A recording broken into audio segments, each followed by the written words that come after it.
Welcome to Estine, a sprawling metropolis where the heights of opulence and the depths of human suffering exist side by side.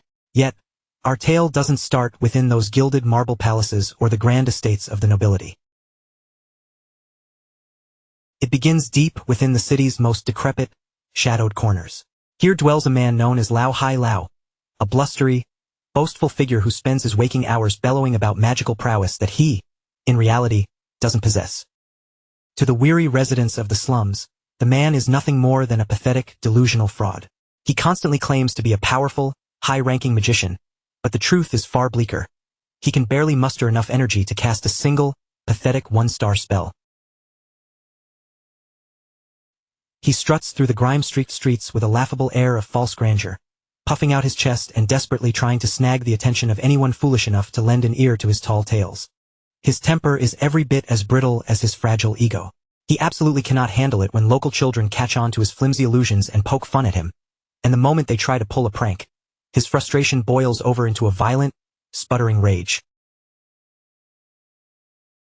Yet, amidst that sea of mocking gazes, one pair of eyes watches him with a strangely detached focus.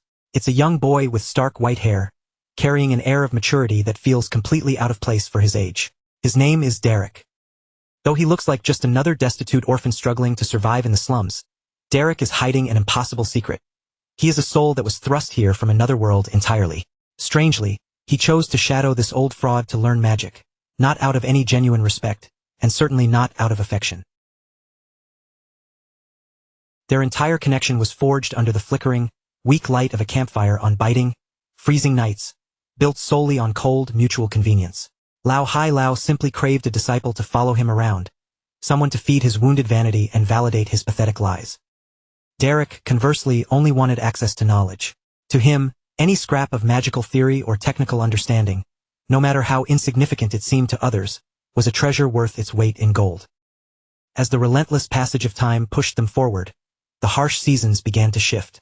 Winter's biting snow thawed into the wet breath of spring, and all the while, Derek soaked up every meager lesson like a dry sponge in the rain. Then, during one routine solitary training session buried deep within the forest, the status quo finally shattered. Under the skeptical, watchful gaze of the old man, a faint blue aura began to shimmer around Derek. He ignored the stinging sweat dripping into his eyes and the crushing exhaustion in his limbs, pouring every ounce of his focus into the core of his being. It was finally clicking.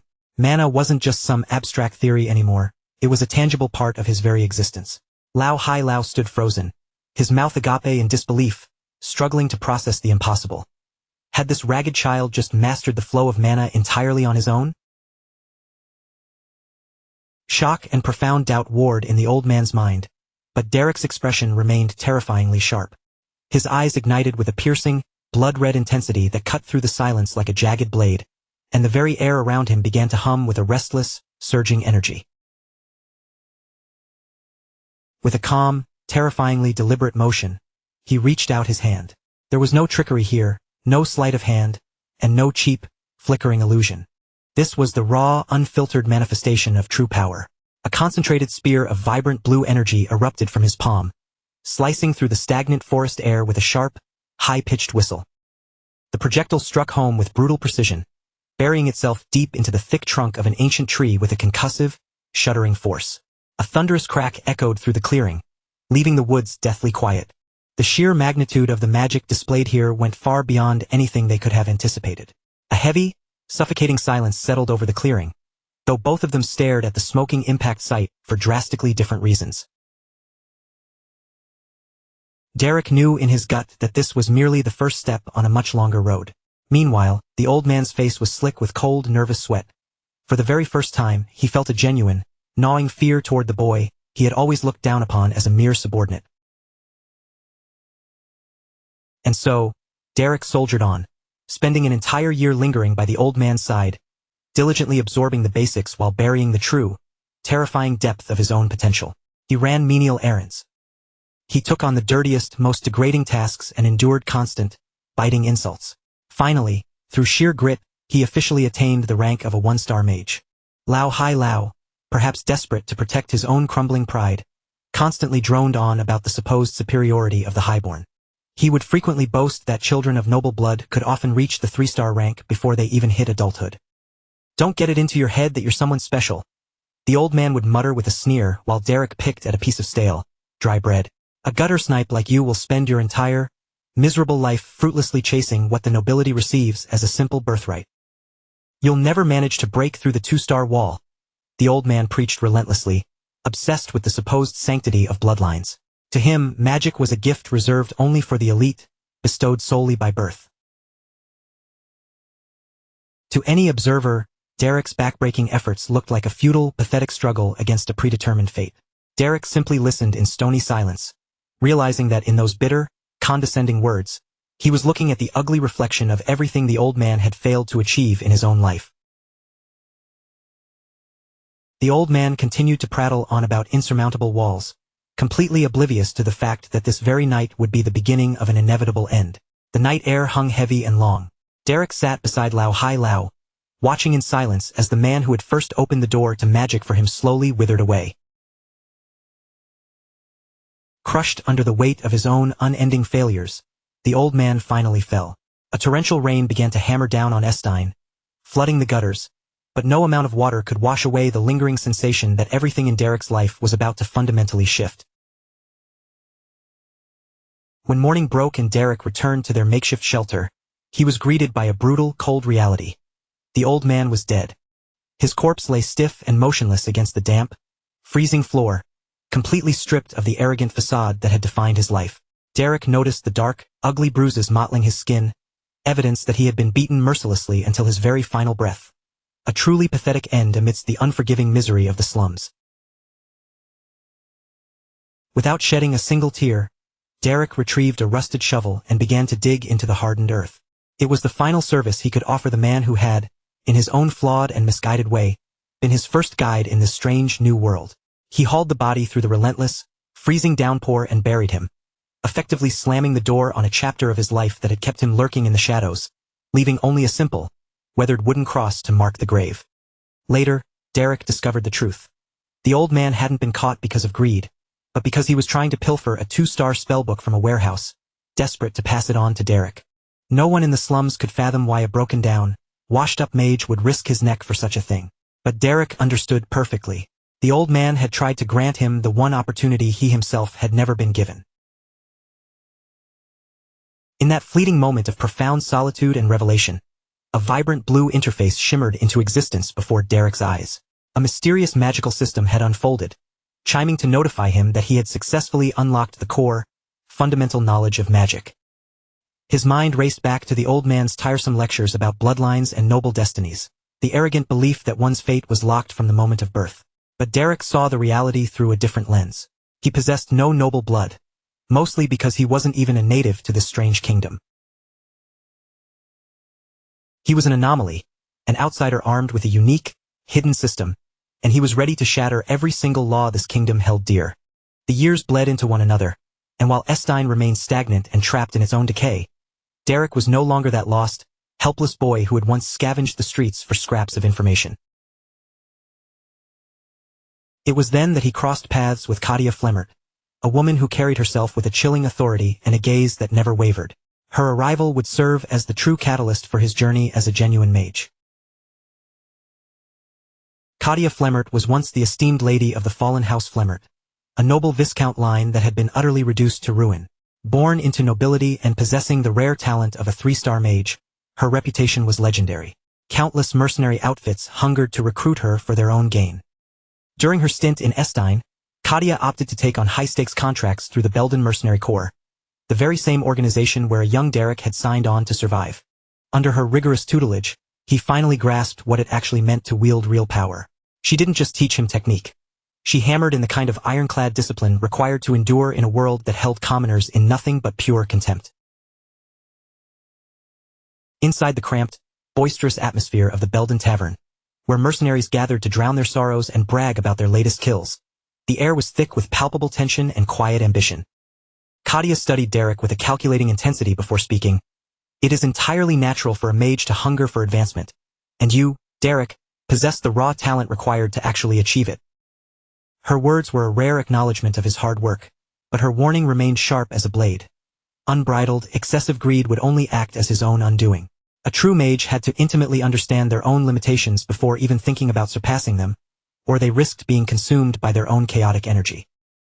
I understand. I'll keep that firmly in mind, Derek replied, his voice steady and calm. His eyes, however, burned with a cold, unrelenting determination. The look of a man who had already witnessed exactly how ugly things got when someone lost control. Close your eyes, Katia commanded. Reach out and feel your mana. It was finally time to deepen his connection to the volatile energy coursing through his veins. She instructed him to search for the source where that energy was born, teaching him how it circulated and how to channel it into reality through nothing but the sheer force of his own will. Derek sank inward, detaching from the noise of the room and letting his mana flow without restraint. A vibrant, pulsating blue aura flared to life around him, clearly demonstrating the staggering intensity of his latent power. As she watched the fluid, rhythmic movement of his energy, even Katia found herself unable to mask her profound astonishment. Deep within his core, he holds an incredibly vast reserve of innate mana. His control over this energy is remarkably stable, a testament to the grueling, relentless training he has endured to sharpen his craft. Derek snapped his eyes open, his gaze burning with a newfound, steely resolve. He had outgrown the title of a mere apprentice. His mana had transformed into something far more dangerous. A finely honed weapon, a constant potent force coiled tightly and waiting for the precise moment to show the world what he could really do. Katia fixed her eyes on him, her expression unreadable. As a seasoned 3-star mage, her instincts were screaming at her. What she had just witnessed was far beyond the capabilities of a commoner student. A slum-born apprentice, yet capable of that? Before she could process the thought, a thunderous, bone-shaking boom rocked the foundation of the Belden Tavern. The sound erupted like a localized explosion, violently shattering the quiet, drowsy afternoon. Patrons and mercenaries alike dove for cover, faces pale with sudden panic. What in the hell was that? Someone shouted, while others scrambled, yelling, Are we under attack? Get out there and see what's happening. The tavern dissolved into absolute chaos. Derek fought to keep his composure, though he couldn't hide the thin beads of sweat trickling down his forehead. He knew exactly what had caused that unnatural, ringing sound. Katia, however, reacted instantly. She reached out with lightning speed, her hand clamping down firmly around Derek's wrist. Caught off guard by her sudden, iron-like grip, he could barely choke out a breathless, Master! Her gaze, however, was razor-sharp and brooked no room for hesitation. Not a word, Katia hissed, her voice low, cold, and commanding. Just follow me. Derek caught on immediately. They needed to vanish before the investigators started poking around and asking the wrong kinds of questions. Outside, the clamor grew louder as guards and startled passers-by swarmed the street. Search the perimeter, one of them barked. I'm telling you, it was an explosion. As the commotion spilled out and began to infect the streets of Belstein, Katia navigated Derek through a labyrinth of narrow, darkened alleys, quickly putting as much distance as possible between them and the escalating turmoil. The only noise remaining in the stillness was the frantic, rhythmic tapping of their footsteps against the stone. Still disoriented and feeling the weight of the situation, Derek followed without a single word of protest. Even so, flickers of uncertainty burned in his crimson eyes. When they finally skidded to a stop in a tucked-away, secluded corner, he tried again. Master, what just happened? Katia pivoted to face him, her expression hardening into a level of gravity he had never encountered before. Derek, she said, her voice dropping to a heavy, serious register. Listen to every word I'm about to say. Derek simply nodded, bracing himself. He understood that he had slipped up, or at the very least, he had pushed his boundaries in a way that risked exposing his true potential. The atmosphere between them grew thick, charged with a palpable tension. As you're well aware, she began. The nobility is fanatical about protecting their privileges, Katia explained, her eyes searching his. And in this world, magic is the ultimate privilege of all. They don't take kindly to commoners who dare to master it. To put it bluntly, among ordinary folk, reaching the 3-star rank is unheard of. The entire structure of our world is designed to hoard power within a tiny, elite circle, she continued. It's built for the rare commoner who manages to sacrifice their entire life to the pursuit of study. She stepped closer, locking eyes with him again. But what you just pulled off so casually, that was a 2-star illusion spell, an auditory hallucination. And you didn't just stumble through it. You executed it with absolute precision. That was exactly why this was so dangerous. Standing there, the system quietly pinged, notifying Derek of his latest achievement. At just 14 years old, he had officially ascended to the rank of a 2-star mage, having mastered an advanced technique that, for most people, would require decades of grueling practice to even attempt. From that day forward, Katia journeyed alongside him. She didn't just teach him the complexities of spells. She groomed him, instilling the etiquette and the refined, calculating manners of the high-born society she had once called home. She became his gateway into a world that was strictly off-limits to someone like him.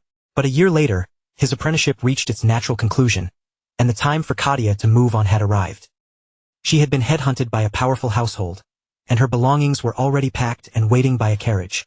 She had been appointed as a private tutor for the prestigious county of Dlur.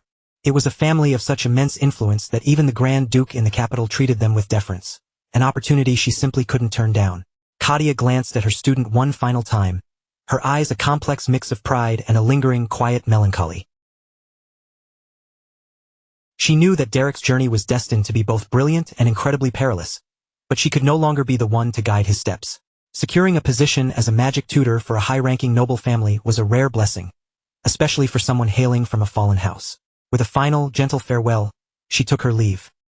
She left him alone in Evilstein. As a parting gift, she handed him a scroll containing a 2-star spellbook.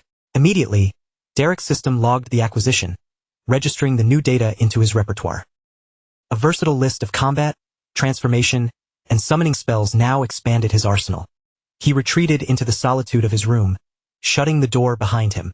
He dove into the book with a laser-like focus that bordered on obsessive. From this point on, his growth was entirely in his own hands, relying solely on his ability to digest, analyze, and master this new knowledge. Another year drifted by. Now he was 16. Derek had independently mastered 2 additional 2-star spells. The boy from the slums was truly a memory. In his place stood a hardened, self-sufficient young mage, with a sharp, determined glint in his eyes and a maturity that far outstripped his age.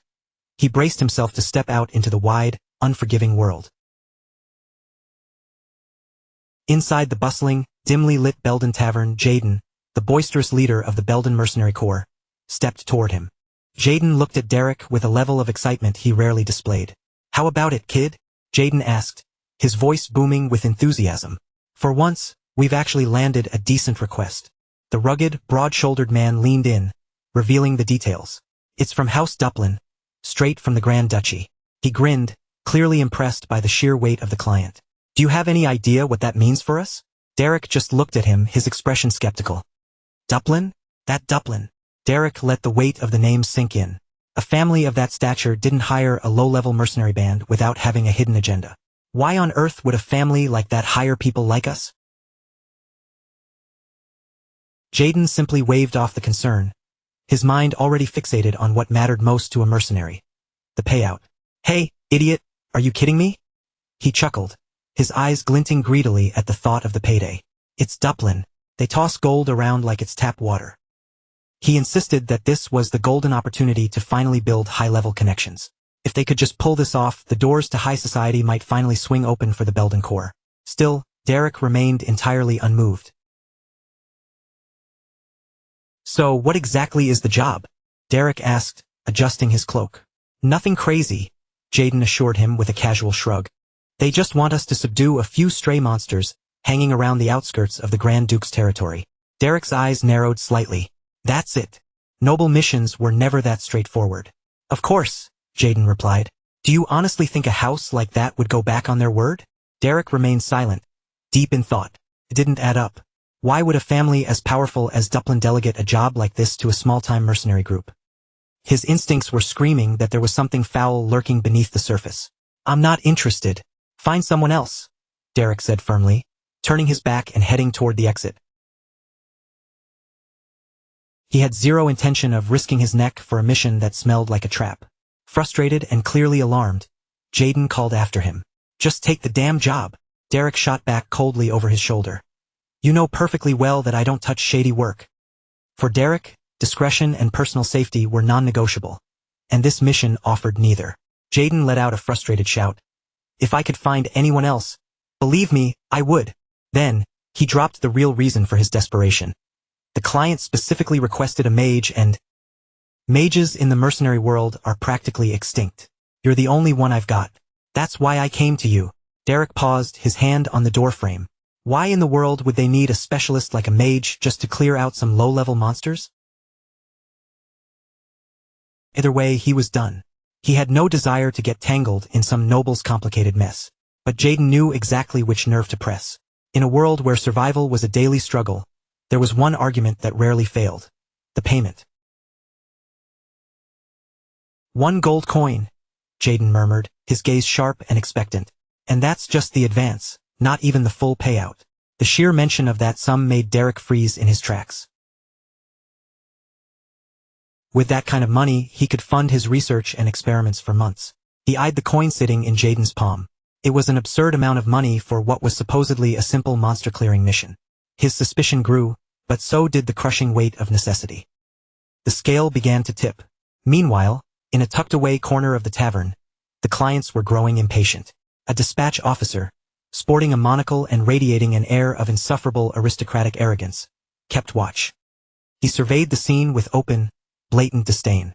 Standing right beside him was a woman with a face as stern and unreadable as stone. Between them sat a young lady, completely hidden beneath a heavy, deep blue hood. Only a faint, enigmatic smile touched her lips, while a golden rose brooch pinned to her chest signaled her clear, high-ranking noble status. It was obvious to anyone looking. She was the one truly in charge. Jaden brought Derek forward to meet the visitors. Derek, show some respect. These are your clients, he whispered, desperately trying to smooth over the tension.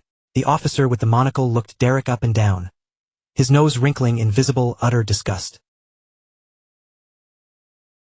Absolutely not, the officer declared, his voice sharp enough to cut glass. He was clearly offended. A child? He hasn't even come of age yet. He had heard rumors that Jaden's crew had earned some merit during the Dong War, but sending a mere boy on such a vital mission felt like a deliberate insult. I can't believe you'd even try to present someone like this to us. Jaden scrambled to defend him. Sir, you don't understand. This kid is the real deal. He's the best mage I've ever worked with. He sent a frantic look to Derek, hoping the boy would show a hint of his hidden power to win them over. But the officer wasn't buying it. We're leaving. This is not a task we'll entrust to a child. He turned on his heel, ready to cancel the entire mission on the spot. Derek stood there, watching the scene unfold with a calm, icy indifference. The officer's expression curdled further, his irritation morphing into overt annoyance. The woman standing beside him murmured a few words, clearly attempting to soothe his ruffled feathers, but his wounded pride was too deep. He simply couldn't fathom or accept that a commoner, and such a young one at that, could possess talents that measured up to the lofty, exclusionary standards of the Grand Duchy. The air grew thick and heavy with the suffocating weight of his prejudice. Yet, standing in stark contrast to the officer's arrogant bluster, the mysterious young lady tucked beneath the deep blue hood observed Derek with a sharp, piercing intensity. She was looking past the surface, sensing something the others had completely missed. She saw the hidden depths of his latent power and a level of composure far too steady for a common mercenary. In that singular moment, she became absolutely convinced. They had finally tracked down the right person for their mission. With a voice as soft as velvet yet commanding enough to instantly hush the room, she stepped in to finalize the agreement. Derek, let's talk, she said, her tone leaving no room for argument. Soon after, Derek and Jaden found themselves traveling toward the sprawling, untamed outskirts of the Grand Duchy of Duplin. The landscape before them was vast, untamed, and majestic, a constant, silent reminder of the immense authority wielded by the family that had hired them for this mysterious, high-stakes task. The action began almost without warning. A goblin, lurking in the brush, was suddenly struck by a projectile of crackling blue energy and sent spiraling through the air. The sheer force of the impact made it clear to anyone watching. Derek was no ordinary hedge mage. His crimson eyes grew cold and sharp with an icy, tactical determination as he read the flow of the battlefield. There wasn't a hint of hesitation in his movements. Every spell he wove was executed with lethal, surgical precision. Moving with a surprising, fluid agility that belied his calm demeanor, Derek wove through the ranks of his enemies. One goblin's head was severed in a single, clean sweep, dark blood spraying into the air. As the young mage proved, he was just as formidable in close-quarter skirmishes as he was at a distance. Without any warning, another goblin lunged from the shadows behind him, roaring with feral fury as it swung a heavy, rusted axe. But Derek seemed to possess a sixth sense. as if he had eyes in the back of his head. His expression didn't flicker. He remained disturbingly calm even as the threat loomed directly over him. Without so much as a flinch, he blocked the brutal blow and transitioned immediately into a counterstrike of ruthless speed. The goblin barely had a split second to process its impending demise before it fell to the earth. Defeated by the young mercenary's merciless, clockwork efficiency, Derek stood motionless among the growing pile of bodies, bathed in a chilling, unnatural calm. Despite his tender years, he radiated an aura of raw power and seasoned experience that felt decades older than his physical frame. Watching the carnage from a safe distance, the dispatch officer could do nothing but gape in stunned, open-mouthed shock. Surrounded by the grisly corpses of the monsters, Derek extended his hand, releasing a violent, crackling surge of electricity that rippled across the ground, instantly vaporizing any remaining resistance in the area. The final, shrill screams of the goblins faded into an eerie, heavy silence as he stood victorious at the heart of the chaos. "It's finished," Derek announced with a flat, level tone, showing not even a bead of sweat or a trace of fatigue from the intense slaughter. He turned back toward his clients, his face splattered with fresh blood while his demeanor remained entirely undisturbed. The dispatch officer, the stern woman, and the mysterious hooded girl all stared at him in wide-eyed astonishment. "Oh, excellent," the officer muttered, scrambling to regain the shattered remnants of his aristocratic pride. The terrifying speed and brutality with which Derek had decimated the area had completely blown past all his expectations. Beneath the folds of her blue hood, the young lady watched Derek with a hidden, knowing smile, a look filled with genuine fascination. He wiped them all out in such a short amount of time, she thought, realizing with a thrill that she had discovered someone truly exceptional hidden away in this remote, forgotten corner of the world. Back at the Belden Tavern, the atmosphere had undergone a total transformation. The usual, heavy tension of mercenary life had given way to an excited buzz, and one topic dominated every conversation: Derek's shocking success. Pauline, a notoriously strong-willed mercenary, was seething. "So, you've finally become a noble's pet dog, Derek?" she shouted, clearly feeling deeply betrayed by his choice to take a contract from House Duplin. Jaden made a half-hearted attempt to calm her down, but Pauline was beyond reasoning. "No matter how much we struggle as commoners, we should never degrade ourselves to being a noble's errand boy," she declared, climbing up onto a table, her wounded pride spilling out in a torrent of bitterness. She rounded on Jaden, snapping, "Derek didn't bother telling you how much they're paying, did he? How many coins did they toss his way to get him to throw away his honor and crawl at a noble's feet?" Jaden awkwardly tried to clarify that crawling at anyone's feet was never a clause in their contract. "What? 1 silver?" Pauline scoffed, assuming Derek had sold his soul for a pittance. Jaden raised a hand slowly, deliberately spreading his fingers wide, a teasing glint in his eye as he waited for her to hazard a guess at the real fortune. He couldn't help but suppress a smug, satisfied grin while she continued her tirade. He knew the actual figure was astronomically higher than she could ever imagine, and he savored the moment of her confusion before dropping the bomb. 1 gold. Pauline shrieked when the truth hit her. Her expression shifted instantly. The raw rage on her face vanished, replaced by sheer, wide-eyed shock, and her gaze began to glow with the exact same greedy hunger Jaden had displayed earlier. Her entire demeanor did a complete, jarring 180. "Then please sign me up. Let me crawl at their feet too," she pleaded, her voice thick with newfound enthusiasm. Jaden barked at her to shut it, insisting that she wasn't part of the deal. Throughout the entire spectacle, Derek watched on with a look of profound, detached boredom. Night descended over Evilstein, casting long, encroaching shadows over the city and its many hidden secrets. The celebratory noise raged on inside the tavern, but for Derek, the real work hadn't even begun. He couldn't shake the feeling that something about those clients just didn't add up.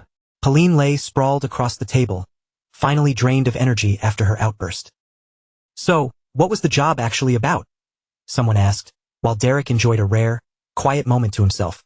His mind was already turning over every piece of evidence, dissecting the encounter. "It was nothing special," he replied with a casual shrug. "We cleared out a few goblins, and that was it." Jaden nodded along, but Derek dropped an observation that immediately grabbed his attention. Their first impression was a disaster. They played the part of wealthy elites, but they were lying through their teeth. "Seriously?"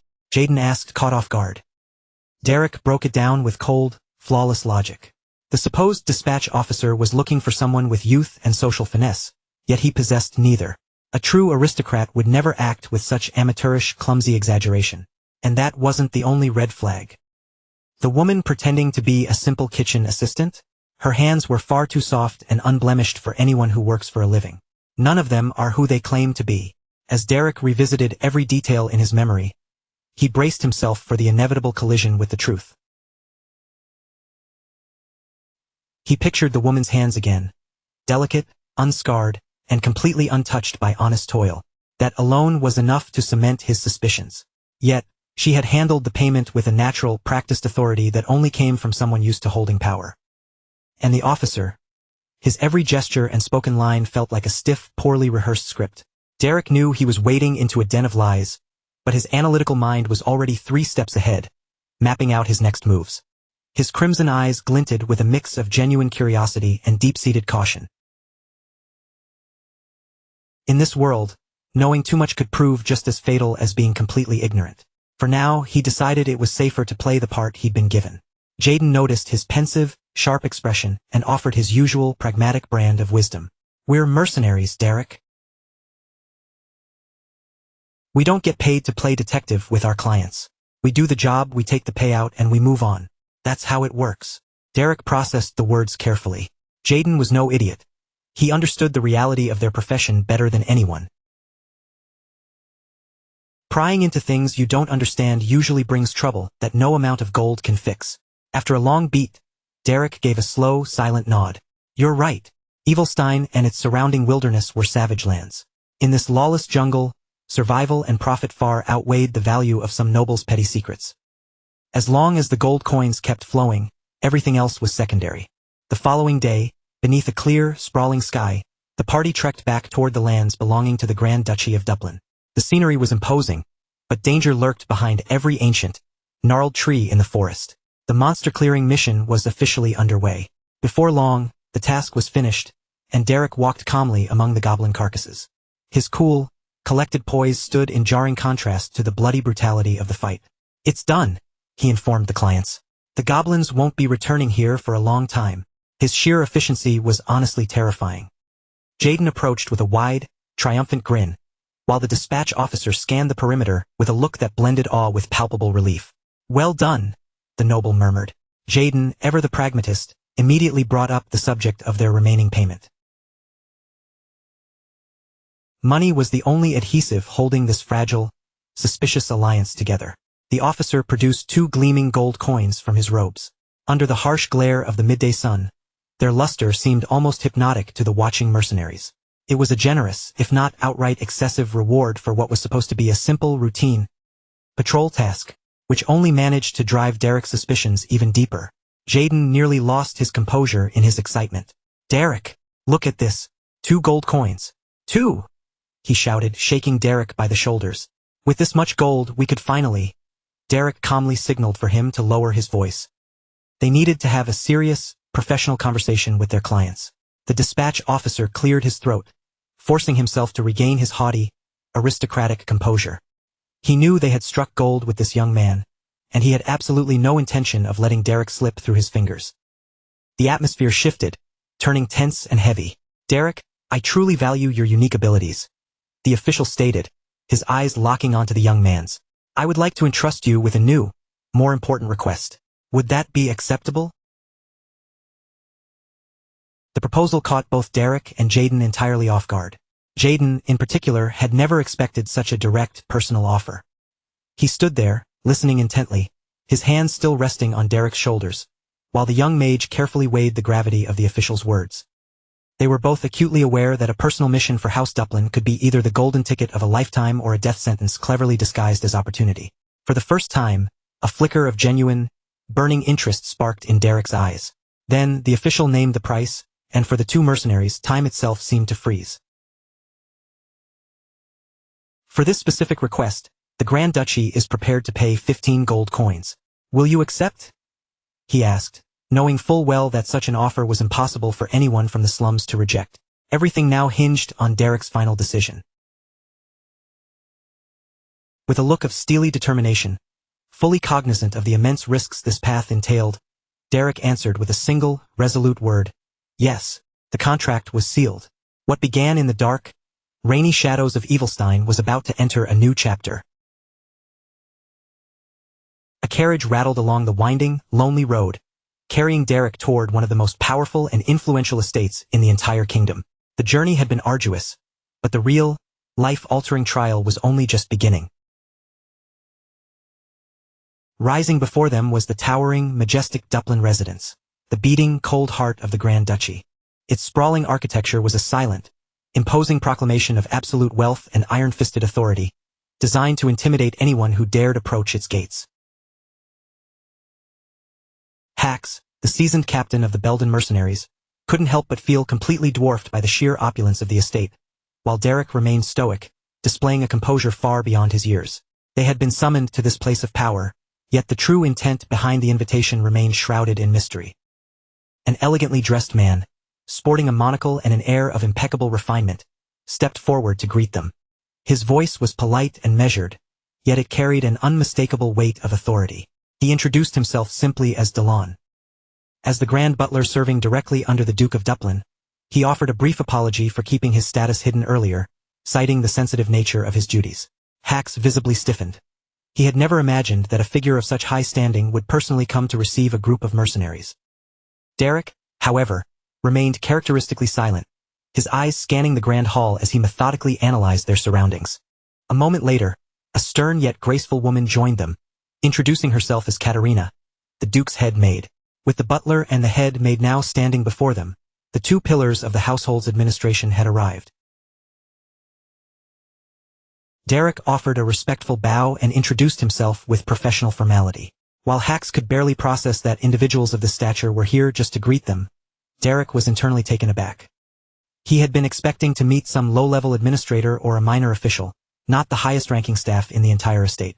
Whoever had orchestrated this summons had to be someone of extreme, high-level importance.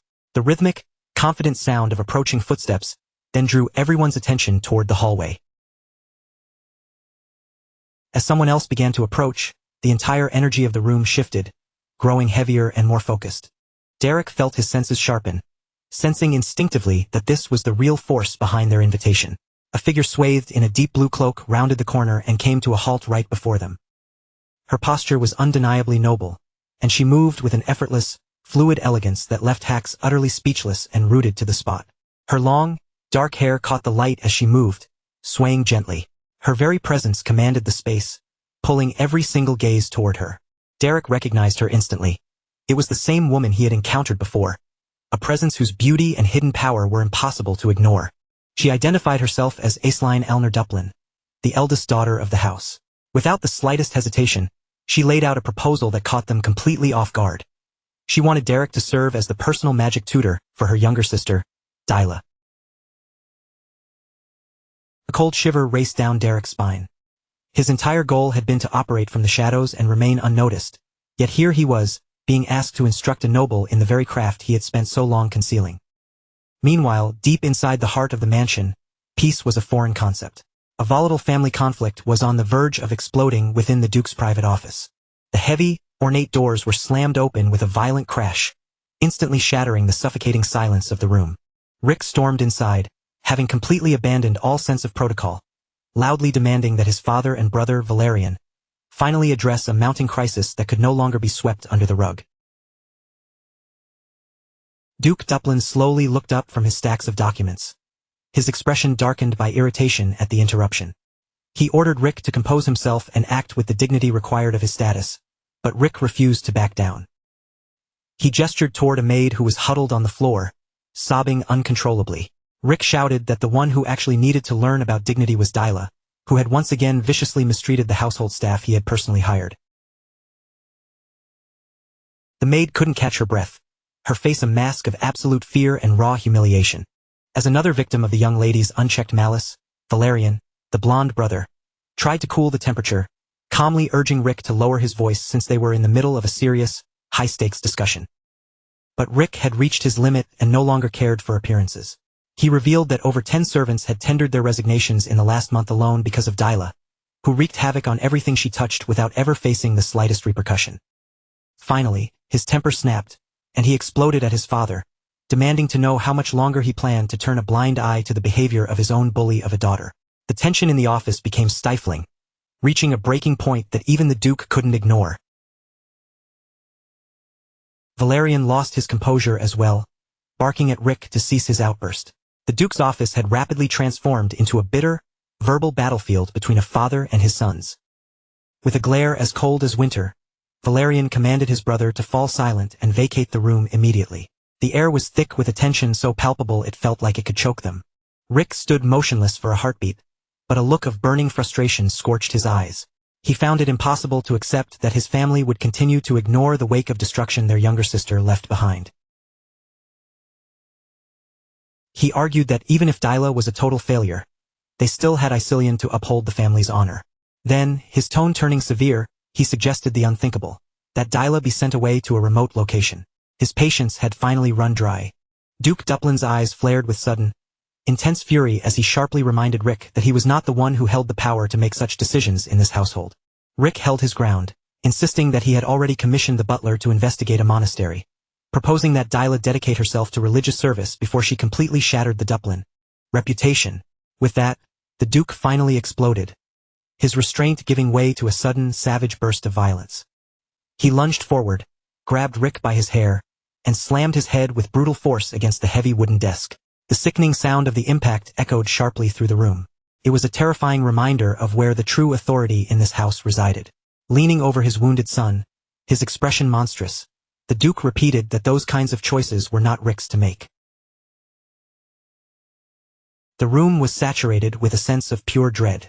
Although blood trickled down Rick's forehead, he clenched his jaw, his voice a low, defiant murmur as he warned that the day would come when his father would be forced to decide, whether he wanted to or not.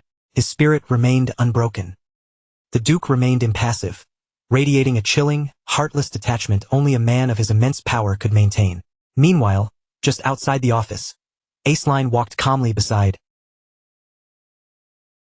Derek through elegant, quiet quarters that stood in jarring contrast to the brutal violence playing out just behind the doors. She turned to him, casually asking if he had ever heard of her younger sister, Dyla. Derek replied in a measured, calm tone that he had seen her name listed in the official Duplin family records. He knew enough to recognize that heavy secrets remained buried behind these mansion walls. Aceline sighed, her expression tinged with melancholy, explaining that Dyla was not well known to the public for a very specific reason. She had been kept out of sight by design. At that moment, the grand doors of the hall swung open, pulling them both into the center of the scene unfolding inside. Derek's fate was suddenly and inextricably intertwined with the family's internal chaos. Valerian looked toward the door, visibly startled to see his sister accompanied by an unknown stranger. As Rick discreetly dabbed at the blood on his face in an attempt to mask his humiliation, Valerian greeted Aceline with forced politeness, struggling to maintain a mask of normalcy in front of their guest as he asked about her time away in Evilstein. Aceline responded with a practiced, diplomatic smile, assuring him that she had resided comfortably while under their care. Even so, her eyes rapidly scanned the room, absorbing the underlying tension while noting Derek's observant, sharp gaze. Valerian hastily tried to brush it off, suggesting that Rick had suffered a minor accident and that they should speak at a more convenient time. It was a desperate, transparent attempt to hide the reality of their father's brutality. Derek stood silent and still, his red eyes analyzing every single detail. He was catching the scent of the lies and the bitter resentment hanging in the air. He was far from an average boy. A heavy, suffocating silence descended as Valerian and Rick scrutinized the young man Aceline had brought home, their stares filled with suspicion.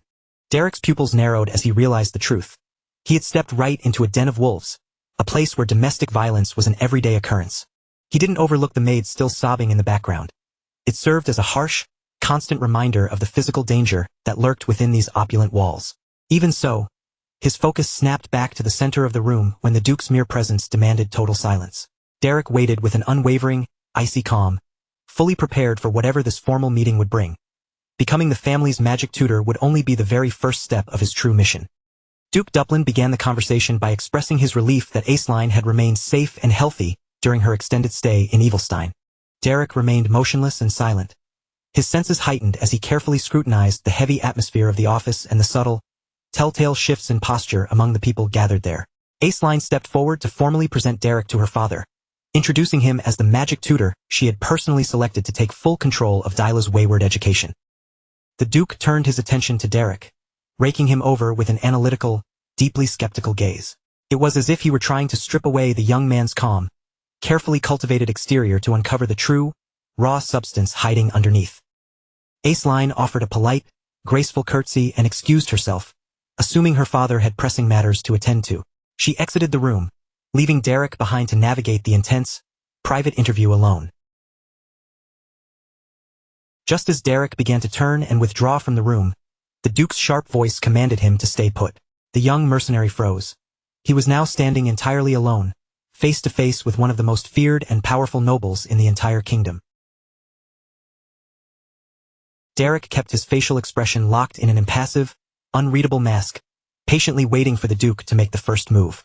Streams of late afternoon sunlight filtered through the massive office windows, casting long, stark beams across the polished hardwood floor, while the silence that stretched between them grew increasingly heavy and deliberate. The Duke didn't say a word, instead returning his attention to his writing for a long moment, intentionally allowing the oppressive, suffocating quiet to weigh down on the young man before him. Finally, he snapped the silence by asking Derek's age, his voice dripping with doubt.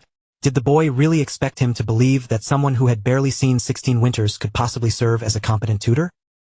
Derek confirmed his age with a short, clipped answer, remaining completely unmoved by the Duke's probing, condescending tone.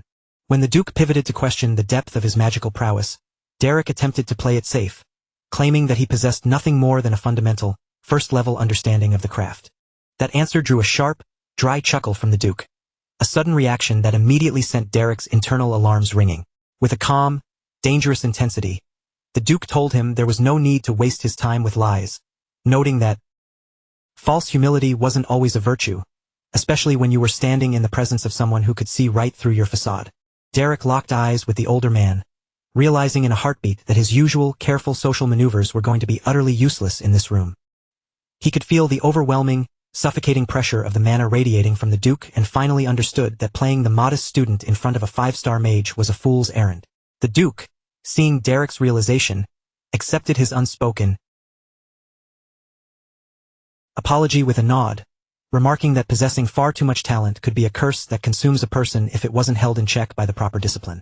After observing him a moment longer, the Duke noted that neither Derek's youth nor his simple attire matched the expectations one would have for a high-end magic tutor. Derek responded with a spark of quiet, grounded pride. He was a mercenary, a survivor who had been forced to carve his own brutal path through the world, far removed from the pampered halls of the grand academies. But because Aceline had chosen to place her trust in him, the Duke decided he had heard enough, granting him leave to enter the annex where Dyla was confined. He gestured for a nearby maid to lead the way, but just before turning to leave, Derek paused, requesting one final, important word with the patriarch. Intrigued by the boy's unexpected audacity, the Duke leaned back and signaled for him to continue. Derek reiterated his own personal code. As a mercenary, once he swore his blade to a contract, his sole priority was to see it through to the bitter end, no matter what the cost. His entire mission was to ensure that Dyla successfully learned enough magic to take her rightful, prestigious place in high society as a true Duplin. The Duke's patience began to fray, and he asked why Derek felt the need to state what was already blindingly obvious to everyone in the room. Meeting the noble's icy gaze with unwavering resolve, Derek explained that his persistence was necessary to justify the sincere, serious request he was about to make of the Grand Duke of Duplin himself. The Duke watched him, a mixture of raw curiosity and deep-seated suspicion in his eyes. It was unheard of for a common mercenary to dare make a request during their first audience. Far away in another wing of the sprawling mansion, the sharp, violent sound of glass shattering echoed through the desolate annex halls. A maid let out a choked scream of terror as a porcelain plate sailed through the air, exploding into 1,000 jagged shards against the stone wall. Chaos had fully descended upon the chambers of the second daughter. Trembling violently, the servant girl fell to her knees, frantically begging for mercy from Lady Dyla. The young noble's silhouette stood sharp against the light, watching the display of fear with cold, absolute disdain. With a cruel, cutting indifference, Dyla ordered the servant to vanish from her sight, snarling that the next piece of tableware would be thrown directly at her face if she didn't leave instantly. In a totally different wing of the massive residence, the atmosphere was hauntingly tranquil. A single cup of tea sat steaming on a small table, the calm centerpiece for a serious conversation. Aceline sat across from Hax, the captain of the mercenary corps. He looked troubled by her decision and couldn't help but ask why. Out of all the seasoned candidates available, she had chosen someone like Derek for such a volatile job. With a weary, resigned expression, Aceline confessed that she had already tried hiring almost every renowned magic instructor on the continent. Yet not one of them had been able to endure Dyla's temperament for more than a handful of days. Hax countered, explaining that while Derek might appear to have the background of a mere street rat, he possessed strangely refined manners because he had been mentored by a fallen noble who taught him the rigid etiquette of the upper class. Aceline admitted that she had found him to be both kind and remarkably polished, despite his rough profession. She held onto the hope that he might guide Dyla with the necessary patience and grace. Hax let out a sharp, cynical laugh at her naivety, warning her that it was a grave mistake to judge a man by his outward appearance. Derek had grown up in the gutters and had been fighting for his life as a mercenary since he was a small child. Those who crawled out of the mud didn't survive on kindness alone. "There is a deep, necessary darkness within that boy," he warned. Aceline listened in complete silence, a shadow of realization crossing her face. She was beginning to understand that Derek was not the gentle soul she had initially imagined him to be. Back in the present, Derek moved through the dimly lit, labyrinthine corridors of the annex, feeling the Duke's unseen servants tracking his every move. He knew he was walking straight into hostile territory. He came to a stop before the massive, intimidating double doors that led to Dyla's personal chambers, keenly aware that whatever waited on the other side would push his patience and his control to the absolute limit. With a sense of grim, steady resolve, he reached out his hand and knocked. The crisp, sharp sound of his knuckles hitting the wood echoed down the hallway, officially marking the start of his first day as the tutor for House Duplin. His face remained a picture of perfect, unnerving calm as he braced himself for whatever brand of madness the young noble might decide to unleash upon him. He gripped the handle and turned it with a firm, decisive motion. There was no going back now. He stepped inside, offering a greeting in a voice that was perfectly composed. Pale light from the window cast the girl's figure into stark relief. She sat with her back to him, wrapped in an unsettling, heavy silence. He introduced himself formally as Derek and politely asked if he might have permission to approach. The figure didn't flinch. Finally, Dyla spoke, her voice already sharp with an unearned, haughty authority as she commanded him to come closer. She still hadn't bothered to turn around, but her tone was a direct, visceral challenge. Derek stepped forward, his boots quiet on the rug, feeling the suffocating tension coiled in the room like a snake. With every step, he was drawing nearer to the eye of the storm. A wicked, malicious smile tugged at the corner of Dyla's lips. In her twisted view, this new tutor was nothing more than another plaything to be broken and discarded for her own amusement. Driven by her own crushing boredom, she acted without a second's hesitation, flinging the contents of her teacup directly into his face. It was her way of saying hello and establishing her dominance before the lesson had even begun. The tea ran down Derek's chin and soaked into his collar, yet his expression remained frozen, cold, and utterly unchanged, as if the insult were nothing more than a minor annoyance. Dyla burst into a fit of mocking, shrill laughter, feigning an exaggerated sense of pity for the terrible state of her brand-new tutor. She sneers at him, her voice dripping with venomous disdain, as she compares him to a sewer rat that has somehow scurried into her private quarters. With a sharp, elegant motion, she rises from her seat, her eyes flashing with malice while she demands to know if he is truly the mercenary her butler spoke of, or merely some filthy stray animal that crawled out of the slums to scavenge for shelter. She stalks toward him, her movements fluid and careless, treating him less like a guest or a tutor and more like a cheap, disposable toy she's picked up to amuse herself for the afternoon. Without a shred of restraint, she lashes out with a reckless, violent shove, sending furniture skittering across the floor. Her pent-up fury manifests in a messy, destructive outburst, with her hands flying out to strike and topple anything unlucky enough to be within her reach. She doesn't even hesitate, snatching up a nearby bucket and dumping the entire contents straight onto him. As the water cascades down, she curls her lip, scoffing that being drenched in filthy, stagnant water is exactly the treatment someone of his wretched, low-born status deserves. Derek remains perfectly, unnervingly still. He doesn't flinch or cry out. He simply stands there in the heavy silence, water streaming off his chin and soaking into his clothes. His refusal to break, to beg, or even to wipe the water away only seems to feed her agitation. She lets out a frustrated, arrogant huff, complaining that she's run completely dry of water, disappointed that she no longer has a quick way to continue this petty humiliation. Cruelty is woven into her very nature. She inflicts pain as easily as she breathes, never once pausing to consider the weight of her actions. Through the wet, matted strands of his white hair, Derek's piercing red eyes begin to glow with a dangerous, focused intensity. There is absolutely no trace of submission in his expression, only a chilling, clinical observation.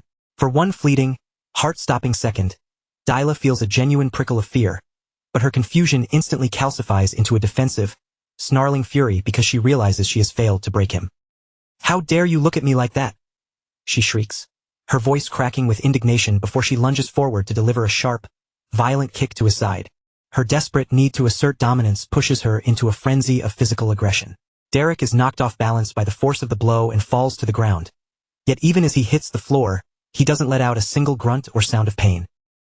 Dyla looms over him, her chest heaving as she tries to convince herself that she is still the one in absolute, undisputed control. She mutters a string of ugly insults under her breath, her frustration mounting with every passing moment that his mental resilience refuses to crack. Holding onto her facade of noble superiority is becoming a struggle, and her annoyance is reaching a fever pitch. She pinches her nose with a look of pure disgust, once again mocking his lowly street origins as if the very air around him were poisoned. Hatred for those she deems beneath her is the only language she understands, and she clings to it to prop up her crumbling sense of authority. As Derek attempts to push himself back up, she ruthlessly hurls one of her shoes at him, striking him directly without a moment's hesitation. She is determined to strip away every last vestige of his dignity. Leaning back against the table with a posture of arrogant ease, she watches him with open, scorching contempt, waiting for the young mercenary to buckle under her constant, petty abuse.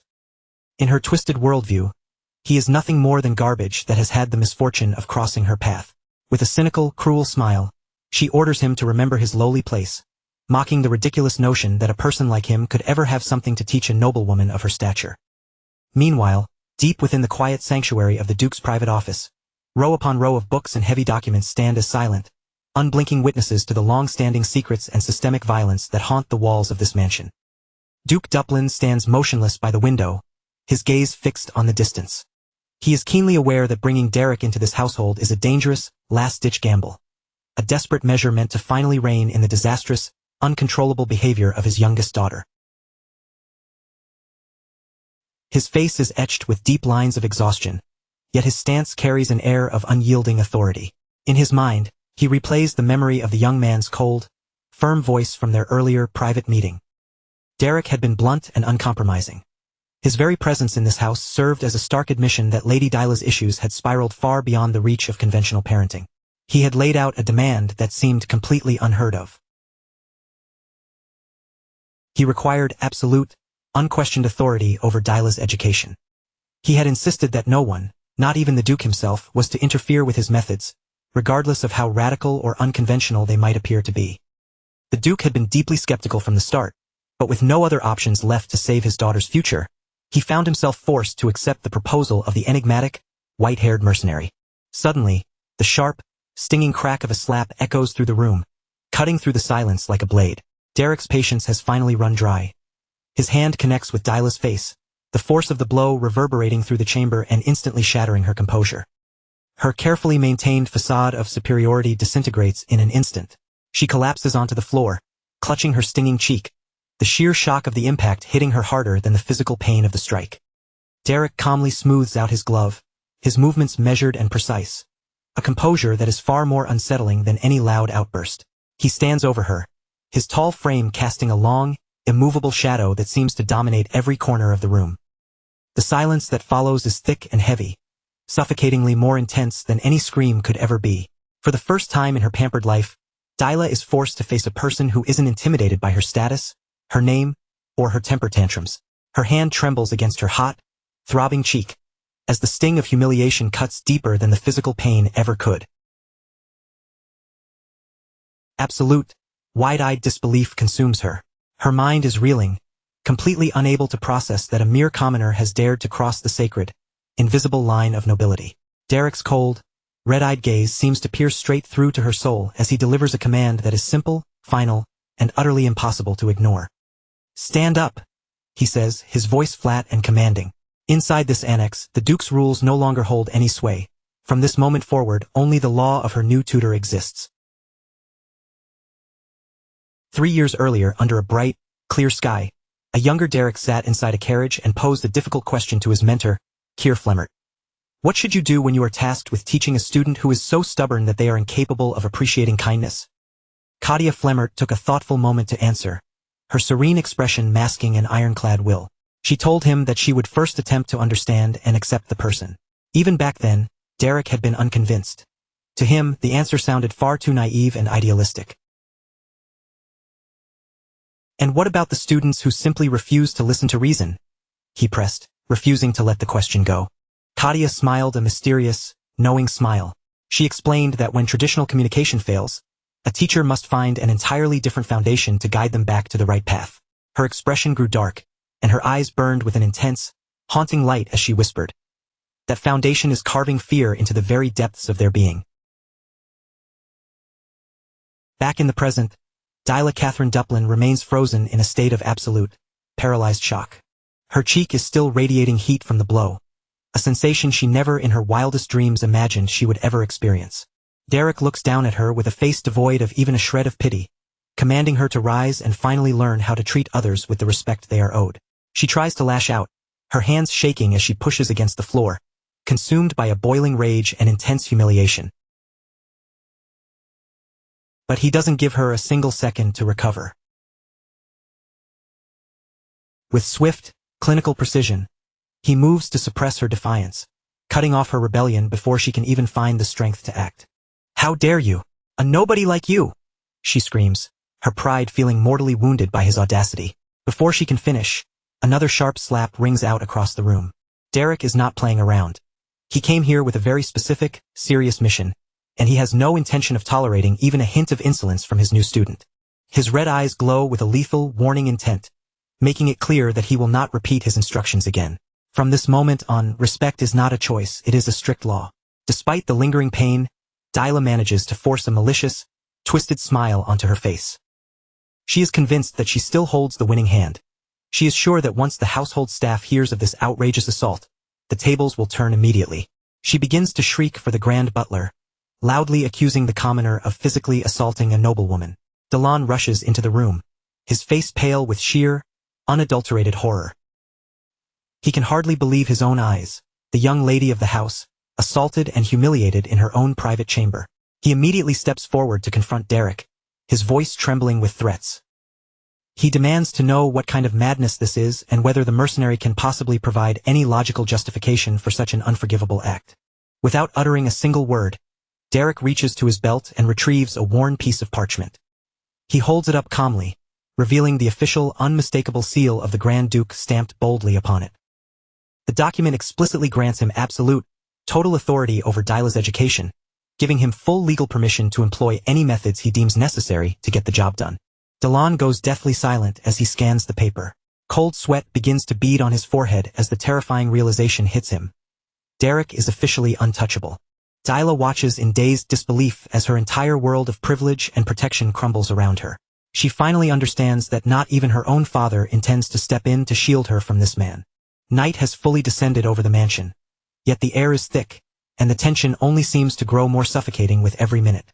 Under the ghostly, pale glow of the full moon, the mansion corridors still vibrate with the lingering echoes of the conflict. Valerian, Dyla's brother, storms toward the room in a blind, uncontainable fury, having heard the news of what transpired. He kicks the doors open and storms into the chamber, his eyes wild as he demands to face the mercenary who dared to lay a hand on his sister. Derek remains seated with an air of absolute, unshakable calm, as if he had already perfectly anticipated the exact moment his visitor would arrive. His composure is so refined it borders on insulting, serving as the eerie, heavy silence that always precedes a violent storm. Valerian's composure shatters the moment he catches sight of Derek lingering near his sister. "How dare you lay a hand on Dyla?" he bellows, his voice cracking with rage. Thankfully, Rick steps in immediately, physically positioning himself between the two men in a desperate attempt to keep the situation from spiraling into total catastrophe. Derek, completely unruffled by the outburst, simply replies that every action he takes is backed by the explicit, written permission of His Excellency, the Grand Duke. His gaze is cold and steady, making it clear to everyone in the room that he is far from intimidated by the hot-headed displays of young nobility. Rick turns to his brother, his tone sharp as he reminds Valerian that Derek was brought here by Aceline and has the personal, ironclad approval of their father. Just think about what will happen to our eldest sister standing if you continue to act like this, he warns, his voice tight with concern. The warning lands, and Valerian eventually manages to wrestle his volatile temper under control. He curtly instructs Derek to follow him, while simultaneously barking an order at Rick to stay out of their business entirely.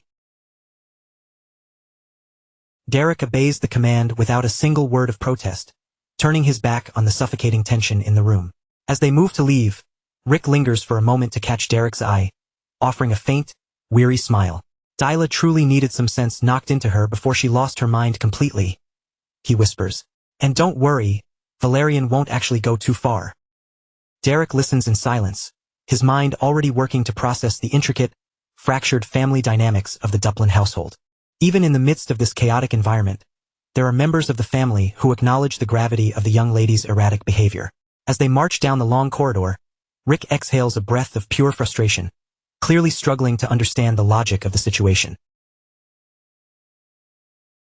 He simply cannot fathom why Valerian remains so obsessed with protecting someone who seems fundamentally beyond redemption. In a shadowed corner of the hallway, a forgotten, dusty doll rests under a sliver of moonlight, a silent, mournful artifact of a childhood that has long since vanished.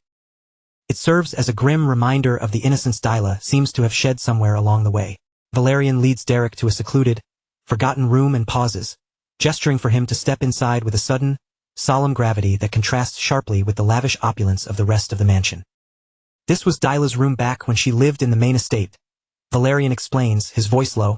It has been kept exactly as it was on the day she was exiled to the annex. Derek walks over to an easel where a single, unfinished painting sits abandoned. The canvas depicts a serene sunset hanging over a quiet, glass-like lake, a scene that reveals a depth to the girl he had not yet glimpsed. With a heavy note of melancholy, Valerian recounts the days when Dyla found true joy in nothing but her art. The memory of her once bright face, lighting up with pride whenever she showed him a completed sketch, still causes him visible pain. She used to be such an adorable child, but there had always been an unsettling pattern to her work. Dyla never actually finished her paintings, consistently leaving vast, empty spaces across the canvas. She would complete only the parts that interested her, a subtle, early warning sign of the perfectionism and volatile nature that would eventually define her. Lowering his gaze, Valerian offers a sincere apology for losing his cool back in the hallway. Derek dismisses the apology with a practical wave, his mind more focused on the reason for this visit. He asks plainly why he has been brought into this room, surrounded by nothing but layers of dust and the ghosts of half-finished dreams. Valerian admits that he brought him here simply to prove that his sister wasn't always the monster everyone sees today. Her obsessive, twisted fixation on blood purity and the sanctity of her noble lineage appeared almost overnight, as if born from a void, and it slowly began to rot her from the inside out. That same encroaching darkness is what ultimately forced the Duke's hand, leading him to cast her out of the main estate and confine her to the annex. Valerian confesses that even he doesn't know what caused such a drastic, horrifying change in her personality. While Derek browses through several old, leather-bound books stacked in the room, Valerian explains the crushing urgency of their current situation. If Dyla fails to master at least a basic one-star spell, her father will ship her off to a monastery without a second thought. Derek is her final, desperate hope to avoid that bleak future. Almost pleading, Valerian grips Derek's shoulders, begging him to find a way to save her. No matter what atrocity she has committed, she is still his flesh and blood, and he cannot bear the thought of seeing her banished for the rest of her life. As Derek idly flips through the pages of one of her old magic texts, a sudden detail catches his eye. "Wait a second," he murmurs, pausing his movements. The margins of the book are packed with dense, detailed notes written in her own hand. Dyla hadn't completely abandoned the study of magic as everyone had assumed. She had been quietly working in the shadows, struggling to grasp the complex theory all on her own. Derek holds up the book and asks if these are the theoretical texts from the School of Regulations. Valerian confirms they are, the fundamental, mandatory curriculum that every noble must master if they ever hope to wield true magic. Derek's red eyes glint with a sharp, renewed interest. Beneath the thick layers of arrogance and cruelty, a tiny, buried spark of determination still flickers within Dyla, and that is exactly the kind of tool he can use. The room remains decorated with melancholic landscapes, silent, crumbling witnesses to the profound loneliness of a girl who essentially no longer exists. Derek begins to construct a far more intricate and cold-blooded plan in his mind. With a swift, decisive snap, he closes the book. The time for polite introductions and sentimental stories about the past has reached its end. The real, grueling training is about to commence, and it certainly won't be a pleasant experience for the young lady. Accepting Valerian's request with a chilling, determined edge, Derek declares, "I'll give her a chance. The real lesson starts right now." Night deepens over the Duplin mansion, wrapping the entire estate in a heavy, ominous silence that feels almost suffocating. No one has any inkling of the scene that is about to unfold inside the young lady's private chambers. Dyla sleeps soundly in her luxurious bed, completely oblivious to the dark, predatory danger looming in the shadows of her own room. This is the very last moment of comfort she will experience for a very long time. Suddenly, the harsh, shattering crash of a bucket of water breaks the stillness. Derek has not come here with gentle words or patience, only the freezing, stinging bite of reality. Dyla jolts awake, gasping and drenched, her eyes wide with frantic shock. The freezing water steals the air from her lungs as she struggles to process the nightmare unfolding around her. Derek stands calmly by her bedside, holding the empty, dripping bucket with an expression of complete, utter boredom. "Are you seriously still trying to sleep right now?" he asks with biting sarcasm.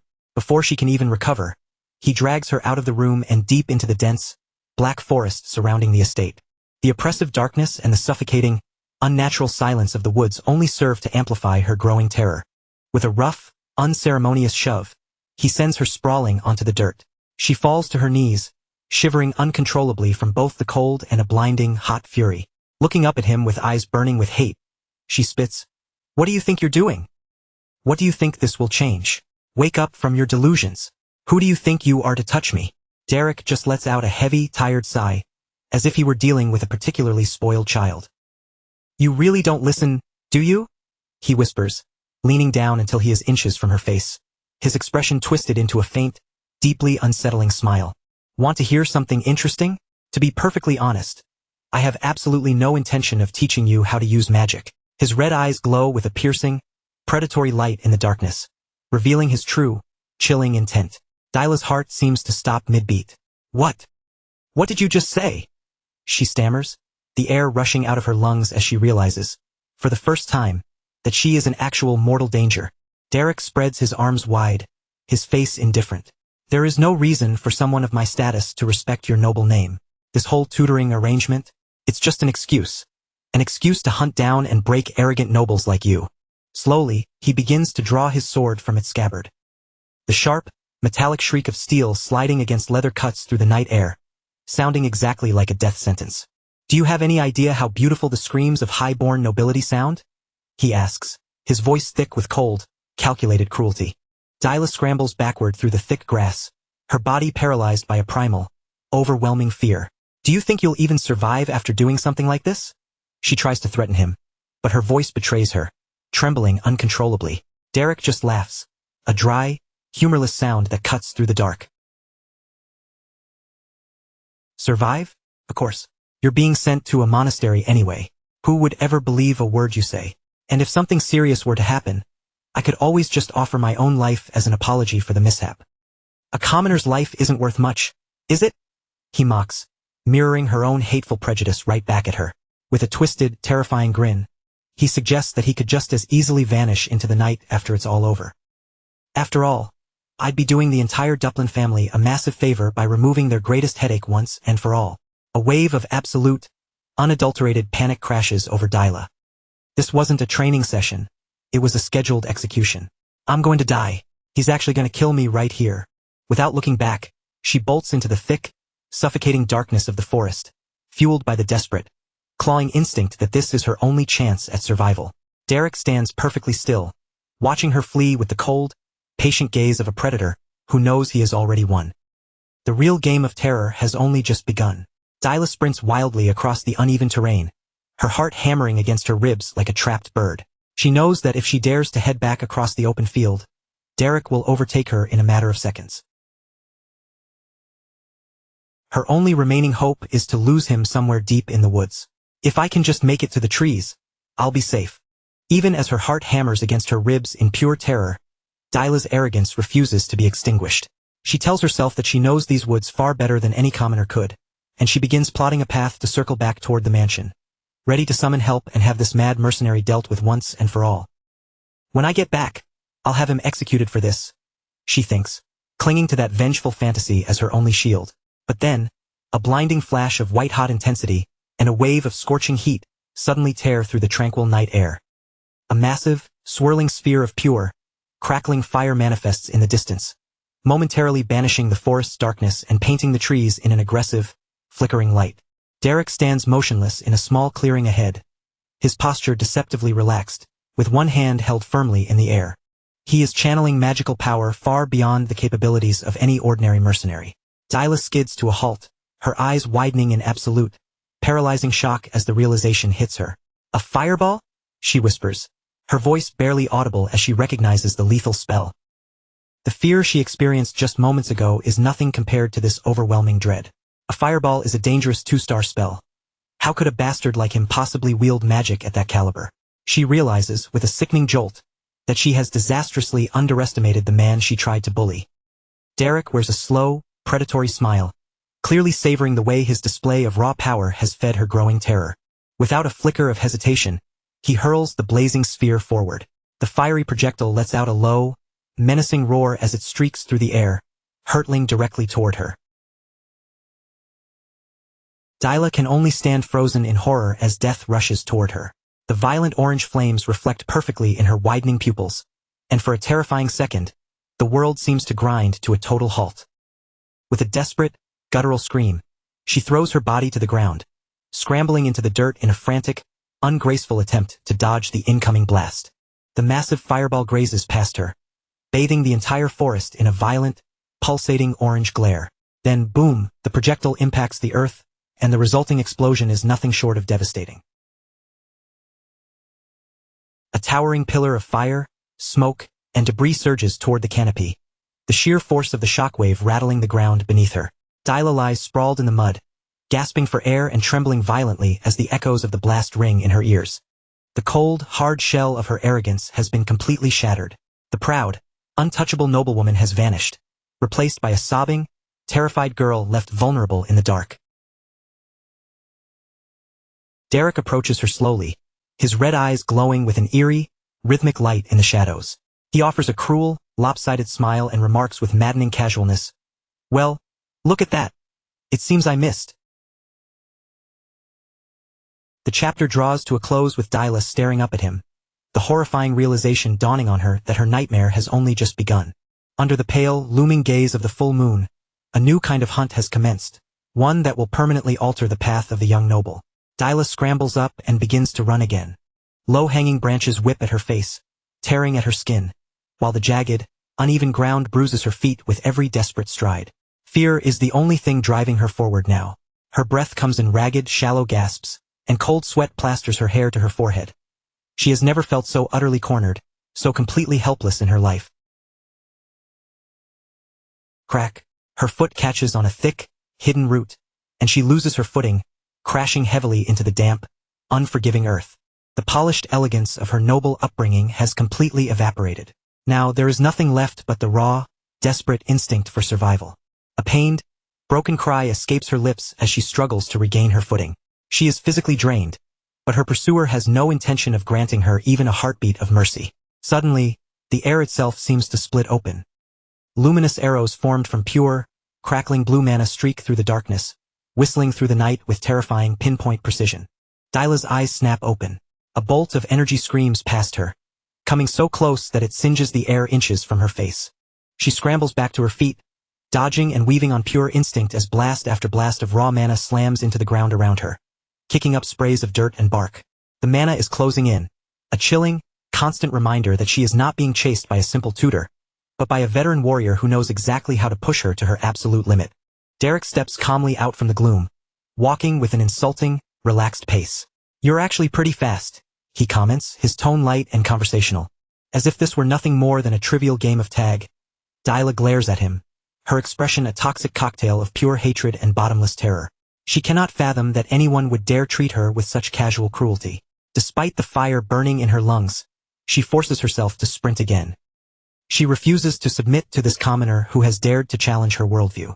Derek watches her retreating figure with a sharp, steady gaze. For him, this isn't just a chase.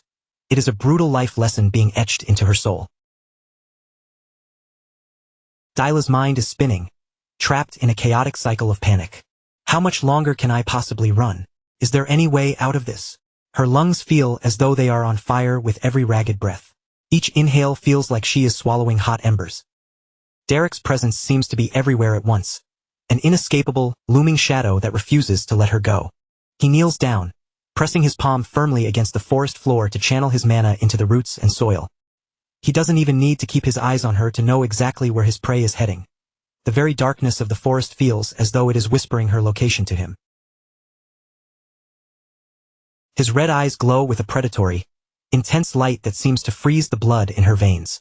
This is the same forest she used to paint, Derek reflects silently. He is beginning to understand that Dyla is far more complex than just a spoiled, entitled brat. He remembers the details of one of her abandoned artworks, a landscape brimming with a raw, chaotic life that the rest of the world had simply dismissed as a failure. But Derek saw the truth in it. She feels mana in a raw, untamed way. He murmurs to himself. He has finally found the key to unlocking the young noble's true, hidden potential. Suddenly, with a desperate, guttural cry, Dyla makes one final, rebellious stand. She lunges at him, brandishing a heavy rock in her trembling hands, screaming with every ounce of rage she has bottled up inside. Derek doesn't even bother to blink. His hand moves to the hilt of his weapon. With a speed that the human eye can barely perceive, he draws his sword, clank. In one fluid, lethal motion, he deflects her desperate attack. The rock is sent spiraling away into the darkness, leaving Dyla completely disarmed. Utterly outmatched by her tutor's overwhelming skill, she stands frozen in the silence, her breath coming in jagged hitches as her pride lies shattered at her feet. In the heavy, suffocating silence that follows, the fierce, demonic mask she wore finally crumbles, revealing a deep vulnerability that marks the very beginning of her true transformation. Derek studies her, and for the first time, he cannot help but acknowledge her tenacity. "I'll admit," he says, his voice deep and steady, "your spirit is actually quite admirable." He knows it wasn't easy for her to find the courage to counterattack when she realized she couldn't outrun him. Dyla collapses to the forest floor. Her hands sink deep into the damp, cold earth as she struggles to draw a full breath. The physical exhaustion is severe, but it is the utter mental fatigue that is currently crushing her soul. Derek approaches her slowly, his footsteps deliberate and calm, his glowing red eyes catching the dim light of the forest. "You don't even have the strength left to run, do you?" he declares, his voice cutting through the air like a blade to signal that the game is officially over. With a precise, merciless motion, he points the tip of his sword directly at her throat. "Any last words?" he asks, creating an atmosphere so heavy it feels like a genuine execution under the moonlight. To his genuine surprise, Dyla lets out a small, sharp laugh, a sound that is bitter, laced with deep self-loathing and the very last remnants of her fragile pride. "Do you think I'm going to beg you for mercy?" she shouts, her wounded pride blazing in her eyes. She stares straight up at him, defiant to the end, and adds, "Unlike you low-born filth, I do not crawl. Just kill me." Derek falls silent for a long moment, watching her, before he asks the one question that cuts straight to the heart of her misery. "Why are you so obsessed with your lineage? Don't you want to know what's really hiding behind that mask of superiority?" The question hangs in the forest air, echoing around them. Dyla turns her back to him, but her shoulders tremble violently beneath the weight of a painful truth she has never dared to voice out loud. "Then what would I have left?" she asks, her voice cracking and broken. "If you take away my noble lineage, what else am I supposed to be?" The fake persona of the arrogant noble continues to disintegrate under Derek's relentless, piercing gaze. Years of bottled-up frustration finally erupt from within her. "Magic? Magic? Magic?" she repeats, the words sounding like a painful mantra as she hugs herself, feeling small, pathetic, and utterly defeated. Real, hot tears spill from her blue eyes, streaming down her cheeks. "Do you think I never tried?" She cries out toward the vast, uncaring sky, finally revealing the open wound of someone who gave everything she had, only to be told it was never enough. Derek keeps his eyes locked on her face, which is partially obscured by the shadow of her bangs. For the very first time, he isn't seeing the spoiled, vicious monster that everyone in the estate whispers about. Instead, he sees the girl underneath. "No matter how hard I push myself, it never works," she confesses, her voice thick with defeat as she sinks down into the tall grass. She is haunted by the terror of being discarded, by the crushing fear that if she cannot master the rigid arts of magic or painting, her entire life is rendered worthless. The tears continue to stream down her cheeks in a relentless tide. If even her prestigious noble blood is being called into question, what hope is left for someone who feels like an absolute failure in every single facet of her existence? Collapsed on her knees, physically exhausted and emotionally shattered, she lets out a fragile, desperate plea. "What am I?" She is clawing for an identity that exists far beyond the weight of her family titles and the crushing expectations placed upon her. Standing just a few paces away, Derek watches her in profound silence, his features partially veiled by the darkness of the trees. The critical turning point has finally arrived. His fingers tighten firmly around the hilt of his sword, and instantly, a brilliant, vibrant blue aura erupts from the steel, casting a mystical, piercing glow that illuminates the dark forest. Dyla lifts her eyes, struggling to focus through the blur of her tears, and watches in awe as that raw, untamed mana radiates from him with such effortless grace. "I've heard enough," Derek states, his voice ice-cold and echoing through the night. He raises his blade toward the vast, open sky, pulling an immense surge of power from the air beneath the light of the full moon. "Goodbye," he declares. Dyla squeezes her eyes shut, bracing her entire body for what she is certain will be a fatal, final strike. A sudden, blinding flash of light tears through the clearing, and a wave of mana surges outward in a violent, chaotic torrent. It is a raging storm of blue energy that seems powerful enough to consume everything in its path. Yet, instead of lashing out at her, the magic shifts. Towering, jagged crystals of magical ice explode upward from the forest floor, encircling Dyla completely and shielding her within this breathtaking, unprecedented display of power. Tears still falling, she hangs her head, utterly overwhelmed by the sheer, crushing intensity of Derek's magic. It is a force unlike anything she has ever known. Something pure that defies every rigid, stifling rule she was ever forced to memorize. Derek's sword strikes. It plunges into the core of a colossal mountain of ice that manifests from the earth in a heartbeat. The surrounding air snaps and freezes solid, leaving behind an atmosphere heavy with the weight of absolute, overwhelming power. Dyla lifts her tear-streaked face, blinded by the majesty of this raw, untamed strength. In the center of that freezing, crystalline brilliance, a realization dawns on her. The world of magic is infinitely broader and deeper than she had ever dared to dream. With a crisp, metallic click that echoes through the silence, Derek slides his sword back into its sheath. The suffocating tension of the confrontation dissolves, replaced by a strange, revealing calm in the moonlit forest. To her utter astonishment, Derek bows with perfect, refined courtesy. "Well done, Lady Dyla," he says with a serene expression. "Please forgive my earlier rudeness." The hunter has, in an instant, shifted back into the role of the mentor. Dyla stares at him, her face still marked by tear tracks and a faint, thin wound, completely unsettled by the sudden, heavy weight of his respect. "It might not be what the books call magic," Derek explains, his gaze intense and unwavering. "It was simply a raw manifestation of mana. But even so, you managed to reach it." Those simple words are the first true, honest acknowledgement she has received in years. A jagged, choked sob breaks through her lips. The floodgates of her long-held frustration burst open, and Dyla collapses into uncontrollable weeping, crying out with every ounce of her remaining strength. This isn't physical pain she's feeling. It is the long-overdue release of a lifetime of suppressed anguish. There in the clearing, cocooned by pillars of eternal ice under the gaze of a silent full moon, the proud lady of the duchy sobs like a small child while Derek stands by, waiting with infinite patience for her inner storm to pass. High above, the moon serves as a quiet witness to the end of an era of shadows and the birth of a new path she never thought was hers to walk. Derek drops to one knee before her, meeting her at eye level. That confirms it, he reveals quietly. You belong to the school of the wild.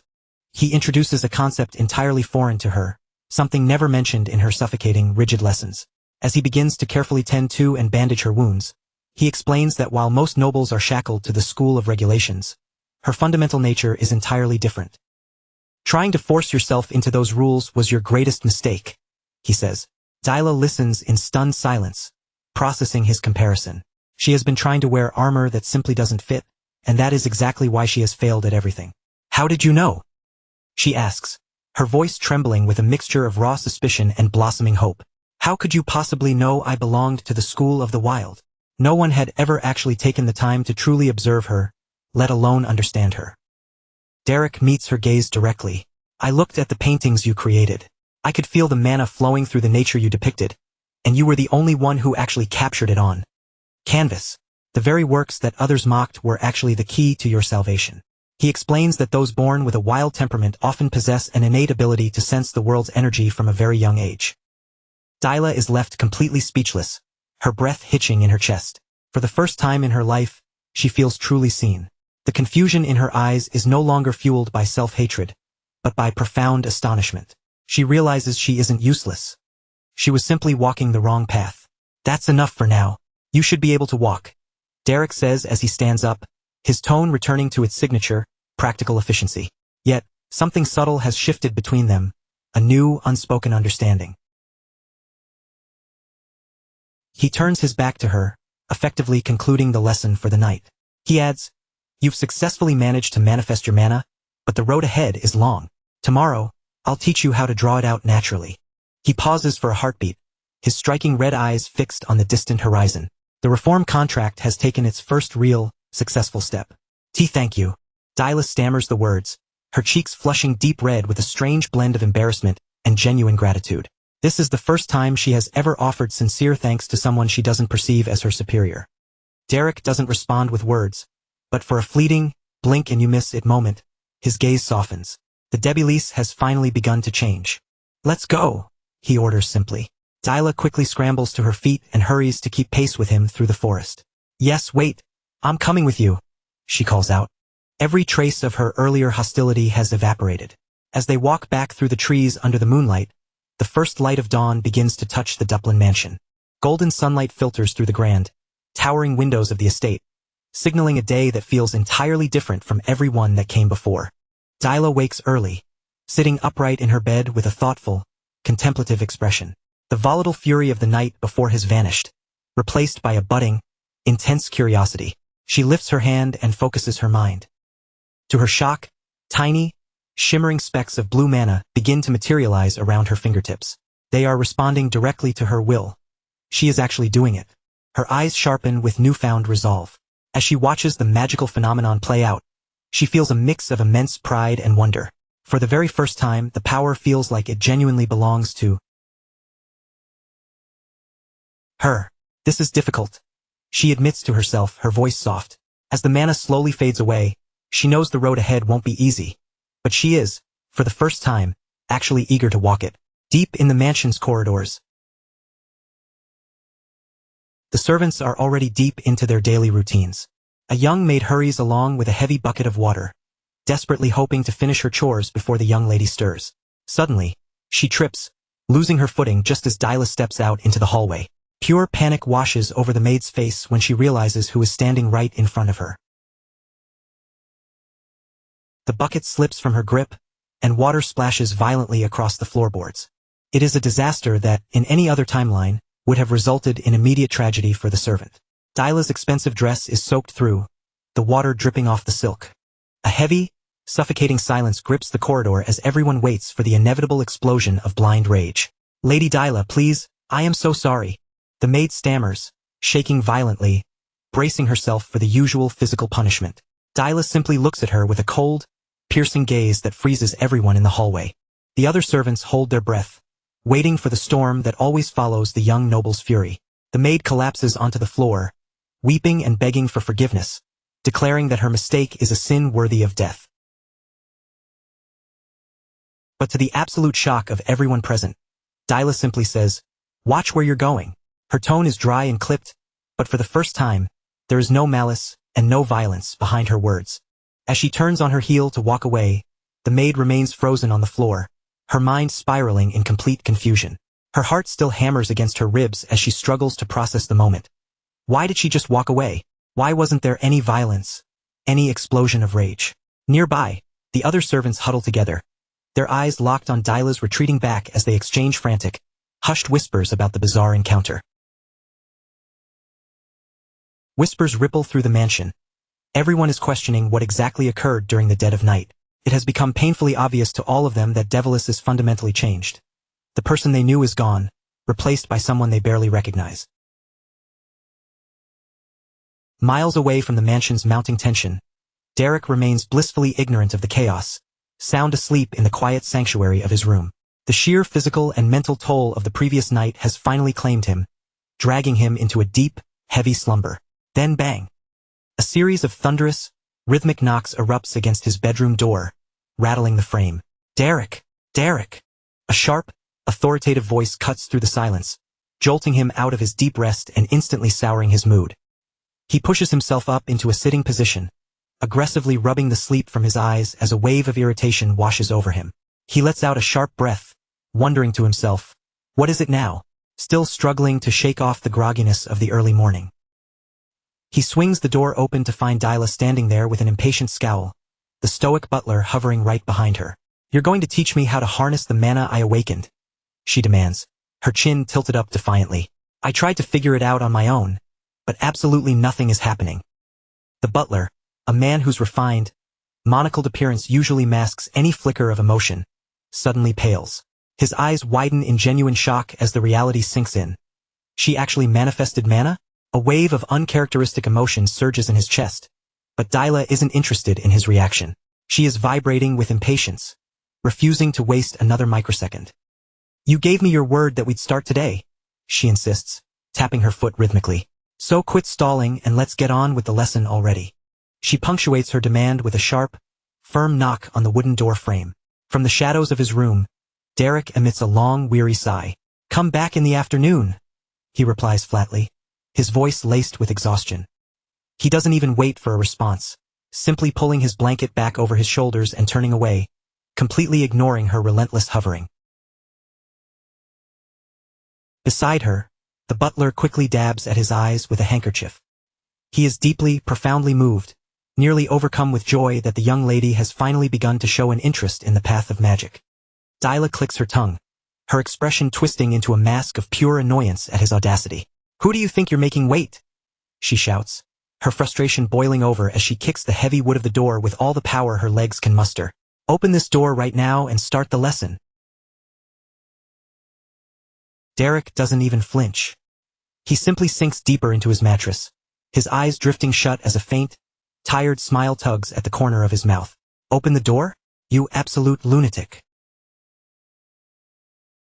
Dyla's indignant voice rings out, echoing down the length of the hallway. The true education is only just beginning, though the air at the Duplin mansion feels heavy, altered by a strange, new energy that wasn't there before. Hard, purposeful footsteps ring out against the carpeted floorboards, moving with a rhythm that suggests a singular, focused intent. In the hidden corners of the hallways, the maids huddle in groups, rumors spreading like wildfire. They trade wide-eyed glances, murmuring that the fearsome Lady Dyla hasn't shattered a single piece of china all day long. But the news gets even more shocking. The rumor mill is spinning out of control. Lady Dyla has successfully awakened her magical abilities. A young man walking briskly through the corridor hears the hushed gossip and freezes dead in his tracks. It's Esric, the Duke's son. His brow furrows, and his expression darkens into a scowl as he hears the news about his sister's abrupt transformation. Wait, what did they just say? Suspicion begins to gnaw at him.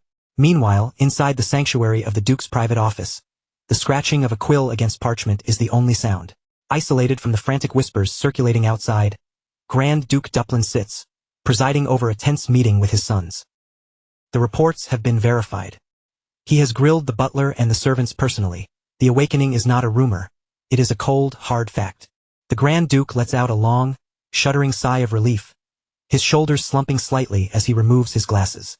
Finally, a glimmer of positive news after an endless string of chaos caused by his daughter. However, Richter, standing nearby, does not share even a fraction of his father's fragile optimism. With a glare as sharp as glass, he cautions them, warning that they shouldn't be so quick to draw grand conclusions from what might just be a fleeting spark of magic. For 72.3 FE 578. Your sister has finally tapped into her power. You should be praising her, not burying her in doubt. Another brother interjects, his tone clearly more hopeful and encouraged by the change. Your sister has awakened her magic. You should be praising her, another brother says, clearly more encouraged. The Grand Duke watches the back and forth between his sons in total silence, his eyes darting between them as he weighs the situation with clinical precision. Rick remains unmoved, his jaw set. He sternly reminds them of the trail of destruction Dyla has left in her wake, arguing that one small success shouldn't be enough to spare her from the inevitable exile to the convent. Faced with his eldest son's relentless coldness, the Grand Duke falls into a heavy, contemplative silence. His expression becomes an unreadable mask as he turns back to his paperwork. Far removed from the suffocating political tension, golden sunlight streams into the mansion's sprawling, manicured gardens. Inside her chambers, Dela O'Lantern Duplin looks nothing like the magical prodigy the servants are whispering about. She sits perched on the edge of her bed, her back turned stiffly to the room, clearly pouting. Derek, her tutor with his signature silver hair, watches her with a mixture of patience and amusement. Are you really going to sit there and pout again? He asks, his tone laced with a hint of irony. I'm not pouting. I am genuinely angry, she snaps back without turning around, her cheeks puffed out in a stubborn, childish display of defiance. Derek scratches his head, looking utterly exhausted. Acting like a spoiled child won't make the training any easier, Dyla, he warns, his voice low and steady. Dela insists, sticking to her strange, rigid logic. It isn't a pout. It is pure, unadulterated anger. Derek takes a step closer, his voice dropping into a calm, instructional tone. In this world, everything has a natural order. Your temper tantrum isn't going to make mastering magic any less of an uphill battle. I told you, I'm not pouting, she suddenly explodes, spinning around on the bed to glare at him with every ounce of fury her small frame can muster. Derek doesn't blink. He remains completely silent, anchoring her with a stare from his intense, piercing red eyes. That gaze alone is enough to make anyone falter. Under the weight of his unyielding stare, Dyla's resolve crumbles. She finally mutters, almost inaudibly, that maybe she is pouting a little bit. Though her pride is clearly stinging, Derek tightens his belt, his posture shifting, his tone turning serious. Before they move on to the next phase of the practice, he needs to make sure she understands the terrifying reality of the power now residing within her. Manifesting magic is only the first step. It doesn't mean she can wield it like a toy. Without the right control, that very same power could easily turn inward and destroy her. He speaks from experience, his voice dark with the weight of his own bitter past. Rest is just as vital as the act of learning, Derek states, before tacking on a reminder that she has other studies to attend to as well. Dyla, now thoroughly annoyed, mocks him, branding him a boring, stiff magic professor. The atmosphere in the room shifts in an instant. Derek's eyes darken, beginning to glow with a chilling, ominous crimson light. He leans in slightly, his voice dropping to a dangerous, cold whisper as he asks if she would prefer he teach her in a less stiff manner. A sudden, sharp chill races down Dyla's spine, the vivid memory of him hunting her down like a predator through the forest surfaces in her mind. A stark reminder not to underestimate the man standing before her. Intimidated and feeling the pressure, she quickly slumps into her seat, huffing out a small, defeated humph, as she tries to cling to what little pride she has left. Forget it. Though her cheeks are flushed a deep pink, a clear sign of her lingering nervousness, Derek pivots back to the practical lesson. He begins to demonstrate how to manifest mana directly into his palm. He assures her that once she grasps the fundamental basics, she'll be climbing to a 1-star level in no time. The School of the Wild is perfect for those who want to learn through their own instincts, he explains, his tone returning to a calm, professional level as he dances the shimmering blue energy across his fingertips. The magical glow flickers softly, casting light over their faces as he continues to break down the concept. He highlights how this specific path, the School of the Wild, offers a level of freedom that the suffocating, rigid school of regulations could never provide. There were no crushing lists of rules to bind her instincts, no tiny, cramped frameworks meant to stifle natural talent. Derek studies Dyla with a calm, disarming honesty, telling her that her untamed, free-spirited personality makes her the perfect candidate for the school of the wild. His words catch her completely off guard. He adds that beyond her wild nature, the bloodline of the Duplin family has gifted her with an overwhelming, raw talent, a power that simply needs the right guidance and direction under his watchful eye. Dyla sits in stunned silence, hanging onto every single word. It is the very first time in her entire life that someone has looked at her and genuinely praised her potential rather than fearing her. Instead of the usual criticism about her violent temper, a faint, embarrassed blush creeps across her face, and her eyes shimmer with a new, excited spark. "Are you actually being serious? I have talent." She whispers the words, a strange, warm sensation blooming in her chest at the compliment. Derek nods, confirming it without a single second of hesitation, conjuring an ice barrier that quickly was all the proof he needed of her innate ability. A bubbly, infectious excitement begins to take root inside her. She starts to wonder if, perhaps, she really is some kind of hidden genius. A bird lands on a branch in the garden, watching the two of them as their conversation turns more animated. Derek firmly insists that talent and genius aren't the same thing, but Dyla stubbornly argues they are exactly the same thing. From the shadows, at a distance, Rick watches his sister laughing and speaking so closely with her tutor. His expression twists into a mask of pure suspicion, his eyes narrowed with irritation at how close they have become. He clicks his tongue in pure annoyance. The sight of Dyla's genuine happiness around Derek stirs up a bitter, ugly emotion he doesn't want to admit to, a deep, burning envy, hidden beneath a thin, practiced layer of disdain. As the sun climbed over the horizon the following morning, the Duplin mansion bathed in a golden, radiant light. It was the start of a brand new day, but for the young lady of the house, it marked the beginning of an incredibly rigorous and exhausting training regime. Without so much as a polite knock or a moment's hesitation, Dyla stormed into Derek's quarters. "Derek, I've managed to manifest the magic, but I have absolutely no idea how to control where it's going," she shouted, her voice booming with an impatient intensity that showed she couldn't care less about basic manners or personal boundaries. The very next day, she interrupted his quiet breakfast with the same relentless fervor. She stood there, proudly, yet frustratedly, demonstrating the freezing, crackling energy she had summoned. She was quick to air her grievances, complaining that the physical sensation of the mana flowing through her body wasn't at all what she had imagined it would feel like. The harassment didn't stop at the breakfast table. It spilled out into the mansion's corridors. She pursued him through the halls, completely disregarding social protocol as she trailed him. The maids watched on, frozen in shock, as Dyla bombarded her tutor with a stream of questions about the bizarre, vibrating sensations she felt every time she tried to channel her mana. By the time evening rolled around, Derek had managed to find a rare moment of peace, settling beneath the shade of a tree to lose himself in his spellbooks. But his inseparable shadow was already closing in. "What do you think you're doing here all by yourself?" she demanded, crossing her arms. "I told you that you were supposed to stay near the annex." She accused him of being lazy, firmly convinced that her father had handed over those rare books so that Derek would work himself to the bone, not lounge around taking breaks. Derek didn't even look up at first, his expression remaining perfectly, infuriatingly stoic. "Exactly.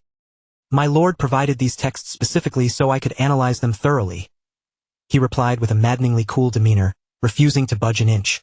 Before he knew what was happening, Dyla grabbed him by the arm and started dragging him along, refusing to accept his refusal.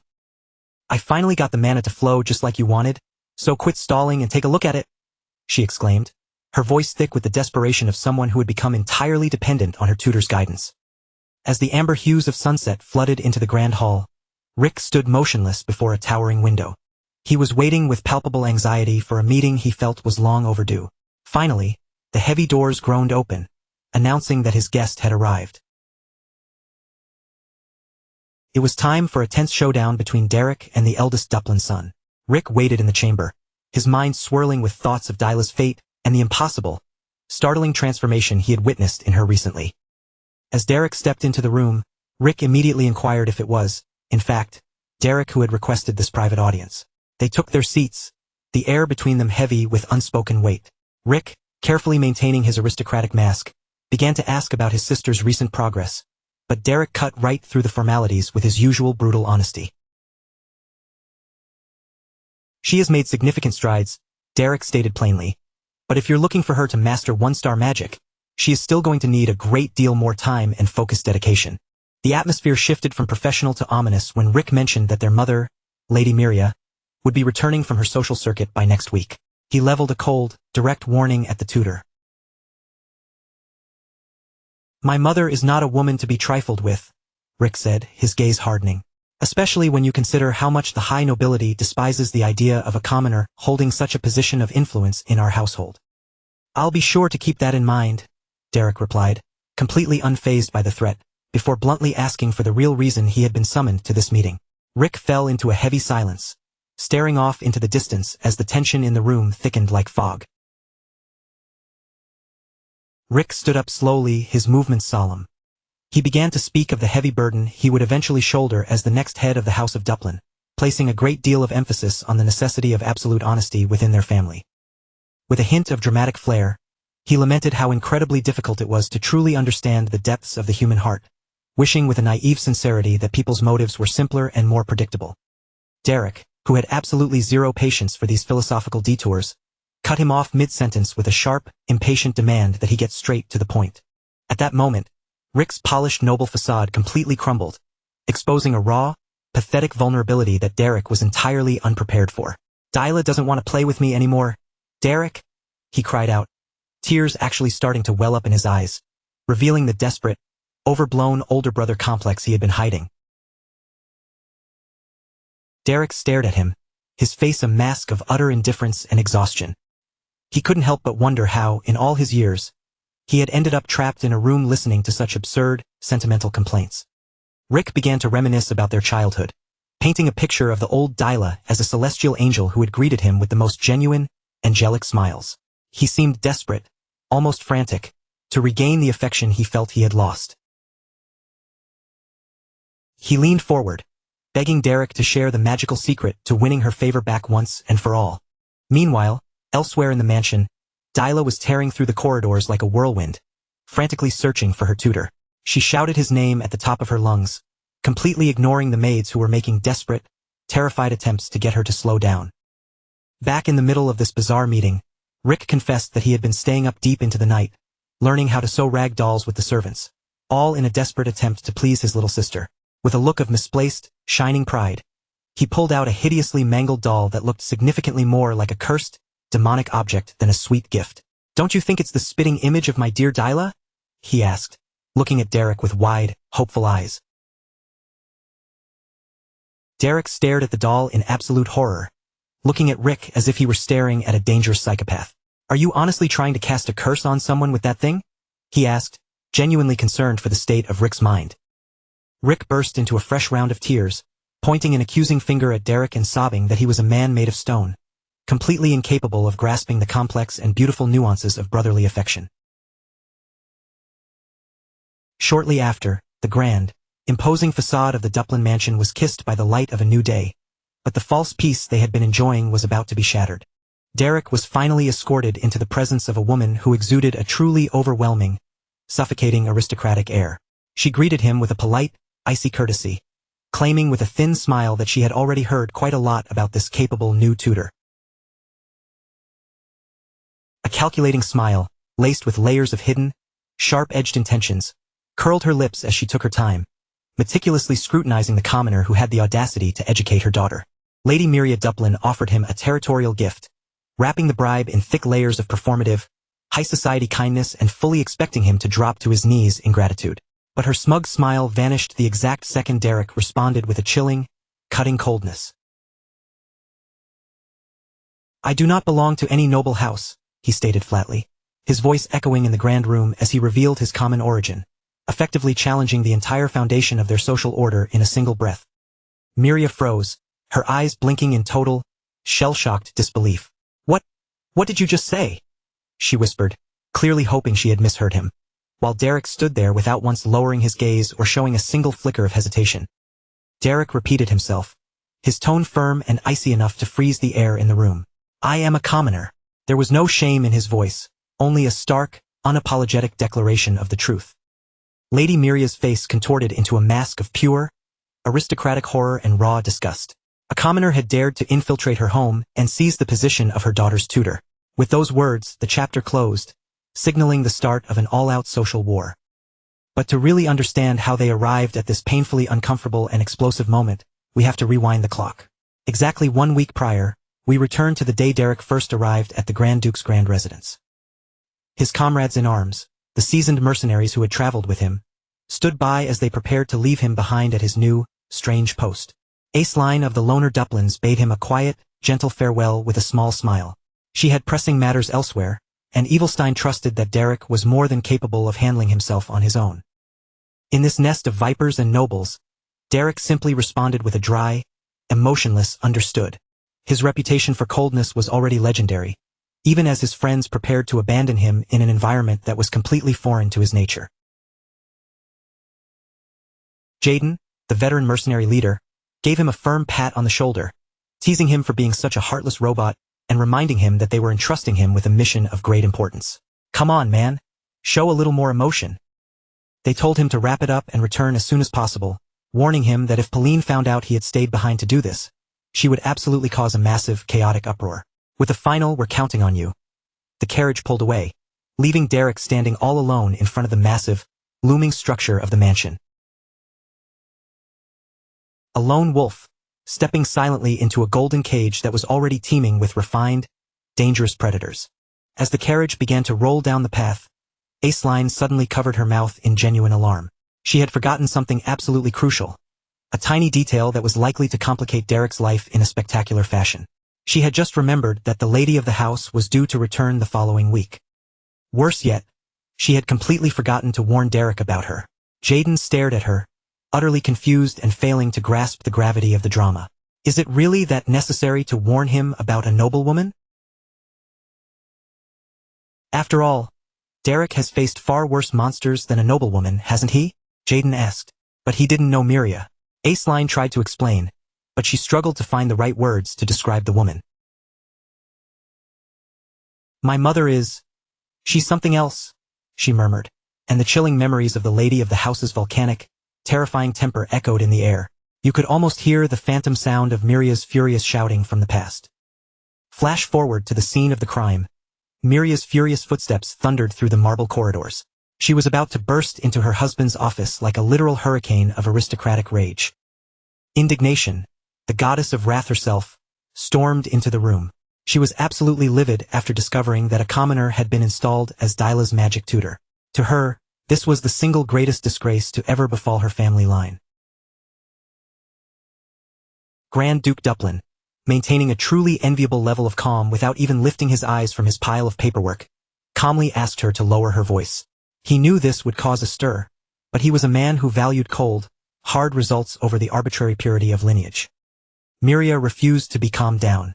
She reminded him that this involved Dyla, her own beloved youngest daughter. She simply could not accept that her child's education was being entrusted to a man who had spent his life wandering the world as a common mercenary. The Grand Duke slowly peels his glasses from his face, his expression clouded by the weariness of a circular, never-ending argument. While he is certainly not blind to his wife's deep-seated disdain for having a commoner in such a position of influence, he stands by his decision, anchored by the cold, practical reality that he simply had no other choice. He reminds her, his voice firm and unwavering, that every high-born tutor they hired in the past eventually threw in the towel, unable to handle Dyla's temperament. With the nobility having failed so spectacularly, he was forced to look outside their walls for a solution, a move that yielded an unexpectedly capable result. Finding a competent magic instructor in this day and age is a Herculean task, and he stresses that Derek's presence here is far from a mere accident.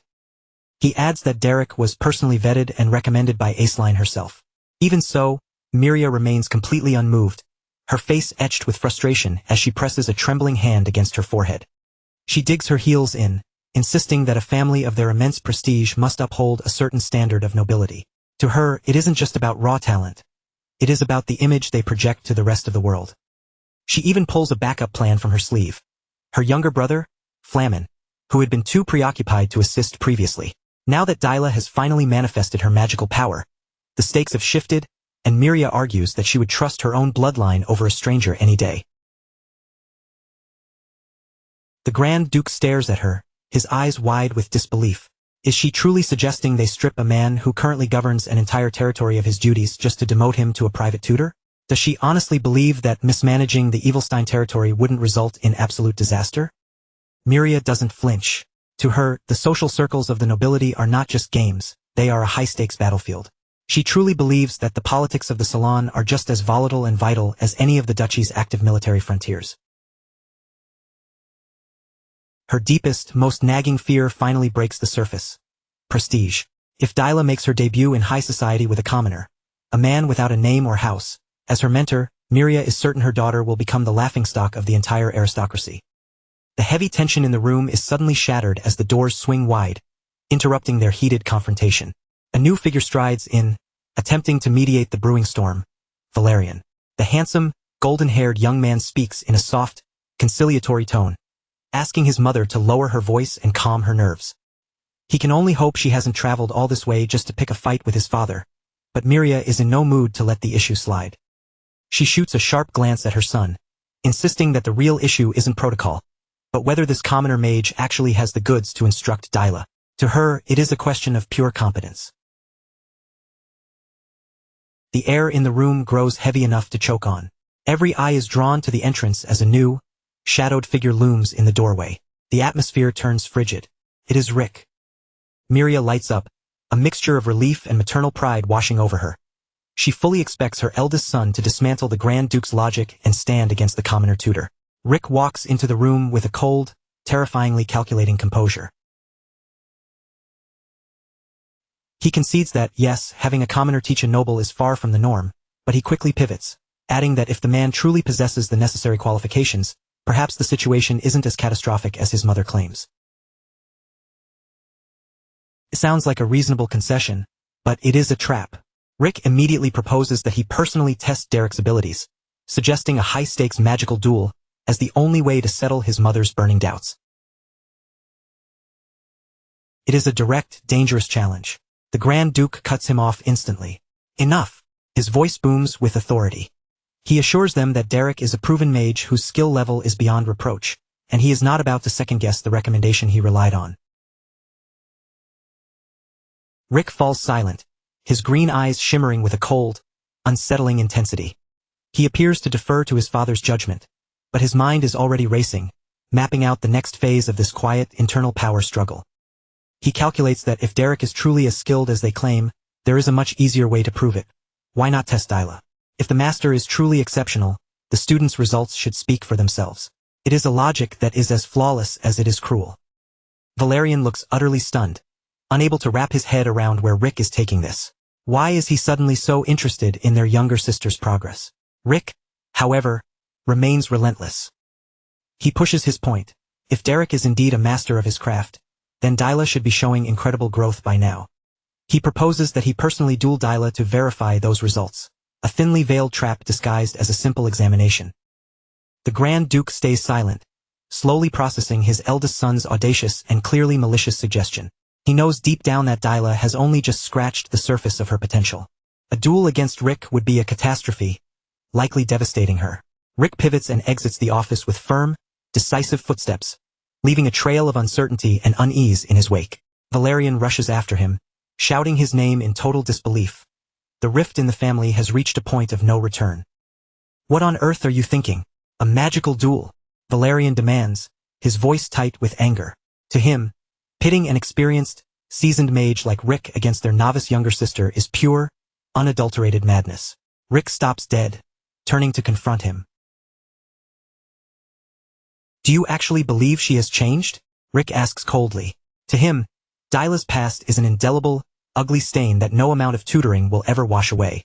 Valerian tries one last time to appeal to his brotherly heart. She is still your only sister, he says, his voice dropping to a plea. We share the same blood, Valerian reminds him. He argues that Rick's duty is to guard and protect her, not to tear her down in front of everyone. The chasm between the two brothers could not be more glaring. Rick lets out a sharp, bitter laugh. Blood, he repeats, as if the very word were a disgusting joke when weighed against the massive, creeping disgrace he believes Dyla has brought upon their name. His contempt is so profound that he no longer views Dyla as family at all. She is just a festering blemish on their legacy. His rage finally boils over. That very blood, he declares, his hatred visceral and raw. is what's dragging the House of Duplin into the abyss. Allowing her to debut in high society would be the final nail in our coffin. Valerian stands there, completely speechless in the face of such deep-seated hostility. He scans Rick's face for any lingering flicker of affection, but finds only a cold, vengeful determination. Is that really how you feel? Valerian asks, his voice barely a whisper. Rick doesn't even bother to stop walking. In his mind, Dyla crossed the line long ago, betraying the honor of their house. In his twisted worldview, the only real solution is to lock her away in the annex building forever, keeping her hidden from the light of day. Valerian watches him go, his heart growing heavier with every step.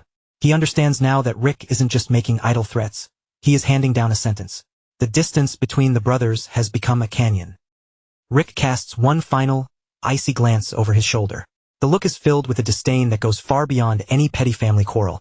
He truly believes that he is the only one willing to do what is necessary to save the Duplin legacy. He will destroy anyone who stands in his way. Meanwhile, the morning sun bathes the mansion gardens in a deceptive, quiet peace. Birds chirp and flutter, entirely oblivious to the dark drama simmering behind the stone walls. The fate of a young noblewoman hangs by a thread. Suddenly, the tranquility is shattered.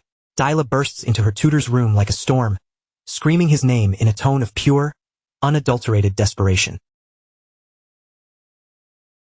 Panic has completely replaced the arrogance she once wore like armor. She knows exactly what kind of future awaits her if she fails this test. Derek, however, remains true to his character. He barely reacts, his eyes drifting up from his book with a calm that is nothing short of infuriating. What could possibly be the matter so early in the morning? He asks, acting as if the girl currently hyperventilating in front of him isn't on the verge of a total breakdown. Dyla can't even get the words out. She can only jab a trembling finger at the parchment in her hand. The impossible situation is closing in, the walls tightening as time runs out. The crushing weight of her own incompetence is suffocating her. Finally, she manages to spit out the ultimatum. If I lose this duel, you are fired, she declares. She knows deep down that if Derek leaves, the only thing shielding her from her brother's cold, calculated cruelty will be gone for good. It's a desperate, pathetic cry for help wrapped in the clothes of a command. Derek sighs, admitting he already heard about the challenge. With brutal honesty, he reminds her that Rick is a seasoned one-star mage, and that if he is being generous, her odds of winning are effectively zero. Dyla explodes. Is that all you have to say? She shouts, outraged by her teacher's complete lack of empathy. She cannot comprehend how he can sit there so calmly when both his paycheck and her entire future are on the line. He should be training her like a man possessed. Derek rises to his feet, slow and deliberate, reminding her of the reality of his position. I'm a mercenary, he says simply. He is here to complete a job, collect his fee and walk away. His blunt, practical approach hits Dyla like a physical slap to the face. She had been hoping for at least a shred of moral support, but he barely gives her that. He even reminds her that he's already been paid more than enough for the time he's put in. For Derek, this is nothing more than a contract. It is certainly not a personal crusade. His piercing red eyes seem to stare right through her, challenging her to find her own reason to stand and fight instead of clinging to him for survival. A single bead of cold sweat trails down Dyla's face as she whispers, "You really mean that?" In that singular moment, the terrifying truth hits her. She is truly on her own. If she wants to survive this, it must be because of her own internal will to live, not because her tutor feels sorry for her. Time slips away. 1 week later, beneath a cloudless sky and flying the banners of the Duplin family, the day of judgment finally arrives. The entire household has gathered, many of them there to witness what they assume will be the public execution of Dyla's future. The training grounds stand ready, an imposing arena where generations of family mages have been forged in sweat and blood. Today, however, the air is thick with a malice that has nothing to do with training. Grand Duke Duplin strides to his private viewing platform, his face an impenetrable mask. Beside him, Miriam masks her rising anxiety behind a decorative fan, flanked by maids who dare not make a sound. The tension is suffocating. "You've come," the Grand Duke observes as Derek finally appears. The tutor walks in, draped in his signature blue cloak and carrying the same aura of unshakable calm that so deeply irritates the nobles of the house. He doesn't look like a man who is about to lose his position. Derek offers a slight, minimal bow, adhering to only the barest essentials of social protocol. His silence is his most powerful response. He doesn't need to waste words to prove he is ready for whatever horror this day holds. The Grand Duke studies him intently, unable to shake the feeling that Derek isn't nervous in the slightest. Is this confidence born from some hidden, immense power they have yet to truly witness? Regardless, the Duke decides that it is far too early to discard this man. He can't help but feel a grudging admiration for Derek's composure in such a hostile, judgment-filled environment. It takes genuine nerve to stand tall like that under these conditions, he thinks to himself, firmly reaffirming his decision to keep the man on as a teacher, at least for the time being. Another set of footsteps rings out across the arena floor. Rick strides forward, his presence marked by an arrogance that seems to swallow the entire space. His boots strike the stone with a rhythmic, military precision, announcing that the main event is finally ready to begin. His dark cape billows violently in the wind as he clenches his fist, his knuckles turning white as he struggles to hold back the simmering aggression inside him. To him, this isn't just a friendly match or a simple training exercise. It is the stage where he will finally scrub away the persistent stain that his sister has been on the family name. A cold, predatory smile curls his lips as he takes his measure of the field, surveying his opponent with clinical detachment. His objective is as singular as it is terrifying. He intends to break Dyla completely, leaving no shred of mercy or dignity behind. His green eyes are saturated with pure, unadulterated contempt as he settles into his stance. Every thought racing through his mind is a formal declaration of war. Dyla, I'm going to make you regret every single day of your pathetic past down to the very marrow of your bones. Meanwhile, far away from the arena's hostility, Dyla navigates the dim, shadowed corridors of the mansion, walking slowly toward her inevitable fate. Her footsteps ring out sharply against the floor, each sound marking what might be her final walk as a recognized young noble. Tucked deep beneath the shadow of her crimson hood, her eyes shimmer with a volatile mixture of raw fear and a burgeoning spark of rebellion. She is still wrestling with the biting, harsh honesty of her master's words, terrified by the thought that she might truly be forced to stand alone against her own brother. Her voice wavers as she catches up to Derek once more. Do you really mean that? She asks, her tone brittle, unable to reconcile the fact that he really does seem to care about nothing but his contract and his coin. While her entire world teeters on the brink of total collapse, she desperately searches his face for a single sign of compassion, a tiny hint of humanity. Derek, maintaining a wall of both physical and emotional distance, tells her bluntly that the gears of her magical growth have already been set into motion. He speaks in a flat, monotone voice, explaining that even if she hasn't fully mastered one-star magic yet, the gap is closing fast. It won't be long before she stands on equal footing. This is cold, technical validation, not the emotional reassurance she craves. He reminds her that her potential isn't some miracle or coincidence. She was born with the elite blood of the House of Duplin coursing through her veins. Dyla is left breathless, completely stunned. Why on earth would a man who actively despises noble titles be the one to remind me of my lineage? She senses there is a deeper, more complex strategy hidden behind his words. Derek turns away, finally pulling back the curtain on his philosophy. His school is the school of the wild. This isn't a classroom for inherited lessons or the polite, suffocating manners of the highborn. It is a path carved through self-study and the brutal requirements of survival, learning the instinct to bite down hard before you are bitten yourself. Dyla bursts into tears, the pressure finally fracturing her composure. Why are you telling me this now? She cries out, feeling as though the looming weight of the duel against Rick is already heavy enough to crush her without having to sit through a lecture on living like a savage. She stands trembling on the razor's edge of total collapse. Derek doesn't offer a word of comfort. His piercing red eyes track every tremor in her frame with a look of detached pity, the way a master craftsman might inspect a blade that hasn't quite been tempered enough. He knows this pain is the only way to forge her. As she lowers her head in defeat, Dyla finally confesses her deepest, most painful fear. I know I'm not a good student.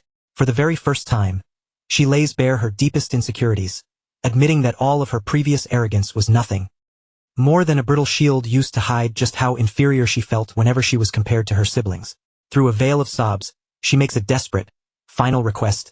Even so, I still want to keep learning magic from you. She rejects every other possibility, clinging to Derek as her only remaining bridge to redemption. She has gambled her entire future on this cold, unfeeling man. Derek turns his back on her, carefully processing the raw, ugly honesty of his disciple. He knows he has finally achieved his goal. He has shattered the shell of the spoiled, entitled noble girl, revealing the hidden will of someone who genuinely wants to fight to survive. A heavy silence descends on the room. As he cinches his combat gloves tight, he warns her that he knows absolutely nothing about the etiquette of noble duels. He has never set foot in one, and he has zero intention of bowing to their absurd, archaic protocols now. His methods are significantly more direct, and they are far more lethal. He locks his gaze onto hers with fierce intensity. But I can teach you exactly how to win a fight. He leans in and asks the one question that will dictate the rest of her life. Do you truly want to win? In her mind, Dyla hears the venomous, biting whispers of the high society that rejected her. It seems Lady Dyla doesn't have a lick of magic after all. She remembers how they mocked her at every turn, whispering that even the most prestigious teachers had eventually given up on such a hopeless, lost cause. The cruel comparisons echo in her mind like a broken record. How could something like that ever be born from the House of Duplin? They would sneer behind their fans. They labeled her the end of her house's golden age, a heavy burden who brought nothing but shame and trouble. But now, as her tears begin to dry on her cheeks, her expression undergoes a transformation. The wounded, pathetic girl is gone. Yes, make me win. She answers, her voice ringing with the hardness of tempered steel. She has fully embraced Derek's brutal methods. She is finally ready to prove every single one of them wrong. Back in the present, out on the arena floor, Dyla steps forward with a firm, unshakable resolve. This time, the story is going to play out very differently. She hasn't stepped onto the stage merely as Rick's younger sister, the girl everyone in the crowd expects to see humiliated and broken. She isn't here as the pitiful, disgraced youngest daughter of House Duplin. The air crackling around her vibrates with a new, dangerous energy. A confidence born from finally accepting her own darkness and her fierce, burning desire to triumph, no matter the cost. Derek watches her movements from the shadows, a faint, rare look of satisfaction touching his face. She comes to a halt at the dead center of the stage, standing defiant before her brother and the entire watching noble elite. Today, beneath that crimson hood, there is no remnant of the old Dyla. There is only Derek's disciple, a mage prepared to do absolutely whatever is required to survive. The true battle is finally about to begin. She stared up at her instructor in total disbelief, her voice trembling as she stammered, asking if he was genuinely serious. Her red cape swayed gently in the bright morning light. He watched her carefully, realizing in that moment that she wasn't stepping forward as a sister, or even just the youngest daughter of a noble house. She stood there as his disciple, a mage in her own right. The scene shifted to the family crest, which fluttered high above the arena. A gentleman with a prominent mustache cleared his throat, his voice projecting across the crowd as he announced the advanced rules of the engagement. The rule was simple. Whoever managed to trigger their opponent's protective artifact first would be declared the loser. The small, magical device floated in the empty space between the two duelists, pulsing with a soft, steady glow to ensure they didn't kill each other. Her dark-haired brother fixed a cold, serious gaze on her, but she didn't so much as blink. Without a second of hesitation, he began to chant a powerful spell, summoning ferocious, swirling winds that tore through the arena and whipped violently at her clothes. A sphere of dense, emerald-green light coalesced in his outstretched hand, swelling rapidly with a terrifying, concentrated power. Offering a cold, insincere apology, he unleashed a devastating wave of cutting wind, aiming the blast directly at her. The attack tore across the stone floor with incredible speed, shattering the ground and destroying everything in its path. Her eyes reflected the ominous glow of the spell as it barreled toward her. Yet, at the absolute last possible instant, she dropped low, ducking beneath the lethal blast with a burst of agility that caught everyone off guard. A flicker of genuine surprise finally broke through his composed mask. Visibly annoyed, he pressed the attack, throwing strikes at her with relentless, mounting frustration. But she moved like a blur, slipping between his attacks and dodging every single strike with an unexpected, fluid ease.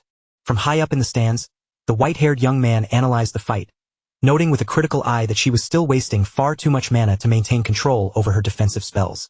A moment later, a violent gust of wind collided with the towering wall of ice she had desperately raised for protection, shattering it into thousands of frozen shards upon impact. Her opponent sneered at her, mocking her by saying that what she had just displayed wasn't a true spell, but merely a crude, pathetic shaping of raw mana. Readying an even more potent attack, he declared that he was done playing around. Her cheap tricks were about to be crushed. Brilliant energy spheres streaked through the air toward her position while she stood rooted behind her crumbling barrier. In that exact split second, a sudden memory flashed through her mind. It was the cold, unyielding voice of her instructor, reminding her that mercenaries never concerned themselves with the concept of honor. They only cared about the victory. She had once confessed her fear that people might learn to hate her even if she managed to win. He had simply asked her if she could handle being hated, so long as she achieved what she set out to do. Now, with a surge of fierce, unshakable determination, she realized she had already made her choice. Back in the heat of the present, she sprinted alongside her crumbling ice wall, dodging the incoming barrage with sharp, calculated precision. The lesson echoed in her heart. There are some warriors who don't care about the rules of a duel. They only fight for the win. Sliding gracefully across the arena floor, she channeled her magic to gain momentum, using the uneven terrain to her advantage. Catching him completely off guard, she hurled a jagged shard of ice that struck him cleanly, drawing a line across his defenses. Her eyes blazed as she readied her next move, but he responded with a condescending, confident smile, declaring that this was the end of the line for her. A razor-sharp blade of pressurized wind surged toward her, forcing her to throw herself flat against the cold stone of the ground to avoid decapitation. The attack smashed into the center of the arena, erupting into a massive, blinding cloud of dust that instantly obscured everything from view. A wave of gasps rippled through the spectators, thick with tension. A woman in the crowd cried out the girl's name, her voice trembling as she frantically begged for someone to step in and stop the duel before things turned tragic. The man standing beside her, gripped by the fear that the girl had been struck, caught her arm and ordered her to remain seated. He gestured toward the ring, pointing out that the protective artifact hadn't triggered, which meant the match was still very much alive. With that grim realization, the brutal fight ground on, unrelenting. His gaze remained locked, steady and unblinking, fixed upon the center of the arena. It was as if he were watching a performance that only he could fully understand, spotting details that everyone else in the crowd had completely missed. Through the thick, swirling curtain of dust, the young man with white hair sat perfectly still. He remained remarkably composed, watching every shifting movement with a quiet, icy certainty, knowing full well that the final outcome of the duel remained firmly in the balance. From his vantage point on the bench at the arena's edge, the white-haired youth observed the chaos with an unnerving, quiet composure. His eyes were glued to the battlefield, tracking every flicker of movement. She hadn't even flinched when that last strike came barreling toward her. Could that unnatural calm have been part of a carefully orchestrated plan from the very start? Meanwhile, deep within the billowing cloud of dust, the duelist moved with cautious, measured steps across the fractured stone floor. He kept his eyes peeled, scanning the wreckage for any sign of his opponent, fully convinced that his last strike had landed true. Then, a shadow of confusion flickered across his face. Why hadn't the protective artifact triggered? He spun around, glancing wildly from left to right, but the girl had completely vanished, as if she had simply evaporated into the air. Suddenly, without even a second's warning, the sturdy wooden floorboards beneath his feet groaned and then splintered apart with a sharp, violent crack. A jagged, massive spike of pure ice erupted from the darkness below, catching him squarely off guard and launching his body high into the air. He crashed back down to the ground hard, dazed and winded, struggling to piece together what had just happened to him. The realization hit him a heartbeat later, cold and stinging. She had been attacking him from the hidden depths beneath the arena's platform all along. He shot an urgent, questioning look toward the judge, desperate to know if lurking under the floorboards counted as leaving the designated battlefield. The gentleman with the monocle offered a cool, calm shake of his head. No, being beneath the arena did not count as stepping out of bounds. The young duelist gritted his teeth, his jaw tightening in frustration. No one would ever expect a trick like this. Refusing to let himself fall behind, he shoved himself back up to his feet. Suddenly, more jagged ice spikes began to erupt from the floor, forcing him to scramble and dodge repeatedly to stay alive. Spears of shimmering ice tore through the platform in wild, unpredictable patterns, keeping him locked in a frantic, constant state of motion. Beads of sweat began to pool on his brow. How was he supposed to land a clean hit on her if he couldn't even see where she was hiding? He vaulted into the air, his face twisted in annoyance, barking out that there was absolutely no noble etiquette in a duel fought like this. Staring intently into the dark, jagged hole in the shattered flooring, he called out her name, his voice laced with a flicker of genuine concern. And then she appeared. The girl in the red hood rose gracefully from the darkness of the opening below, her small, determined figure framed perfectly by the drifting, hazy dust. She looked up at him from beneath the platform, her blonde hair shimmering with a faint light, while her eyes burned with a deep, furious crimson. The sheer intensity of that gaze made him freeze in his tracks. He had seen that look before. His brother Derek had worn that exact same expression back in the heat of battle. Understanding dawned on him in an instant, and from that moment on, his entire demeanor shifted. He became noticeably more serious, his focus sharpening into a razor's edge. This strategy, it wasn't something she had come up with alone.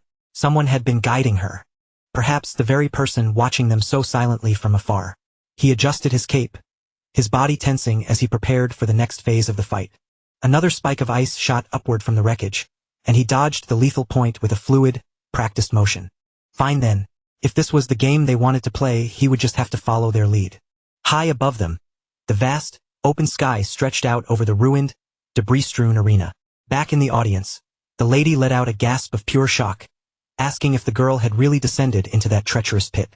She begged her husband to put an end to the duel, but he replied with a firm, cold tone that no rules had been broken, so the fight would continue. Nearby, a bearded man observed the exchange with a thoughtful, grave expression etched onto his face. Beneath the shattered remains of the platform, the girl took a moment to steady her breathing.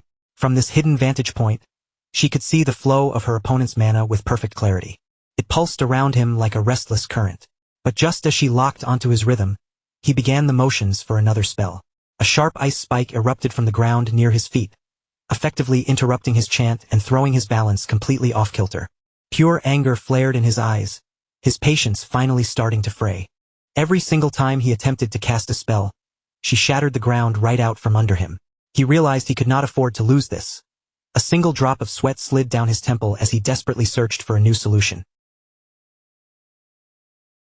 Looking down from above, the arena appeared completely devastated, a scene of absolute ruin. The fallen flag lay draped across the broken boards and cracked stone, a testament to the violence of the struggle. Suddenly, the girl noticed something important. The flow of his mana had completely ceased. He was clearly plotting something big. She tensed, muscles coiled and ready to strike the very second he began another spell. The judge suddenly stiffened as well, calling out a warning to the young master. In a sudden, blinding flash, the duelist leapt upward and landed perfectly on top of the fallen flagpole, balancing with lethal precision. From that height, he knew she wouldn't be able to react in time, but casting a complex spell from such an unstable perch was nearly impossible. So he made a bold, desperate decision. Blue energy began to gather around him, dense and crackling with violent intent. If he couldn't manage to aim his strike precisely, he would simply destroy the entire platform and everything beneath it. Without uttering a single incantation, he unleashed the raw, surging power. The white-haired observer's gaze sharpened. His interest finally peaked. A massive, roaring explosion of blue energy tore through the heart of the arena.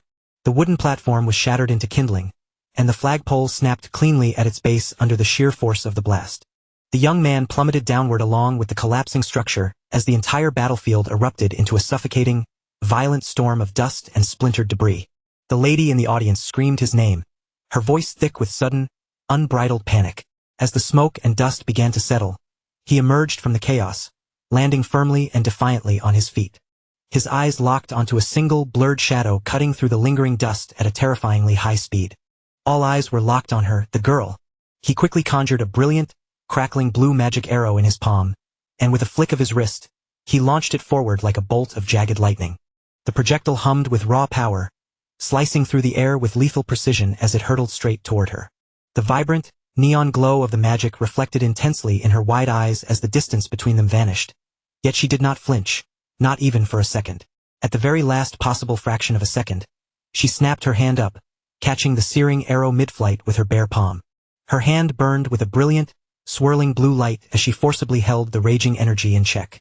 Her hair whipped violently around her face from the magical pressure, yet her expression remained eerily calm and hyper-focused. Under her absolute control, the captured arrow began to shift and warp, its form collapsing and hardening into a jagged, blazing blue blade of condensed energy. With one sharp, decisive motion, she pivoted and redirected the weapon, sending it screaming back toward him. She didn't hesitate, sprinting forward immediately in the wake of her counterattack to press the advantage. He had been so certain that landing even a single arrow would secure his victory. Instead, she launched herself into the air, driving a powerful, momentum-fueled kick straight into his chest.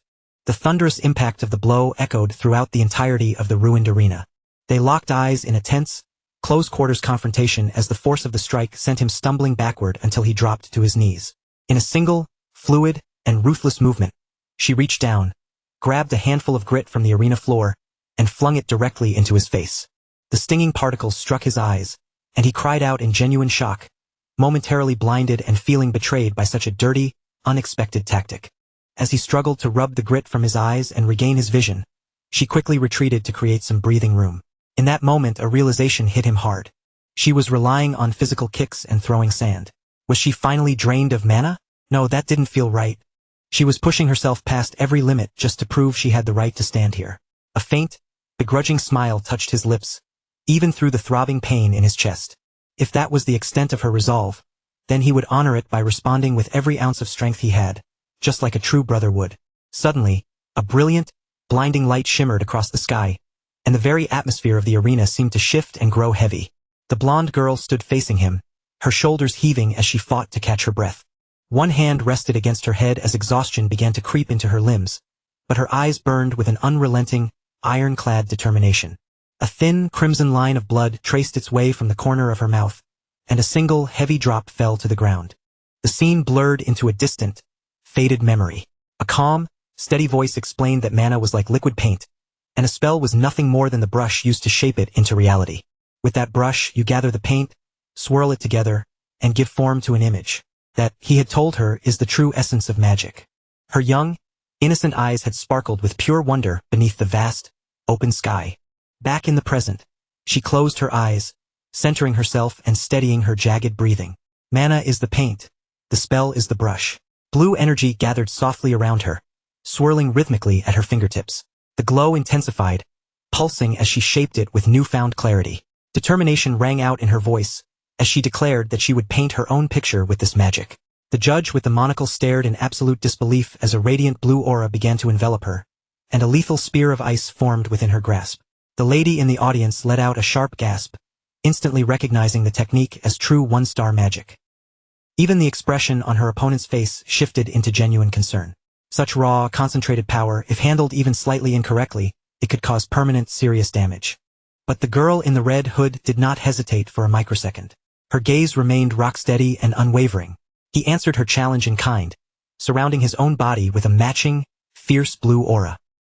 He stepped forward, his voice firm as he declared that even if she had managed to reach the level of one-star magic, he was still one step ahead of her. With that final declaration, the two prepared to collide in their ultimate, decisive exchange, each determined to secure the final victory. He steeled himself, planning to strike first and end the bout in one single, earth-shaking exchange. The little blonde lowered her hand toward the dusty ground, pulling and gathering every last remaining thread of her mana into one final, overwhelming attack. The blue light swirled violently, almost chaotically, around her fingers as she focused her mind with absolute, crystal-clear intent. At that exact same instant, the duelist unleashed a furious barrage of glowing energy arrows, each one cutting through the air with lethal, whistling speed as they rushed toward her. The two powerful spells met at the very heart of the ruined arena. For a single, suspended heartbeat, everything seemed to freeze, and then a blinding, deafening explosion of light swallowed the entire battlefield.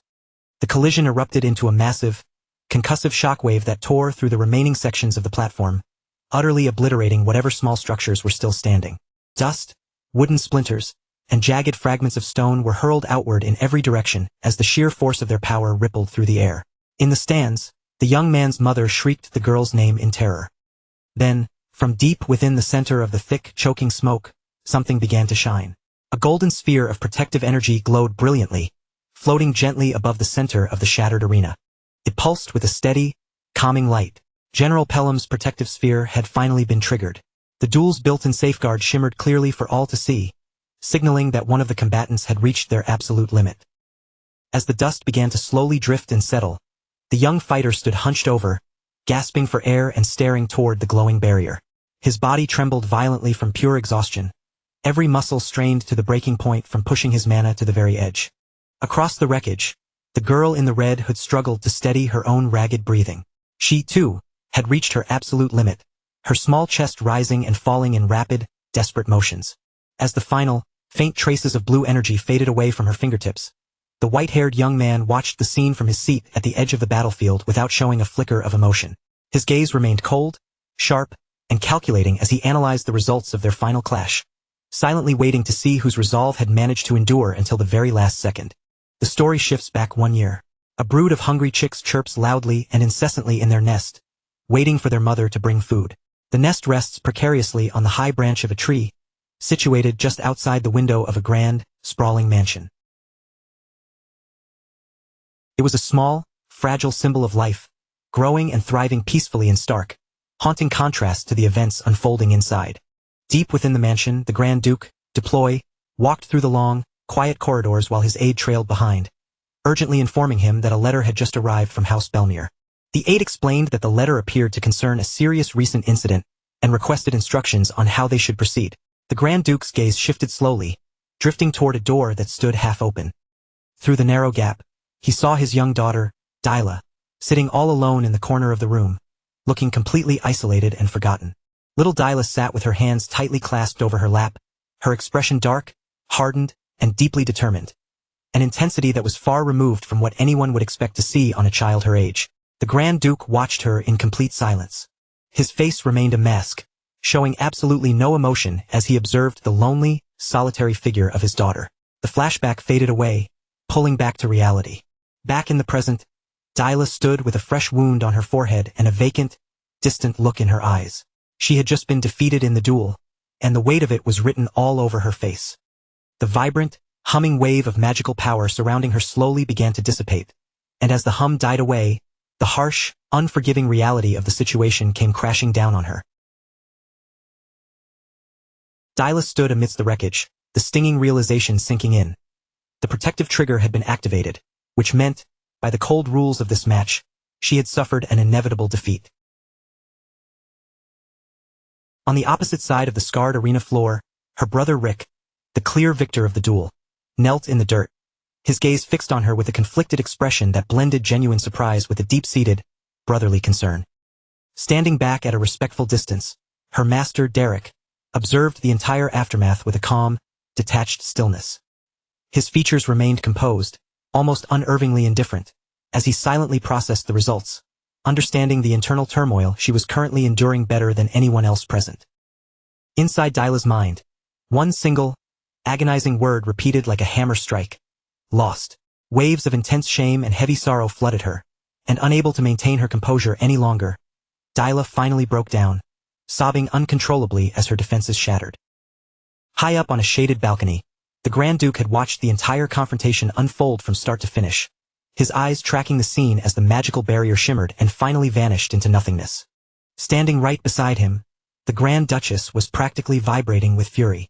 She snapped at her husband, her voice shrill with indignation, as she vented her disbelief that such a vulgar, messy, and dirty display could even be classified as a proper magic duel, declaring it utterly nonsensical.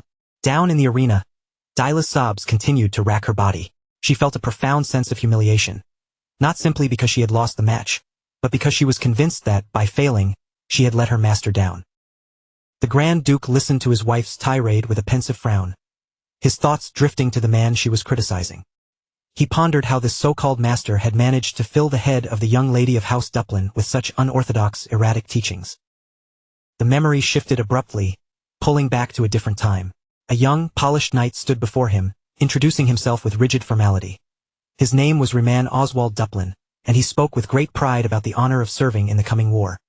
Standing across from him, a significantly younger version of the Grand Duke studied the man. The Duke remarked that he had heard plenty of rumors about the knight's father, noting that the young man possessed those same sharp, hungry eyes, a sign of the great, burning ambition he held within.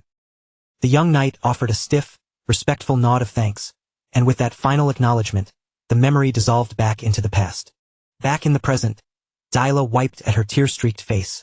The sting of her defeat had left her feeling hollow and completely devastated. High on the balcony, the Grand Duke looked down at her, his expression uncharacteristically serious and thoughtful as he carefully parsed through the details of what he had just witnessed. Your gaze has grown sharper, Dyla, he thought to himself, acknowledging her subtle progress. Suddenly, a small cluster of maids rushed forward, frantic and worried, swarming around her to check on her condition. They insisted that she needed to be taken away for medical treatment immediately to tend to her scrapes and bruises. But Dyla had absolutely no interest in their fussing. With a sharp, dismissive wave of her hand, she rebuffed them. She shoved away the maid who tried to reach for her, leaving the girl visibly startled and hurt. Dyla moved on, utterly ignoring the presence of everyone else around her. Dyla began to walk away, her steps firm and singularly determined as she navigated the wreckage of the battlefield. She eventually stopped dead in front of her brother, Rick. He looked up at her, caught off guard by her sudden approach, his expression twisted in discomfort and uncertainty as he struggled to find the right words. Awkwardly scratching at the back of his head, Rick tried to offer a congratulatory word, but Dyla didn't even acknowledge his presence. She simply kept her head bowed in icy silence. Without uttering a single syllable, she turned her back on him and kept walking. One of the nearby maids stepped forward, gently offering to escort her to her chambers so she could get some rest. Again, Dyla completely ignored her. Instead, her eyes scanned the crowd, darting back and forth as if she were desperately hunting for someone specific, leaving the maid puzzled and confused. Finally, she spotted him standing off to the side, away from the rest of the onlookers. Her master, Derek, sat patiently on a wooden bench, waiting calmly for her to reach him. He watched her approach, his face maintaining that same inscrutable, analytical calm he always wore. Dyla came to a halt in front of him, her head hanging low. She felt too paralyzed by shame to meet his eyes, and she clenched her teeth together, her jaw aching, as fresh tears spilled down her cheeks. The internal pain became entirely too much to bear. In a sudden, desperate burst of emotion, she dropped to her knees and grabbed tightly onto the fabric of Derek's cloak. Her voice cracked as she choked out the words between heavy, racking sobs. "I lost." She tilted her head up, her eyes wide and overflowing, and began to apologize profusely. Her greatest fear hadn't been the loss itself, but the possibility that she had disappointed her master. Derek looked down at her, his features remaining impossible to read. There was no flicker of anger, nor even a hint of disappointment to be found in his gaze. Dyla remained on her knees at his feet, completely surrendered to his presence, waiting for his judgment. Finally, Derek reached out and rested a hand on her shoulder, his touch grounding her.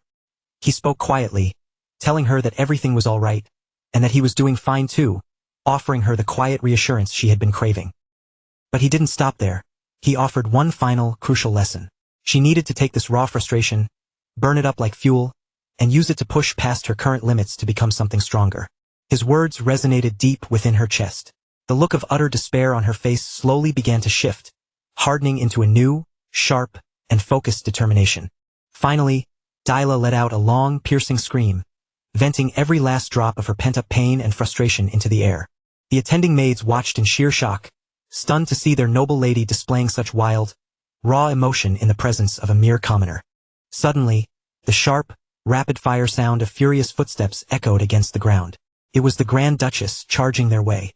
Miria hurried toward them, her voice echoing with sharp, aggressive anger as she shouted her daughter's name.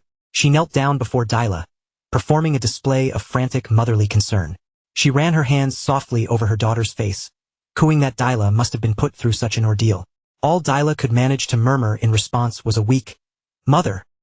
The Duchess pulled her into a tight, possessive embrace, assuring her that everything would be set right, and insisting that she be taken away to have her injuries treated at once. Overwhelmed by the chaotic turn of events, Dyla simply nodded weakly, continuing to sob into her mother's dress. As the maids gathered to usher Dyla away, the Duchess reached up to wipe away a single, staged tear, perfectly maintaining her performance as a grieving, protective mother. However, the very second her daughter was out of sight, her expression twisted into something else entirely, replaced by a look of cold, venomous rage. With her daughter now safely removed from the scene, she pivoted her attention toward the true target of her hatred, Derek. She marched toward him with firm, heavy steps, her heels digging into the grass. Derek watched her coming, looking slightly puzzled by the pure, unadulterated intensity of her glare. Without a word of warning, the Duchess's composure finally snapped. She spat out words of venom, labeling him a vulture and a wretch, demanding to know exactly what he thought he had accomplished, all while mocking his pathetic, one-star magic. Then, she swung her hand out, slapping him hard across the face before grabbing him by the collar of his clothing. She accused him of polluting the girl with cheap, filthy tricks and staining the pristine purity of a noble lily. She shrieked that he had forced the young lady of the ducal house to engage in something disgusting and utterly disgraceful. Derek took the full force of the blow without flinching. Despite the angry, bright red mark blooming on his cheek, his face remained a blank, neutral mask. The Duchess continued to rail at him, insisting with fanatical certainty that there existed a world of values, dignity, and heritage that someone of his low station could never hope to comprehend. A world that had to be defended at any cost. Catching sight of her husband approaching, she shifted gears, turning to him for immediate support. She gestured wildly at Derek, complaining that what they had just witnessed was an insult to magic, and accused him of poisoning Dyla with his twisted teachings. A sharp, ringing slap echoes through the hallway, but this time, the target is the Duchess herself. Stunned by the sudden violence, she stands completely frozen, her eyes wide with disbelief as the stinging sensation spreads across her cheek. The Grand Duke's hand remains firm as he grips her wrist, his voice dropping into a frigid, commanding tone that cuts through the tension.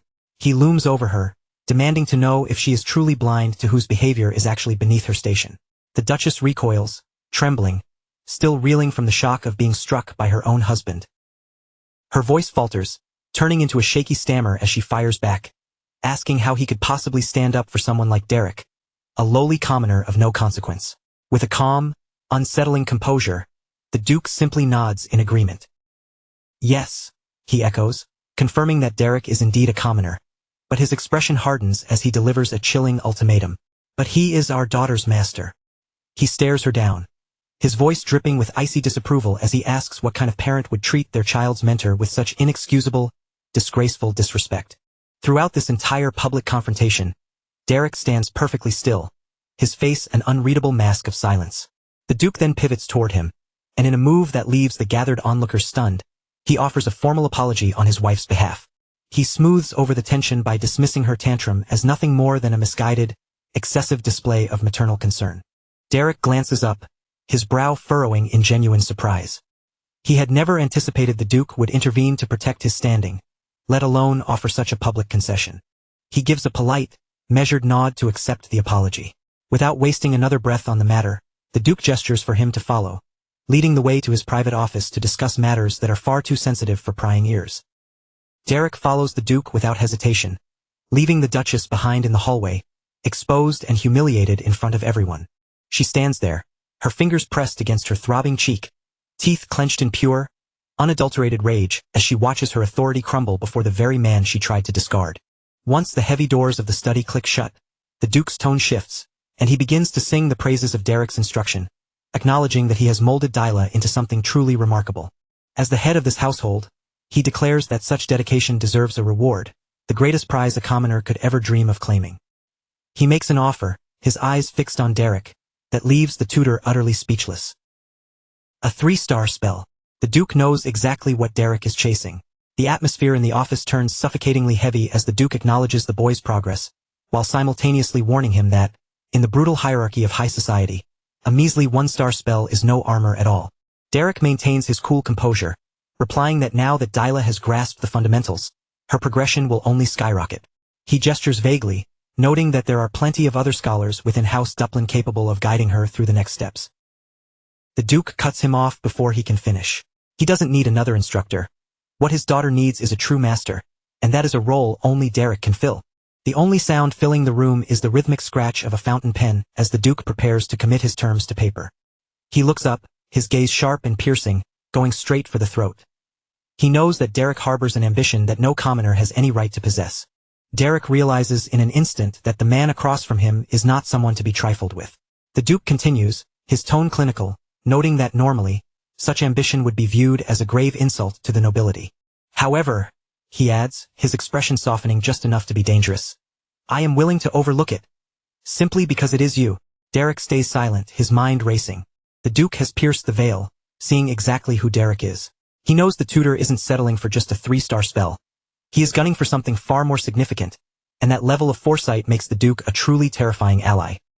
As his pen glides across the parchment, the Duke warns him that someone with that kind of hunger will never be satisfied staying within these walls forever.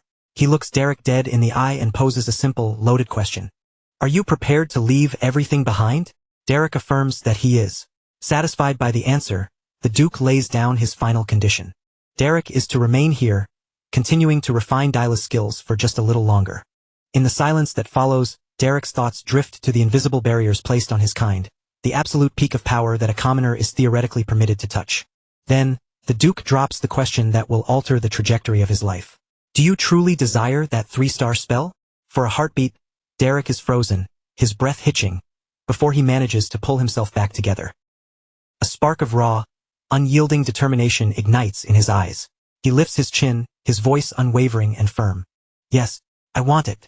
A moment later, a section of the library wall shifts, groaning as a secret door slides open to reveal a hidden, softly glowing passageway. The deal is inked in blood and magic. Derek steps into the Duke's private library, a sanctuary holding ancient knowledge he had once assumed was forever beyond his reach. He reaches out, his fingers tracing the weathered spine of a heavy tome, physically sensing the dormant, ancient power trapped within the pages. He cracks the book open, his eyes widening at the dense, swirling runes and intricate diagrams, the master keys to advanced spellcraft. A 3-star spell. He stands there in the dim light, held captive by the sheer scale of the knowledge laid bare before him. It is dense, it is ancient, and it is overwhelmingly powerful. A soft, incredulous whisper escapes his lips, and a ghost of a smile plays on his features. Incredible. He thinks of the countless mages who scrape by, spending their entire miserable lives just to catch a glimpse of a single 2-star spellbook. Yet here, surrounding him, is an entire repository of 3-star texts. Suddenly, the weight of the Duke's demand feels like a bargain. Clutching the book, Derek realizes he finally has a tangible, ironclad reason to anchor himself to this mansion. This knowledge is worth any price, any risk. Yet, a shadow of a concern flickers at the back of his mind. He knows all too well that if his mercenary partner, Pauline, ever caught wind of this backroom deal, it would trigger an absolute catastrophe. Meanwhile, in a raucous tavern buried deep in the city, the mercenary leader Jaden is busy holding court. Sitting just a few paces away, Pauline remains quiet, looking uncharacteristically flustered and confused. The scenery shifts, trading the dusty archives for a vibrant, clear blue sky as warm, golden sunlight spills over the training grounds to herald the start of a new day. Dyla stands tall, her chin tilted toward the sky and confidence radiating from her every movement. She broadcasts to anyone within earshot that she has finally ascended. She is officially a 1-star mage. Derek doesn't even bother to look up from the tome he's cradling. He responds with a shrug of total indifference, his voice dry and flat as he notes that, yes, since she managed to successfully cast a 1-star spell once, she technically qualifies. Her smile falters, replaced by a flash of irritation. Dyla can't fathom how her own master could be so aggressively underwhelmed by her milestone. Derek continues calmly, pointing out that it was hardly a triumph to brag about, subtly digging at how long she actually took to reach this level. Dyla huffs, fuming that trying to please him is an exercise in futility.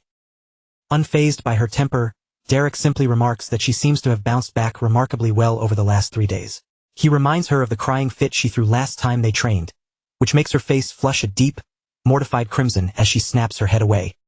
She shouts a denial, insisting she never cried and that she just had some dust in her eyes. A pathetic excuse that she mutters under her breath as she continues to grouse about his personality. Dyla grumbles that her father should have warned her earlier, admitting that she spent the last few days in a panic, terrified that Derek was about to get tossed out of the mansion for good. Ignoring her venting, Derek pivots back to business, declaring that it's time to start the lesson. He mentions that because she's a quick study, she'll be mastering more 1-star spells in no time. The word quickly stops her cold. She looks at him, confused, and asks what he means. For the first time, Derek offers a genuine, albeit small, word of praise. He explains that her growth has been unusually fast, noting that her ability to channel mana so soon after awakening is a rare trait. Immediately, her vanity flares up, and her pride is back in full force. Her eyes light up with manic excitement, and Dyla starts rattling off a list of flashy, powerful spells she wants to tackle next, insisting on Mana Arrow or the Wind Blade, technique her brother, Rick, used to show off. As she gets lost in the fantasy of crushing her brother with superior magic, Derek cuts her off with a sharp, firm word. Disregarding her entire list of requests, he declares that today they are practicing mana manifestation. The choice leaves her completely bewildered. She thought they were done with the basics. She didn't realize they were going to backtrack to something so elementary and mind-numbingly dull. Derek maintains a patient, steady tone as he breaks things down for her. He emphasizes that while there are countless secondary factors at play, the absolute core of any magic, the fundamental basics, will always remain the most critical part of the process. Just as he gears up to provide a deeper, more technical explanation, Dyla lets out a long, heavy sigh of resignation. To Derek's genuine surprise, she offers a reluctant nod, signaling that she's finally willing to commit to the training. If you say that's how it is, then I suppose it must be. she mutters under her breath. Despite her agreement, her disappointment is painfully obvious. She had spent all this time building up excitement, fully expecting to dive into something far more thrilling. Her brow furrows, creating a look that's a strange, conflicting blend of confusion and lingering curiosity. Suddenly, she catches Derek staring intently at her. Her hands fly to her face in a reflexive gesture, and she snaps, asking if something is wrong. Why is he watching her with that look? Derek just offers a casual shrug, brushing it off by saying it's nothing worth mentioning. In truth, he's just taken aback by how obedient and receptive she's being. It's an attitude that's entirely out of character for her. That little observation immediately hits a nerve, and her mood shifts instantly. A hot flush climbs up Dyla's neck as she goes on the defensive. She insists, perhaps a bit too loudly, that she's held him in high regard from the very first moment they met. Derek cuts her off without missing a beat. A particularly unpleasant memory flashes in his mind. The sight of Dyla, wearing a mischievous, devilish grin, dumping an entire bucket of filthy, muck-filled water straight over his head. In a voice that's eerily calm, he reminds her exactly what happened. She drenched him in dirty water. And it wasn't just a one-time occurrence. She did it twice. As the memory is laid bare so effortlessly, Dyla's expression contorts with mortification, her face burning with embarrassment. She stammers, letting out an awkward, sputtering noise, unable to believe he's still hanging on to that incident. Derek doesn't hesitate, replying flatly that it's not the kind of thing you just forget.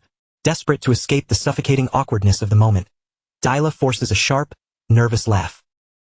She starts babbling about how surprisingly nice the weather is, clearly just filling the silence, before she swiftly turns and jogs off to start the mana manifestation drills. Derek watches her go, a faint, amused smile playing on his lips. He's clearly entertained by her transparent attempt to hide her boredom behind that exaggerated, fake enthusiasm for such a tedious exercise. Time slips away, and eventually, the veil of night settles over the grand Duplin estate, cast under the cold, pale glow of a full moon. After hours of relentless, exhausting training, Dyla is splayed out flat on the ground, completely spent. Even as she struggles to draw in ragged breaths, faint wisps of blue mana continue to swirl sluggishly around her frame. Without a sound, Derek drifts into view, hovering just an inch or two above the grass. He offers a casual comment, noting that it looks like her schedule is about to get much busier. He touches down gracefully beside her, looking down at her collapsed, weary form. Dyla is still fighting for air, but his words click. She realizes he must have heard the news about her upcoming obligations too. Frustration flares in her eyes as she clutches her head with both hands. She groans, lamenting that starting next week, she's being forced to attend endless etiquette classes on top of everything else. Derek, however, doesn't seem to grasp why she's so upset. He tells her it's actually a positive development. Now that she's successfully mastered a spell, she finally qualifies to receive the proper, structured education befitting a lady of her noble standing. Dyla stares up at him in sheer disbelief, her voice thin as she starts listing the crushing pile of subjects she's expected to tackle. Etiquette, languages, geography, history, botany, piano, sewing. She recites, her voice trailing off. She can't fathom why she needs to cram all of this into her life, and she finds herself wondering aloud how her older sister manages to survive it all. Derek answers with dead seriousness. He explains that's precisely why her sister is revered as the flower of Duplin, the shining star at the very center of Evilstein's high society. Dyla lets out a long, deflated sigh, admitting that all she genuinely cares about is mastering magic. Derek calmly suggests that she should simply prioritize that. Then, since the Grand Duke himself hired him for the task, they have more than enough autonomy to do things their own way. But Dyla remains unconvinced. She questions whether they'll actually have the time to pull it off. Derek flashes a confident, reassuring smile, asking who on earth would dare fire him now that he has the Grand Duke's personal backing. Dyla's lips curve into a bitter, knowing smile. She points out the reality. Even if her father is willing to acknowledge his position, her mother certainly won't sit idly by. The Duchess is going to pull every string and manufacture every excuse she can find to drive him out of the mansion. Derek asks her, point blank, why the Duchess is so dead set on having him expelled.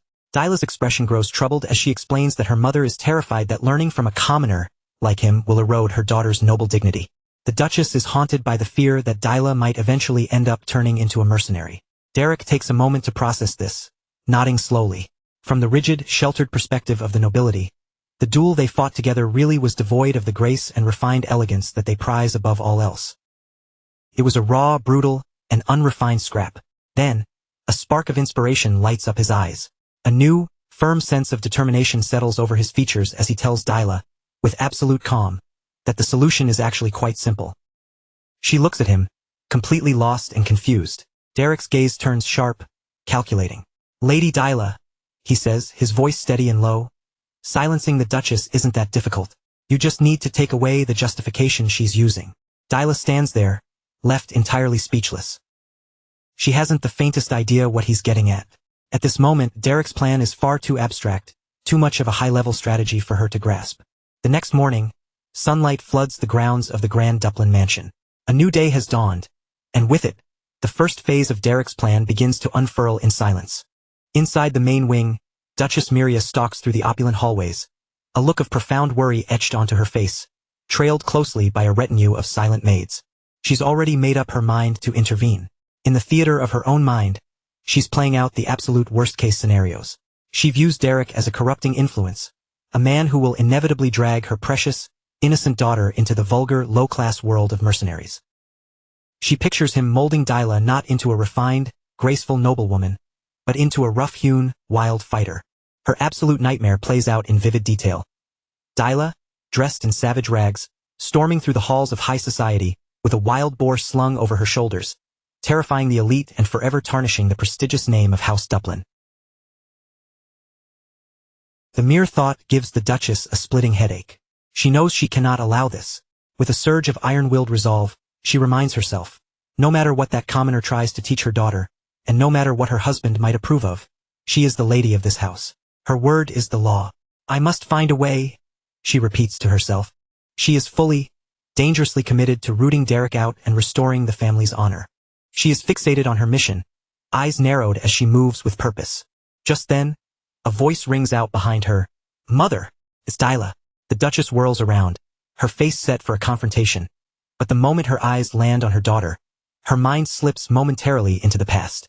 For a fleeting, precious second, she doesn't see the rebellious, troublesome girl standing before her. Instead, she remembers the tiny, innocent child who once smiled so sweetly in her arms. The memory blooms, warming her chest. A single, stray tear pricks the corner of her eye, but the memory only hardens her resolve. She has to protect that purity. She has to protect her daughter. Yet, as she refocuses on Dyla, her expression shifts abruptly from tender nostalgia to utter, stunned confusion. Something is deeply, unervingly wrong. Standing there isn't the girl she expected. Dyla is draped in an elegant blue dress, her posture perfectly upright and refined.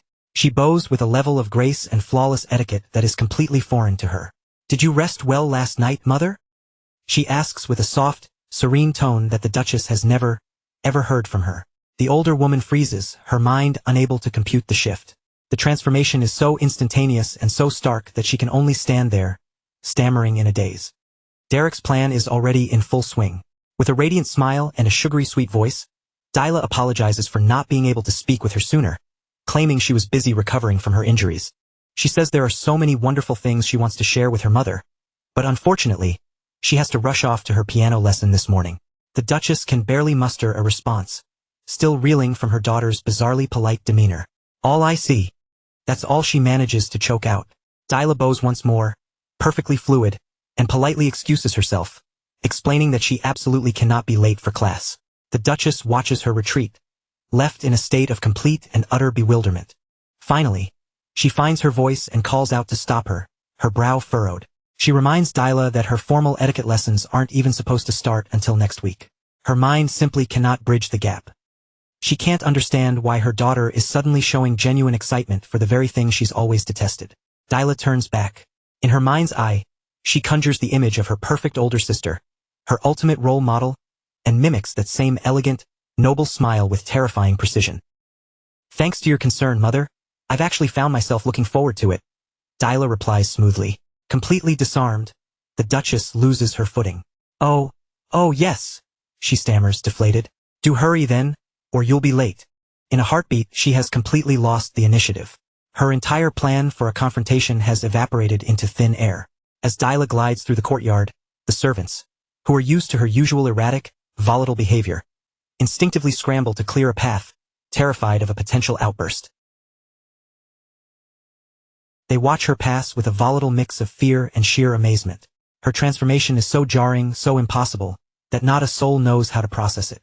One maid, so rattled by the sight, fumbles the box she's carrying.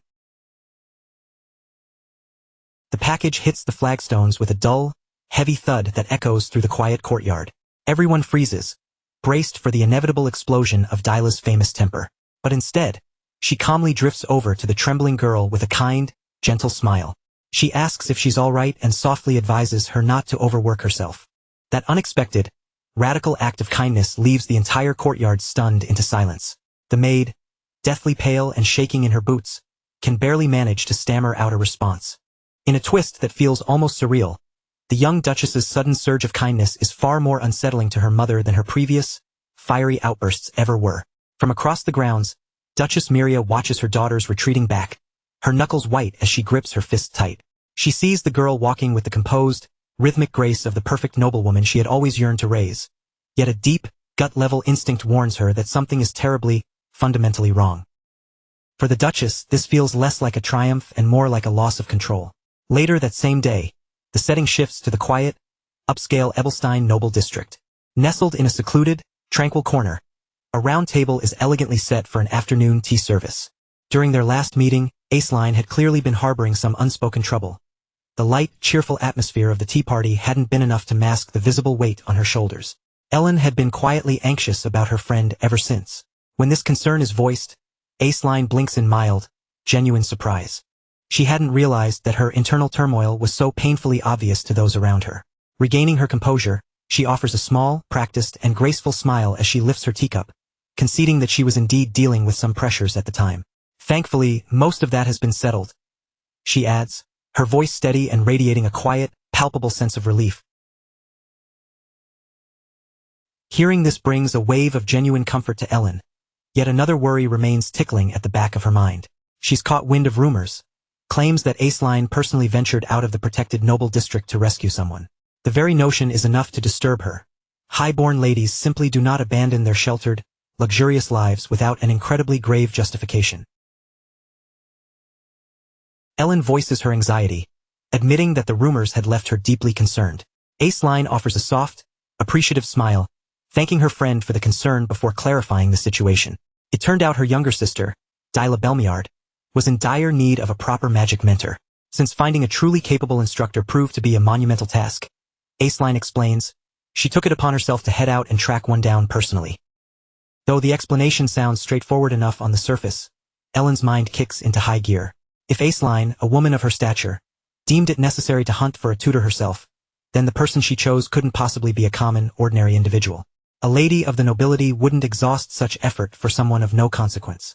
She maintains her pleasant, social mask, but intense curiosity begins to swirl behind her guarded eyes.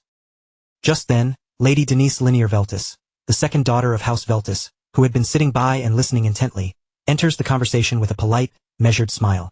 She chimes in, confirming that she knows the teacher was indeed hired specifically for Lady Dyla. I visited the Belmiard estate not long ago and saw Dyla for myself, Denise continues, and the transformation was truly staggering. She notes that the once notorious, troublesome girl has blossomed into a young lady so refined and well-mannered that she was nearly unrecognizable. Aceline nods, a flicker of quiet, maternal pride softening her expression. She explains that Dyla has already managed to manifest one-star magic, and her conduct has become strikingly neat and disciplined. Witnessing my younger sister's growth has actually pushed me to strive harder in my own studies, Aceline admits. Denise keeps that gentle, polite smile firmly in place, but a seed of doubt begins to sprout in her mind. The Belmiard family had kept Dyla under wraps, almost hidden from society for ages. Why, then, are they suddenly so eager to broadcast her progress? The whole situation reeks of something unusual. Choosing her words carefully, she merely comments that Aceline must have secured a truly exceptional mentor. Aceline agrees immediately, without a hint of hesitation. He doesn't hold noble status, she admits candidly, but his capabilities are simply extraordinary. In fact, it was well worth the journey to the Belden Mercenary Corps to recruit him myself. At the mention of that word, both Ellen and Denise visibly freeze. A mercenary? The word lingers in the air, heavy with unspoken implications and judgment. Ellen's thoughts immediately retreat to a dusty, unpleasant memory.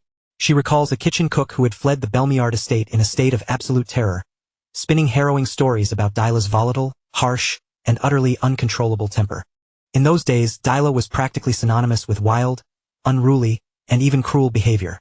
And yet, here she is now, disciplined, polished, and wielding one-star magic. Transforming a girl like that requires far more than just surface-level skill. It demands immense strength, infinite patience, and absolute control. Ellen takes a slow, deliberate sip of her tea, successfully masking the intensity churning behind her eyes. Whoever this mysterious tutor is, he is undeniably someone of great consequence. If Dyla's rapid improvement continues, this man's name will inevitably ripple through the highest circles of noble society. Ellen decides it would be a strategic advantage to learn who he is sooner, rather than later. With a warm, disarmingly curious smile, she finally presses for the teacher's identity. Aceline looks mildly perplexed by the sudden, intense interest in a mere commoner. Ellen brushes it off, explaining with a shrug that if he's successfully guiding Dyla, he's bound to become a renowned figure eventually, so there's no harm in being ahead of the curve. Aceline accepts this logic without a second thought and answers with calm sincerity. His name is Derek, she says. The scene transitions quietly to the opulent sitting chamber of the grand Belmiard mansion.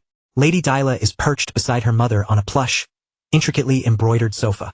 She talks with bright, infectious enthusiasm, explaining that Derek hasn't just been teaching her magic. He's been meticulously coaching her on proper etiquette as well. She confesses with a small, self-deprecating laugh that trying to master the complex rules of etiquette on her own had been a nightmare. Her mother responds with a cool, composed smile, nodding and saying she understands, praising Dyla for having the dedication to study so diligently on her own initiative. But Dyla quickly sets the record straight, clarifying that it wasn't really self-study at all. Derek had patiently walked her through every single detail.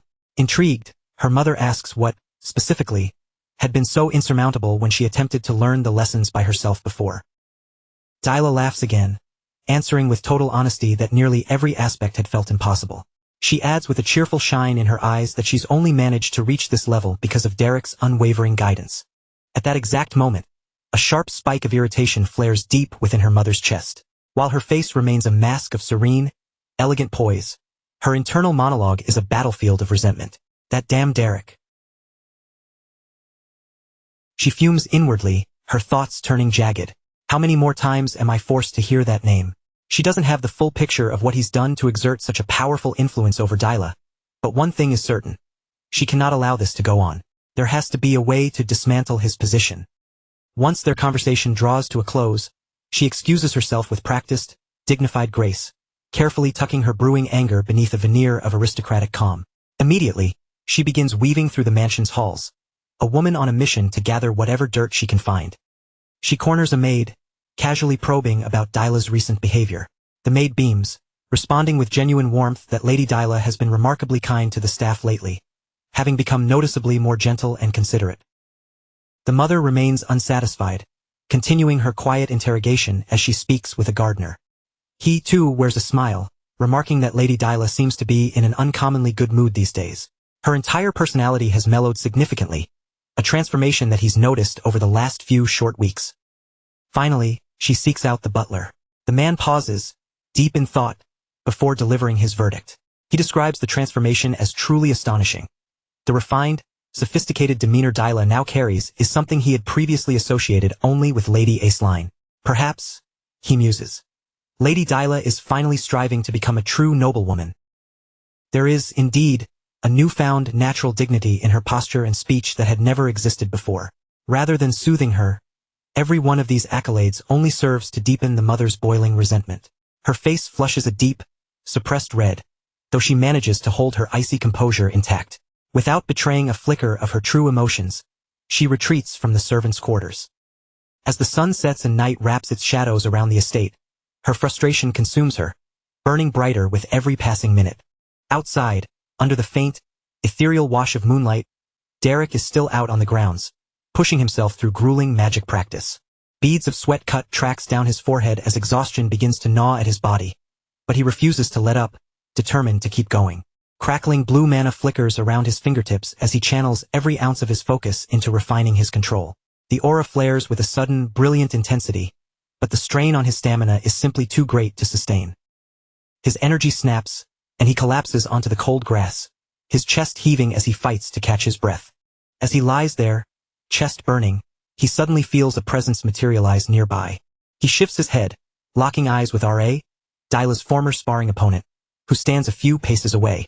R.A. offers a respectful, polite apology, asking if he's interrupted Derek's training. Derek groans as he pushes himself up into a sitting position, waving him off and assuring him it's no trouble at all. With a flicker of genuine curiosity, he asks what could possibly bring R.A. out to this spot so late at night.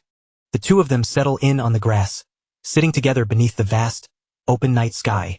R.A. gets straight to the point, explaining that he had been hoping to talk with him about Dyla. Before he can go any further, his gaze lands on the book resting in Derek's lap, and he asks if it's a 3-star spellbook. Derek confirms it, noting that it was lent to him personally by His Grace, Duke Valerian. Ra's eyes widen in visible shock. The fact that such a rare, invaluable artifact has been entrusted to a man like Derek is, frankly, unbelievable. Derek admits, with a touch of humility, that the magic contained within those pages is still far beyond his current reach, but he believes that getting a head start on studying it can never hurt. For a moment, he is pulled back to the memory of the Duke's piercing, firm gaze when he'd handed the book over to him. Having essentially declared Derek a true mage, R.A. murmurs in pure, hushed amazement, admitting that this is a truly remarkable development. Shifting back to their original conversation, Derek asks what, exactly, about Lady Dyla prompted R.A. to seek him out. R.A. bows his head slightly, appearing unexpectedly nervous, the tips of his ears even flushing a faint, telltale shade of red. He hesitated for a moment, his gaze shifting away before he finally worked up the courage to ask what teenage girls were generally fond of. Derek, standing nearby, listened intently, his expression unreadable as he processed the question. R.A. seemed to grow increasingly flustered and embarrassed by the second. He tentatively suggested that perhaps he could embroider a doll that resembled Dyla. Would that be the kind of thing she might appreciate? For a split second, Derek envisioned a doll with an unervingly high level of detail, a mental image that made him recoil. He immediately shot down the suggestion with a sharp, firm note of annoyance, making it perfectly clear that she would absolutely not be interested in such a gift. Caught off guard, R.A. quickly scrambled to back down. He stammered that he had suspected that might be the case, insisting in a rush that he hadn't really been serious about the idea anyway. He let out an awkward, nervous laugh, then quickly stood up and smoothed out his clothes. He suggested that if Derek was finally finished with their training session, they really ought to head back inside. Derek rose to his feet as well, his movements precise and calm. As they began the trek back toward the looming silhouette of the castle, R.A. suddenly broke the silence, expressing his genuine gratitude for everything Derek had done. Derek paused, looking at him with a flicker of confusion crossing his features as he processed the unexpected sentiment. R.A. went on to explain that the entire atmosphere within the household had shifted for the better lately. He noted that even Duke Valerian had begun focusing his energy much more seriously on the administration of the territory. Even though the Duke was a man who rarely wore his heart on his sleeve, it was clear that he felt a sense of quiet satisfaction with the way things were unfolding.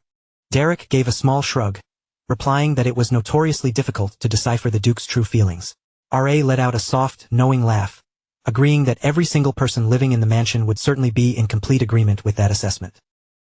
After walking a few more paces in the quiet night air, R.A. came to a sudden halt, lifting his head to gaze up at the vast, tranquil expanse of the night sky. His voice dropped to a reflective, almost contemplative tone as he admitted that he supposed he needed to learn to accept the way things were. People had a way of changing, he mused, especially when they were still young and full of potential. Perhaps he had simply been blind to the transformation Dyla was undergoing all this time, or maybe, deep down, he had been actively avoiding seeing it. But since it was now undeniable that she had truly changed, he felt a responsibility to change along with her. He turned his full attention toward Derek and offered a sincere, heartfelt word of thanks, declaring that this entire shift in their world had happened because of him. Derek remained characteristically silent, his expression giving nothing away as he simply continued to walk forward, his pace steady. After a thoughtful silence, R.A. brought up a new topic, noting that he had felt something strangely different about the nature of Dyla's magic lately. Derek asked if he had noticed that difference during their earlier duel, and R.A. explained that watching her felt like witnessing an artist carefully sketching a picture. Inwardly, Derek couldn't help but acknowledge how incredibly perceptive the boy was for his age. A genius, he reflected, was truly a genius. It certainly shouldn't have been easy for someone like R.A. to pick up on such a subtle nuance in another person's magical signature.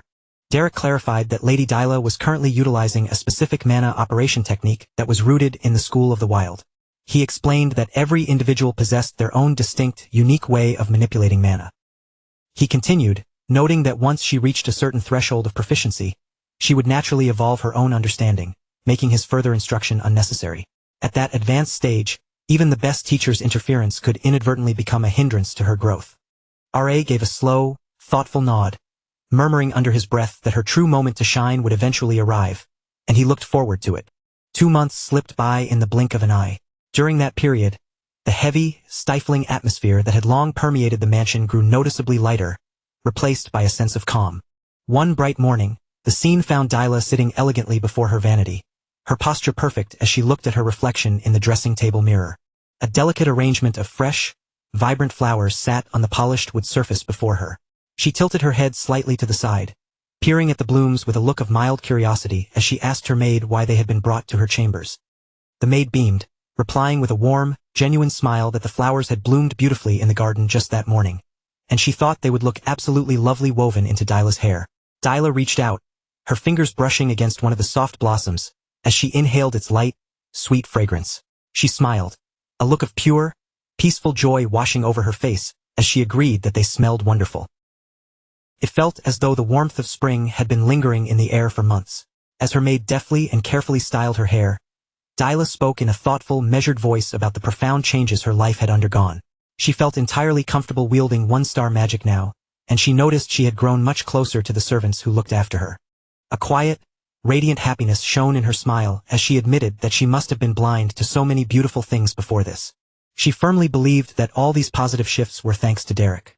The maid noticed the glow on Dyla's face and, with a playful glint in her eye, teased her by asking if today happened to be the day of her magic lesson. Dyla's face brightened instantly, and she asked with a touch of bashfulness if she really looked that happy.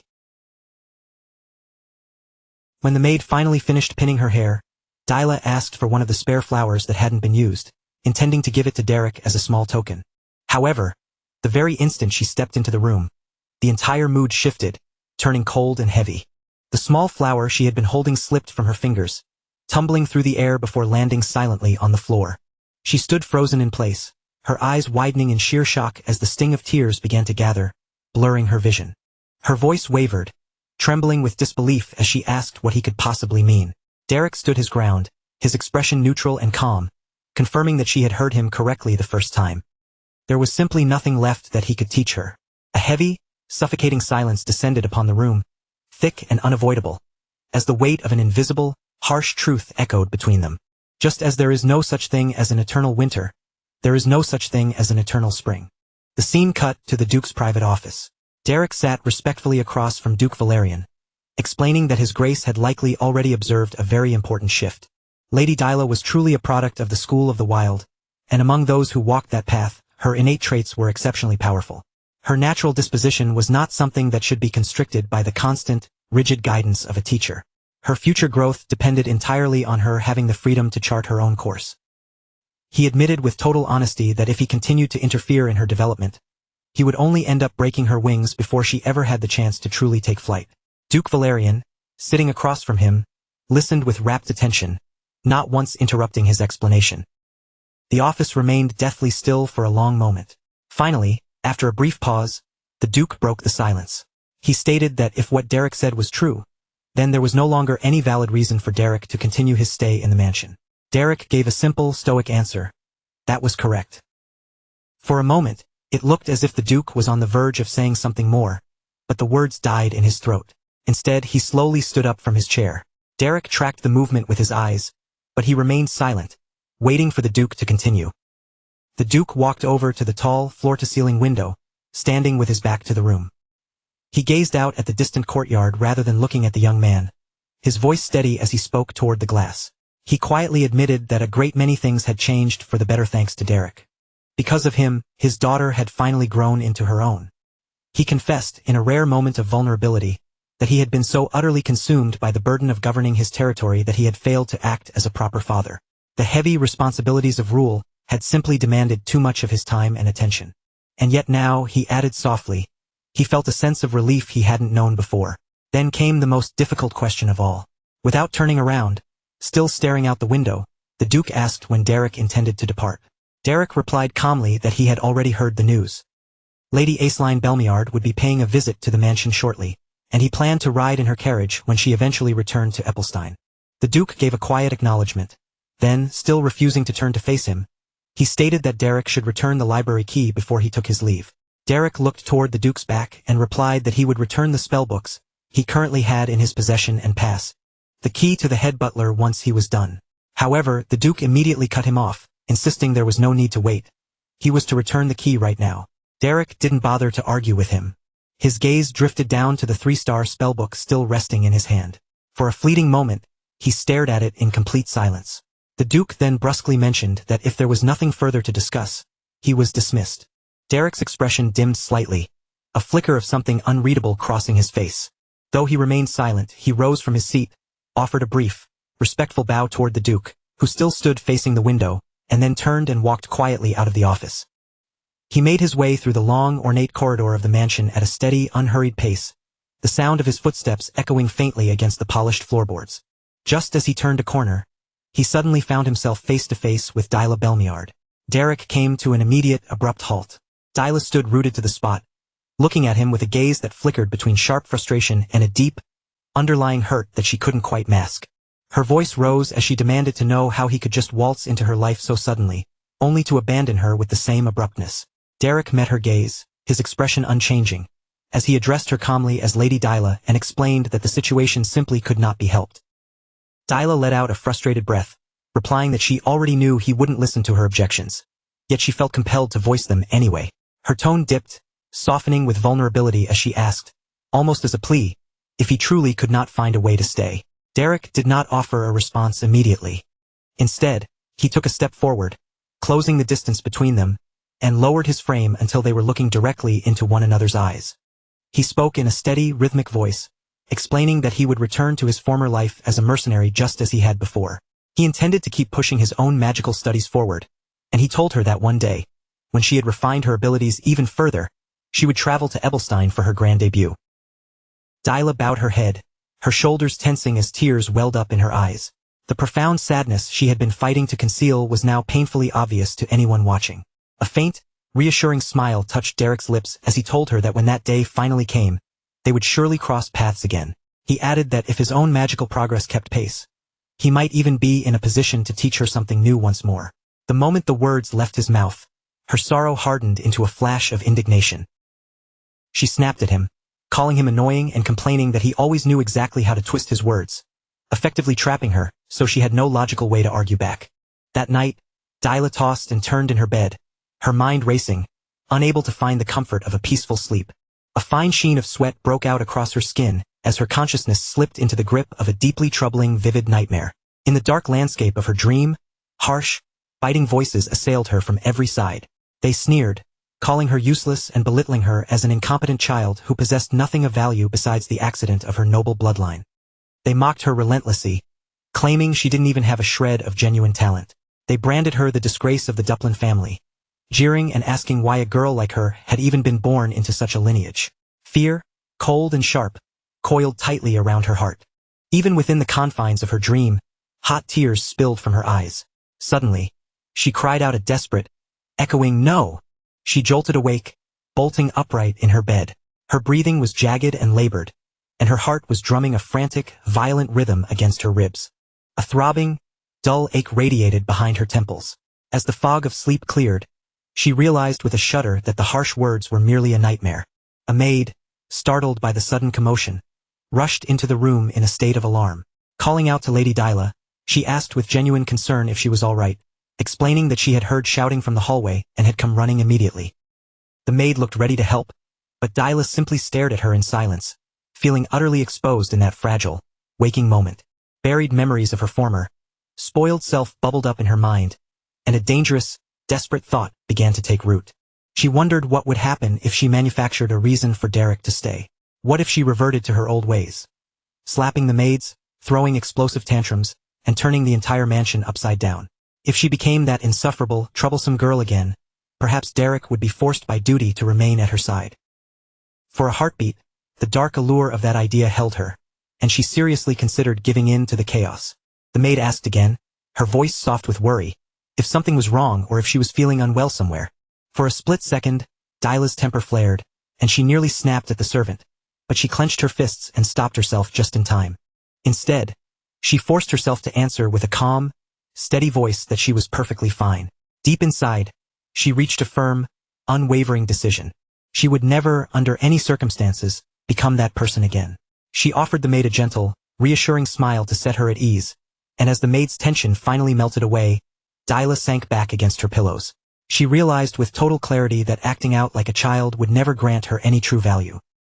Morning finally broke, and golden sunlight washed across the expansive castle grounds. The air felt crisp and new, though an undeniable heavy mood of impending departure hung over the central courtyard. Lady Aceline was already seated inside the carriage, waiting for the journey to begin.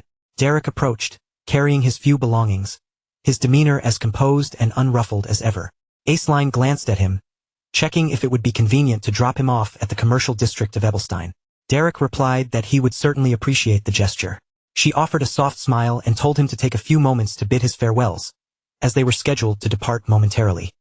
Derek turned on his heel, his gaze sweeping over the scene behind him. The entire household had assembled to see him off.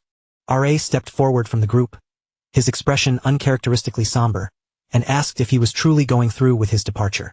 Derek replied that he had to return to the life he had known before he arrived here. R.A. offered a faint, melancholy smile, noting that life within this mansion had likely been far from easy for a man like him. He acknowledged that Derek had worked tirelessly throughout his stay. The prince added that if he ever found himself in trouble or in need of support, Derek should not hesitate to contact him, promising to assist however he could. Derek bowed his head in a gesture of profound respect, thanking him for the sentiment. Then, he lifted his eyes, focusing his attention on Dyla. She had been watching him intensely the entire time. For a heartbeat, neither of them made a sound. Then, Dyla suddenly grew flustered, her face flushing as she shouted, demanding to know exactly why he was looking at her like that. She insisted, with a sharp edge to her voice, that he shouldn't dare misunderstand. She was certainly not going to debase herself by begging him to stay. She drew herself up and declared, with as much conviction as she could muster, that she was no longer a little child. Derek smiled gently, his tone warm as he said that it had been a genuine honor to serve as her teacher.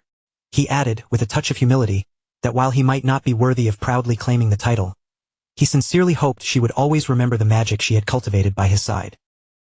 Dyla lifted her chin high with pride, retorting that she would always loudly and proudly proclaim that he was her teacher. After all, he had been the instructor to the one and only great Dyla Catherine Duplin. She teased that this meant he would no longer be able to live a quiet, anonymous life. Derek offered little reaction to her bravado, but beneath her confident mask, the profound sadness in her eyes was impossible to miss. Turning her face away slightly to hide the flush creeping up her neck, she muttered a final instruction. She told him to take care of himself and warned him not to do anything reckless, foolish, or dangerous that might lead to him getting hurt. Derek answered that he would be perfectly fine, and in turn, told her not to push herself too hard either. Dyla quickly snapped back that she was already an adult now and could easily take care of her own affairs. She repeated the words firmly, almost as if she were trying to drill the belief into his mind and her own simultaneously. Her words sparked a ghostly echo of an old memory within Derek's mind. Long ago, he had uttered those exact same words. "I'm already an adult. I can take care of myself." He had said it to a woman who had simply responded by pulling him into a firm, grounding embrace. She had smiled at him with such gentle warmth and told him to always hold onto those words. The scene from the past dissolved, leaving him standing once again in the quiet of the present day. Derek spoke Dyla's name in a soft, low tone. Then he reached out and gave her hair a gentle, lingering pat. Dyla's eyes went wide, frozen in sheer shock at the unexpected, tender gesture. As his hand rested on her head, he told her quietly that there was no need for her to rush to grow up so quickly. Tears welled up to the brim of her eyes, but with a stubborn set of her jaw, she refused to let a single one fall. Derek took a deliberate step backward, turning his back on the moment. Beside him, Dyla made a quick, subtle motion, wiping the stray tears from her face before he could notice. Just as he began to walk away, her voice cut through the air, calling out his name. Derek halted in his tracks and pivoted to face her. Dyla summoned every ounce of her strength to force a bright, cheerful smile onto her lips, waving enthusiastically as she shouted that they would surely cross paths again one day. Derek lowered his head in a respectful, measured bow. "We will meet again in Ebelstein, Lady Dyla," he replied, his tone steady and formal. The dam finally broke, and tears welled up in her eyes, blurring her vision as she whispered a soft, shaky, "Okay." With that lingering, heavy silence, Derek turned and departed from the castle grounds. By the time dusk settled over the land, he had reached the bustling commercial district of Ebelstein. The streets were vibrant, pulsing with the chaotic energy of evening trade and local activity. Off to the side, two men were practically screaming with excitement, their voices rising above the din as they cheered on a scuffle, wildly urging the combatants to strike harder. Driven by a flicker of curiosity, Derek navigated through the crowd, slipping closer to the commotion without drawing any eyes toward himself. In the very heart of the ring, a young blonde woman stood poised, her fists flying as she delivered a series of precise, powerful strikes. Opposite her, a boy stood his ground, though his face was already a mask of swelling bruises and smeared blood. She drove another punch home, but then, she suddenly froze, her instincts flaring as if she felt a pair of eyes tracking her movements. She turned around slowly, and the moment her gaze landed on Derek, her entire demeanor shifted, her expression brightened, instantly lit up by pure, unadulterated joy. She called his name, her voice ringing with sheer excitement. Derek stood his ground, meeting her gaze steadily before offering a simple, grounding reply, "I'm back." The bustle of the street fades as we transition into the dim, amber-hued interior of the tavern, Belden's Tier. The tavern hums with a warm, lively atmosphere, a stark, comforting contrast to the heavy, quiet tension that had clung to Derek throughout his departure. Behind the worn wooden counter, Jaden stands waiting, holding a drink aloft with a casual, welcoming grin. "This is honey wine," he notes, waving the glass. "The kind of thing those uptight nobles act so fancy about, but you always had a soft spot for it." Derek offers a quiet, sincere word of thanks. Jaden dismisses the gratitude with a flick of his hand, adding with a cheerful laugh, "Consider it a welcome-back drink. It's on the house." Derek reaches out to accept the glass. Pauline watches him closely from the corner of her eye. She narrows her gaze, scrutinizing him as if trying to uncover a secret. After a heartbeat, she blurts out, "Hey, were you always this washed out?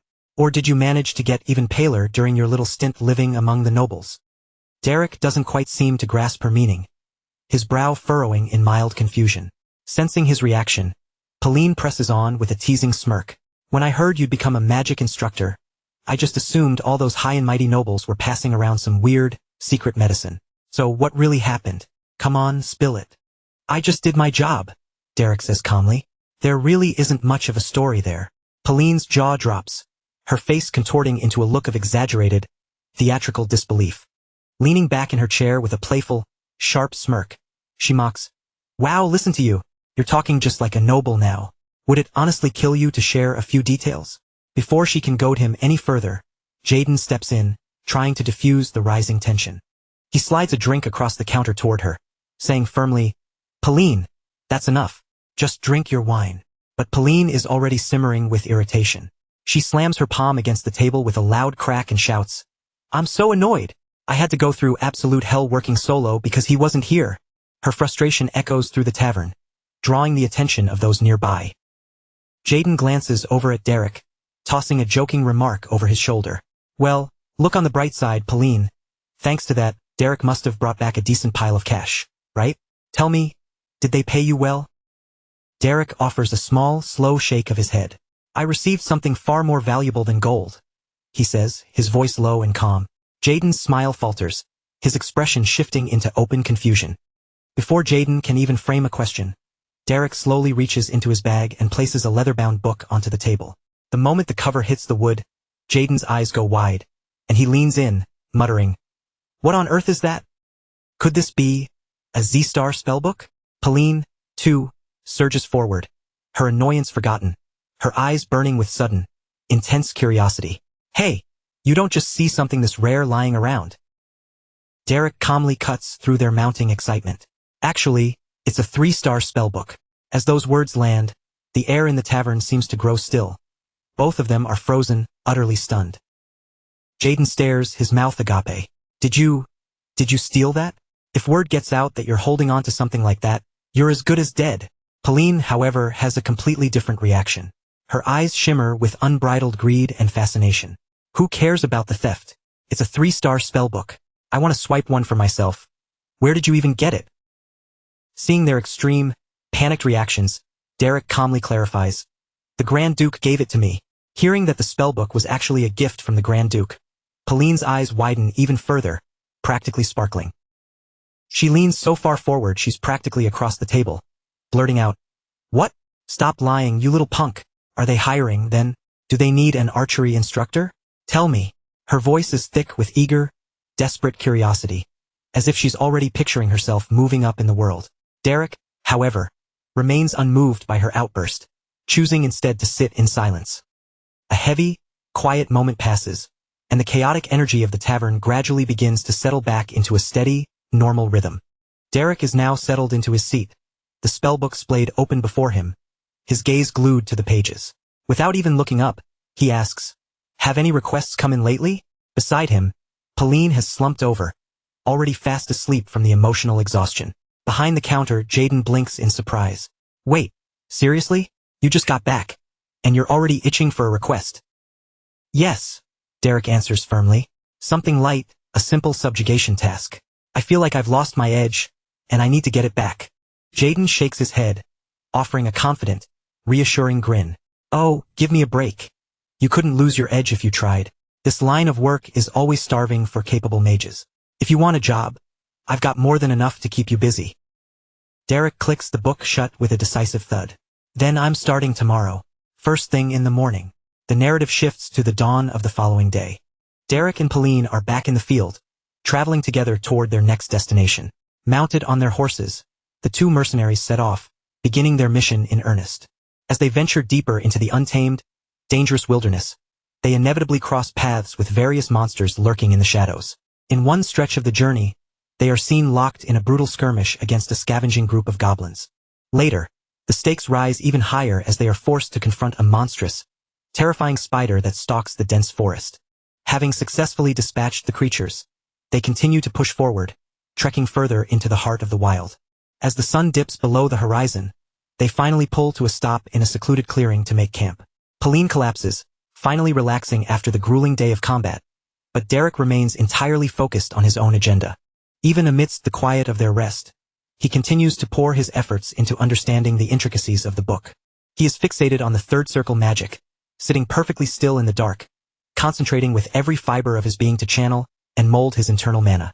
For a fleeting second, it looks as though he's finally done it. The magical flow begins to pulse with perfect, steady rhythm. But suddenly, a violent, massive explosion rocks the clearing. The shockwave and flash of light are so intense they could be spotted from miles away. It's clear that something went disastrously wrong with the casting process. When the smoke clears, Derek is back on the ground, hunched over the book, studying the pages with renewed, careful intensity. He scans through the complex, interwoven patterns of magic, intricate circles that had eluded his understanding until now. Driven by a quiet, iron-willed determination, he continues his analysis deep into the night. As the cycle of days turns, the story captures the slow, inevitable shifting of the seasons. The weeks bleed into one another, and the vibrant landscape gradually withers and transforms, eventually giving way to the biting arrival of winter. A thick blanket of snow settles over the land, and the air turns bitter and frozen, chilling everything it touches. Finally, after their long and arduous journey, Derek and Pauline make their way back to the heart of the city. The moment they push open the heavy door to the tavern, Pauline lets out a sharp shiver, complaining loudly about the brutal, freezing cold. "It's absolutely freezing out here," Pauline mutters, her breath hitching in the biting air. "How much lower is this temperature going to drop?" Jaden chuckles, the sound warm against the winter chill. "Ah, to be young and full of energy," he laughs. "You two actually trekked all the way to the Kemp Mountains and back in this kind of weather?" Derek doesn't say a word, simply unloading a collection of spoils from their hunt onto the counter. Beside him, Pauline heaves a frustrated sigh, complaining, "I keep telling him it's better to wait until it warms up, but he never listens." Jaden's gaze drifts to the items they've brought back, and his eyes widen in genuine shock. He lets out a disbelieving laugh and shakes his head. "You two are truly the only lunatics in this city who would risk your lives to haul back a harpy's head in this deep freeze." Reflecting on Jaden's observation, Derek offers a soft, quiet response. "Thank you. For the first time in a while, I actually feel alive again." Jaden offers a subtle, knowing smile. "Well, you've definitely earned a break. You'll probably want to sleep in tomorrow. But, as luck would have it, a request just landed that's perfectly suited for you, Derek." Derek glances up, his interest piqued. "Oh? What kind of request?" "It's a high-paying, simple job," Jaden explains with a calm shrug. "Though, I suppose it might turn out to be a bit of a headache. It's a formal request that came directly from the Royal Mercenary Corps stationed over on West Street. You've heard of Count Belmiard, right?" They're looking for a commoner to step in and help with some magic sparring sessions. To put it bluntly, they need a human punching bag. You just show up, take a few spells to the chest, and collect your pay. That's the long and short of it. Soon after, the setting shifts to the prestigious magic sparring arena within the Nobles District. The facility is expansive and immaculately maintained, designed specifically for the elite training of noble mages. In the center of the arena, an elderly instructor stands beside a young girl with striking, vibrant red hair. The girl glances around with a curious expression. "So," she asks, "who am I supposed to be sparring with today?" The old man replies with practiced calm, "For your offensive magic drills. We have arranged for a commoner to assist." The girl, whose name is Ellen, immediately recoils, her brows furrowing in pure disbelief. "What? You're expecting me to just wail on some commoner right now?" Ellen asks, clearly offended. The old man responds with unwavering firmness. "This is a crucial part of your development," he says. "We have promised the commoner adequate compensation, so you are free to practice at your own pace and intensity." Ellen lets out a sharp, annoyed huff and crosses her arms, looking entirely unimpressed. "Yeah, right. So this training is just an excuse to beat up a commoner. How very noble of you." The old man tries to maintain his composure, adding, "Regardless, he is capable of handling one-star magic." Ellen arches an eyebrow, looking skeptical. "Teacher, I'm about to reach 2-star status. Isn't there a massive, insurmountable gap between a 1-star and a 2-star? Isn't it like the difference between heaven and earth?" Moments later, the perspective shifts into the sparring arena itself. Derek is already waiting there, sitting in patient silence for his opponent. He remains perfectly calm and composed, showing no hint of nerves or hesitation. Suddenly, someone approaches, stepping directly into his line of sight. It's the red-haired girl from before, Ellen. She looks him over with a critical, curious gaze. "Are you the sparring partner I'm stuck with today?" she asks. Hearing the question, Derek simply nods and introduces himself politely. After hearing his name, the girl offers a curt, slight nod. "I'm Ellen." As she mulls over his name in her mind, a flicker of familiarity sparks in her memory. "Derek." She muses silently to herself. "I feel like I've heard that name mentioned somewhere before." After a short pause, the old teacher calls out, effectively ending their internal thoughts. "All right, that's enough talk. Let's head into the arena." As they walk toward the training ground, Ellen keeps her focus glued on Derek, looking baffled by his unassuming appearance. "Wait a second," she thinks, casting a doubtful side glance at him. "Is he really a mage? He looks so young." The question lingers, but she quickly shakes it off and focuses on gearing up for the match. Once they step onto the arena floor, Ellen straightens her posture, her demeanor hardening into professional focus. She looks directly at him, her expression serious. "Now then," she asks, "are you familiar with the standard etiquette for magic sparring, Derek?" Derek offers a steady, calm answer without a moment's hesitation. "Yes, I am fully aware of the basics." Ellen gives a slight, dismissive nod. "Good. Then try to resist as hard as you can. I'm going to end this quickly." Even as she speaks, she's busy calculating in her head. "I mean, I'll do it if I have to," she thinks. "But if I just hit him with a shockwave and send him flying out of bounds, I can be done with this whole thing in seconds." Meanwhile, Derek processes her instructions carefully. "Resist as hard as I can," he repeats, looking for clarification. "Exactly how much resistance are you expecting from me?" Ellen stares at him, her frustration bubbling over. What kind of stupid question is that?" Derek remains unfazed. "I just need to know the level of resistance you need to make this training session effective for you." The old teacher watches the exchange from the sidelines, saying nothing. Noticing his peculiar, matter-of-fact way of speaking, a faint, amused smile touches Ellen's lips. She shakes her head, half laughing. "You sure have a strange way of talking.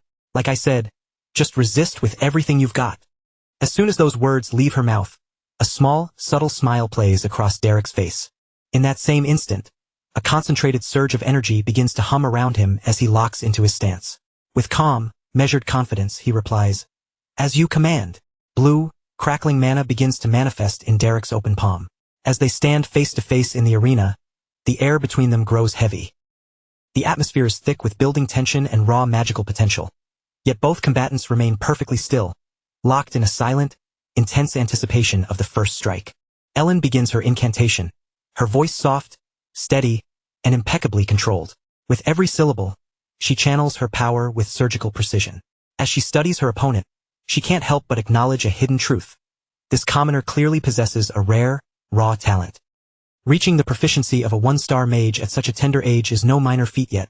In her eyes, his unwavering, calm confidence comes across as misplaced arrogance. He seems to be oblivious to the unwritten, invisible divide between noble-born and commoner, and she feels it is her duty to teach him his place. As her chant reaches its climax, she unleashes her stored magic in one fluid motion. A destructive, rushing wave of energy surges forward, slicing through the air with violent force as it screams toward Derek. But he is ready. Without the slightest flicker of panic, he shifts his weight and sidesteps with fluid elegance, dodging the attack with effortless precision. The spell roars past him, slamming into the cluster of trees at the edge of the arena with a thunderous blast. Stout trunks are shattered like brittle paper, sending a shower of splinters and swirling dust across the training ground. Ellen's eyes narrow, genuine shock and disbelief flashing across her face. The ease with which he danced away from her attack feels like an affront, almost like he's mocking her. Meanwhile, Derek stands completely still, watching her with a calm, relaxed posture, as if he's simply waiting to see what her next move will be. That icy composure only serves to irritate her further. A flare of indignation burns within Ellen. No matter his natural talent, a mere commoner has no business standing before a noble mage with such arrogance. Determined to shatter his calm and force him to recognize the vast gulf between their stations, she decides to go all out. Without hesitation, she begins a more complex chant. This time, her voice rings out sharper and more authoritative. Multiple glowing magic circles bloom around her feet, bathing the arena in a cold, ethereal light. A swarm of icy arrows begins to materialize in the air, swirling around her like a miniature, frozen tempest. She watches the formation with a look of cold certainty, convinced that no one at his level could possibly survive what comes next. With a sharp, decisive gesture, she releases the barrage. The air is instantly filled with a howling storm of ice projectiles, converging on Derek from every conceivable angle, leaving no margin for error. Yet he doesn't retreat. He simply raises a single hand, weaving a seemingly simple basic spell. The moment their magical signatures collide, Ellen's eyes widen in absolute, stunned silence. Without the slightest bit of strain, Derek unleashed a simple basic spell. In an instant, it shattered every single incoming ice arrow, reducing them to nothing before they could even breach his personal space. The projectiles disintegrated into a cloud of shimmering, crystalline shards. They rained down across the arena floor like shattered glass, with several fragments skittering right up to the tips of Lady Ellen's boots. She stood paralyzed, her mind struggling to reconcile the reality of what she had just seen with her own expectations. It wasn't just raw power. It was a level of precise, calculated control over a rudimentary spell that defied common logic. It spoke of a profound, deep-rooted mastery that one didn't simply stumble upon. From the sidelines, the instructor watching the duel leaned forward, his eyes locked on Derek with a newfound, intense curiosity. The rumors that had been circulating about him didn't seem so far-fetched anymore. The efficiency and fluid grace in his movements hinted at a well of practical, combat-hardened experience that far outclassed any typical academy student. It was becoming impossible for the instructor to ignore the weight of the hearsay. Those old, persistent stories claiming that Derek had once been a veteran mercenary now sounded less like tall tales and more like the sober truth. There were quiet, dangerous truths buried beneath his unassuming, tranquil exterior. Realizing her tactical error, Lady Ellen finally grasped that she had severely underestimated the man standing before her. The preliminary testing phase was finished. A hardened, competitive fire ignited in her gaze, and as golden, crackling mana began to envelop her form, she commenced a more powerful incantation. Her voice was no longer soft. It was sharp, focused, and demanding. Every word of her chant resonated with intent, and soon, a blazing aura of radiant, golden light flickered around her, bathing the entire training ground in a brilliant, intense glow. She acknowledged her earlier carelessness in her mind. She wouldn't hold anything back this time. As her spell reached its peak, dozens of golden arrows manifested in the air, each one humming with enough destructive force to leave a mark. The air vibrated with the sheer presence of her magic. Derek watched her quietly, immediately perceiving the shift in her offensive strategy. She was moving away from surgical, precise strikes in favor of a massive, wide-scale bombardment designed to saturate the area and leave him with nowhere to hide. A flicker of genuine admiration crossed his face. Her ability to adapt to a changing combat scenario on the fly was truly impressive. Without hesitation, Lady Ellen swept her arm forward, commanding the golden projectiles to launch in a unified, devastating volley. A thunderous storm of golden light roared across the arena, plummeting toward Derek like an relentless, unstoppable rain of fire. Recognizing that evasion was no longer a viable option against such an expansive attack, Derek shifted his focus instantly. He quickly chanted a defensive incantation, weaving a robust magical barrier into existence around his body. He gripped the invisible shield with both hands, bracing his stance as he prepared for the inevitable collision. One after another, the arrows hammered into his shield, detonating on contact. Each explosion was deafening, the concussive force rattling the very foundations of the sparring ground. Thick clouds of dust and pulverized stone billowed up, instantly swallowing the battlefield and blinding everyone to what was happening within the blast zone. From her vantage point, Lady Ellen maintained a confident posture, certain that the sheer intensity of her barrage would be enough to shatter his defenses. However, as the haze of smoke began to drift away, her eyes narrowed in disbelief. Derek was still standing in the exact same spot. His barrier remained perfectly intact and his footing hadn't shifted, showing no signs of strain or injury. Before the tension could dissipate, Derek's senses spiked. He detected a sharp, rapid movement cutting through the residual dust at an incredible velocity. Using the lingering cover of the dust clouds to her advantage, Lady Ellen had surged forward with startling predatory agility. She appeared within striking distance, brandishing a massive spear of sharpened ice, its edges glinting dangerously as she committed to a sudden, close-quarters strike. For a heartbeat, Derek's expression betrayed a flicker of surprise. At this range, the reaction window was razor-thin. Even so, he couldn't help but inwardly commend her. Her combat instincts were exceptionally sharp for a mage. Without wasting a millisecond, he snapped his fingers, releasing a small, focused burst of mana. A brilliant, blinding flash of white light erupted directly between them. The sudden flare forced Lady Ellen to squeeze her eyes shut as she let out a sharp, frustrated curse, her momentum faltering. Struggling to maintain her balance, she pried one eye open, only to find that the space in front of her was empty. Derek had completely vanished. Her vision remained swimming with vibrant afterimages, but she forced herself to exhale and steady her erratic heartbeat. If her eyes had failed her, she would have to rely on her ears. She sharpened her focus, straining to pick up the faintest whisper of movement amidst the silence. A moment later, she felt a subtle, unnatural shift in the air pressure. A cold bead of sweat trickled down her temple as a sense of unease washed over her.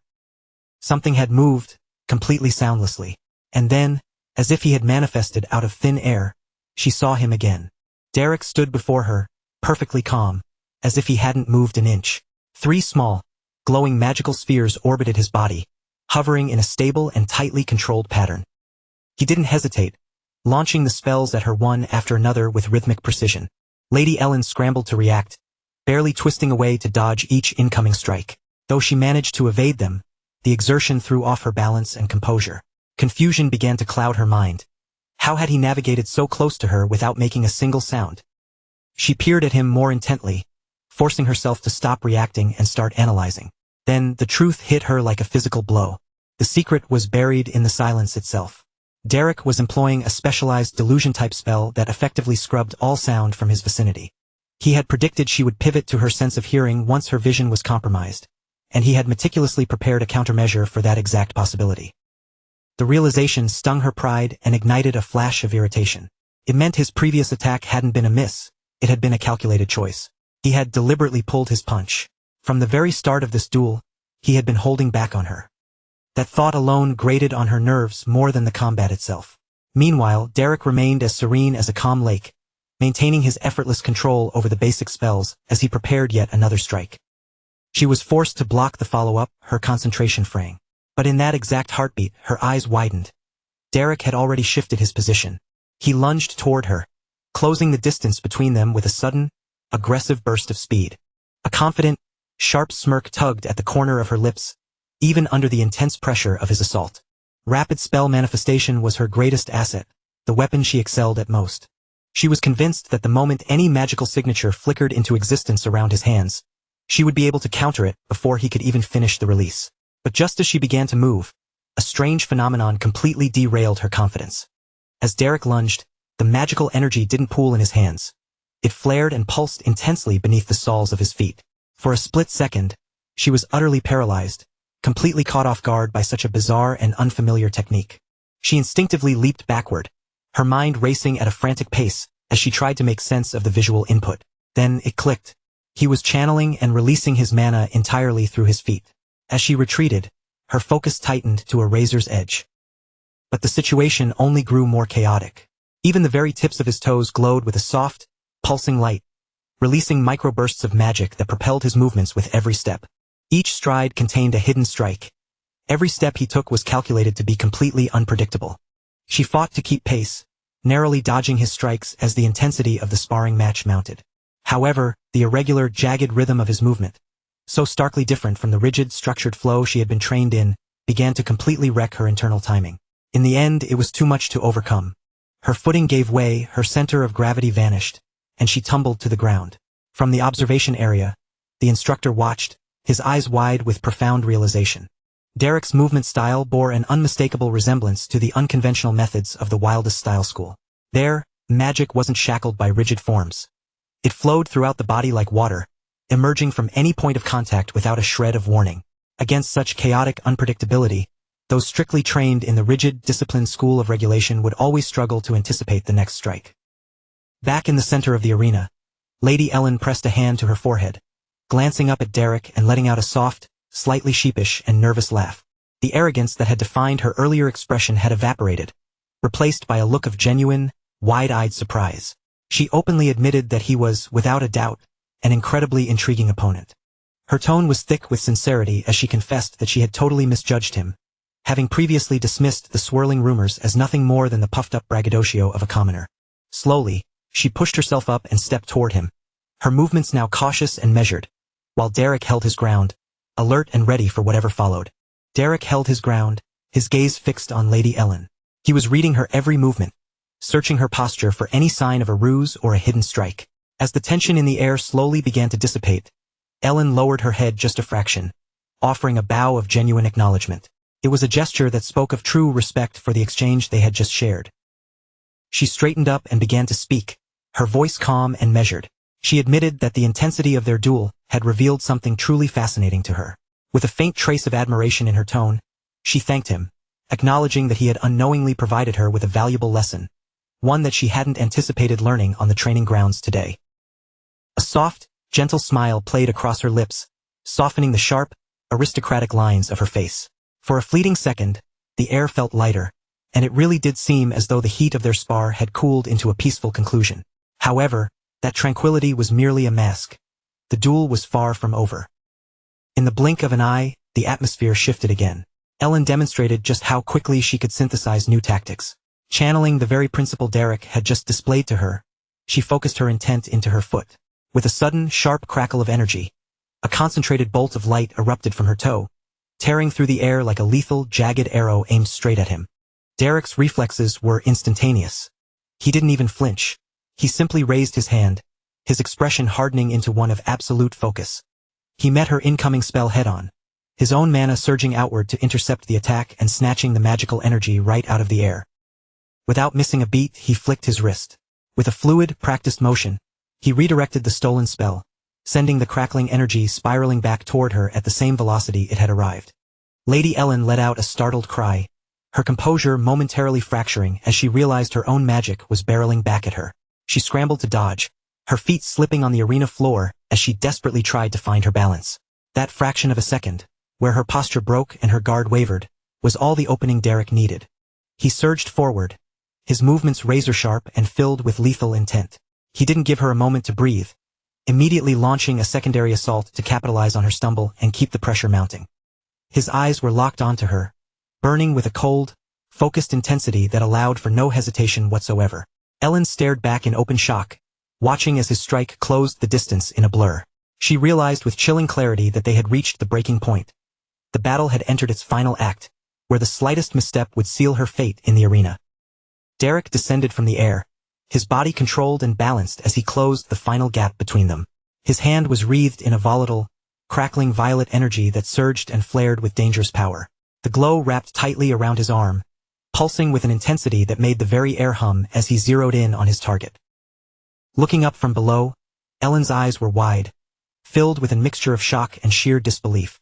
She felt completely paralyzed, her body locked in place under the overwhelming weight of his offensive pressure. A single bead of sweat traced a path down her temple as her mind raced, desperately trying to compute his next move.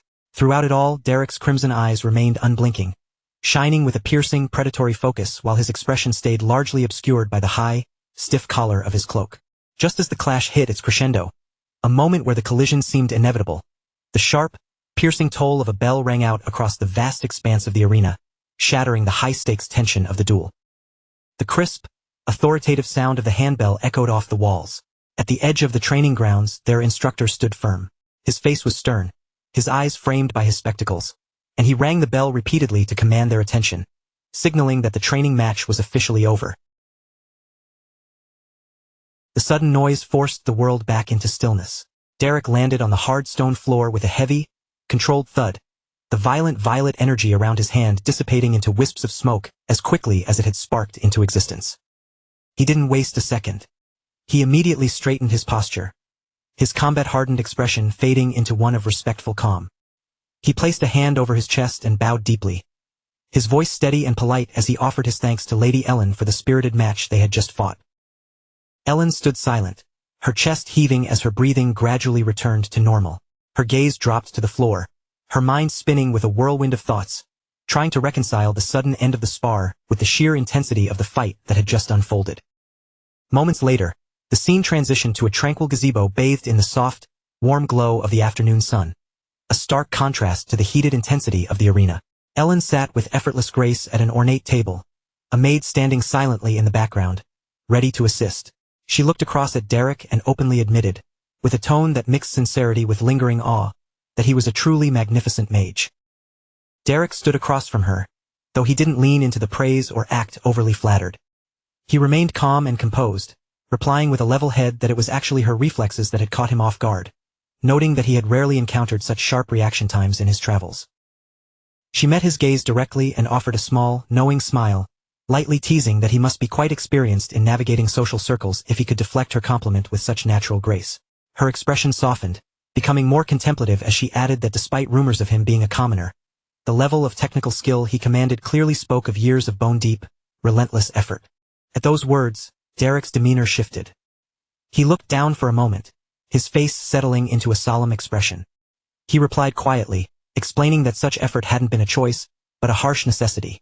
As a mercenary, his survival on the front lines had always depended on his ability to outwork and outfight his enemies.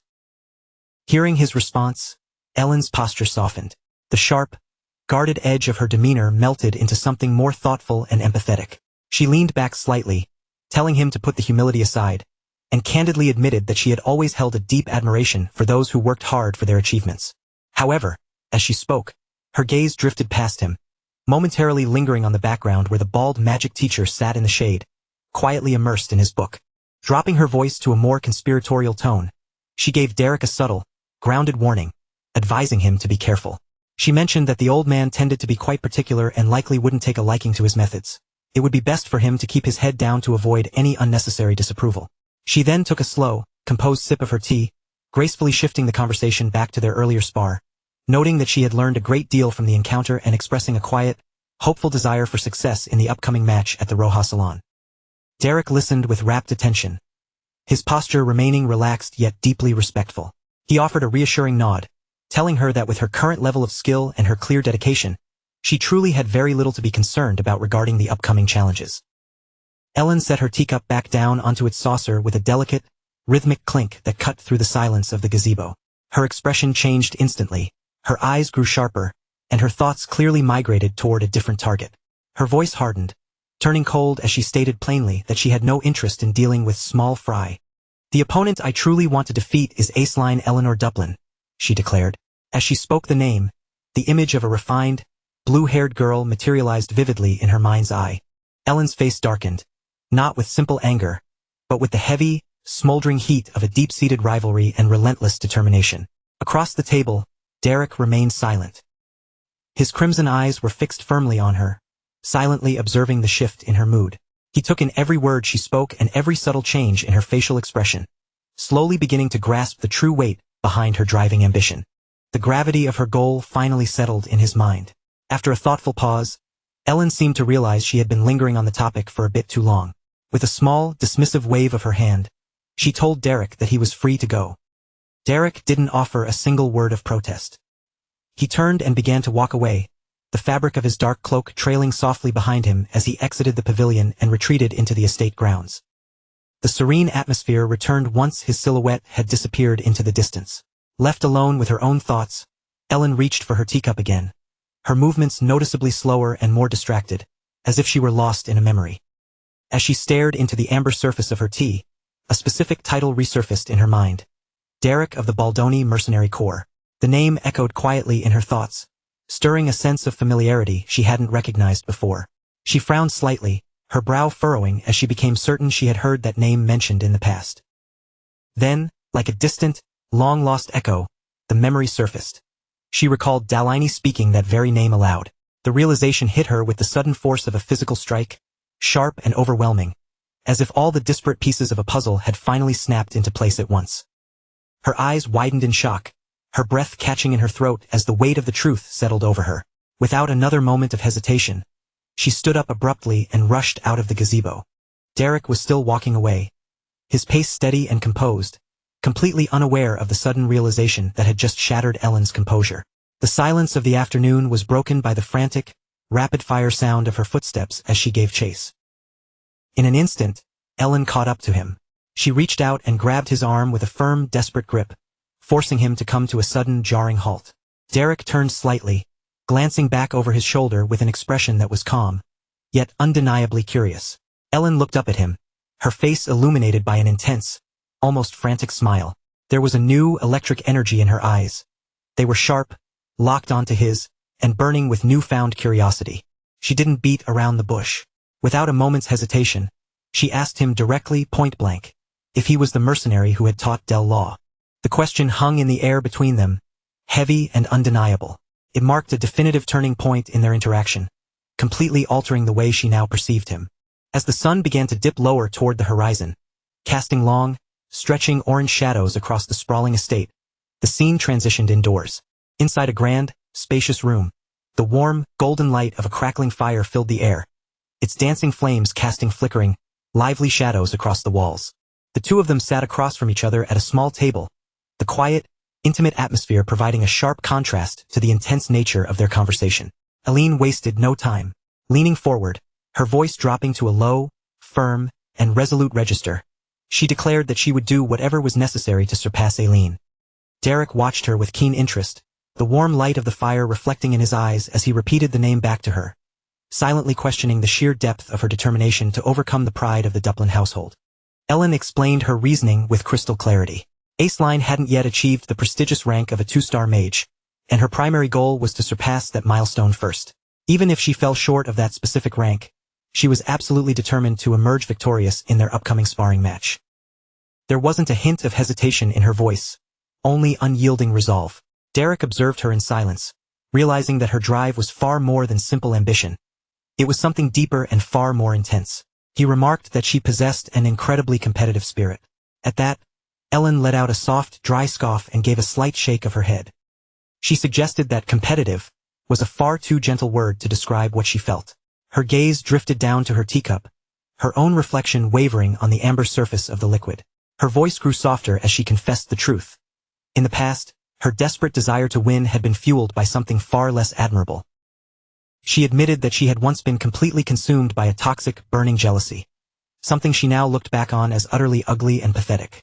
She spoke openly about how she used to gossip behind Eileen's back, obsessively digging for any flaws that could damage her reputation. Yet, regardless of what Ellen did or how she acted, Aileen had never once responded with hostility. Instead, she had always responded with grace and understanding, time and again attempting to reach out and accept Ellen for who she was. Derek listened to her confession with careful, rapt attention before finally asking why she would choose to share such deeply personal and shameful details with him. Ellen lifted her gaze, meeting his eyes directly, her expression firm and unwavering as she prepared to answer. She looked him straight in the eye, dropping all pretense. Her voice held no hesitation, only a raw, desperate honesty as she insisted that he truly understand who she was, even the darkest, most unflattering parts of her past. There was something she had to know, she explained, a burning question that only he held the answer to. Having witnessed his time with the Duplin family, she was convinced he knew the true ceiling of Aileen's power. As she leaned in, her gaze was locked onto his, her expression a mixture of profound desperation and ironclad resolve. She needed to gauge the gap between them. Just where exactly did she stand on the battlefield compared to her rival? And more importantly, She needed to know the price. What would it actually take for her to emerge victorious? She finally leveled with him, demanding to know what path she must take to defeat Ace Line. The question hung in the air, stifling the room into an abrupt silence, broken only by the soft, rhythmic crackle of the fireplace. The popping of the embers was the only sound in the suffocating quiet. Derek didn't offer an immediate reply. Instead, he reached for his teacup with deliberate, fluid motions and took a slow, measured sip. He set the cup down, the faint clink of porcelain against the saucer echoing sharply through the stillness. His face remained a mask of calm, calculated thought as he weighed her request, finally acknowledging that, yes, her current level of skill was genuinely impressive. "Elena," he noted quietly, "you possess a truly extraordinary amount of natural talent." Derek began to elaborate, his tone even and steady. He told her that if she maintained this rigorous discipline and continued to hone her raw potential with such focus, she might eventually discover the very path she was so desperately seeking. Throughout his explanation, he kept his eyes fixed firmly on her, reading her posture and micro-expressions. The firelight played across her features, casting shifting, warm shadows that highlighted the intensity in her eyes, an intensity that told him far more than her words ever could. He had always believed that a person's true character laid itself bare in their gaze. What he saw reflected in hers wasn't the shallow vanity of someone looking for easy praise or empty validation. Instead, there was something visceral and dangerous burning there. A deep-seated, restless desperation. It was the kind of desperation that had driven her to sit across from him in the first place. She was willing to humble herself before a mere mercenary, a man she once would have considered far beneath her social standing, and ask for guidance without a second of hesitation. The silence stretched out again, heavy and thick, punctuated only by the crackling fire. When Derek finally decided to break the tension, he didn't sugarcoat his words. His voice was stark, flat, and chillingly direct. He looked at her squarely and told her the blunt truth. As things stood, she could not defeat Ace Line. His words landed like a physical blow, heavy and absolute, leaving no room for negotiation or misunderstanding. For a few seconds, the very air in the room seemed to freeze. Yet, to his surprise, Ellen didn't flinch or look away. Her gaze remained locked onto his, though her expression tightened, betraying a flicker of inner turmoil. She acknowledged that it might seem impossible, but she doubled down. She still intended to find a way to win. There was no wavering in her voice. If anything, the weight of reality only served to forge her resolve into something harder. She leaned forward, pressing her palms firmly onto the table as if anchoring herself to her decision. Determined to show him she was serious, she reminded him of his own history, specifically his past actions. She pointed to Dyla, whom she bluntly dismissed as useless, and noted how he had somehow molded her into a highly capable mage. If he could work such a miracle for Dyla, she reasoned, then surely he could do the same for her. In her mind, the logic was airtight. He was the golden ticket to her victory over Ellen. She wasn't about to let that opportunity slip through her fingers. Derek didn't respond immediately. He remained motionless, his eyes half-lidded as he weighed her demand.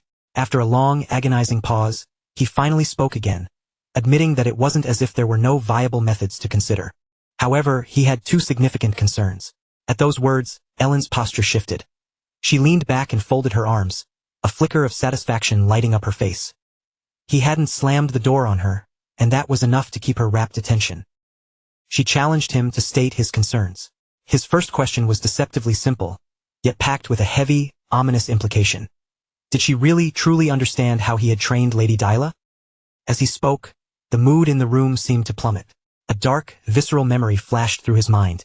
Himself standing over a trembling, terrified Dyla with a blade drawn and pointed at her. His face fell into shadow, his expression hardening into something cold, detached, and unyielding. He didn't need to elaborate. His methods were brutal, unconventional, and entirely unforgiving.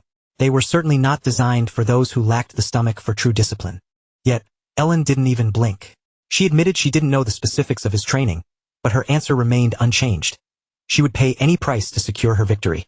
Derek moved on to his second point, calmly reminding her that, first and foremost, he was a mercenary. Before he could even finish the sentence, Ellen cut him off. She completely misread his intent, convinced he was posturing about his pride or status. She stood up abruptly, her voice vibrating with intense, almost desperate ambition, and declared that she was deadly serious about her future. She vowed that she would become someone whose name was spoken with reverence throughout the entire empire. To her, the very thought of not being the undisputed best in the Evilstein circle was a fate worse than death. She warned him not to insult her sincerity by focusing on petty concerns like reputation or social gossip. She insisted that she understood better than anyone what really mattered in this world. Throughout her impassioned outburst, Derek just watched, his expression completely flat and unmoving. When she finally ran out of breath, he responded in a calm, flat tone that cut through her dramatics like a knife, simply telling her that she had made a major mistake. He wasn't concerned about her pride or her standing in the slightest. His reasoning was far more pragmatic. As a mercenary, he didn't work for free. If she wanted his services, she was going to have to pay up. The atmosphere in the room shifted instantly. All that built-up, fiery intensity she had been projecting collapsed in a single moment. Ellen stood frozen, completely blindsided, her mind scrambling as the reality of his demand finally sank in. She went utterly silent. Then, a deep, burning crimson flush of embarrassment crept up her neck and spread across her face, as she realized exactly how badly she had misread the situation. The scene fades, transitioning to a statue of an angel standing solemnly in the background. Aceline stood nearby, speaking in a calm, composed voice to her companions. "It seems the next meeting will involve another magic duel," she mused. "I hear Lady Ellen's skills have improved significantly, so I should ensure I'm well prepared." Beside her, one of the girls let out a tired sigh. "Oh no, another one already?" the girl complained, while another added with eagerness, "If that's the case, I want to participate too." Just then, they noticed Ellen walking toward them, projecting a facade of extreme politeness. "Lady Aceline, you are far too modest," Ellen said with a practiced smile. As soon as Aceline turned to face her, she replied, "Oh, Lady Ellen, so this is where you were."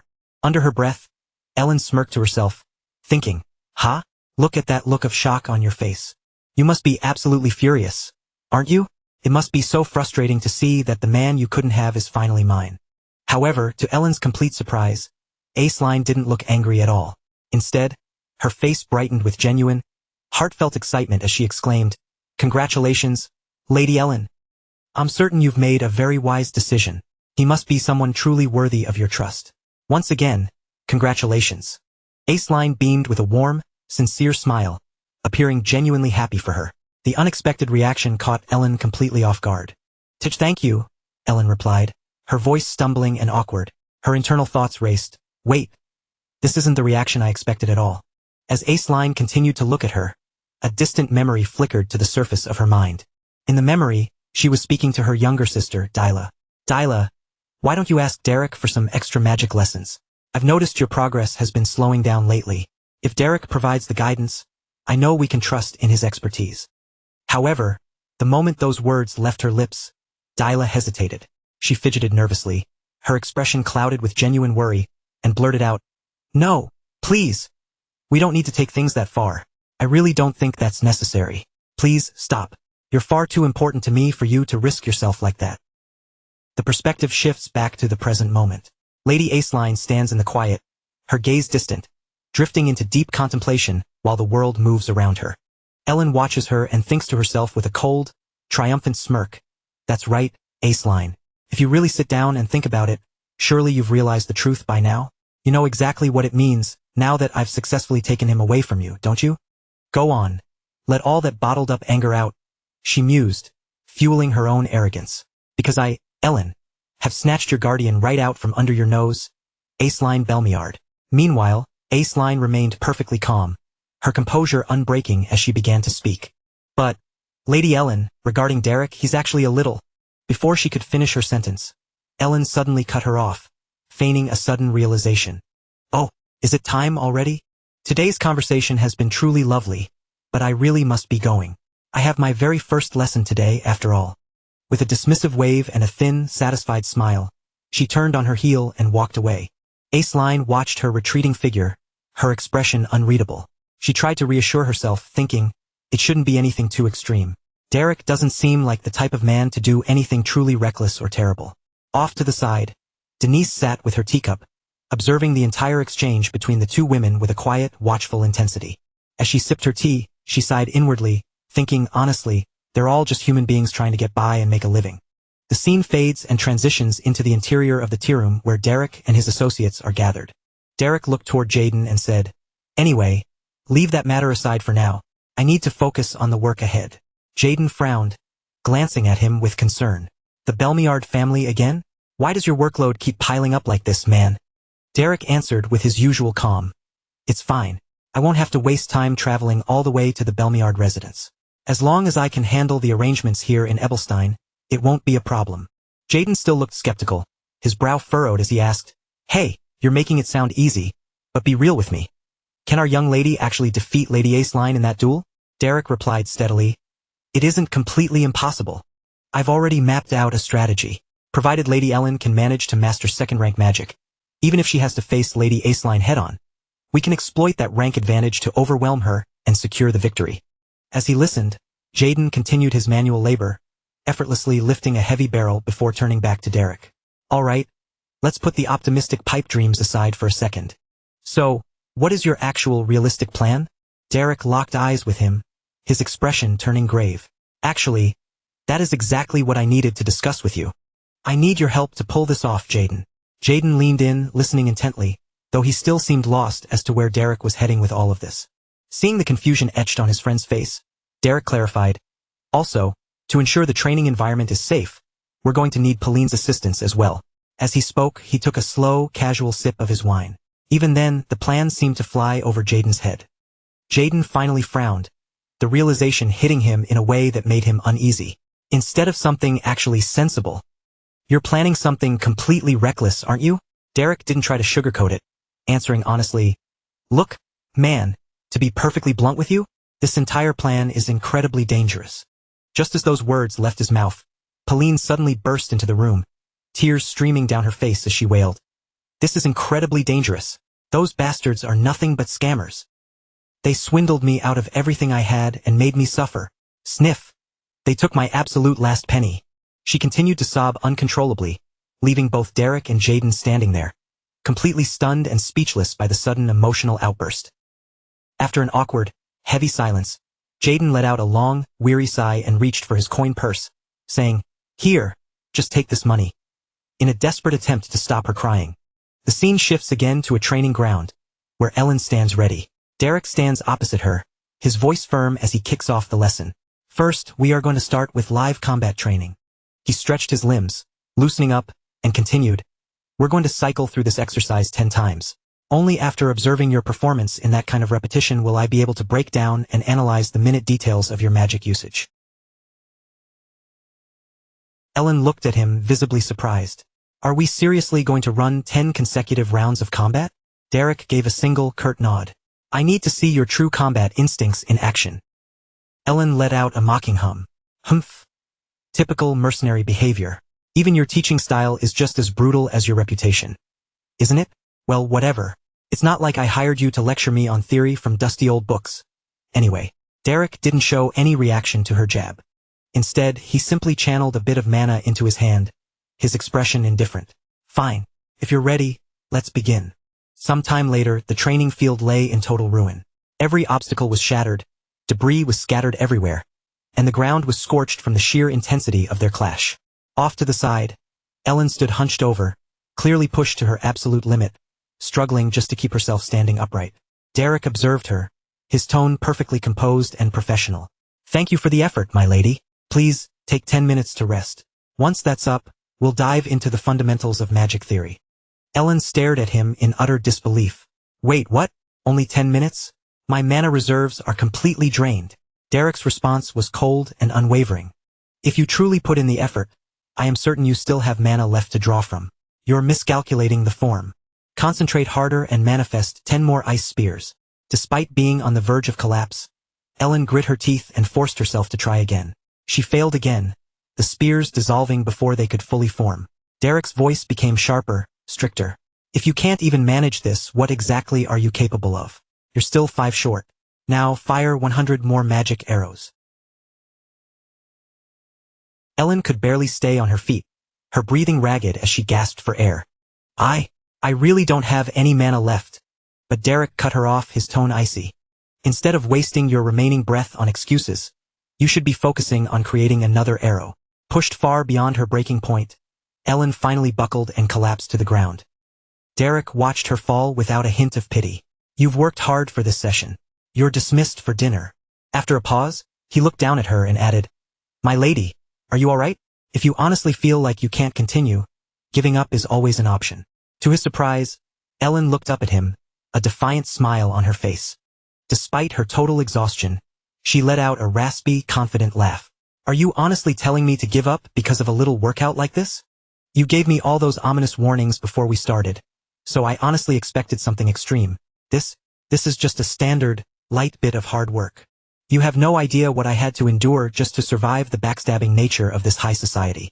This tiny bit of training is nothing for me. Derek looked at her with a flicker of genuine interest in his eyes. I see. Perhaps I truly did underestimate you. Ellen slowly hoisted herself back to her feet, still heaving for air. I'm only this tired because I just came back from a social function. Starting tomorrow, I'll show you my actual skill. I want you to ramp up the intensity of these lessons even more. Understood? Because this light warm-up barely even made me sweat.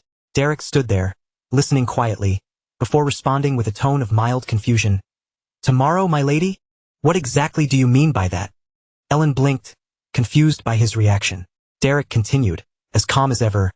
Did I forget to mention it? We are currently in the middle of our dinner break. Ellen let out a strained, awkward laugh, her hand fluttering nervously as she tried to dismiss his comment. Ha! Ha! You certainly have a very unique sense of humor, my lady, she stammered. But Derek cut her off instantly, his voice devoid of any warmth or playfulness. I didn't take this contract to waste time joking around with you. The midday sun beat down mercilessly upon the estate, baking the training grounds and casting sharp, ink-black shadows across the scorched earth. The air was thick, humming with the sharp, electric scent of ozone and the heavy weight of physical exhaustion. Derek stood perfectly still, an immovable figure of iron, his voice slicing through the sweltering heat as he demanded Lady Ellen push past her breaking point. 5 more magic arrows, he commanded. A violent tremor racked her body. She inhaled a ragged, painful gasp for air, yet her mentor did not even blink. The white-haired man stood his ground, insisting that her perceived limits were merely illusions and that she still had untapped power waiting to be unleashed. To underscore his point, mana began to flicker and dance around her form in erratic, sapphire-colored sparks. A clear, glowing manifestation of the energy locked deep within her spirit. When Derek ruthlessly doubled his demand to 10 more arrows, the color drained from Ellen's face, leaving her pale. She stared at him, openly questioning the escalating cruelty of his training methods. Faced with the harrowing choice between yet another grueling round of magical exertion or the agony of a punishing physical run, she chose the latter. She forced her leaden, aching legs to obey her will, preferring the raw strain of movement over the mounting mental toll of magic. She stumbled blindly through the haze of her own exhaustion until, finally, she collapsed onto a weathered garden bench, her chest heaving as her lungs burned with every breath. Derek loomed over her, his long shadow stretching across the bench as he dryly inquired about her well-being. To his clear surprise, a jagged, defiant smile spread across her lips. When he casually suggested that surrender was an ever-present option, she gasped out that she found this torture almost enjoyable. Ellen scoffed with a sudden flash of regal pride, declaring that giving up was a phrase that simply didn't exist in her vocabulary.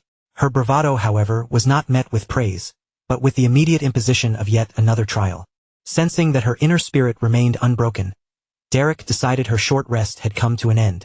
Without a hint of sympathy, he announced that it was time to move directly into sparring. For 2 long, relentless weeks, the grueling cycle repeated itself beneath the harsh winter sun, until Lady Ellen was reduced to a mere shell of the woman she once was. In a rare moment of stillness, she slumped forward over a heavy stone table in the garden, her vibrant red hair spilling across the frigid, unyielding surface like a pool of deep crimson. She pleaded with Lady Denise to wake her the very second Lady Aceline made her appearance. She admitted, through the thick, swirling fog of her exhaustion, that these arcane studies had drained every single ounce of her vitality. Denise watched her companion with a complicated look of both pity and genuine wonder, softly asking why Ellen felt the need to push herself towards such a terrifying breaking point. The answer didn't come in the form of a sigh or a complaint, but through a gaze that burned with a chilling, singular intensity. Ellen stared off into the middle distance, her voice cold and hollow, stating plainly that she endured this torment simply because she had to win. In the rigid architecture of her heart, there was absolutely no room for second place. Denise offered a few words of soft encouragement, promising that she would be there to cheer her friend on. The peaceful atmosphere vanished in an instant with the sudden arrival of Lady Aceline. Panic surged through Ellen. She bolted upright, the sharp, sudden movement echoing against the garden walls as her heart hammered in her chest. The dark-haired Aceline approached with a natural, effortless grace, an elegance that only served to pour more fuel onto the fire of Ellen's internal resentment. From a short distance away, Aceline kindly invited the group to visit a newly opened boutique, but Ellen ducked her head and hid her face, desperate to avoid a direct confrontation while she looked so haggard and disheveled. Once Denise confirmed that their rival had finally departed, a wave of immense relief washed over Ellen, though the biting shame of her unladylike sprawl still lingered like a stain on her pride. While Denise tried to reassure her that Aceline had likely noticed nothing, the truth was that the dark-haired noble had lingered for a heartbeat longer than was strictly necessary. Eileen's blue eyes had held a look of quiet, genuine concern as she observed Ellen's profound fatigue, wondering in silence if the young woman was truly okay. Back in the sanctuary of her chambers, the true weight of their rivalry took physical form when a maid presented Ellen with an ornate chest sent from the house of Aceline. It was a gift from Aceline, overflowing with rare, high-quality elixirs meticulously crafted for rapid mana recovery. The maid began to drone on about their immense market value, but Ellen's expression hardened into a frozen, unforgiving mask of ice. With chilling finality, she commanded the servant to throw every single bottle away, absolutely refusing to accept what she viewed as a condescending gesture of pity. As the maid recoiled in visible confusion, Ellen repeated the order with sharp intensity, demanding the charity be removed from her sight immediately as she shifted her focus back to the only thing that mattered. She demanded to know if Derek had arrived for their next session. The maid confirmed he had been preparing since the first light of dawn, leaving a discarded letter on the table that fluttered in the draft. The parchment, penned in Eileen's elegant, flowing hand, spoke of the approaching winter and the first falling snow, asking politely after the lady's health and mentioning the quality of the goods her territory had recently produced. It was intended to be shared with the salon, but Ellen's jaw set hard as the polite, graceful words rang in her ears like an insult. She did not view the note as an act of kindness. She saw it as a direct challenge to her own authority and standing. As heavy, gray clouds gathered overhead, Lady Ellen returned to the courtyard where Derek waited, her resolve reforged in the white-hot fires of her own simmering resentment. Derek acknowledged her early arrival with a curt, professional nod, but Ellen had long since lost any lingering appetite for meaningless pleasantries. Standing amidst the cooling, biting air of the courtyard, she demanded a professional assessment of her progress, her voice sharp and brittle with a desperate need for validation. After weeks of grueling, bone-deep labor, Derek simply watched her with a neutral expression, a blank, unreadable mask that caused the tension in the air to stretch until it felt almost physical. When she finally snapped, forcing him to speak his mind, Derek reflected on the grueling duration of their training with a clinical, detached perspective. He looked at her with a blunt honesty that cut deeper than any training blade, suggesting with terrifying, icy calm that giving up might actually be her most logical strategy.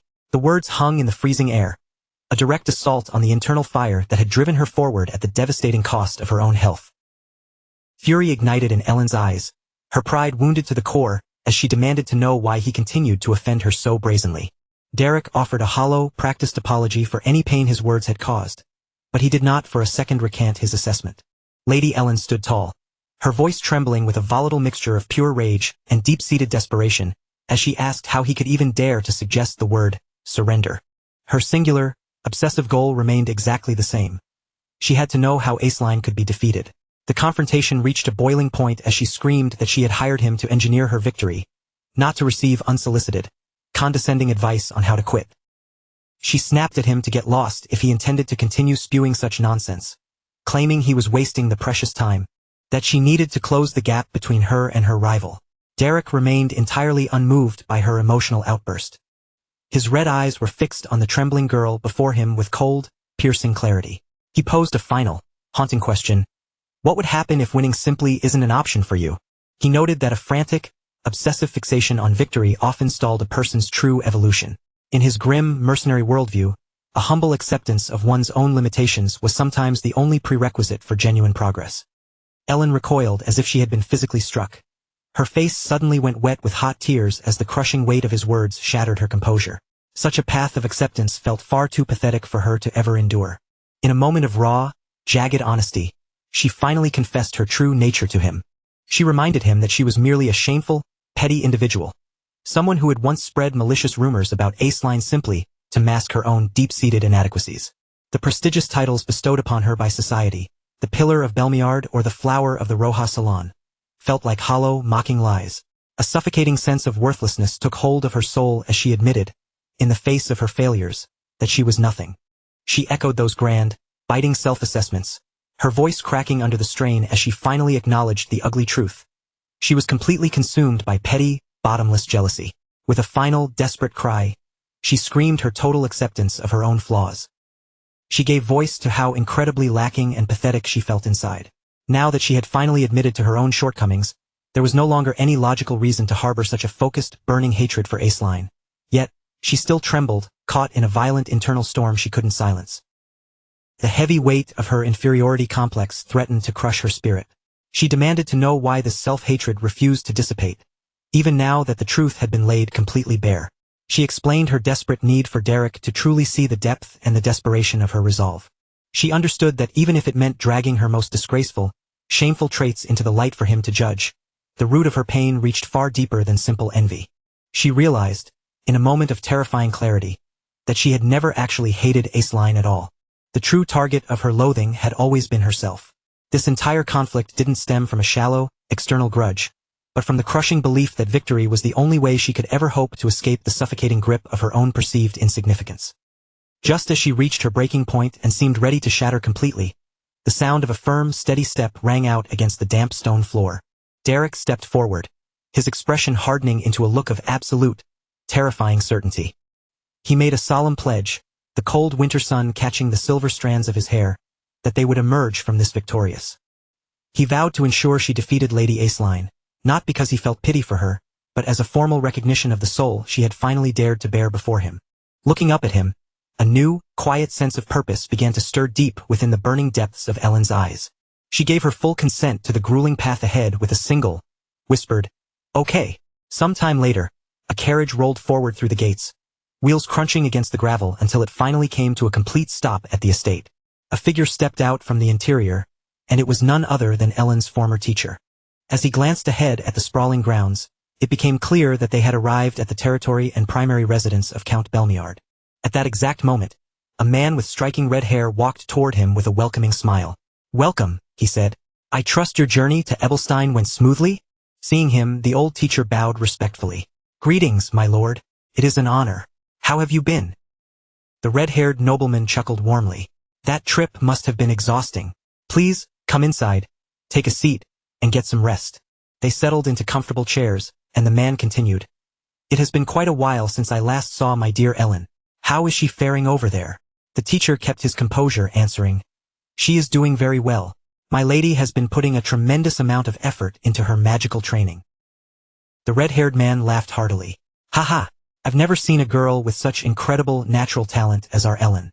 With her potential, I'm certain it won't be long before she completely surpasses me." As the teacher watched him, a cold dread coiled in his stomach. He thought to himself, "I cannot let him find out that my lady is learning under a commoner. If he discovers the truth, both Lady Ellen and I will be in absolute ruin." Meanwhile, the red-haired man continued, "As it happens, I have some business to attend to in Ebelstein myself." The teacher feigned surprise. "Oh, is that so?" "Indeed," the man added with a grin. "I am quite curious to see how she will react if I show up unexpectedly with a special gift." The teacher felt his pulse quicken, beads of nervous sweat forming on his brow. "I am certain my lady will be absolutely thrilled, my lord," he managed to say, while inwardly praying, "Let's just hope I survive this." The scene shifts abruptly to a massive, imposing stone door. This, we learn, is located on the outskirts of Ebelstein, at the entrance to the notorious Nameless Labyrinth. Standing before it, Pauline frowned, voicing her hesitation. Something still feels fundamentally off about this whole idea. She stepped forward, her concern evident. "Is it really a good idea to send someone as fragile as her into a dungeon?" Jaden responded with a calm shrug. "I'm sure Derek has thought this through," he said, though he looked at the group's brewing doubts with a neutral expression. Ellen looked up, startled and wide-eyed. "Wait, so, I have to actually go inside that dungeon?" As everyone began to murmur and question the plan, Derek finally stepped forward. "It is the lowest strength dungeon in the entire region," he explained. "You are more than capable of handling it." Even after hearing that, Ellen looked unconvinced. "But, what exactly am I supposed to do in there?" she asked, her voice trembling. "Do I just charge in and start attacking the monsters?" Derek's reply was sharp and firm. "You need to sharpen your combat instincts through real-world experience. My colleagues and I will be watching your back as a precaution, but the fighting is yours to do." Ellen looked at him, eyes wide with anxiety. "Seriously? You're joking, right?" Derek ignored her panic, instead releasing a sudden, powerful wave of energy that vibrated through the air. "The duel is only a few days away," he said, his tone deadly serious. We are short on time. This is the most efficient method to meet our objectives. With that final word, he began walking forward, his companions falling into formation behind him. Ellen stood frozen for a moment, visibly anxious. It seemed this was her very first time stepping foot into an actual monster-infested dungeon. The four of them moved deeper into the dark tunnel. An eerie, heavy silence hung over the place, making the atmosphere feel increasingly suffocating and tense. After a few steps, Ellen, driven by a mix of morbid curiosity and pure nerves, whispered, "What exactly is even in there?" Derek spoke without turning back, his voice harsh and commanding. "Prepare yourself. Even in the lowest strength dungeon, you must remain on guard at all times." His warning only made Ellen's heart beat faster with apprehension. Suddenly, Pauline stopped, staring straight ahead into the gloom. "Derek," she said sharply, "a horde of goblins is heading our way." The moment the word goblins hit her ears, Ellen panicked, exclaiming loudly, "Goblins?" Derek remained perfectly unbothered. "Yeah," he replied. "I heard them a while ago." From the back, Jaden added, "Derek, there is a larger one coming up behind us. Looks like an ogre." This news only served to push Ellen further into a state of absolute terror. Derek turned slightly to look at Jaden. "Can you handle the ogre?" Jaden, clearly unfazed, smirked. "Depends on how much extra you're willing to pay me." A surge of powerful, raw energy began to radiate from Derek's body as he retorted, "We can discuss your fee later." They all turned to face the path ahead, seeing numerous glowing, hungry eyes emerging from the darkness, rapidly closing in on their position. Ellen stood completely frozen, her body trembling with fear, thinking to herself, "They're actually going to make me fight real monsters."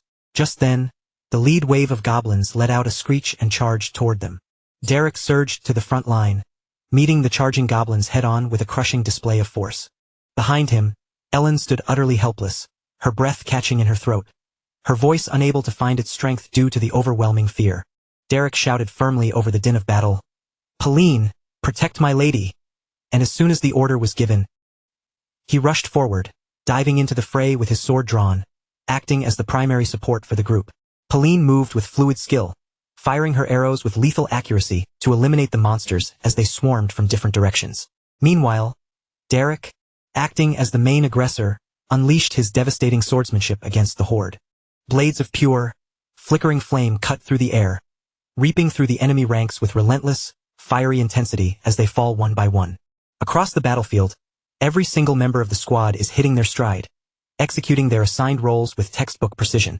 They are moving in perfect sync, each warrior handling their specific responsibility with deadly, focused accuracy.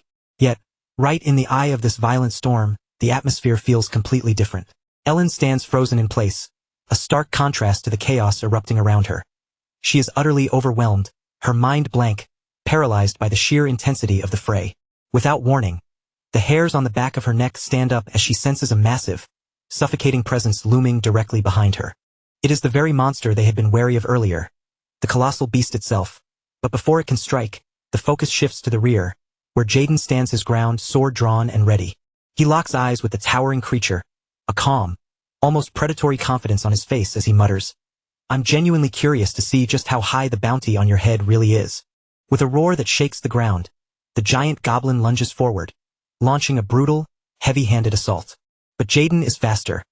In a single heartbeat, he closes the distance and delivers a clean, surgical strike, severing the monster's arm before it can even make contact. Meanwhile, on the opposite flank, Derek continues his own rhythmic slaughter, weaving devastating fire-infused swordplay into every swing to tear through the enemy line. Ellen watches the carnage, her eyes wide with shock and terror. Beads of cold sweat trace a path down her temples as a crushing wave of panic begins to drown her thoughts. She barely registers the victory over the giant goblin, her internal monologue spiraling into a desperate loop. "They actually took it down, but I'm going to die here. I'm really, truly going to die.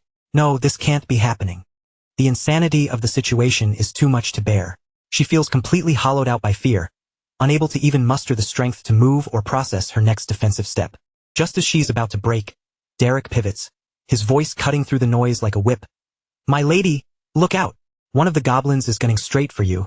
Keep your head in the fight." At that exact second, a savage, snarling goblin breaks from the pack, charging directly toward Ellen with its weapon raised high. As the creature closes the gap, cold, paralyzing dread surges through her veins. Is this really it? Am I going to die right here? Her consciousness drifts into a void, her muscles locking up, until Derek's voice echoes once more from behind. It is firm, demanding, and unwavering. You have to take it down yourself.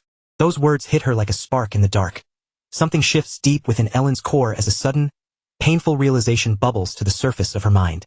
Flashbacks flicker through her thoughts, fragments of her past where she finally admits the ugly truth. Yes, I finally see it. I know exactly how pathetic and hopelessly naive I've been all this time. The goblin is mere paces away now, its ugly features twisting into a sneer as the memory of her own inadequacy haunts her focus. I've spent my entire life being nothing but empty talk, she thinks, the shame fueling a new kind of intensity. The goblin readies its blade for the killing blow, and for one fleeting, agonizing moment, she sees the monster's mocking grin reflecting her own past failures back at her. Someone who could only sit in the shadows, envying others and whispering insults behind their backs. That has always been the real me. But as the monster closes in, the fear begins to calcify into something sharp and resolute. No more. I didn't come here to stay that way. I came here to kill that version of myself once and for all. Her eyes snap open, burning with a new light as she finally unleashes her power, drawing upon her reserves to manifest a massive, crystalline ice arrow. The air drops to freezing temperatures as the jagged energy coalesces before her, even as the goblin lunges, weapon descending to end her life. In the distance, Derek stands motionless, his eyes narrowed in silent, intense observation, trusting her to make the right move without his intervention. In a blink, the massive ice arrow erupts forward with violent force, shrieking through the air to pierce the goblin's chest and tear straight through its body. The creature is obliterated in a single, decisive strike, a feat of pure, undeniable power achieved by Ellen herself. Watching from nearby, the other team members can't help but pause, a flicker of genuine surprise crossing their faces. Until this very moment, she had been a complete non-factor in the fight. She had seemed like nothing more than dead weight, a useless member unable to offer anything. But now, the dynamic has shifted instantly after that successful kill. Ellen stands amidst the lingering frost, her hands trembling uncontrollably as the adrenaline slowly drains away, leaving her body shaking from the aftermath. She slowly lifts her chin, her gaze locking onto her teacher, who has been watching her development from afar this entire time. He meets her eyes with a calm, steady expression, his voice barely rising above the noise of the battlefield. Don't get ahead of yourself. This is only the beginning. A soft, genuine smile blooms across Ellen's face, and as she looks at him, a newfound fire burns in her eyes. I know. Finally, I'm actually starting to move forward. With a wistful, somber smile, she acknowledges that the first real step of her journey has been taken. The scene fades to a quiet, moonlit night, where a stone arch stands like the weathered gate to ancient, forgotten ruins. At the base of the frame, a letter sits open, the ink clearly addressed to Derek. Derek sits alone, his eyes scanning the lines of a message from someone he hasn't laid eyes on in over 2 years. It's been a long time since he departed from Hillstein, and the letter details how Karia Katia Flemmert, his former mentor, has been buried in work teaching magic to a young girl in the county of Elbester. She writes with a touch of nostalgia about their grueling training days back in Ebelstein, admitting that while the work was incredibly harsh, she often felt a sense of freedom that she misses. As Derek reads on, the letter confesses a truth she rarely spoke aloud. Out of every mage she had ever encountered, he was, without question, the most naturally gifted. The scene flashes to Karia in her study, her brow furrowed in thought as she wonders just how far her star pupil has come. She ends the letter with a challenge, insisting that the next time they meet, he better show her the true extent of his growth. After setting the letter down, Karia lingers by her window, her mind drifting back into the corridors of the past. Back in the present, the mercenary folds the note into his pocket, his movements silent under the flickering, warm glow of the torchlight against the cold stone. 2 brutal weeks of constant, punishing training have passed, and he finally allows himself a moment of respite, looking entirely exhausted, caked in dirt and worn to the bone. She has noticed that Derek keeps returning to that same letter whenever he has a spare second, and she finally finds the curiosity to ask him what it actually says. He tells her it's from his former master, and she lets out a light, dry laugh. That person must be truly something special to have managed to teach a guy like you. Derek's face drops into a serious, reflective expression as he simply replies. She was, without a shadow of a doubt, a truly excellent mentor. The girl pauses, slightly taken aback by the bluntness and the raw honesty in his tone. She had attempted to goad him, hoping for some flicker of reaction, but when that falls flat, she decides to let it drop. With only 48 hours remaining before the high-stakes duel, Derek breaks the silence to ask how she's holding up after such a brutal, relentless training regimen. The girl lets out a soft, weary breath, admitting that after being pushed to the absolute edge of both her physical and mental endurance, she's not even sure how she's supposed to feel anymore. Despite the numbness and the exhaustion clouding her thoughts, one singular purpose cuts through the haze. She is absolutely determined to walk away the victor. No matter the cost, no matter the pain, she will find a way to win. The day of the long-awaited showdown finally dawns, and the noble dueling arena is packed to the rafters. A sea of spectators buzzing with electric anticipation for the spectacle to come.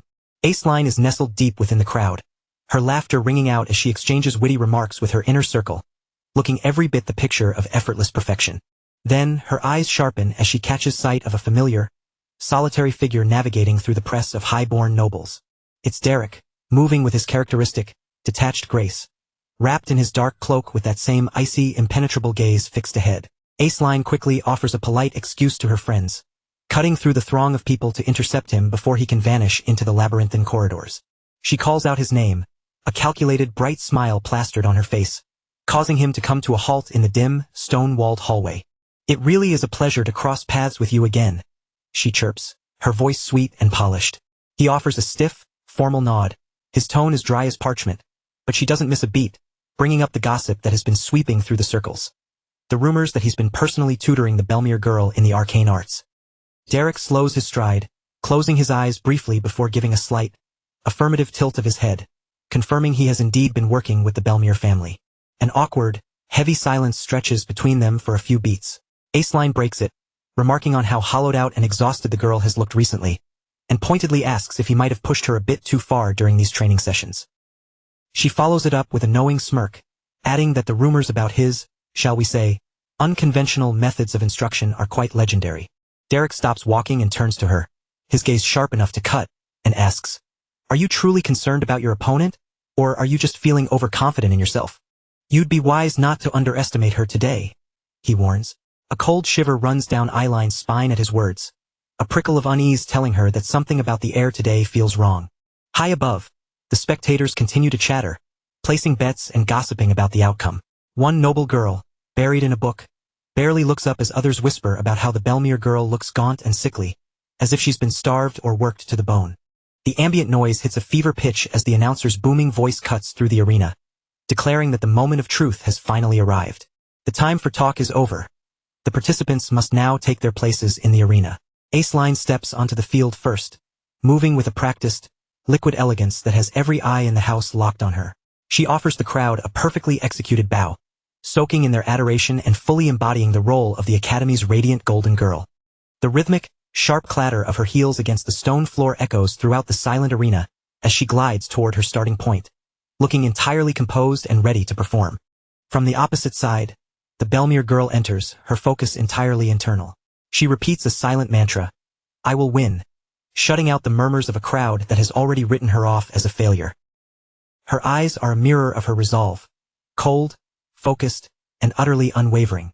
She is here to prove that the girl they remember is dead and gone. As they finally stand face to face in the center of the arena, the atmosphere shifts into something brittle and dangerous. The Belmere girl keeps her chin tucked, her mind locked on the battle.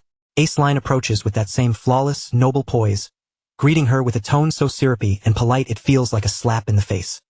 The Belmere girl doesn't flinch, responding with a cool, measured thanks for the concern, leaving the entire arena in a state of deathly, expectant silence. With a faint, cryptic smile, she asks if they are ready to begin. Eiline's expression hardens. She offers a sharp, decisive nod, dropping all pretenses of courtesy to focus solely on the kill. In an instant, the air ignites, and the Belmere girl erupts in a searing, overwhelming blaze that cloaks her entirely in fire. Aceline reacts instinctively, throwing up a shimmering veil of water energy to defend herself from the opening salvo. They both launch forward simultaneously, colliding in the center with a blinding shockwave of light and pressure that rattles the very foundations of the arena. But then, the unthinkable happens. The Belmere girl surges forward, conjuring a torrential, endless rain of fiery spears that completely blankets the sky.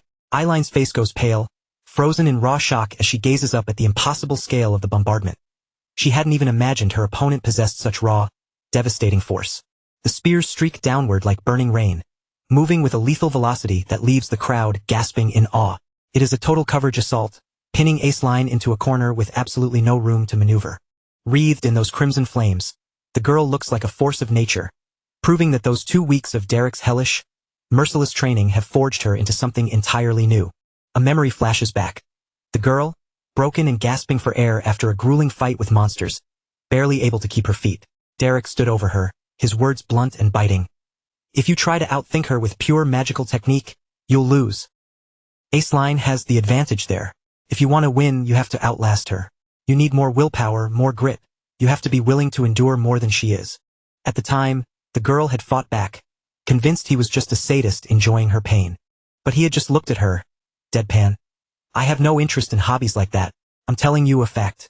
When the mana reserves run dry, the one who refuses to stop fighting is the one who stands over the corpse.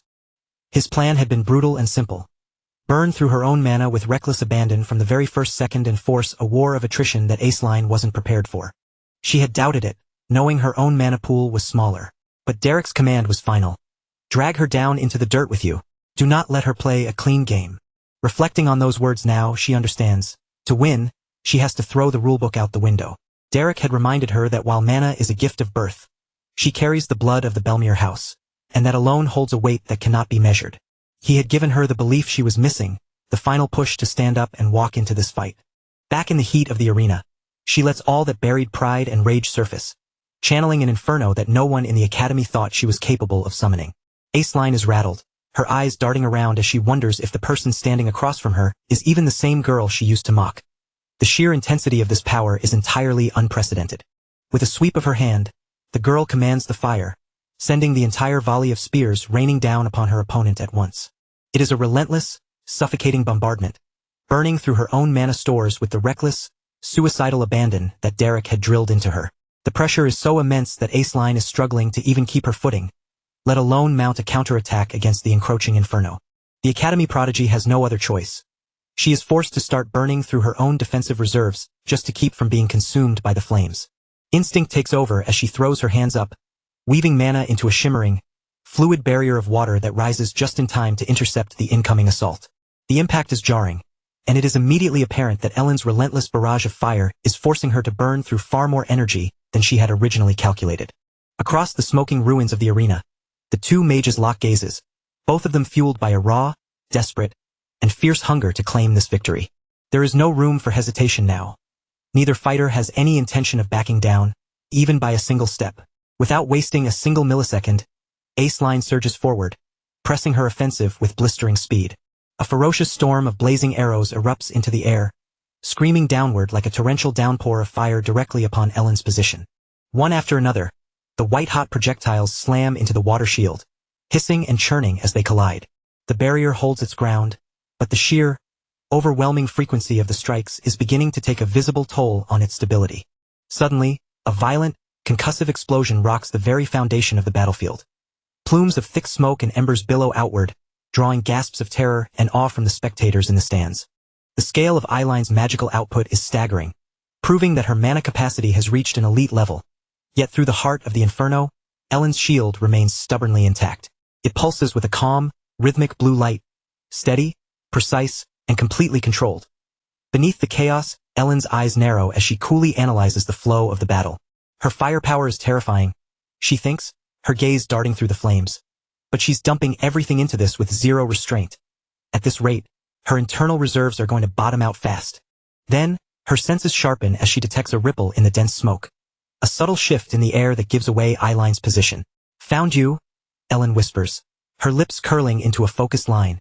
In a fluid, singular motion, she weaves an arrow of pure, frozen ice, her aim tracking perfectly onto the faint shadow lurking within the smog.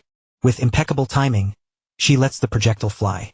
The ice arrow streaks through the gray haze, closing the distance in a heartbeat, and seems to tear straight through the target. It strikes centermass on what looked like Eiline's chest, but in the very next heartbeat, the figure shimmers and vanishes into thin air. Ellen's eyes snap wide, her heart skipping a beat. An illusion? To weave such a high-level, convincing trick in the middle of an intense firefight requires masterful control and a massive amount of mana. For a split second, her mental processing stalls, her concentration momentarily derailed by the trickery. That fraction of a second is all Aceline needs.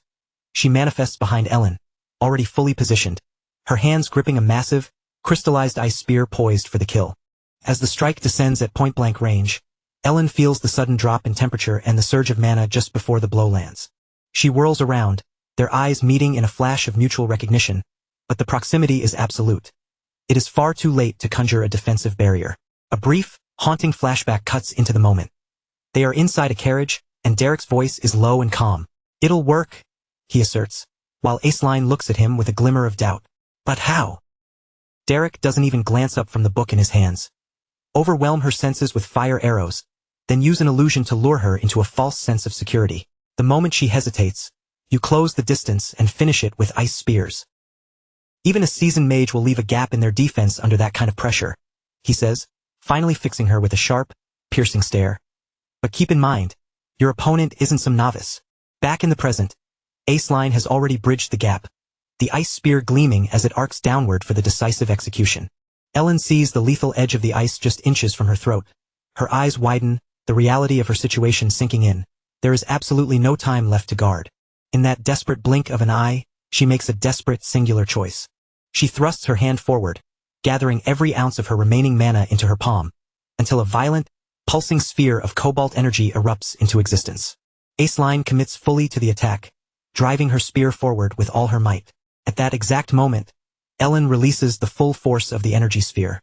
A concussive blast of raw power detonates, slamming into Ellen's own body and shoving her backward with such intense pressure that it violently shifts her entire stance.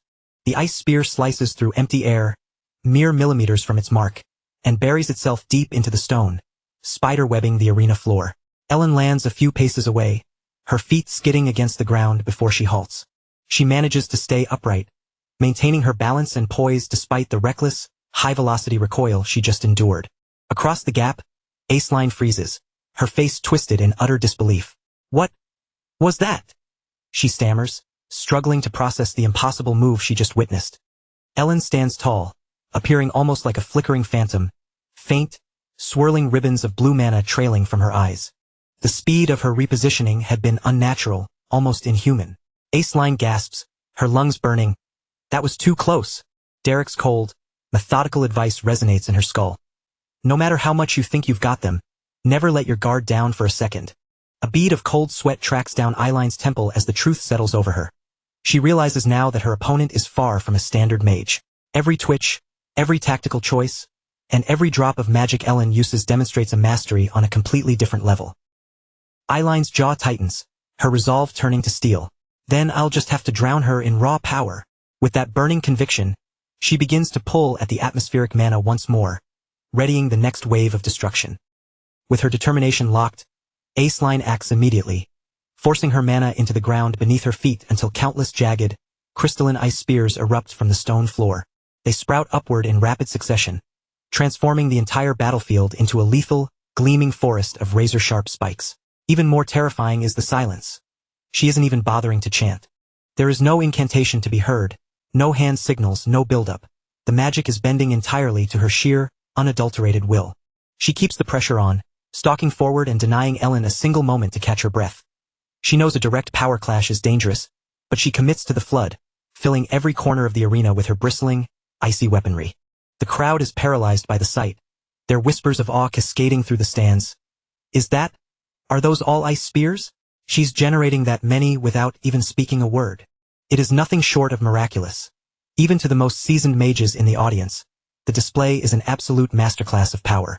On the sidelines, Derek watches with detached interest, his expression unreadable but his eyes tracking every flicker of mana. She took the bait, he thinks to himself, watching the trap set itself into place. Aceline is fully in the zone, her mind calculating the final kill. Across from her, Ellen remains standing, surrounded by a swirling vortex of ice spears that Aceline has clearly brought under her own control. Though her expression remains as calm as a frozen lake, Ellen's mind is racing. "I have to hand it to her," she thinks. "Lady Aceline has truly reached a level I didn't think possible." But even as Ellen gears up to counter, a hidden play is already unfolding. With a subtle, nearly invisible movement of her finger behind her back, Aceline maneuvers a single, concealed flame arrow that she had planted in the arena floor long before. Without making a single sound, a golden glint of sunlight began to climb upward, inching higher and higher until it hung perfectly suspended, looming directly above Ellen's current combat formation. Completely oblivious to the danger hovering over her, Ellen kept her focus entirely on her own offensive. Try blocking this as well, she muttered, her eyes narrowing as she prepared to unleash a devastating barrage of razor-sharp ice spears. But before she could even lift a finger to initiate the assault, Aceline made her move. With a flick of her wrist and pinpoint control, Aceline sent a hidden flame arrow diving downward, the projectile whistling through the air at a blistering speed. In that very heartbeat, a sudden primal alarm bell went off in Ellen's gut, forcing her to instinctively recoil. Her head snapped upward, her eyes widening into saucers as she caught sight of the incoming threat. What? She gasped. The flaming projectile tore through the atmosphere, slamming directly into her formation. One by one, her carefully constructed ice spears shattered into nothingness upon impact. Unable to sustain the structure under such an unexpected aerial assault, the entire array buckled and collapsed in a matter of seconds, sending shards of ice spraying across the arena floor. Ellen stood frozen, staring up at the sky in total disbelief. A flame arrow? Since when? A wave of panicked confusion washed over her. She hadn't detected a single chant or any telltale sign of mana flow, and then, it finally clicked. Did she set this up way back then? The terrifying precision and foresight behind the maneuver left Ellen paralyzed, stunned by the tactical brilliance on display. The arrow slammed into the ground just inches from where she stood, kicking up dust at her feet. She remained rooted to the spot, caught in a sickening daze of realization. Meanwhile, on the opposite side of the arena, Aceline slowly lowered her arm, a thin, triumphant smirk tugging at the corners of her mouth. Her gambit had succeeded perfectly, and for the first time, she could feel the scales of the battle finally tipping in her direction. Ellen, however, was rapidly losing her cool. A bead of cold sweat trickled down her temple as a sense of dread crept in. I can't get a read on her, she thought, her heart hammering. I have no idea what she's going to do next. The sheer unpredictability of Eilein's style was beginning to shatter her composure. High above the fray, Lady Denise watched with growing astonishment. What is happening down there? She murmured. They're actually trading blows on equal ground? This is truly impressive.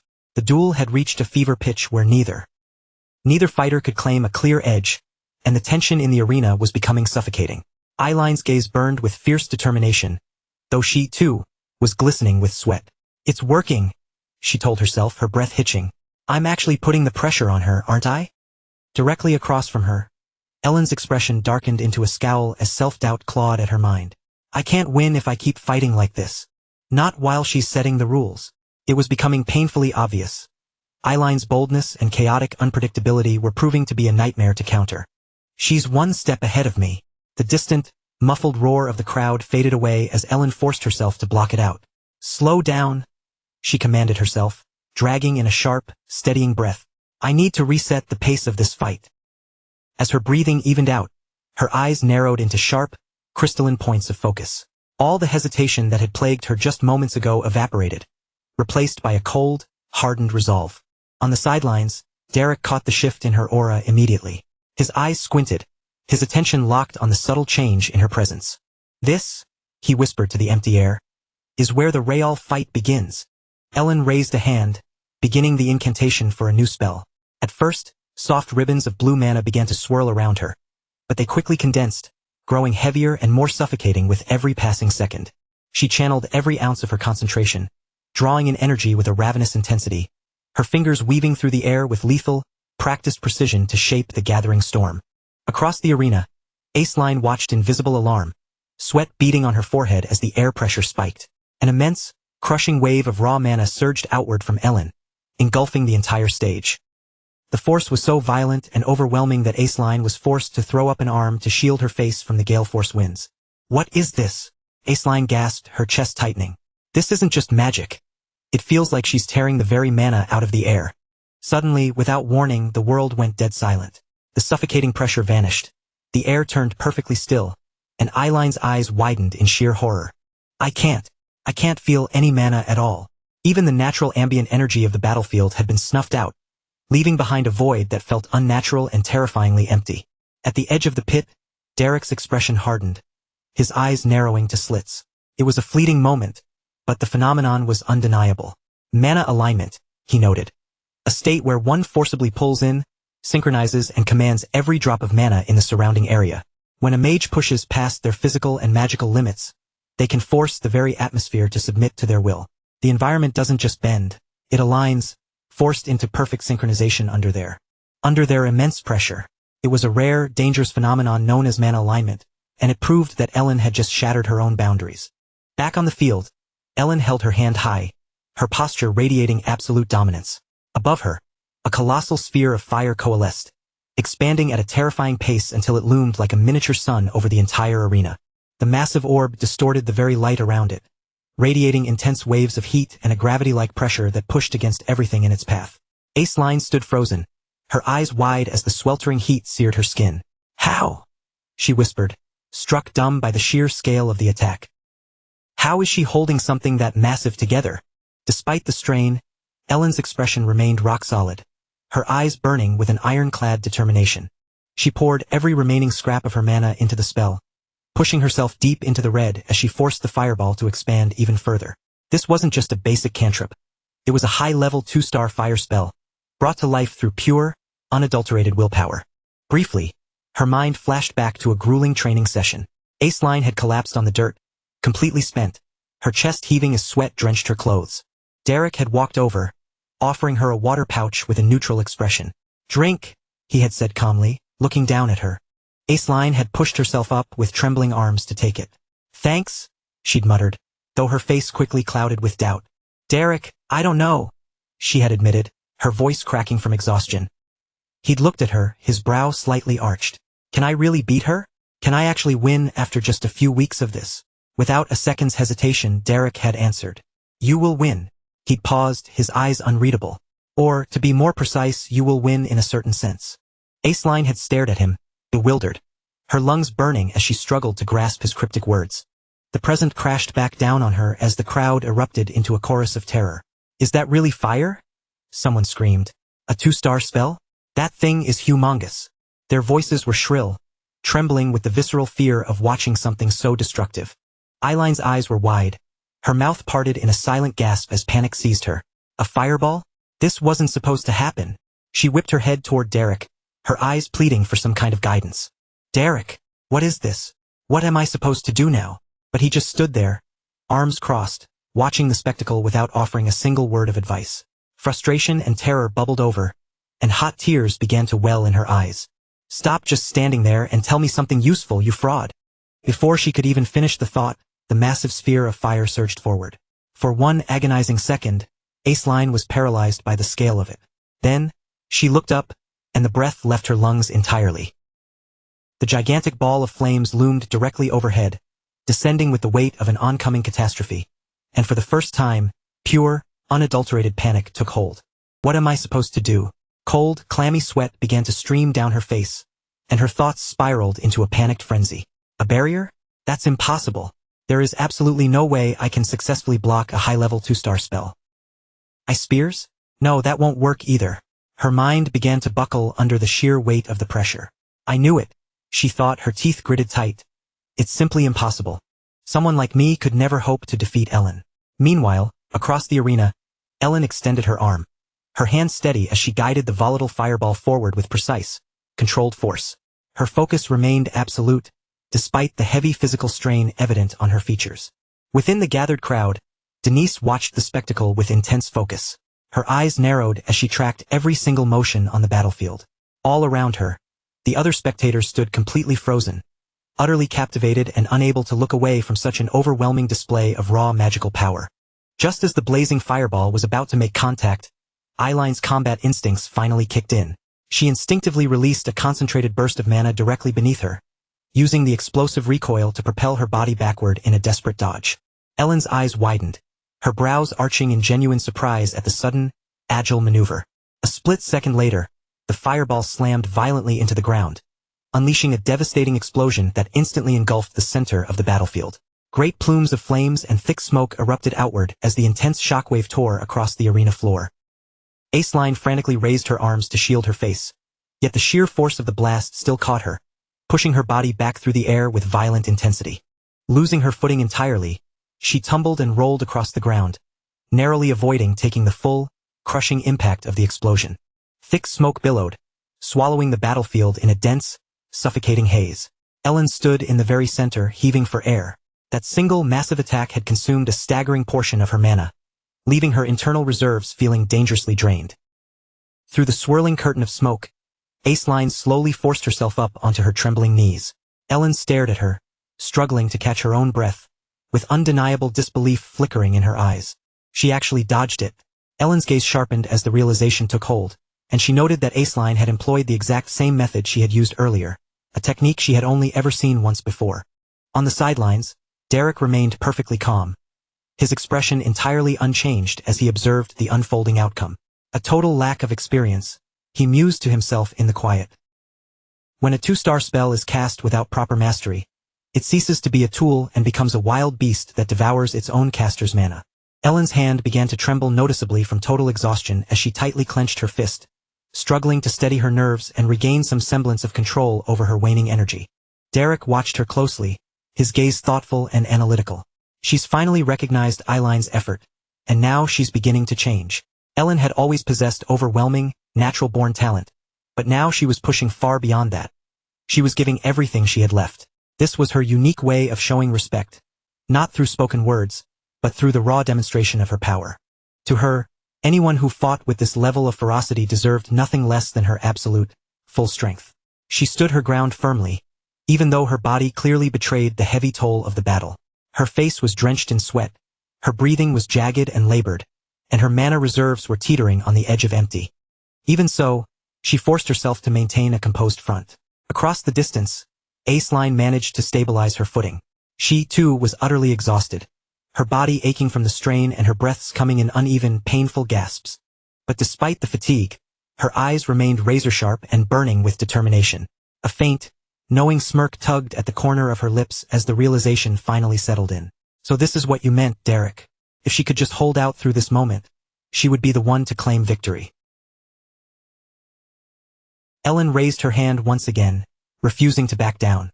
Brilliant blue mana began to swirl and shift into a scorching, blazing heat as she started channeling yet another spell. A sphere of pure fire began to coalesce above her palm, expanding rapidly in size, just as it had done before. Her eyes were locked on her target, unwavering, as she poured every remaining ounce of her mana into the construction. She was recreating that massive 2-star fireball once again, but this time the effort was clearly different. Her entire body shook under the extreme strain, her control wavering as sweat poured down her face. She gritted her teeth, barely managing to hold the volatile spell together. Yet she pushed forward regardless. With a powerful, desperate motion, she hurled the fireball toward Aceline at its maximum speed. Gasps erupted from the surrounding crowd. Another one. It's moving even faster than the last one. The blazing sphere tore through the air with terrifying velocity, hurtling in a straight line toward its target. Aceline reacted in an instant, turning to sprint and evade the incoming projectile. But this time, Ellen didn't simply fire and release it. She maintained her grip, controlling the spell's path. With subtle, precise flicks of her wrist, she adjusted the fireball's trajectory, tracking Eileen's movements across the arena with ruthless accuracy. The fireball curved in mid-air, refusing to miss its mark. However, maintaining that level of intricate control came at a heavy price. Ellen's already severely depleted mana reserves began to drain even faster, pushing her closer to her absolute limit. The fireball closed the distance rapidly. It seemed completely unavoidable, certain to land a direct hit. But at the very last possible moment, Aceline made her move. She suddenly dropped her center of gravity, planting her hands firmly against the dusty ground. Then, with a powerful, explosive motion, she kicked upward, simultaneously releasing a concentrated burst of magic beneath her palms. The force launched her high into the air, allowing her to just barely clear the fireball as it roared harmlessly past the spot where she had been standing. She soared upward, rising so high into the sky that her silhouette momentarily blended into the brilliant, blinding glare of the sun. Ellen tried to track her target, but the intense, radiant light made it nearly impossible to see anything clearly. For one brief, fleeting moment, Aceline vanished entirely from her sight. High above, hidden within the shroud of sunlight, Aceline allowed herself a small, confident smile of triumph. Raising her hand, she began conjuring ice spears once more. One after another, they manifested around her, hovering in the air as she prepared for her decisive strike. From this vantage point, she thought, she won't be able to predict my trajectory. As the spell completed, the space around her became filled with dozens of sharp, gleaming spears of ice. Her focus sharpened to a fine point. If she tries to cast a barrier now, she'll exhaust the very last drops of her mana. Below her, Ellen struggled to remain on her feet, her body trembling violently from the sheer weight of her exhaustion. Then, with a swift, sweeping motion of her arm, Aceline hurled the deadly ice spears downward at terminal velocity. Ellen reacted at the final, desperate second. Her legs buckled slightly, forcing her down onto one knee, but she willed herself to act despite her dire condition. With the absolute last of her remaining strength, she cast a defensive spell. Just as the ice spears were seconds away from impact, a thick wall of ice solidified in front of her, intercepting the barrage. The spears slammed into the ice, embedding themselves deeply into the hastily constructed shield. High above, Eiline's brow furrowed slightly as she landed back down on the solid ground. Not a barrier, just a simple ice construct, she realized with a start. She's used up far too much of her mana just controlling those massive fireballs. Ellen's dire condition was finally clear for all to see. Her face had drained of all color, her breathing was coming in ragged, painful gasps, and her body was barely able to hold itself upright. She looked as though she might collapse at any given second. From the sidelines, Derek watched the scene unfold with calm, detached interest. It will all be over very soon, he concluded internally. Aceline straightened her spine and took a confident step forward, her expression brightening with renewed assurance. A small, triumphant smile spread across her face. It worked. I finally cornered her. Her thoughts were crystal clear now, far more focused and certain than before. There is absolutely no way she has any mana left. I, on the other hand, still have enough. I can easily cast my magic arrows or those ice spears at least 2 more times. That is more than enough to finish this. I've won. But the very moment that thought crossed her mind, a sharp, crystalline cracking sound echoed across the entire battlefield. Eiline's eyes widened in instant shock. The ice shield standing in front of Ellen began to fracture. Not from the outside pressure of her spears, but from within. Before Aceline had any chance to react, a hidden fireball burst through the shattered ice. Ellen had been concealing it behind the very shield she used for her defense. With one last, desperate heave of her remaining energy, she launched the fireball forward. The force of the spell was so overwhelming that it shoved her own body backward, threatening to throw her completely off balance as she poured everything she had left into this one final attack. The sheer recoil of her own spell sent Ellen stumbling backward, destroying her footing entirely. She fell hard against the ground, the impact knocking the breath out of her lungs. Her face turned deathly pale from the sudden pain, and her whole body trembled uncontrollably on the floor. Her body was struggling to stay upright, pushing far past its breaking point. Simultaneously, the fireball she had desperately launched surged forward, searing through the air toward Aceline and shattering her opponent's brief moment of calm. But as Ellen's knees finally buckled and she collapsed, her iron-tight control over the spell snapped. The sphere of flame wavered violently in mid-flight, its trajectory becoming erratic and unstable. Instead of connecting with its target, it veered wildly off course at the last possible second, narrowly missing Aceline and soaring high into the sky, where it eventually dissipated into harmless embers. A sudden, heavy stillness descended over the arena. Aceline stood frozen, her entire body rigid from the jarring turn of events. Her eyes tracked the fireball as it vanished into the atmosphere, her mind scrambling to process what had just occurred. Then, slowly, she forced herself to breathe. Her heart rate steadied, and she lowered her defensive guard, her gaze drifting back toward the fallen Ellen. She remained silent, simply observing the aftermath. On the dusty arena floor, Ellen's frame trembled uncontrollably. She had drained nearly every drop of her mana, far exceeding what her body could ever hope to handle. Her hands shook violently as she raised them in front of her face, staring at her own palms with growing, frantic frustration. "Please," she whispered to herself, "just one more time." She thought desperately, if I can just push myself a little further. She attempted to channel mana once more, forcing her depleted reserves to form another spell. A faint, ghostly glow coalesced in her palm, but it was weak and flickering. It barely held together for a second before vanishing into nothingness. It wasn't enough. No matter how hard she exerted her will, her exhausted body simply refused to obey her commands. Aceline stepped forward, slowly closing the gap between them. Her footsteps were measured and rhythmic until she stopped directly in front of Ellen. She didn't raise her hand to strike, nor did she speak a single word. She merely stood there, looking down at her opponent in heavy silence. Ellen slowly tilted her head back to meet her gaze. For the first time in their match, something entirely unfamiliar flickered in Ellen's eyes. The cold, creeping touch of fear. Lady Ellen's thoughts churned with restless energy, rising and falling like an ocean tide she could never hope to tame. The truth was bitter. There was no noble lady in Ebelstein who shone with more brilliant, effortless grace than Lady Aceline. Her very presence alone was enough to draw genuine admiration from everyone who laid eyes upon her. Her elegance felt completely natural, and her innate talent seemed as though it were gifted by the gods themselves. But wherever there is brilliant light, there must also be shadow, and Ellen had long ago convinced herself that she was that very shadow. While Aceline stood bathed in the warm light of public adoration, Ellen lingered in the cold, forgotten darkness, unseen and entirely unacknowledged. The caustic whispers of her past echoed faintly in the back of her mind, taunting her, reminding her that while some were born into a life of privilege, others were left to claw their way through the dirt. Even so, Ellen had never stopped sharpening her skills in that suffocating darkness. She had endured, trained, and pressed forward with a single burning resolve. One day, she vowed, she would rise above all of them and finally prove her worth. When her awareness snapped back to the present, she found herself still standing before Aceline in the arena.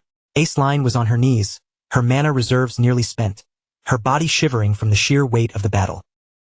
Yet, even in this broken state, she remained remarkably composed, carrying an air of grace that felt almost insulting to Ellen.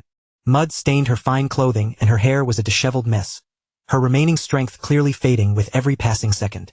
Yet, none of it diminished her aura. To Ellen, it was almost infuriating.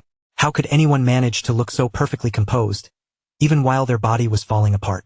It was as though Aceline didn't have a fragile public image to protect, or any fear of being seen as imperfect. She simply existed as she was, giving every single ounce of her being without a shred of hesitation. The crowd's voices rose in a thunderous wave of encouragement, chanting Eileen's name, pleading with her to stand and continue. Their faith in her was absolute. Aceline struggled, her fingers trembling as she attempted to harvest the last, tiny scrap of mana she had left. A faint, unstable flicker of light formed in her palm, barely holding its shape. Watching her, Ellen stood and raised her own hand, summoning flames once more. The mana gathered obediently, twisting into a blazing, sharp-tipped arrow ready to be unleashed. For a fleeting moment, her gaze drifted toward Derek, and a sliver of doubt crept into her mind. Could she truly win this? The answer seemed to be within her grasp. Yet, beneath that veneer of confidence, something much darker stirred. A familiar, leaden weight that coiled tightly around her heart. Even if she emerged victorious, what would actually change? Would a single victory truly free her from the shadow she had lived in for so long? Or would it just send her spiraling right back into it? As that hollow realization settled in, the flames dancing in her palm flickered uncertainly, struggling to maintain their form. Meanwhile, across the arena, Aceline continued to struggle, gritting her teeth as she forced herself to stand upright despite the agony of her exhaustion. Then, unexpectedly, Ellen spoke. Her voice was strangely calm, almost carefree. "Oh, what a shame." Startled, Aceline looked up, confusion washing over her face. She clutched the final, dying trace of mana she had managed to scrape together. But before she could make a move, Ellen simply lowered her hand and let the brilliant flames vanish entirely. "I'm completely out of mana," she stated flatly. The words didn't make any sense. Aceline stared at her, her mind unable to comprehend the admission. Ellen offered a faint, sad smile, her expression gentle yet strangely distant. "You really are amazing, Lady Aceline. I suppose I just can't beat you after all." Placing a trembling hand over her chest, she offered a bow of quiet, formal dignity. "I forfeit." For a long, ringing moment, the entire arena fell into a stunned silence. Then, the crowd erupted into a deafening roar of cheers, their voices rising in a mix of overwhelming excitement and genuine admiration. Eileen's victory was officially declared, but she remained frozen to the spot, her mind reeling and unable to catch up to the sudden shift in reality. Her mouth hung open slightly in pure disbelief, her eyes wide as she desperately tried to parse the meaning behind Ellen's surrender. Around her, her friends rushed in to congratulate her, showering her with praise for her immense strength and newfound growth. She responded with a shy, reflexive smile, still clearly overwhelmed, but her eyes began to drift away from the crowd, searching. In the distance, Ellen was already walking away. She moved quietly, her steps steady and purposeful. Her expression remained calm, almost as if a heavy, invisible burden had finally been lifted from her shoulders. Derek stood nearby, his nose buried in a book. But as she approached his position, he snapped the cover shut and tucked it away. Ellen halted directly in front of him, her smile returning. It was a smile that carried a sharp, jagged edge. "You saw it, didn't you?" she asked lightheartedly. "That's quite enough," Derek replied in his usual calm, collected tone. She let out a soft, melodic laugh and tilted her head. "You're surprised, aren't you?" Even someone like me knows when to gracefully accept defeat. Her eyes glimmered with a strange, dark amusement. She continued, "You should have seen Lady Eilein's face. She was completely shocked. Like she was about to just give up right there." Her laughter grew, but it suddenly faltered as hot, involuntary tears began to well up in her eyes. She wiped them away with a quick, aggressive motion, as if brushing off a speck of worthless dust. Honestly, it was worth losing just to witness that expression. "Thanks to you, I finally feel like I've gained the upper hand over her." She paused, studying his stoic face. "So, tell me, what do you think of me now? It wasn't a perfect performance, but I wasn't that bad, was I? I learn incredibly fast, don't I?" Derek said absolutely nothing. His gaze remained rock-steady as he watched her with piercing intensity. The silence stretched between them, thick and unyielding. Then, without warning, Ellen's composure shattered. Large, hot tears slipped from her eyes before she could even attempt to hold them back. She stared down at her own hands, shivering in utter confusion. "Hey! Don't just stand there staring," she muttered, her voice cracking and uneven. "Why?" She didn't understand. The tears simply wouldn't stop flowing. Her vision blurred as an overwhelming tide of emotion flooded her system. Slowly, she sank down into the shadowed corner, burying her face in her hands. "What the hell is this?" she sobbed. "I'm not a child anymore." After a long, heavy silence, Derek broke the tension. His voice was steady, calm, and carried a weight of genuine sincerity. "My lady, I have been watching you closely, and I can tell you with absolute certainty. There is nothing in your performance today that warrants criticism. You have worked with an intensity that is truly admirable." His words hung in the quiet, undisturbed air of the arena. Ellen's shoulders began to tremble as silent, hot tears started to trace paths down her face. "I wanted to win, too," she admitted in a soft, choked whisper. "But, right at the moment I was poised to finish it, I realized something that I couldn't ignore. Even if I had won, nothing would have fundamentally changed," she confessed, her voice thick with raw emotion. "I would still be trapped in that same place, living out the same miserable existence. That part of me, that deep-seated feeling of inadequacy, it's rooted far too deep to just be fought away." A profound silence followed, broken only by the hitching sounds of her quiet, broken sobs. After a moment, Derek spoke again, his tone conversational but direct. "So, what if you look a little pathetic in the process?" Ellen froze, her breath catching in her throat. She lifted her tear-filled eyes to meet his gaze, and he didn't look away or offer a hollow comfort. He continued, his expression unyielding. "If you aren't willing to look pathetic sometimes, then you will never truly grow." Those words struck home, landing with the weight of a physical blow. Ellen covered her face with her hands again, her tears flowing more freely than before. But as she wept, the internal tension that had defined her for so long finally began to shift. Memories flickered through her mind like a disjointed film. Images of Aceline standing tall and strong, appearing entirely untouched by the encroaching shadows that had always weighed so heavily on Ellen. Yet, for the first time, that darkness no longer felt like a suffocating prison. Instead, it felt like a challenge, something she was finally capable of overcoming. In the distance, Lady Denise stood observing the entire exchange with a quiet, watchful demeanor. Her gaze drifted away from Ellen and Derek, moving toward Aceline, who was still surrounded by a supportive group of her peers. Stepping forward, Denise approached Aceline with a warm, gentle smile. The others caught the hint and politely excused themselves, leaving the two women in a moment of privacy. "You were absolutely brilliant out there, Lady Aceline," Denise remarked softly. "That duel was truly a remarkable display of skill." Aceline lowered her gaze slightly, her expression clouding with a flicker of internal conflict. "Lady Denise, you noticed it too, didn't you?" she asked, her voice barely a whisper. "I wasn't the real winner today." Denise offered a knowing smile, but she kept her counsel for a moment, letting the weight of the question hang between them. Finally, she spoke with a gentle, reassuring tone. "When it comes to raw, innate magical talent, it is possible that Lady Ellen may even surpass me." Aceline shook her head, a flash of firm resolve cutting through her previous uncertainty. "No, it's not just about talent. There is something far more important at play, something that truly serves to close the gap." As she spoke, her thoughts involuntarily drifted toward Derek. Startled by her own wandering mind, she quickly shook her head, forcing herself to regain her composure and focus. Turning her attention to her waiting maid, she issued a command with a quiet, ironclad determination. "Daisy, prepare a letter for the main estate immediately."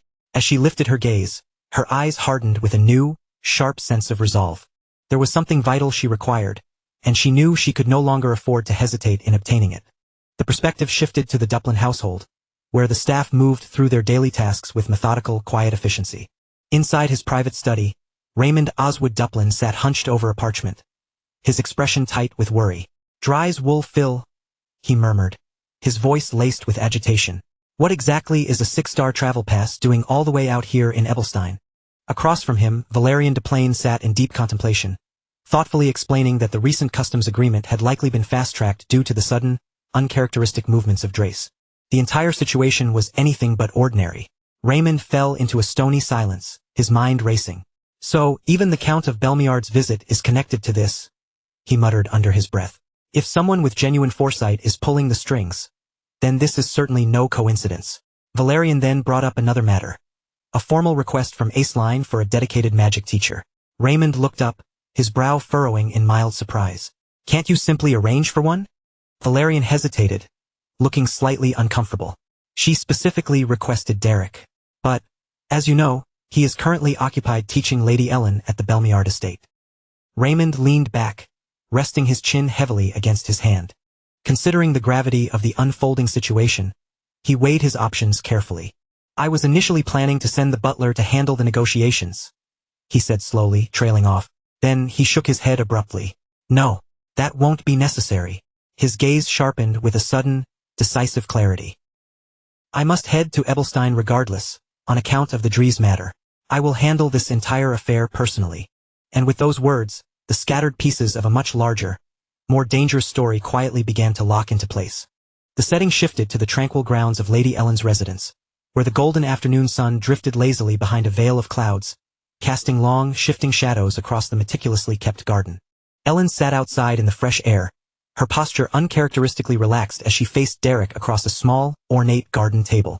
For the first time, the usual tension had vanished from her features, replaced by a profound, quiet calm, as if the turmoil within her had finally found a place to rest. With a faint, effortless smile, she broke the silence. "Derek, I think I've decided to take a rest for a while." Her tone was airy and casual, but it carried the weight of a significant decision. Derek looked at her with curious interest, immediately sensing the fundamental change in her demeanor. Ellen continued, her voice soft but maintaining a steady clarity. "The endless studying, the training, everything. I just need a little bit of time to step back and clear my head." After a brief pause, she glanced up at him again, her eyes searching his face. "You're going to keep working for the Baldoni Mercenary Corps, aren't you?" Derek nodded, his expression mild and composed. "Yes, that is the plan." Hearing this, Ellen shifted her chair just a fraction closer, narrowing the distance between them. The sudden movement caught Derek slightly off guard, and he instinctively leaned back in his seat, unsure of her sudden intent. A faint, telltale blush crept onto her cheeks, and with a soft, almost playful smirk, she asked, "You'll come back if I call for you, won't you? To continue teaching me magic, I mean." Derek paused for a beat, carefully studying the unusual sincerity in her expression. Finally, he offered a small, reassuring smile. "Of course. Though, in all honesty, I'm not entirely sure there is much left for me to teach you." Ellen leaned back in her chair, stretching her arms lazily over her head as a teasing grin replaced her earlier, more serious demeanor. "Geez, what's with that sudden humility? That doesn't sound like you at all." Her voice brightened, carrying a genuine, gentle warmth as she tilted her head back to look at the clearing sky. "Winter is finally ending. It felt a lot longer than usual this year, didn't it, Derek?" As the day dissolved into twilight, the scene shifted to the local tavern, Belden's Tier, which was now pulsing with the warm, inviting glow of lantern light against the encroaching night. The interior was buzzing with energy, filled to the rafters with the sounds of animated chatter and raucous laughter. At a corner table, Paulini sat with a look of absolute confidence, finishing a round of cards with a triumphant, wide grin.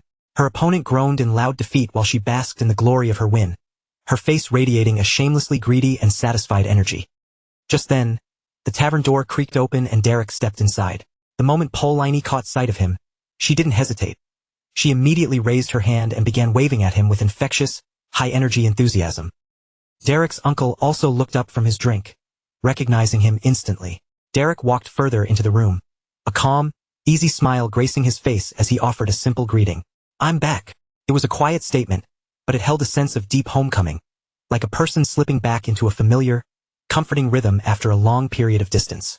The morning sun rose quickly, and beneath its golden rays, a lone carriage sped along the open road, kicking up dust in its wake.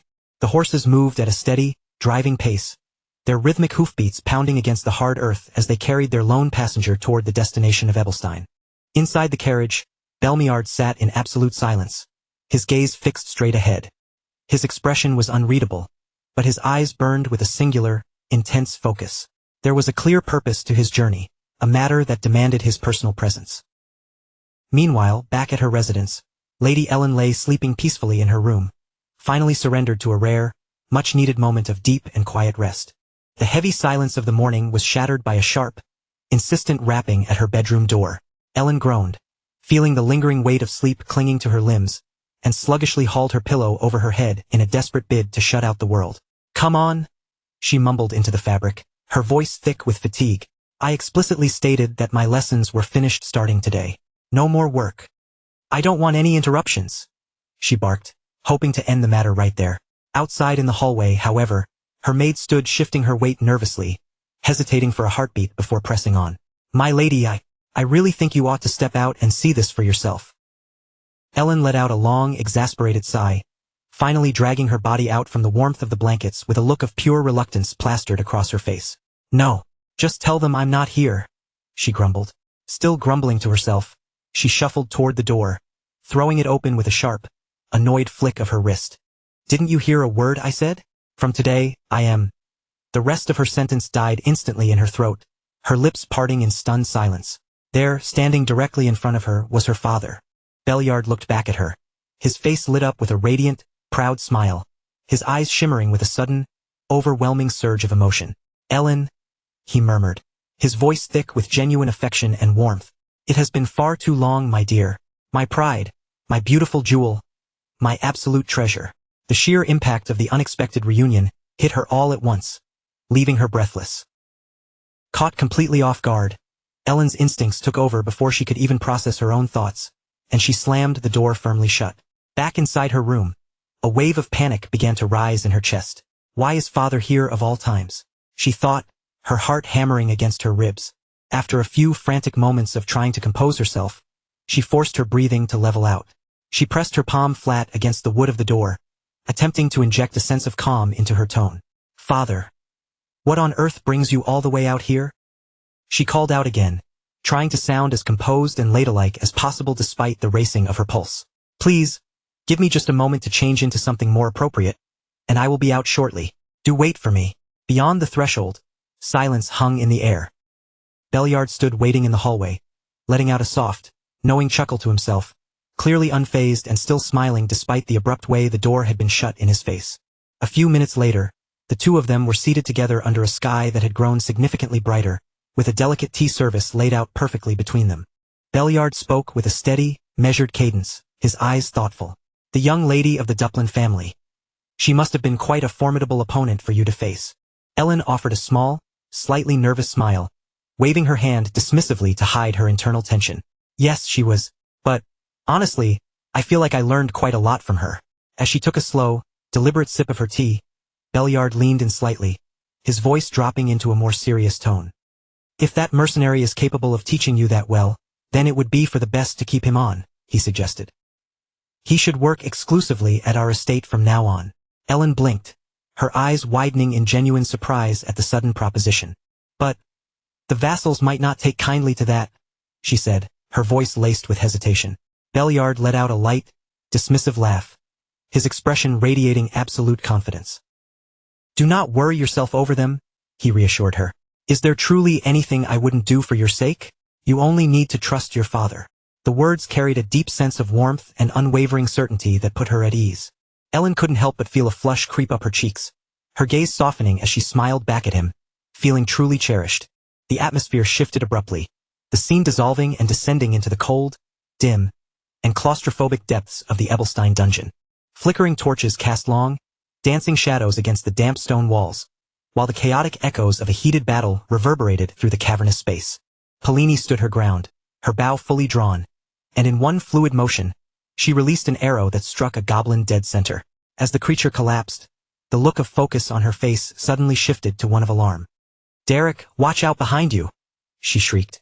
A goblin was mid-leap, lunging forward with a blood-curdling scream, its sights set squarely on Derek. He reacted with lightning speed, holding his sword in one hand while he began to weave mana with the other. But, in that critical second, something felt terribly wrong.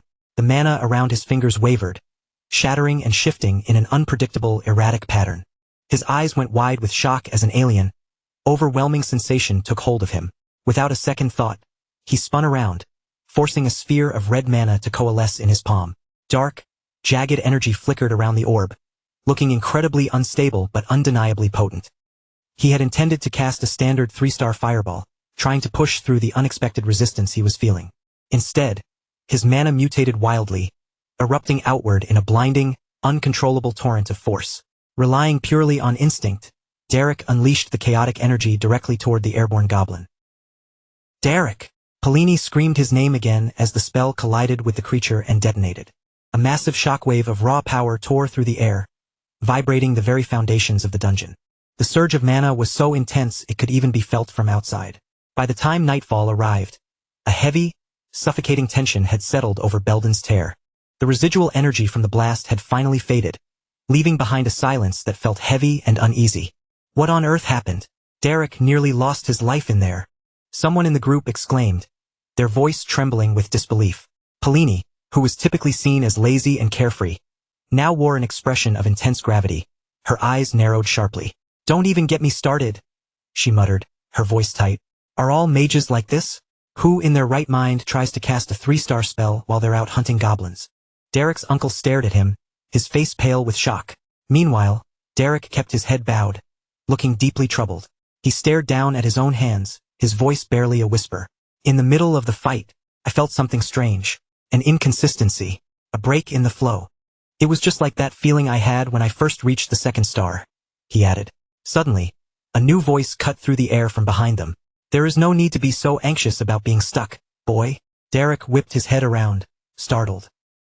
A man emerged slowly from the shadows, his presence radiating a calm, yet undeniably overwhelming authority. "There is no point in forcing your way through a bottleneck," the man continued, his tone smooth. "Didn't the School of the Wild originally pride itself on pursuing the natural flow of mana?" As he continued to speak, every single eye in the vicinity turned to look at him. He reached up, his fingers steady, and pulled back his hood to reveal his face. "Of course, I know such advice rarely hits home with mages like you," he said with a wry smile. Derek's thoughts raced at a mile a minute. He couldn't sense even a trace of mana radiating from this man, and yet, he knew with absolute certainty that the person standing before him was something truly extraordinary. The legendary wandering spirit Drace Wolftail, the greatest 6-star search-type mage in existence. Drace kept his expression casual and calm. "If you happen to have any decent alcohol stashed away, bring it out. My travels have been utterly exhausting," he said, bathed in the soft, ethereal glow of the full moon. The scene transitioned, shifting the perspective over to the sprawling Duplin estate. The training grounds were bathed in a haunting, pale silver light, with Lady Dyla standing perfectly still at the center, her focus absolute. Icy blue mana began to coalesce around her, swirling like a mini blizzard as she chanted her spell under her breath. With a great deal of effort, she managed to sharpen the energy into 5 distinct lethal arrows. But as she attempted to push her limits and add more power, her mana suddenly destabilized, spiraling out of her control. The structure shattered violently, the ice arrows dissolving into nothingness mid-air. Completely exhausted and burning with frustration, she dropped to her knees, breathless. "What the heck is this? It's so incredibly annoying." A light, mocking laugh broke the silence. Her brother, Reg, walked toward her, looking visibly amused. "I really thought you might have matured a little bit, but your temper seems exactly the same as always." Startled, Dyla looked up, squinting through the gloom. "When did you get here?" Reg just smiled, his gaze thoughtful. "Still. 5 arrows. Not bad at all," he noted. "Is that thanks to having a decent teacher?" Dyla immediately turned her head away, her expression stubborn. "That's just my own natural talent showing through," she snapped. "What does that selfish guy Derek have to do with any of this?" Reg folded his arms across his chest, maintaining a calm demeanor. "It seems Lady Aceline is planning to hire him as her personal instructor." Dyla's eyes went wide, her jaw dropping. "What? No way. What if she ends up getting treated the same way I did?" Reg shook his head with a light, pitying smile. "Don't go saying things that could cause unnecessary misunderstandings." I also heard that Lady Ellen is keen on keeping him on as well. Dyla's brow furrowed, looking genuinely confused and irritated. Why on earth is he so popular with everyone? Reg let out a smirk. Perhaps because he actually managed to turn someone like you into a proper person. It's no surprise he's the center of attention right now. Delos shot back without a moment's hesitation. Though he caught himself a second later, his expression softening as he added, "Yeah, I suppose I was a bit of a handful back then, wasn't I?" Reg let out a hearty chuckle in response. Wouldn't it be much simpler if he just picked ace line? That way, you'd actually get to see him again, Reg teased, peering at his companion. You seem to be missing Delos quite a bit, don't you, Derek? A deep crimson flush crept up Derek's neck and across his cheeks. Who said I have any desire to see him? He stammered, clearly flustered. Reg just shrugged, a playful, knowing grin spreading across his face. Sure, keep telling yourself that, Reg replied, clearly unconvinced. Meanwhile, in a quiet, secluded room tucked away from the noise, Lady Denise sat by herself, radiating an aura of total composure and calm. She was completely engrossed in her book, her focus absolute as she held a crisp apple in her hand. Unlike the others, she seemed entirely insulated from the escalating competition and the frantic scramble for power surrounding them. However, behind that mask of stillness, her mind was whirring, her thoughts running far deeper than her serene expression suggested. Down in Belden's tier, the atmosphere was thick, heavy with an oppressive silence. The faint, sharp scent of cheap alcohol drifted through the dim tavern, where flickering lantern light danced weakly against the aged, wooden walls.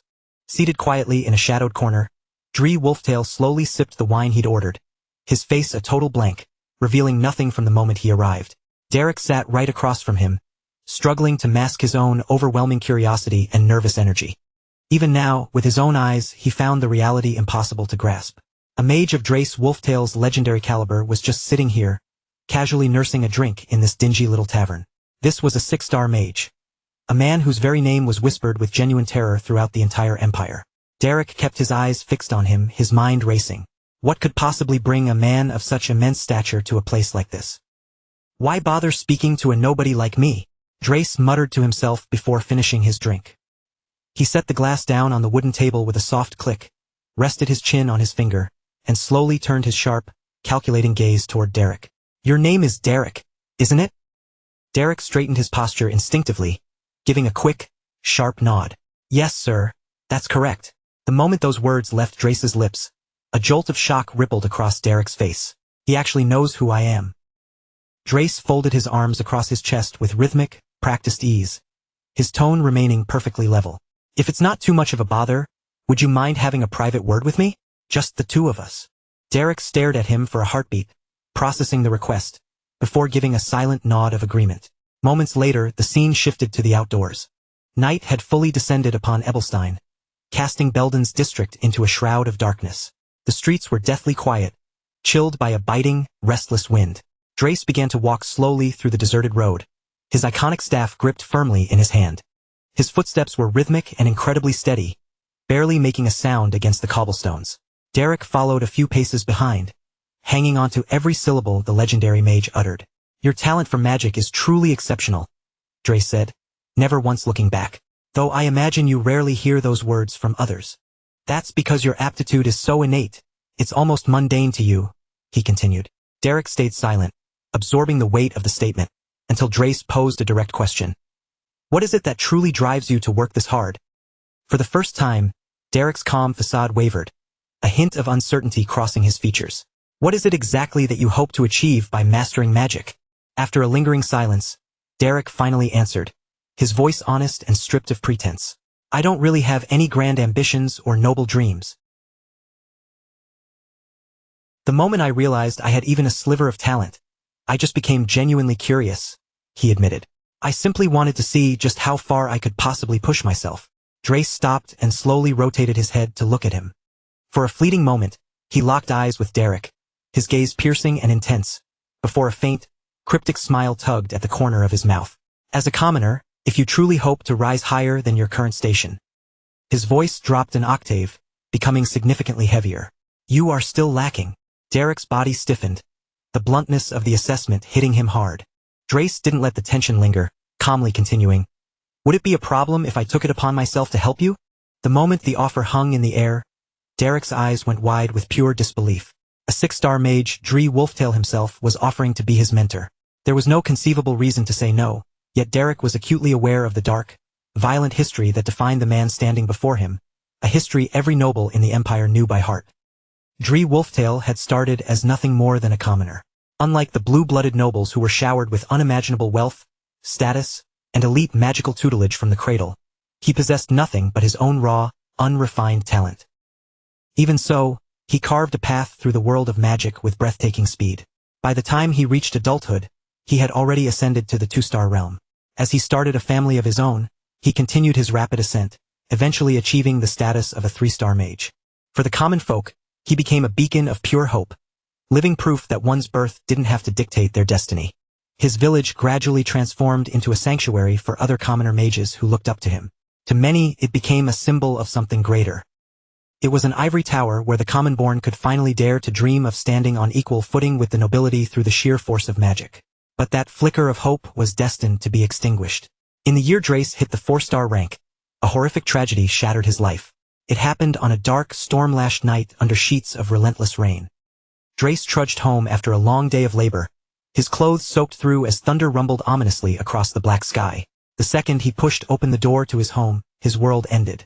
The mangled bodies of his family lay scattered before him, the floor slick with blood. Every single one of them had been butchered. Not long after that, a group of high-ranking nobles gathered in a lavish, opulent hall, casually chatting about the massacre while sipping vintage wine as if it were nothing more than a trivial piece of gossip. "Has that dog Drace finally stopped yapping?" one noble asked with a mocking, amused smirk. "Yes, Count," another replied with icy confidence. "Dree Wolftail has finally scurried into hiding. Those insolent, arrogant commoner mages have finally learned to keep their heads down." A third noble let out a loud, derisive laugh, swirling his glass of deep red wine. "How incredibly vulgar. Commoners really need to be taught their place. Honestly, what is with their pathetic greed for magic anyway?" As he turned toward the bearded noble sitting next to him to finish his thought, his face went completely slack. A severed head suddenly came flying across the room, blood painting a gruesome arc through the air before hitting the floor. Standing in the doorway, perfectly still and silent, was Dree Wolftail. There was no dramatic spellcasting or complex incantations. Using nothing but his bare fingers, reinforced by a terrifying concentration of magical energy, he had sliced the noble's head clean off his shoulders. The remaining nobles scrambled back in utter, paralyzing terror. Dree Wolftail, but Drace's eyes were cold, devoid of any emotion except for a burning, singular murderous intent. With one fluid, savage movement, he slashed through the air and severed the noble's legs at the knees. The man collapsed into a heap on the polished marble floor, shrieking in pure, unadulterated agony as a dark pool of blood began to spread beneath him. Consumed by primal fear, he frantically tried to crawl backward, away from the man he had once mocked. "Please, I beg you, spare me. I'm sorry, I was wrong." The pleas fell on deaf ears. Drace ignored every single word. He unleashed another brutal strike, and blood sprayed violently across the room, punctuated by the nobleman's horrifying, final screams. And then, absolute silence reclaimed the hall. From that dark day on, Drace lived as a marked man, hunted by the Empire for 30 agonizing years. Both the imperial family and the highest tiers of the nobility hunted him relentlessly.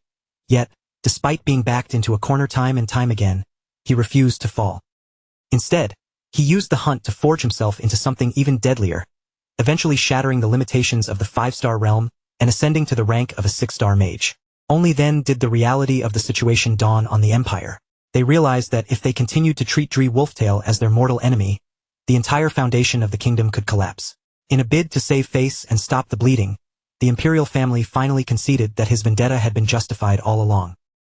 To maintain their own crumbling authority and prevent any further slaughter, they officially granted him a noble title. And just like that, Dree Wolftail became a man who had forced his way into the nobility through sheer, unmatched power. Back in the present, Derek stared at Drace, his mind struggling to reconcile the legend with the man standing before him. And now, that very same man was offering to teach him everything he knew. The scene transitioned to the elite, opulent noble district of Ebelstein. Inside the Grand Conference Hall of Cleon Hall, Grand Duke Veltus Enercolokas waved his hand in a dismissive, elegant gesture as he addressed Raymond Oso Duplin. "Grand Duke Duplin, if your intent is to expand your reach north of the Belkos Peninsula, I would strongly advise you to remain extremely wary of the labyrinth hidden within the White Zone." A thin, Insincere smile touched his lips. If you find yourself in need, I would be more than happy to dispatch my own personal knights to assist you, Raymond Oso. Duplin held a chess piece between his fingers, his expression unreadable as he countered, his tone turning razor-sharp.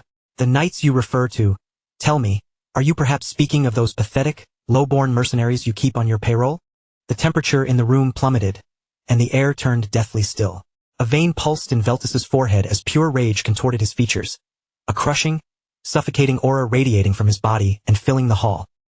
It must be truly exhausting, trying to maintain such a sprawling territory while relying entirely on a band of private sellswords. Veltus replied, his voice dripping with venom. If you find the burden is simply too much for you to handle, perhaps it would be wiser to just surrender that land to someone more capable. Raymond responded by slowly drawing upon his own internal aura, letting it pulse outward to meet the pressure in the room. He leveled a sharp, unblinking stare directly at Veltus, the air between them thick with a sudden, suffocating tension that seemed to rattle the very foundations of the conference chamber. Nearby, Belmiard frantically raised both hands, his face pale with alarm as he tried to intervene. Now, let's settle down, he stammered, his voice laced with anxiety. Both of you have traveled all this way to Ebelstein. Wouldn't it be much more productive to focus on visiting your respective children first? Raymond shifted his gaze toward Belmiard, his eyes cold and distant. Since you bring up your children, he remarked pointedly, I couldn't help but hear that your daughter Ellen managed to hold her own in a fight against Aceline. A look of unmistakable pride washed over Belmiard's face as he beamed. That is correct. Even though she ultimately fell short, her latent talent is finally beginning to truly manifest. I am absolutely certain that, with the right guidance from a world-class instructor, she will eventually surpass even Lady Aceline herself. Raymond didn't offer an immediate response. He simply sat in silence for a long, heavy moment before calmly reaching up to adjust the frame of his glasses. A world-class instructor, you say? Raymond's eyes narrowed into thin, dangerous slits. Are you implying that Derek should take that role? Belmiard's smug smile faltered, replaced by a flicker of uncertainty, but Raymond remained calm as he continued to speak. If Derek were to step in as Eileen's mentor instead, let me assure you, Ellen would never stand a chance of catching up. A violent surge of magical pressure erupted, flooding the room and making the air feel heavy. Belmiard's lips curled into a cold, predatory smile. Ho ho, and what exactly gives you the confidence to claim something like that? He retorted, his voice dripping with condescension. The bond he shares with my daughter is already quite profound. Raymond unleashed his own dormant aura in a sharp, calculated burst to counter the pressure. Do you truly believe a man like him is governed by petty personal feelings? He snapped, his voice cold and cutting. You clearly understand absolutely nothing about the nature of his character. As the two men continued their heated verbal sparring, Grand Duke Veltus observed the exchange from the shadows of the room. A single question burned in his mind. Who exactly is this Derek? For two men of such immense status to be practically clawing at each other over him, he realized he could no longer afford to ignore the man's existence. After mulling it over for a few seconds, Veltus narrowed his eyes in decision. I think it is high time I have Denise look into him personally. The following morning, the scene transitioned back to Belden's Tier. Bright, warm sunlight flooded the tavern's interior, hitting the worn floorboards just as the front door swung open. Belmiard walked in, flanked by several stern-faced subordinates. The moment Derek's uncle spotted the group entering, the polite, welcoming smile he had prepared instantly vanished, replaced by a stiff expression of pure nervousness. Belmiard rested a hand thoughtfully against his chin, his gaze sweeping the room. Are you the commander of this mercenary outfit? Derek's uncle scrambled to pull out an expensive bottle of wine, his hands trembling as he tried to maintain an air of professional courtesy. Belmiard folded his arms across his chest, his expression hardening into a look of serious inquiry. Since I received absolutely no response to the letter sent by my head butler, I decided it was necessary to pay a visit myself, Belmiard stated. The uncle offered a frantic, low bow. I sincerely apologize, sir, he replied, his voice strained. The truth is, we have no idea where he is. Derek has been missing for several days now. Belmiard's composure wavered slightly, a flicker of irritation crossing his features. Missing? Belmiard questioned sharply. We have exhausted every lead searching for him, the uncle continued, looking increasingly desperate. A few days ago, he abruptly declared that he was refusing all new requests, and then just vanished into thin air without a word of explanation. Belmiard retreated into his own thoughts. Has Duplin already intercepted him? Or perhaps Veltus? He turned the possibilities over in his mind, but ultimately dismissed them. No, there wasn't a whisper of intel to suggest that either of those two had made a move yet. His eyes hardened with cold determination. Then I suppose I will have to track him down personally. The perspective shifted once again, this time to the outskirts of Ebelstein, near the sprawling residence of Grand Duke Veltus. Denise sat elegantly in a plush chair, lazily enjoying an apple. Held firmly in her other hand was a letter she had been reading with a look of quiet intensity. Once she finished reading, she flicked her gaze toward her maid. When exactly did this arrive? The maid bowed respectfully. It was delivered early this morning, my lady. The patriarch emphasized that it is of the utmost urgency. Denise dropped her eyes back to the letter, rereading the contents. Locate the man named Derek immediately. You are to recruit him as your instructor, no matter the cost. She let out a soft, weary sigh, her attention drifting back to the fruit in her hand. I suppose father is starting to panic, she murmured to herself. He must realize that the market value of that mercenary is likely at an all-time low right now. A faint, amused smile played upon her lips. How dreadfully troublesome. But as she spoke, her mind began to drift toward far more interesting things. Still, she thought, today is quite an important day. A spark of genuine excitement lit up her eyes as she reached up to remove her glasses. She thought of the latest novel from the legendary author. A light, pinkish flush bloomed across her cheeks as she whispered the title, The Lady Submits to the Cold. Grand Duke's Ice Great Sword. Her imagination immediately began to run wild with the possibilities. But what in the world is the Ice Great Sword? She pressed a hand against her flushed cheek, lost in thought. Her expression shifted into one of giddy excitement. I absolutely need to find out. Without a second's hesitation, Denise stood up from her chair. Well, if I ignore father now, he'll only continue to nag me about it later anyway. She turned toward her maid. Bella, are you there? Yes, my lady? Prepare my traveling clothes. Denise offered a calm, secret smile as she picked up the letter one final time. I'm heading out. There was someone and something she desperately needed to find. Night slowly crept over the outskirts of Ramhill Hill, and the vast, cavernous depths of the Lapis Cave settled into a state of absolute, oppressive silence. A biting, freezing wind howled across the craggy mountain passes outside, while thin, crystalline sheets of frost crept steadily over the jagged stone walls surrounding the cave's mouth. Deep inside the belly of the cave, far removed from the biting winter air, Derek and Drace sat facing one another in total stillness. Both remained cross-legged on the frozen stone floor, and while Drace kept his eyes tightly shut, his expression was eerily calm and peaceful. Finally, Drace broke the silence with a low, steady command. Close your eyes, and release your mana like a thin, ethereal mist. Do not force it. Let it flow entirely on its own. Then, try to feel the sensation of your mana physically touching the world around you before it returns to your core. Hearing the instructions, Derek slowly closed his eyes and began to follow them to the letter. A faint, rhythmic pulse of mana began to bleed outward from Derek's body, weaving through the pitch-black cave like an invisible, creeping fog. It grazed against the icy stone walls, rippled over the scattered rocks near the water, and drifted into every hidden crack and crevice of the cavern. As the energy began to trickle back into him, Drace watched him with a calm, analytical gaze. What you are experiencing right now is the very foundation of search-type magic. At the 1-star level, you are only capable of basic threat detection. At 2 stars, you can pinpoint the locations of people and sense magical signatures from a distance.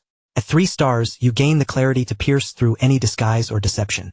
At 4 stars, you begin to perceive the hidden intentions lurking deep within an opponent's heart. At 5 stars, you can even communicate with the spirits of the dead. Drace slowly opened his eyes, his gaze remaining terrifyingly calm. And at 6 stars, you gain the power to peer into the future. Derek's eyes snapped open at the revelation. He wore a look of feigned, stunned disbelief as he quietly repeated, See, the future? Drace folded his hands in his lap and nodded with ironclad certainty. That is exactly right. I saw the future myself. And that is the only reason I sought you out. Because I need you. The cave plunged back into silence for a fleeting moment before Derek spoke again. Then tell me, Derek pressed, his voice taut, what exactly happens to me in that future? Drace's piercing eyes locked directly onto his as he delivered his answer. You are familiar with a man named Valerian, are you not? The eldest son of House Duplin. The moment that name fell from Drace's lips, Derek's expression hardened in sheer surprise. Drace continued, his tone devoid of emotion. Before you reach adulthood, he will begin practicing the forbidden arts of necromancy. That is why you must kill him. A cold, heavy silence suffocated the cave. Derek's eyes narrowed as countless dark thoughts raced through his mind. After holding his tongue for several long moments, he finally asked, why would he delve into necromancy? What exactly is he trying to achieve? Drace only gave a slight, dismissive shake of his head. I cannot tell you a single word more. That is the fundamental nature of the future itself. The more recklessly someone attempts to pry into what lies ahead, the more unstable and unpredictable those events become. His voice dropped to a barely audible whisper as he added, there is, however, one final thing I can tell you. In the future, you are destined to meet your end.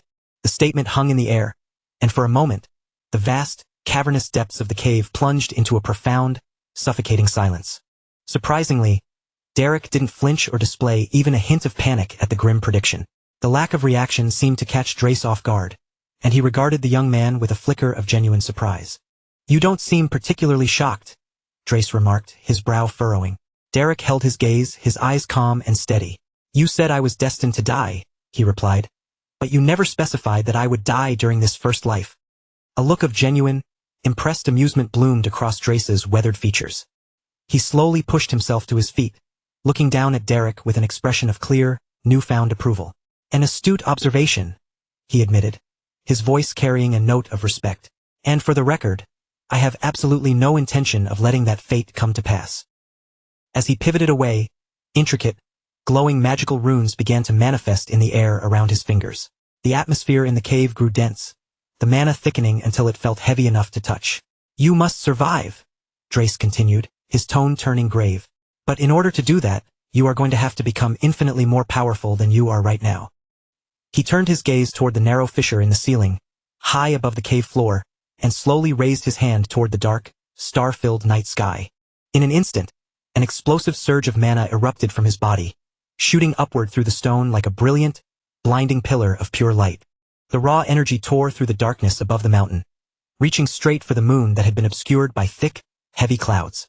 Drace channeled his focus, his mana locking onto the lunar body itself. Suddenly, the heavens began to tremble. A violent force, invisible and immense, tore through the sky, scattering the clouds like dust until the full, radiant moon hung unobstructed above the jagged peaks. Brilliant, ethereal moonlight cascaded down onto Ramhill Hill, bathing the frozen cliffs, the snow-dusted landscape, and the massive cave entrance in a cold, white glow. A moment later, the mana retracted back into Drace's body with unnerving speed, leaving the cave exactly as it had been. Derek could only stand there, frozen and silent, his jaw practically hitting the floor as he processed the display of sheer, overwhelming power he had just witnessed. The scene shifted abruptly to the bustling streets of Ebelstein. A luxurious, gilded carriage trundled slowly through the cobblestone streets, eventually coming to a smooth halt. The door opened with a flourish, and Lady Denise stepped out, followed closely by her maid, Bella. The moment the nearby pedestrians caught sight of Denise's striking appearance, they stopped in their tracks. Heads turned in unison, eyes widening in genuine awe. A few of the onlookers couldn't even manage to hide the deep blush that bloomed across their faces as she walked past. Denise glanced around the busy thoroughfare before turning to her carriage driver. I'll be walking from here. You may stay behind and take a break for the time being. The driver dipped his head in a deep, submissive bow. As you wish, my lady. As Denise and Bella began their stroll through the city, Denise took note of the many eyes tracking her every move. A self-satisfied, proud smile curled her lips as she turned toward her maid. Bella, tell me, why is everyone staring at me? Bella kept her head bowed, her voice perfectly deadpan. I couldn't possibly say, my lady. Denise brought a hand to her cheek, striking a dramatic, posed stance. Could it be because of my undeniable beauty? Bella flicked her gaze toward her mistress, her eyes narrowing as she offered a blunt, honest rebuttal. My lady, your room back home is a constant disaster zone. You rarely keep up with proper hygiene, and the vast majority of your day is spent lounging around, nose buried in a book. Your normal look already leaves quite a lot to be desired.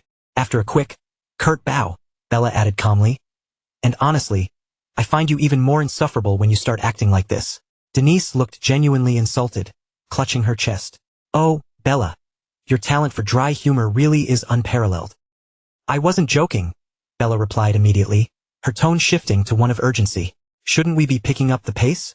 What happens if another noble family manages to recruit this Derek fellow before we do? Denise dismissed the concern with a flick of her wrist. Don't fret. Even at my most leisurely pace, I'm still leagues ahead of everyone else. Bella let out a long, weary sigh. You're always running late for your lessons. Denise brushed the comment off entirely. Her eyes narrowed as she went deep into thought. You mentioned that this mercenary rejected every single offer and then just vanished. Correct. Bella blinked. Were you even listening to what I just said a moment ago? But Denise was already miles away, lost in her own calculations. He isn't the type to put money above everything else, she reasoned. So why would he just evaporate? She tapped her chin, analyzing the variables. For a commoner capable of using such advanced magic at his age, there are only a handful of logical explanations. Magic itself must be the catalyst. Either he stumbled upon a rare, ancient grimoire, or he's found himself an incredible mentor. A small, triumphant smile began to tug at the corner of her mouth. If that's the case, it makes sense that he wouldn't waste another second on mercenary work. Her eyes sharpened as another thought hit her. But he walked away from the Duplin mansion, didn't he? And there isn't a better place in the Empire for serious magical study than the Duplin household. She paused, her smile broadening as she realized the implications. Which means he must have found something or someone even more significant than House Duplin. Bella interrupted her train of thought. Lady Denise, we've arrived. Denise snapped back to reality, lifting her gaze toward the building looming before them. It was the shop in Belden's Tier. Inside, Derek's uncle, Bisley, was busy with his morning chores. He was focused on his work until the sound of the door chiming caused him to look up, ready to offer his usual welcoming smile. Welcome, he began, but the greeting died in his throat. The moment he laid eyes on Denise, his face went rigid, his nerves clearly getting the better of him. Denise observed his stiff posture with a sharp, calculating gaze before dropping a question. That old mage came by here recently, didn't he? Bisley froze, looking like a deer caught in headlights. Pardon. Before he could formulate a response, Denise flashed a brilliant, knowing smile, as if she had already confirmed her own theory. Thank you for the confirmation, she said with elegant grace. Then she pivoted toward her maid. Bella, let's go. I need to verify the transit records for the carriages. At once, my lady, Bella replied.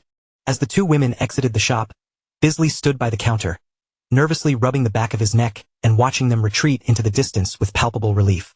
The scene shifted to the Coachman's Guild, located deep within Ebelstein's bustling commercial district. Denise sat with poise at a table while Bella sifted through piles of travel logs spread out before them. Finally, unable to hold back, Bella asked, My lady, how on earth did you know Sir Drace had been here? Denise flipped casually through one of the registers before answering. It was obvious. That mercenary abandoned the mansion of a 5-star mage. Someone truly dedicated to the craft of magic would never make a move like that unless something significantly better had presented itself. She continued scanning the pages, her voice brimming with confidence, which leads to the conclusion that only a 6-star mage could have possibly sparked his interest. A proud, dazzling smile lit up her face. And I just happened to know a 6-star mage was recently sighted heading toward Ebelstein. It was a simple deduction. She leaned back in her chair, looking immensely pleased with herself. After a momentary pause, she looked at Bella, her eyes wide and sparkling. Tell me, Bella, is it possible that I'm actually a genius? Bella stared at her for a long, silent second before responding. You rarely utilize your intellect for anything practical, so it is difficult for me to say for sure. Denise dramatically pressed a hand to her heart. Oh, Bella, your words cut me to the quick. I am simply offering an objective observation, Bella replied, entirely unbothered. Denise let out an exaggerated, heavy sigh. Being cursed with this much talent is truly exhausting. Sometimes I wish I could just live a life of total incompetence instead. Bella offered a faint, tired smile. Do you truly find enjoyment in having people talk back to you like this, my lady? Denise grinned, clearly delighted. Don't be silly. You only ever focus on my flaws instead of my beautiful, brilliant side. Bella sighed again. You truly never take a word I say to heart. Her expression sobered, turning serious. But even if we do manage to track him down first, do you really think we can actually recruit him? I've gotten word that both House Duplin and House Belmiard are hot on his trail as well. Denise remarks, lifting one of the records from the stack with a self-assured, knowing smirk. She glances over at her maid, adding, Oh, Bella, don't worry. This is the easy part. Bella's brow furrows as she shoots her a skeptical, side-eyed look, asking, You've actually got a plan? A faint, rosy blush creeps up Denise's cheeks, quickly replaced by a devious, mischievous glint in her eyes. A honey trap, of course, she declares. Bella visibly recoils, frozen in a state of sheer mortification. Undeterred, Denise presses on, her chin held high with confidence. He's just a hot-blooded young man at the end of the day, isn't he? There's absolutely no way he could ever turn down a beauty like me. Bella stares at her mistress with a blank, unblinking expression, her face completely deadpan. Impossible, my lady, she replies flatly. You seem to be forgetting that your competition is Lady Iselin.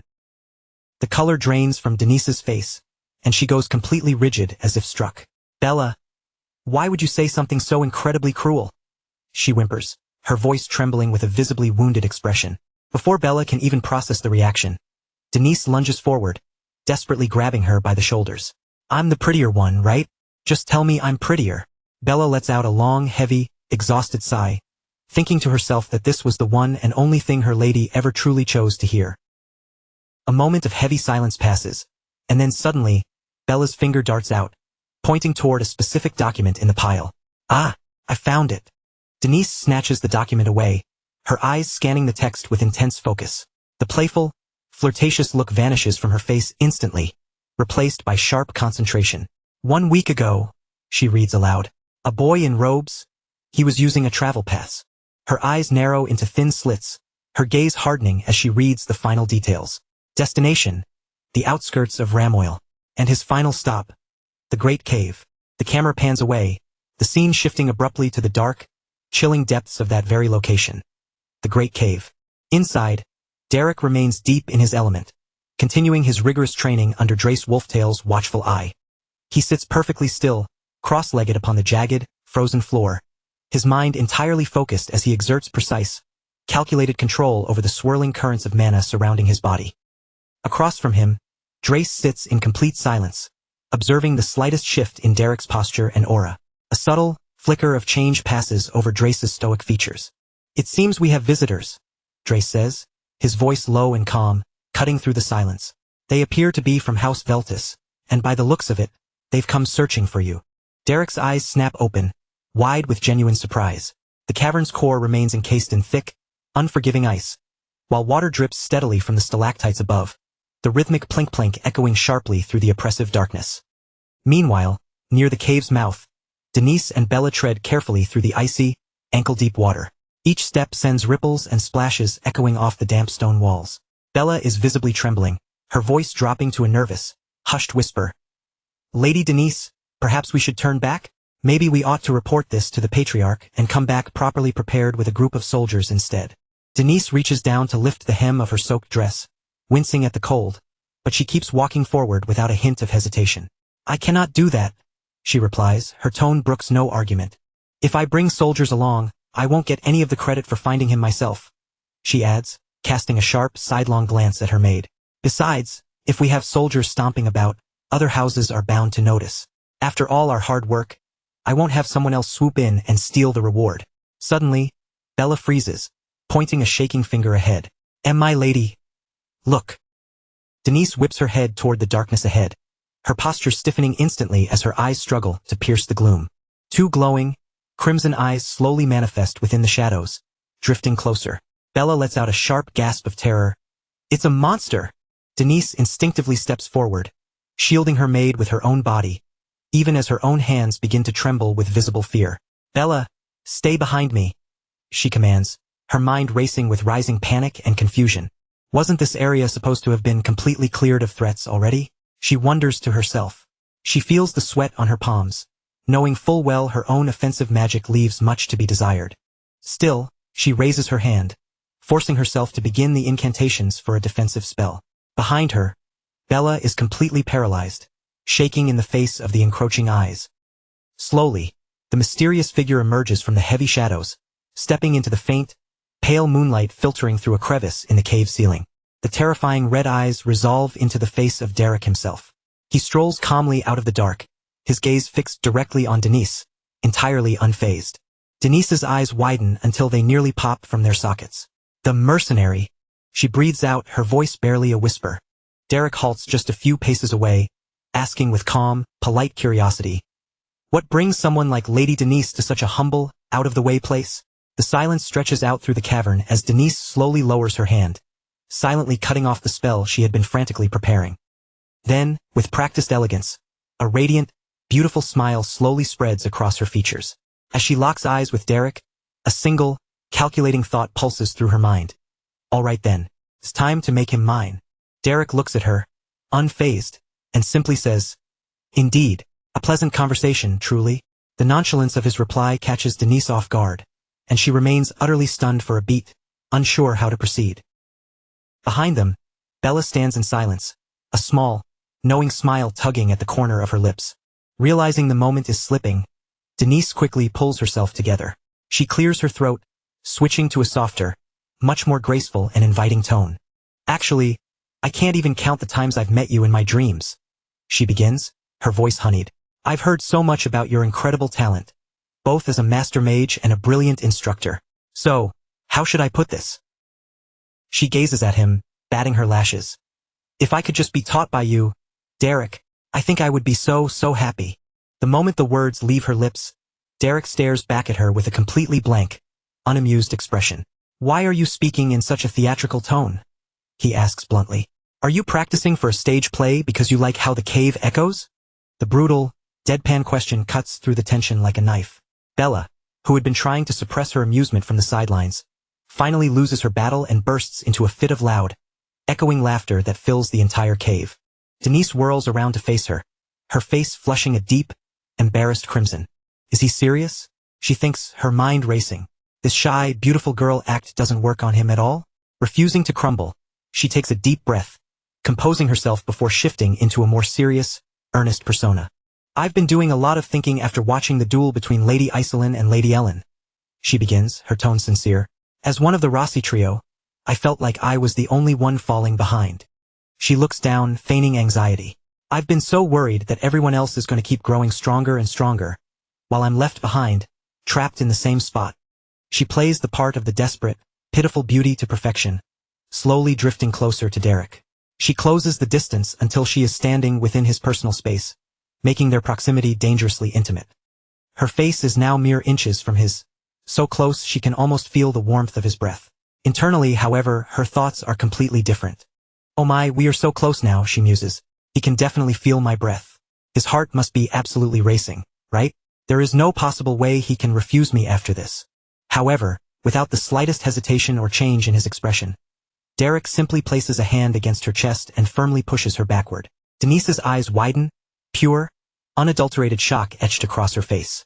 Derek looks at her with an indifferent, cool gaze. "I'm not so sure about that," he says calmly. He looks her straight in the eye, his voice flat. "From what I've seen, Lady Denise, you don't actually seem to have any real interest in magic at all." He continues in his usual detached, analytical tone. "Earlier, you mistook me for a monster and cast an ice spear, didn't you? It was incredibly sloppy, truly embarrassingly clumsy. Your mana flow, the timing of your incantation." He stares at her, mercilessly dissecting her magical technique. "Not a single part of it was properly executed. Your raw mana capacity is excellent, but it's completely unorganized. That alone proves just how little you actually practice." Denise stands frozen, utterly stunned by the bluntness of his critique. For the first time since their encounter, she is left completely speechless, her mind blank, unable to formulate a single comeback. Behind her, Bella gives a subtle, silent thumbs up toward Derek, as if praising him for seeing through the charade so perfectly. Derek doesn't even blink, his expression remaining neutral. "Let me offer you some advice. If you're standing in front of someone who is truly serious about their craft, don't talk about sincerity when you're just feeding them lies. To some, that's a direct insult." The words land with more weight than Denise could have expected, stinging her pride. She has no retort, no defense left. Derek doesn't wait for an answer. He simply turns his back to them and begins to walk away into the darkness. As he turned to leave, he cast one final, backward glance, his expression unreadable. "I'm not entirely sure what you're looking for from me," he remarked, his voice cool and detached. "But it certainly doesn't seem to be anything related to actual magic. I make it a rule not to take on requests when I can't grasp the client's true intentions." Denise's hand shot out instinctively, a flicker of genuine panic crossing her features as she hurried to interject. "Derek, wait. Just hold on a second, listen to." Before she could even finish her sentence, however, Derek had already ground to a complete halt, cutting her off before she could even get the words out. "You'd be far better off finding someone with more experience than a low-ranking mercenary like myself," he said flatly. "That would be a much more fitting choice for someone of your station, my lady." With that curt dismissal, He turned his back on her and walked calmly into the distance, leaving her standing there alone. Denise remained rooted to the spot, paralyzed in the heavy silence. All the poise and practiced charm she had fought so hard to project earlier seemed to drain away in an instant, replaced by a stinging mix of utter confusion and boiling frustration. The perspective shifted, moving away from their tense standoff to the area outside the cave. Night was beginning to settle over the landscape, and a sharp, biting evening chill started to creep across the open ground. A small, makeshift camp had been erected, marked by a cluster of tents and a fire crackling brightly in the center. Denise sat near the warmth, staring vacantly into the dancing flames, her mind still churning over the earlier encounter. Bella watched her for a long, quiet moment before finally breaking the silence with a look of deep concern. "Are you truly going to be all right, Lady Denise?" Bella asked tentatively.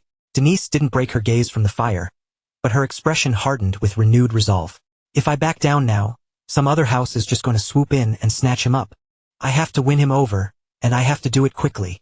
Hearing the stubborn edge in her voice, Bella bowed her head slightly, her tone thick with worry. "Please try not to push yourself so hard, my lady. I'll be heading off now." Before Bella could make it more than a few steps, Denise called out to her again. "Bella." As the maid turned, Denise's voice grew softer, and a flash of genuine guilt darkened her eyes. "I know I put you through so much with my constant selfishness." She hesitated, searching for the right words, her tone turning almost pleading. "But this request is just too important to me. I really need you to do this one thing for me. When you come back tomorrow, could you please bring me the 4th volume of the Duke's Pillar of Fire Melts the Commoner Lady?" Bella was left speechless, the request clearly draining the last of her patience. She stood there in stunned silence, utterly exhausted by the sheer intensity of Denise's bizarre, ongoing obsession. The scene transitioned to the following morning. Derek was perched quietly in his usual spot, lost in his own solitude, when the steady rhythm of approaching footsteps broke the silence. A moment later, Denise appeared, huffing slightly as she hauled a massive, heavy-looking box toward him. The crate was packed to the brim with all sorts of things. Piles of books, a collection of rare magic crystals, an assortment of snacks, and a whole load of other daily supplies. Derek eyed the sheer volume of gear with a look of profound bewilderment before finally speaking up. "What is all of this supposed to be?"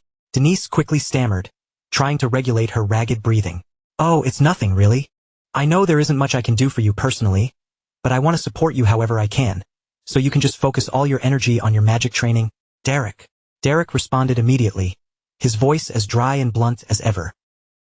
"Doing all this won't change a thing," he stated coldly.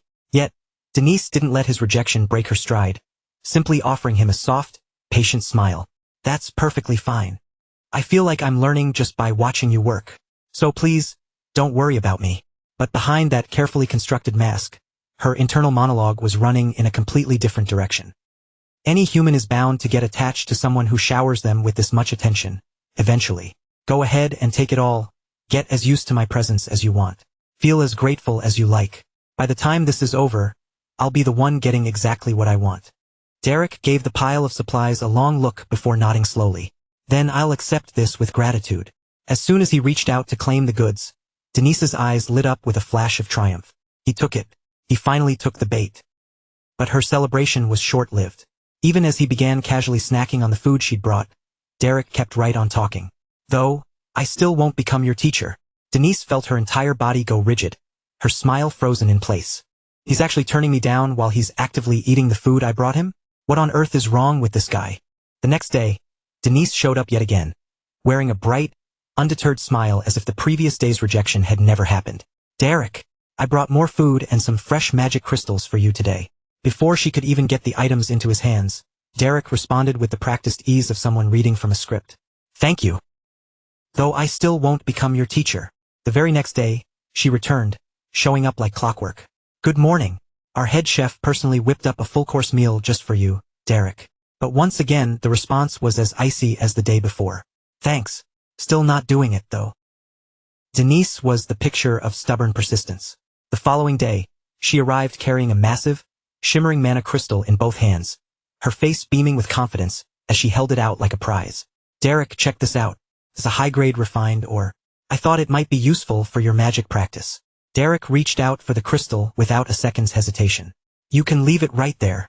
For a fleeting moment, hope flared in Denise's eyes, until he added, "I'm still not doing it, though." The second she got back to her own area, Denise's composed mask shattered. In a burst of pure, unadulterated frustration, she slammed her fist into a nearby stone pillar with enough force to crack and partially pulverize the masonry. "That selfish, impossible exploiter," she hissed through gritted teeth. "If I'm being this incredibly nice to him, shouldn't he at least have the decency to act a little moved?" Just then, Bella came scrambling toward her, looking visibly shaken. "Lady Denise, we have a major situation." Still vibrating with irritation, Denise whipped around to face her. "You're telling me there's something even worse than this going on right now?" Bella rushed to explain. "The head butler of House Duplin is on his way here as we speak." The moment those words landed, Denise's expression shifted from rage to instant alarm. "Bella, we have to hide now." Bella darted her eyes around, clearly panicked. "But what about the tent?" Denise barely broke stride. "Forget it. They'll probably just assume it belongs to Derek anyway. Just get hidden." Without losing a single heartbeat, the two of them hurried away and ducked into the shadows nearby to stay out of sight. Moments later, the path revealed the arrival of the butler, followed closely by a small army of attendants and armed guards trailing behind him.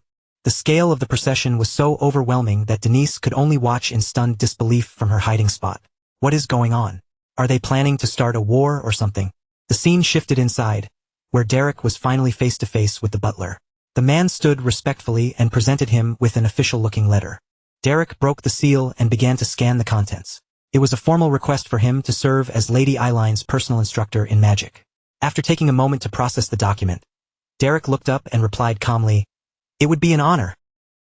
The moment those words left his lips, Denise, hiding just out of sight, felt her entire world collapse in a whirlwind of shock and blinding fury. After hearing his answer, the head butler turned to Derek with a polite nod. "Understood. Shall you be preparing to depart with us immediately?" However, much to the shock of everyone gathered, Derek turned him down without a single moment of hesitation. The rejection was so sudden and absolute that Denise was left completely dazed. She struggled to process what her own ears had just picked up. Derek's posture remained unmoving, his tone respectful but firm.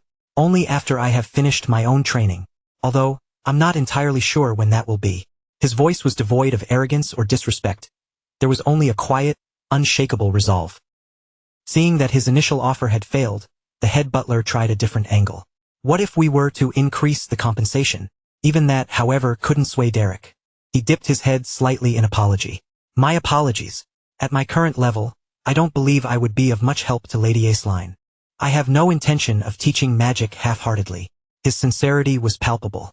He genuinely believed that his skills weren't up to the task, and he refused to accept a responsibility that he couldn't honor without potentially letting down the person he was supposed to serve. Nearby, Denise remained in the shadows, listening to every word. Hearing Derek discuss the weight of teaching magic made her slump slightly. Unlike him, she had never had any real affinity for the arcane arts, and the subject itself always left her feeling a bit unsettled. The silence hung heavy in the air as everyone present let the gravity of Derek's decision sink in. Shortly after, the view shifted to the mansion, where Eileen was passing her day. The second the news reached her, her eyes widened, flickering with genuine surprise and a surge of excitement. "Oh really? You finally tracked down where Derek is?" She pressed immediately. Her attendant gave a respectful nod. "Yes, Lady Eileen. The head butler went to see him in person yesterday evening after we got word of his location." Eileen looked even more stunned. "Oh, you should have told me sooner. I would have gone to ask him myself," she lamented, her disappointment at being left out of the loop clear for all to see. Her disappointment, however, was quickly eclipsed by a bright, beaming excitement. She surged to her feet, a determined smile lighting up her face. "I must leave immediately. Gather the swiftest soldiers we have." She was practically vibrating with energy, intent on reaching Derek as quickly as humanly possible, with no interest in wasting a single second. Her personal maid looked on, clearly anxious, and tried to urge caution. "But, Lady Eileen, the terrain in that area is incredibly rough," the maid warned. Eileen's excitement, however, wouldn't be dampened. The simple thought of reuniting with Derek had filled her with a singular, ironclad determination, and not even the prospect of a brutal journey could derail her. Eileen smiled brilliantly, waving away the concern without a second thought. "This is about welcoming my teacher. The student should be the one to go in person." Her voice rang with absolute conviction. To her, this wasn't a task to be delegated to soldiers or servants. It was a matter that required her own presence. Derek was a man she held in the highest regard, and she felt deep down that, if she truly wanted to show him proper respect, she had to extend the invitation herself. No matter how rugged the terrain or how daunting the journey ahead might be, her resolve remained completely unshaken. The simple prospect of crossing paths with her mentor once more filled her heart with a bubbling sense of anticipation, fueling an even stronger urge to set off immediately. As the golden light of the day slowly bled away, the landscape was swallowed by the encroaching shadows of night. A secluded camp had been pitched beneath the vast, ink-black canopy of the sky, with the campfire's embers crackling and dancing rhythmically against the biting night air. Denise remained motionless, crouched before the hearth as she fixed her gaze upon the swirling flames. Even with the fire's glow washing over her, she still couldn't shake the deep, lingering chill that seemed to seep into her very bones. It wasn't merely the temperature of the night air that bothered her. It was a heavy, suffocating sense of exhaustion that felt as though it were pressing down on her spirit. After sitting in contemplative silence for what felt like an eternity, she finally broke the quiet. "Bella, let's pack up and head back at first light tomorrow." Bella offered a prompt nod, her voice steady as she replied, "Yes, I understand completely." "You're giving up awfully fast, aren't you?" Denise murmured, a trace of playful irony coloring her tone as she added, "Especially for someone as sharp as you." Denise pivoted slowly, fixing her steady gaze on Bella before leveling her with a direct question. "Tell me, Bella, you've been thinking I'm a fool this whole time, haven't you?" The bluntness of the question clearly caught Bella off guard. She began waving her hands in a frantic, defensive gesture, stammering, Why would you even know? Of course not. What are you possibly talking about?" Denise dropped her eyes, a moment of visible hesitation passing before she finally continued. "In the past, whenever I let my stubbornness take the wheel, I could push through absolutely anything." Denise paused, searching for the right phrasing as her face tightened. "But this time, I don't even have the heart to be stubborn anymore. I just feel so completely drained. It's just, everything," she sighed, her voice thin and unusually frail. The fierce confidence and unwavering determination that were usually her hallmarks seemed to have evaporated into the night air. Bella watched her in silence, processing the weight of her admission before finally deciding to speak. "That mercenary Derek, he isn't the type of man to be swayed by mere status or bags of gold. It seems his decisions are driven by something far more fundamental." At the sound of his name, a heavy silence settled over Denise once again. Her mind involuntarily drifted back to that earlier, quiet exchange between Derek and the head butler. She vividly recalled the calm, honest expression on his face when he confessed, "At my current level, I cannot be of much help to Lady Aceline." It hadn't been a statement born of false humility or arrogance. Those words had been delivered with an absolute, raw sincerity that left no room for doubt. Other memories began to surface, unbidden, like flotsam in a stream. The vivid images of the skirmishes she'd witnessed and the countless, grueling hours she knew Derek had poured into his own development. Every move he made, every tactical decision, and every personal sacrifice had been fueled by a genuine, burning desire to grow stronger and be of real use to those around him. The deeper she sank into these reflections, the more baffled she became. Everyone she had encountered lately seemed to possess the strange, rare brand of honesty and dedication, a purity of spirit she so rarely found in her own circles. Staring blankly into the dying campfire, she wore a complex, unreadable expression. As a storm of conflicting emotions churned within her chest, she barely breathed the words aloud. "Just why is everyone so impossibly sincere?" The scene shifted abruptly to the depths of the cave, where Derek remained locked in his focused, solitary training. The air within the cavern was still and thick with silence, broken only by the faint, rhythmic scraping of gravel against stone. Derek sat in the center of the floor, his legs crossed, his mind entirely surrendered to his practice. A dense, shimmering veil of magical energy swirled around him, pulsating softly in the gloom. Scattered stones and small pieces of debris began to tremble on the floor, defying gravity as they lifted into the air, dancing under the precise control of his telekinesis.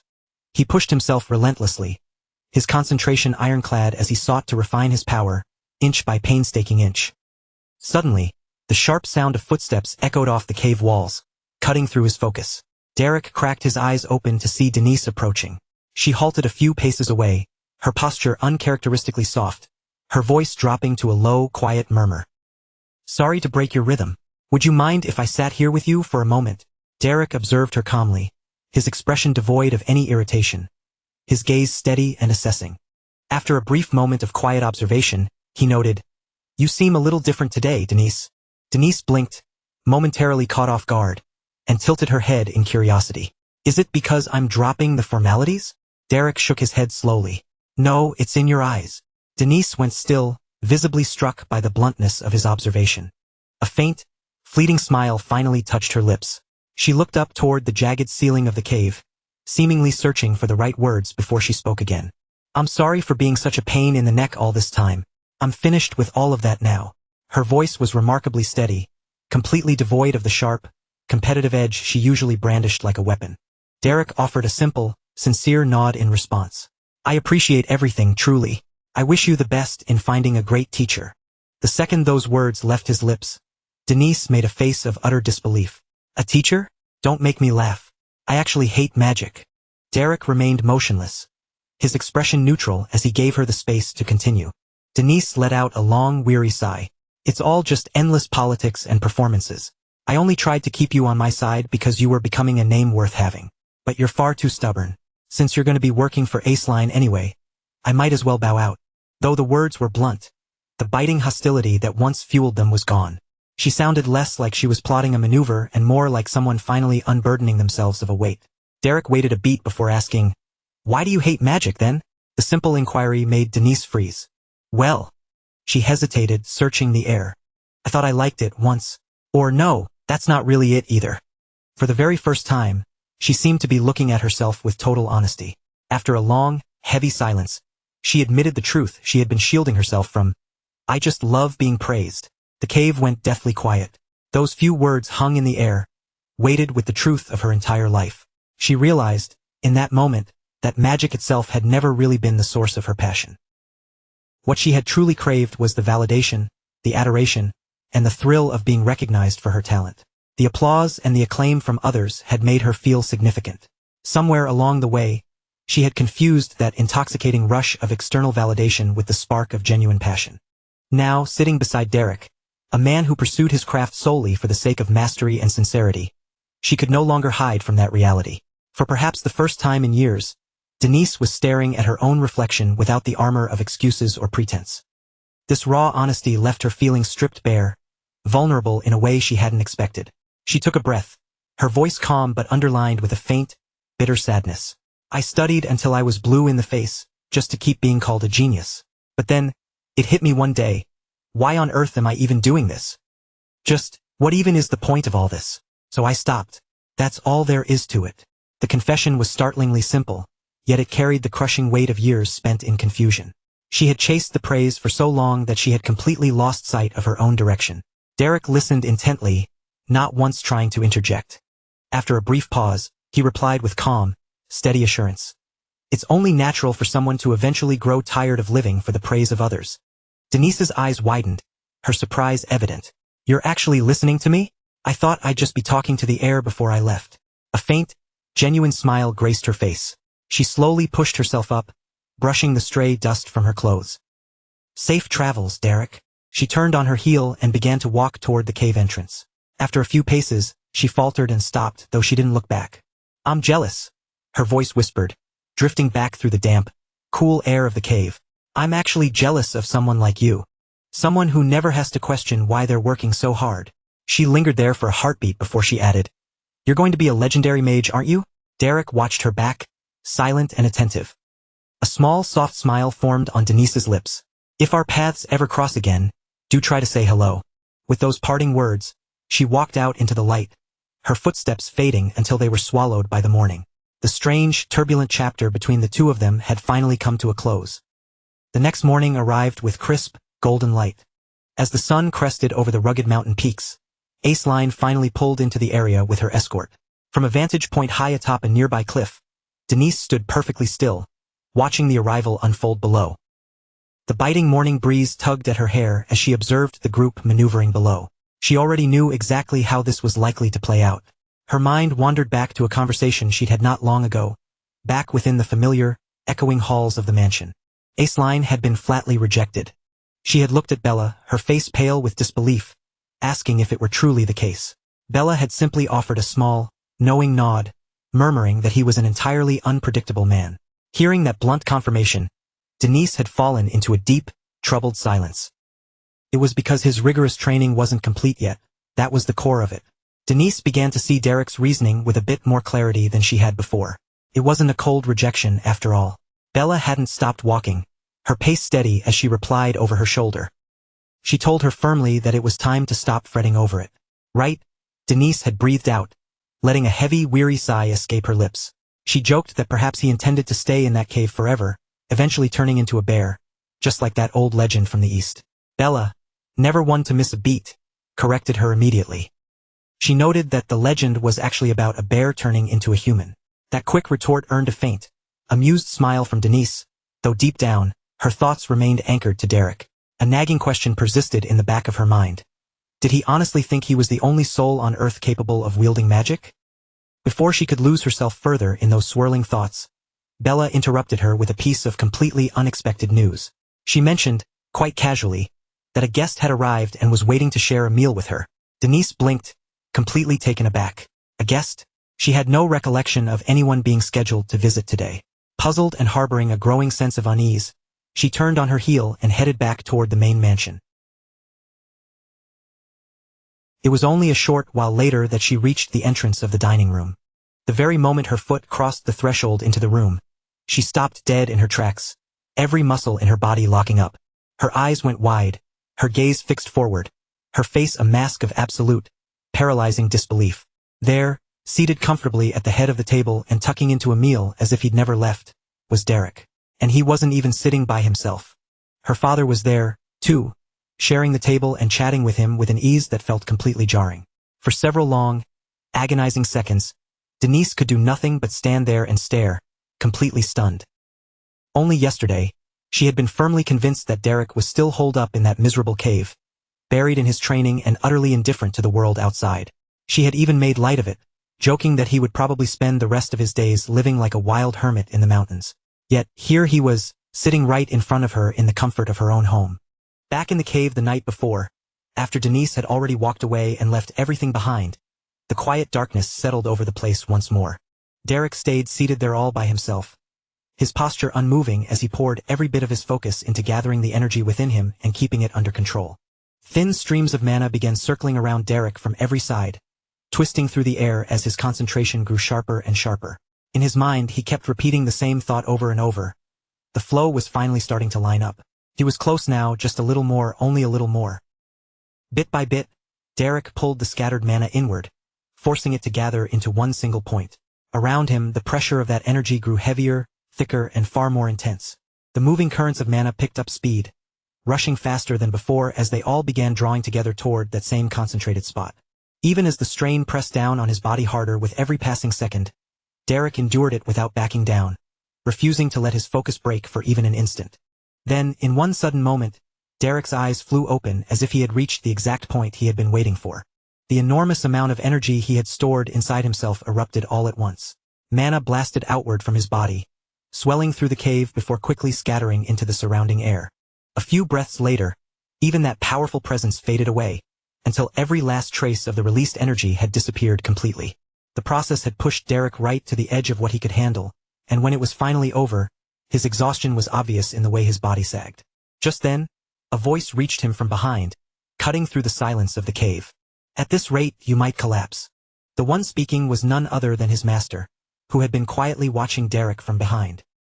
His gaze remained fixed on him as he continued, saying it would be meaningless for Derek to die right after finally learning it, and that the time had come for him to leave this place.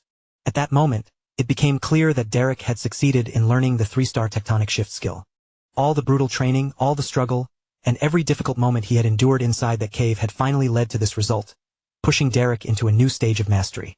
A little later, Drace returned to the cave, carrying several fish he had brought back for their meal. He lowered himself nearby and set the food down in front of Derek. Compared to the overwhelming tension of the training moments earlier, the cave now felt strangely calm.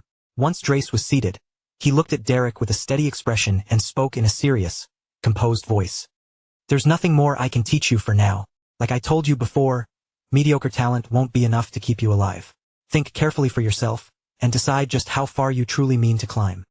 His words landed more heavily than any lesson he had given before, because from this point on, Derek's path could no longer be shaped entirely by a teacher's hand. From here onward, Derek would have to define his own limits and choose how high he wanted to rise. After a short pause, Drace finished what he had to say, then motioned toward the fish he had brought over. It's cooked well. Go ahead and eat. With his training finally complete and a new power now resting in his hands, Derek sat there in silence, worn out but clearly changed. The quiet cave around them felt like the closing of one part of his journey and the start of another, while Drace slowly stood from his seat and began heading toward the cave entrance. Seeing him walk away, Derek immediately called after him, asking where he was going. Drace did not stop or turn back. He simply kept moving toward the outside and replied that he was going to get some fresh air for a while. Derek remained where he was, watching his master's back grow farther away with each step. Something about Drace's departure felt unusual, as if the words he had spoken carried another meaning hidden beneath the surface. As Drace continued toward the exit, he suddenly spoke again. "Derek, beware of Cola." That warning made Derek's expression shift slightly, and he stared at Drace's departing figure as the words sank into his mind. He was leaving. That quiet realization settled over Derek, while the strange warning stayed behind in his thoughts, leaving him with questions he could not yet answer. Before Derek could think any deeper about what Drace truly meant, everything returned to the present.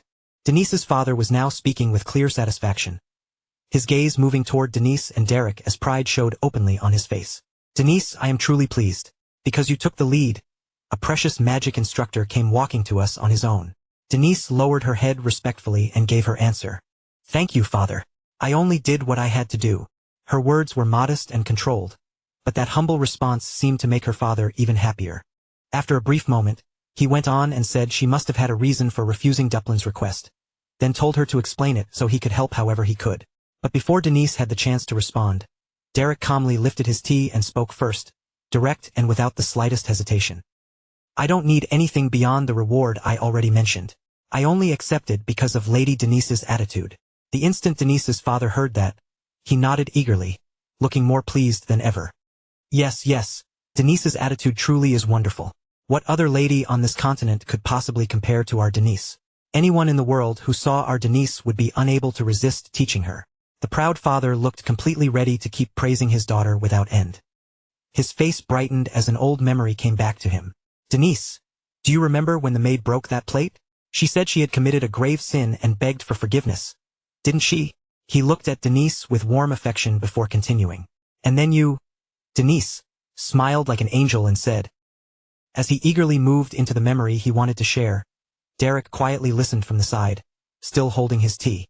Denise, however, looked increasingly uncomfortable, already knowing exactly where her father's endless admiration was about to go. With a proud smile still spread across his face, her father continued recalling the old incident. "Rather than such a plate, I value your daughter." But before he could properly finish the story, Denise cut him off at once. Having heard more than enough of her father's unstoppable praise, she turned toward him and said they needed to talk about the lessons now, just between her and the instructor. The meaning behind Denise's words could not have been clearer. The moment she said it, her father did not argue, question her, or try to stay.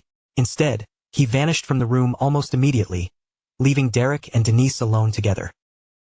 Denise looked straight at Derek and asked what he was doing here.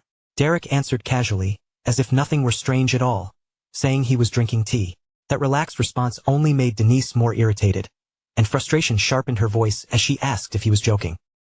After everything that had happened between them, Denise had not expected to see him here again. She stepped forward and pressed him further, reminding him that he had said he would not do this and that the two of them had already made a clean break. To Denise, none of the situation made sense. The last time they had spoken, it had seemed as though their relationship as teacher and student had ended before it could even properly begin. Derek, however, stayed calm and answered honestly, saying he was grateful for what had happened. In that great cave he had received tremendous help because of her. Denise immediately shook her head. "I already told you, that was only a political approach. I said I have no intention of learning magic." Her tone was firm, leaving no room for misunderstanding. She had made her position clear before, and as far as she was concerned, there was no reason for that stance to change now. Derek quietly looked at her before replying. His expression slowly grew more serious. To be honest, it didn't feel good to hear that from someone who doesn't even properly know what magic is. As he spoke, the air in the room changed little by little, and the casual attitude he had shown earlier faded into genuine disappointment. He continued, pointing to that very attitude, the habit of deciding whether something was good or bad before truly understanding it. His words were blunt, but they were not simply anger. What bothered him was the way she had rejected an entire world of knowledge without ever trying to see what it really was. For most of what he said, Denise listened without interrupting. She did not look away, and she did not cut him off. But once Derek finished, she finally answered, saying that for someone like him, it must have been unpleasant. But what I dislike. There was no uncertainty in her voice. She was not trying to defend herself with excuses or dress her feelings up as something else. She simply stated exactly what she felt. For a moment, silence filled the room. Then Derek looked directly at her and answered with one short sentence. What a pity! His tone remained calm, but the words carried far more weight than their simplicity suggested. To Derek, magic was something brilliant and extraordinary, a path overflowing with knowledge, wonder, and endless possibility. Watching someone turn away from it without even trying to understand it felt truly unfortunate. Denise, on the other hand, remained just as firm, unwilling to back down and unconvinced by his words, drawing the two of them toward an even sharper clash of beliefs. Derek's expression hardened, and for the first time, the emotion he had been holding back became impossible to hide. A fierce, intimidating aura began spilling from his body as he stared directly at Denise. His voice carried both anger and disappointment as he said that she knew not even one good thing about beautiful, brilliant magic, yet still held such disillusionment and antipathy toward it. I will not tolerate this. The energy coming from him was terrifying, pressing down on the room with enough force that even Denise could clearly feel it. For an instant, she understood that she had pushed the conversation much further than she ever meant to. In her mind, Denise thought that this was absurd, and that she should not have provoked him. The heavy tension around them then gave way, and the focus moved to the Evilstein Noble District. There, Aceline sat quietly beside a window, sunlight slipping through the glass and spreading a gentle brightness through the room. Even with that peaceful light around her, Eileen's expression held a faint trace of deep thought. As she remained by the window, a memory slowly rose in her mind, carrying her back to the conversation she had once had with Derek. The two of them stood directly across from each other, close enough for the silence between them to feel heavy. Derek faced her without arrogance or hostility, speaking in a tone that stayed calm, measured, and respectful from beginning to end. Lady Aceline, there is nothing for you to learn from me. Your foundation has already been built so solidly that it would be wrong for me to act as though I could easily add to it. I believe it would be far more suitable for you to study under an instructor who follows the same school of regulations as you. Please accept my apologies. Once those words reached her, Eileen's gaze slowly dropped, and her head lowered just a little. Back then, she had not answered him. Her lips stayed closed, her posture remained composed, but beneath that quiet surface, her thoughts had already begun twisting into something far more difficult to sort out. He had already drawn a clear line and made up his mind. No matter how politely he had said it, that definitely had not been praise. The standard yes, she believed that was what he had meant in the end. That memory slowly dissolved, slipping away like mist, and the room around her returned to the present once more. Still seated beside the window, Aceline lifted her hand into the light and stretched it out in front of her. After staring at it for a quiet moment, she murmured softly, I was simply not free. The words did not sound like something meant to convince anyone else. They came out quieter than an excuse, heavier than an explanation, as though she was finally admitting the truth to herself in that very moment. Just then, a knock sounded from the door, cutting cleanly through her thoughts.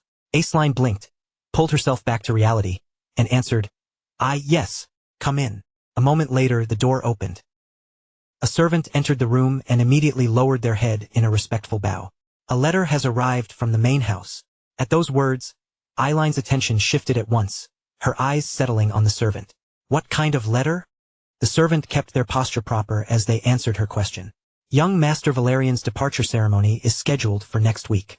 As soon as Aceline heard that, her eyes widened faintly, as if the date had only just struck her.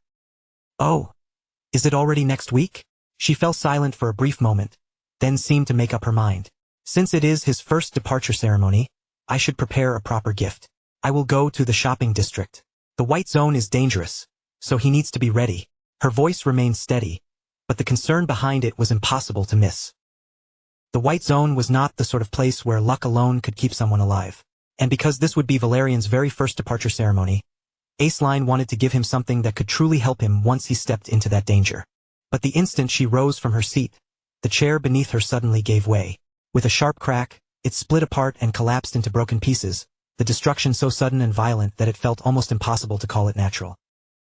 For now, the cause of that strange collapse remained hidden.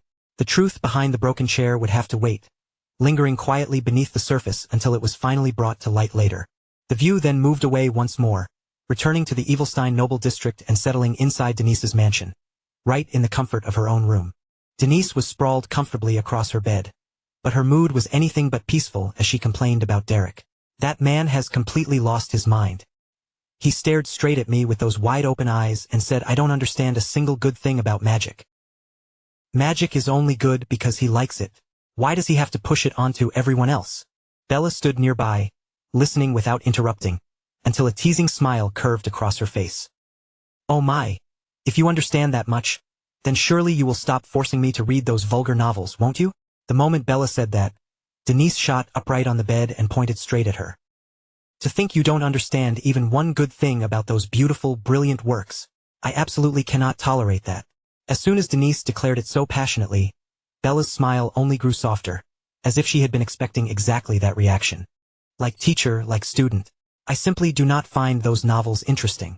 Denise puffed out her cheeks in clear annoyance, then launched right back into her complaints. If I bring in someone as a teacher who solved Duplin's headache and even earned Ellen's recognition, and on top of that, someone who even pushed Ace Line aside, do you know what the worst part is? Bella's expression made it clear she could already guess exactly where Denise's complaint was heading. With a gentle smile, Bella gave the simplest possible answer. Please go to sleep. But Denise had no intention of letting the matter end there. No, listen to me first. If I still fail to accomplish anything even under a teacher like that, then I'll be the one who looks completely incompetent. Can't I just dismiss him using my own authority? All I want is to lie down and spend my days reading novels. Her dream, in the end, was surprisingly modest. While others chased influence, status, power, and achievements that could shake the noble world, Denise wanted only one thing. A quiet life where she could sink into her bed, read her novels in peace, and avoid every tiresome responsibility. Bella, however, struck back with a single devastating point. If you fire Derek, will your allowance for those novels not be cut off? That one sentence hit Denise harder than any magical attack ever could have. Without giving her time to recover, Bella lowered herself in a polite bow. I shall take my leave now. With that, Bella quietly exited the room, leaving Denise behind in the silence with nothing but her own thoughts. After hearing Bella's argument, Denise could no longer immediately talk back. She lay there on her bed, staring up at the ceiling while one thought after another began racing through her mind. Her wish to avoid Derek and keep living her easy, carefree life crashed directly into the harsh reality of her situation. The more she turned it over in her head, the more irritating and troublesome the entire problem became. For the first time since Derek had appeared in her life, Denise found herself seriously facing a problem she could not solve by pretending it did not exist and simply reaching for another novel.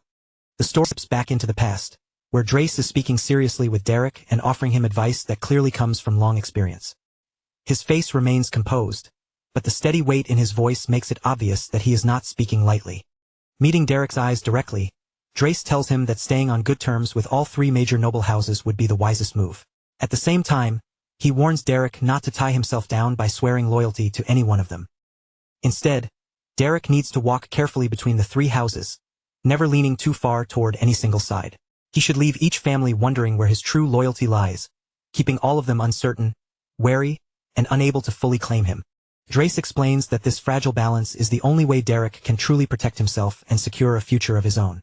It is cold, calculated political advice, but every word carries the feeling of someone who has spent years surviving among powerful nobles. After listening in silence, Derek turns toward his master, looking as though he has something important to say or perhaps a question he wants answered. But before he can open his mouth, the moment is suddenly cut short and the scene shifts away. The story moves next to Denise's bedroom. The room is quiet and peaceful, and Denise is clearly sleeping comfortably beneath the morning light. But the day has already begun, with sunlight pouring through the room and spreading across everything around her. Then, without warning, Derek suddenly appears and makes a loud noise that shatters the calm silence of the bedroom. Denise jerks awake in surprise, her eyes flying open as she quickly sits upright in bed with an irritated expression. Still groggy from sleep and visibly annoyed, she fixes Derek with an angry glare and blurts out, "What is wrong with you? Are you crazy?" Her frustration is impossible to miss, yet Derek stands there without looking disturbed in the slightest. Without even hesitating, Derek calmly replies, "I am not crazy. The sun is already high, and since you refused to wake up, I simply made a loud sound." His explanation is perfectly logical to him, but it does absolutely nothing to make Denise feel any better. Clutching a pillow tightly against herself, Denise points out what she sees as the real problem. That is not the issue. Can't you see that I'm still wearing pajamas? Her face grows even more frustrated as she protests. Derek looks at her with the same calm, unreadable expression he always wears and answers in a completely matter-of-fact voice. Yes, I can see that. Please get changed and come outside within 5 minutes. After saying that, he simply turns around, walks out, and closes the door behind him. Denise is left alone on the bed, staring after him in complete disbelief. For several long moments, Denise can only stare at the closed door without moving, unable to process what just happened. Derek's unbelievable bluntness leaves her completely speechless, and after some time passes, the story shifts outside. Denise finally comes out and immediately marches straight toward Derek, who is sitting quietly with a book in his hands as though nothing strange happened that morning. Clearly ready to confront him, she calls out, "Hey, Derek. There is a limit to how rude you can be, and today is the weekend. Isn't it common sense that people are supposed to rest on weekends?" Her complaint sounds perfectly reasonable, especially after he barged into her room and woke her up so aggressively. But Derek barely lifts his gaze from the book as he answers with his usual calm composure. Yes, that is correct. One should not push oneself too hard during the weekend. For one brief second, Denise thinks he may have actually understood what she meant. But before she can enjoy that small victory, she immediately fires back. Then why were you causing such a disturbance first thing in the morning? This time, Derek finally responds while keeping the same serious expression. Lowering his book slightly, Derek explains, "Not overdoing things is different from neglecting the basics." His answer follows the strict logic he always seems to live by. As the conversation continues, he calmly expands on his point without backing down even a little, looking at Denise with complete seriousness. He tells her that if she is a member of the great Rohasalon trio, then even on weekends, she should naturally maintain at least a minimum level of refinement. To Derek, discipline and proper behavior are not things a person can simply throw away just because it happens to be a day off. Denise grows more irritated with every word, folding her arms across her chest and glaring at him. "You are the one deciding what is natural, aren't you?" she snaps. "I am your employer, and I do not agree with you. Since you are my employee, should you not work according to the rules that I set?" She clearly believes that argument has finally trapped him. Yet Derek does not look troubled at all. Without saying anything else, he calmly pulls out a document and holds it out in front of her. Confused by the sudden paper, Denise takes it from him and starts reading through the contents. While she scans the document, Derek explains evenly, "This is the contract personally written by Grand Duke Veltus Anarcholokas. My employer is Grand Duke Veltus Anarcholokas." He continues by explaining that the Grand Duke has delegated all authority regarding Denise's magical development directly to him. The instant she finishes reading the notice, Denise's eyes widen in pure shock. It is obvious that Denise has never seen this document before. Completely blindsided by what she just learned, she blurts out, "Wait, I never heard anything about this." But Derek merely remains calm. He takes the document back from her and slips it neatly into his pocket as though it is the most ordinary thing in the world. Then, before Denise has any chance to recover from the revelation, he continues in a professional voice. "Now then, I will explain today's schedule. After a light breakfast, we will first assess your current level in search-type magic. After that, you will relearn combat-type elemental magic from the very basics. In the afternoon, you will complete physical training, followed by lessons on mana utilization." The moment Denise hears the full schedule, her jaw nearly drops. She quickly raises a hand to stop him and protests. "You just said that we would not overdo things because it is the weekend," she says in disbelief. Derek gives an immediate nod, showing no hesitation at all. "Yes, that is correct," Derek answers with complete seriousness. "And maintaining the basics is difficult." His expression never changes, making it painfully clear that he genuinely believes every word he has just said. That answer leaves Denise completely speechless. She can barely believe what she is hearing, and only one thought fills her mind. Is this person insane? The schedule he casually listed sounds more exhausting than what most people would do over an entire week, yet Derek treats it as nothing more than basic daily maintenance. The story shifts again, and sometime later, Bella is shown going about her usual day. Suddenly, she hears voices coming from somewhere behind her. Curious about the commotion, Bella turns around to see what is happening. To her surprise, she spots Derek and Denise running together as part of Denise's training. Derek looks completely normal, maintaining a steady pace without any sign of difficulty, while Denise is in absolutely terrible condition. Her face is covered in exhaustion, and every step looks like it takes every bit of strength she has left. She seems ready to collapse at any moment, desperately dragging herself forward while repeatedly crying out for someone to save her from the training. But instead of stepping in and rescuing her, Bella enthusiastically cheers from the side and encourages Denise to keep going. Rather than making the situation easier, Bella's energetic support only makes Denise feel even more miserable. The poor girl looks like she has been completely abandoned to her fate, left to suffer through Derek's merciless training without any hope of escape. And the day does not become any easier, because more lessons and training sessions continue one after another. Under Derek's supervision, Denise is forced through all kinds of lessons, repeatedly learning, practicing, and moving on to the next task without getting any meaningful chance to rest or recover. By the time the sun disappears and night finally arrives, Denise is utterly drained in both body and mind. It looks as though every last bit of energy has been pulled from her over the course of the day. Later that night, Denise is seen soaking in a bath. She stares blankly ahead with such an empty expression that it almost looks as though her soul has already left her body. In a weak, hopeless voice, she turns toward Bella and mutters, "Bella, I think I am going to die." After surviving Derek's brutal idea of basic training for the entire day, Denise looks completely exhausted, as though she has already reached her absolute limit. Still staring up at the ceiling with a miserable look on her face, Denise continues complaining and groans, "That mercenary jerk can go to hell." But instead of comforting her, Bella calmly replies, "The responsibility is unclear, so you may be the one who ends up in hell, my lady." Bella's unexpected answer immediately shocks Denise. She sits up and stares at Bella in disbelief before shouting, "Bella, why are you acting like this? You have completely changed since meeting that guy. You are just like him now. You have no blood or tears." Bella keeps her usual calm expression and responds in a completely serious voice. "Without blood and tears, a human dies." The moment Bella says those words, chills run down Denise's spine. Pointing at Bella with a horrified expression, she cries out, "Bella, who are you copying? That is terrifying. I am getting goosebumps.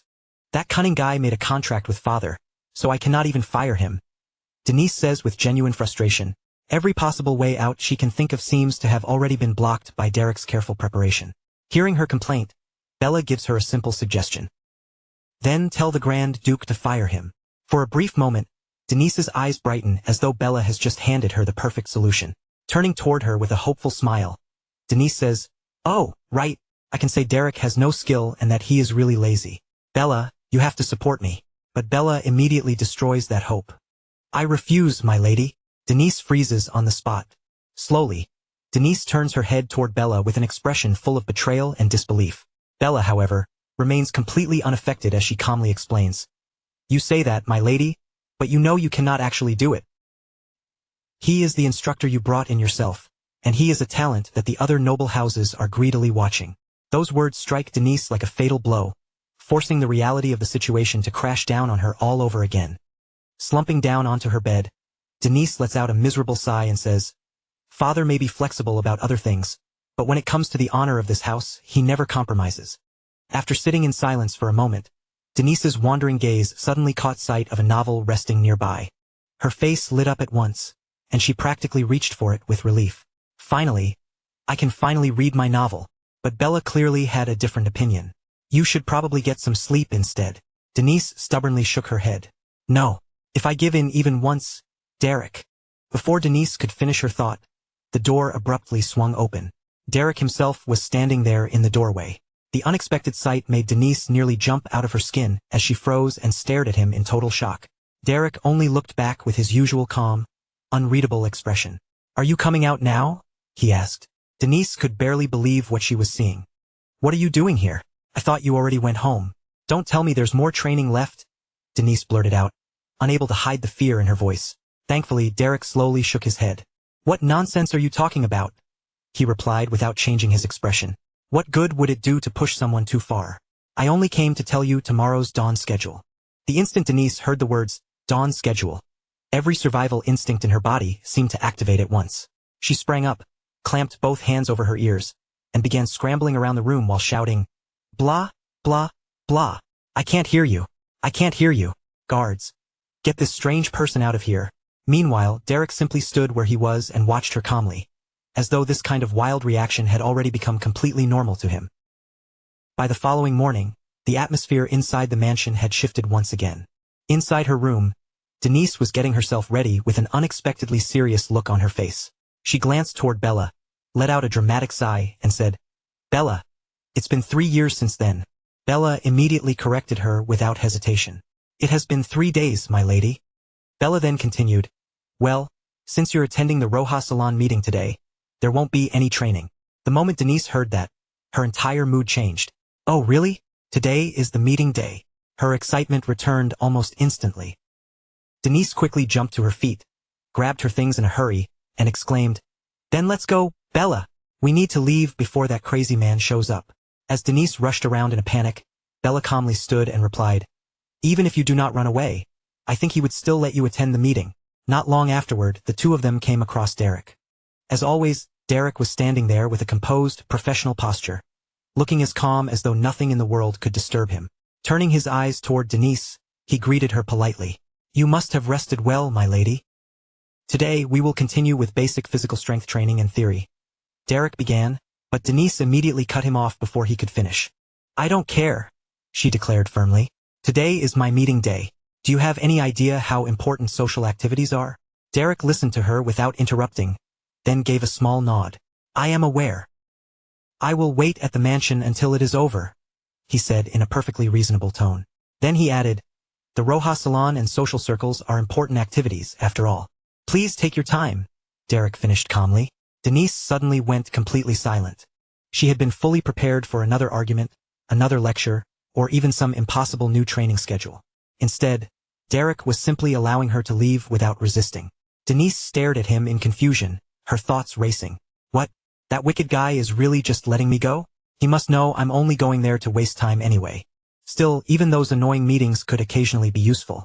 Unable to figure out what was really going on inside Derek's head, Denise finally turned away and began heading toward the meeting venue. Derek remained where he was, quietly watching her leave with the same calm expression he always wore. There was no frustration in his face, no disappointment in his eyes, and no attempt to stop her. He simply stood in silence as Denise hurried away, leaving behind a man whose thoughts remained impossible to read. Later, Denise was riding back in the carriage with Bella after the meeting. Yet compared to how she had behaved earlier that day, she now looked like a completely different person. During the gathering, Denise had been full of energy and confidence, chatting with people and moving around without the slightest hesitation. But now, she looked utterly drained, as though someone were leading her straight toward her own execution. Bella glanced at her and could not help commenting on the obvious change. You were so energetic during the meeting, Bella said. But now that we're heading back, you look like someone being dragged off to die. Denise immediately groaned and buried her face in both hands.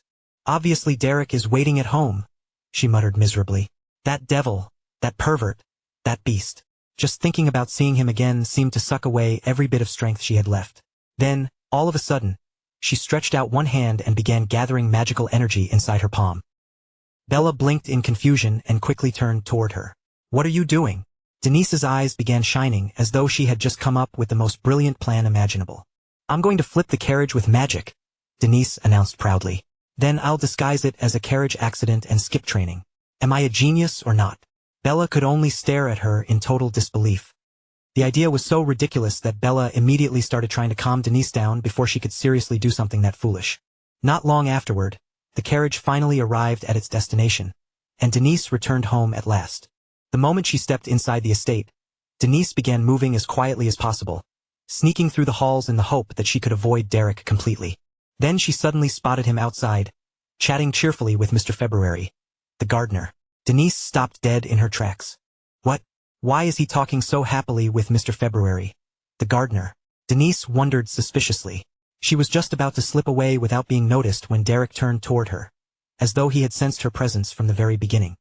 Since you are back, please head to the study immediately, Derek said. You will be studying theory books by yourself this evening. Denise's eyes widened in shock. That was all. No physical training, no pestering, no dragging her around the mansion. Just a simple order telling her to study. Completely confused, Denise quietly obeyed and went to the study room. She opened the books and began reading, but her thoughts were nowhere near the pages in front of her. Why is he not sticking to me and bothering me today? Is he slacking off? Ungrateful man. Something felt wrong. Very wrong. Unable to focus on the books any longer, Denise eventually looked outside and began secretly keeping an eye on Derek's activities throughout the evening. From where she watched, he seemed to be moving all over the estate.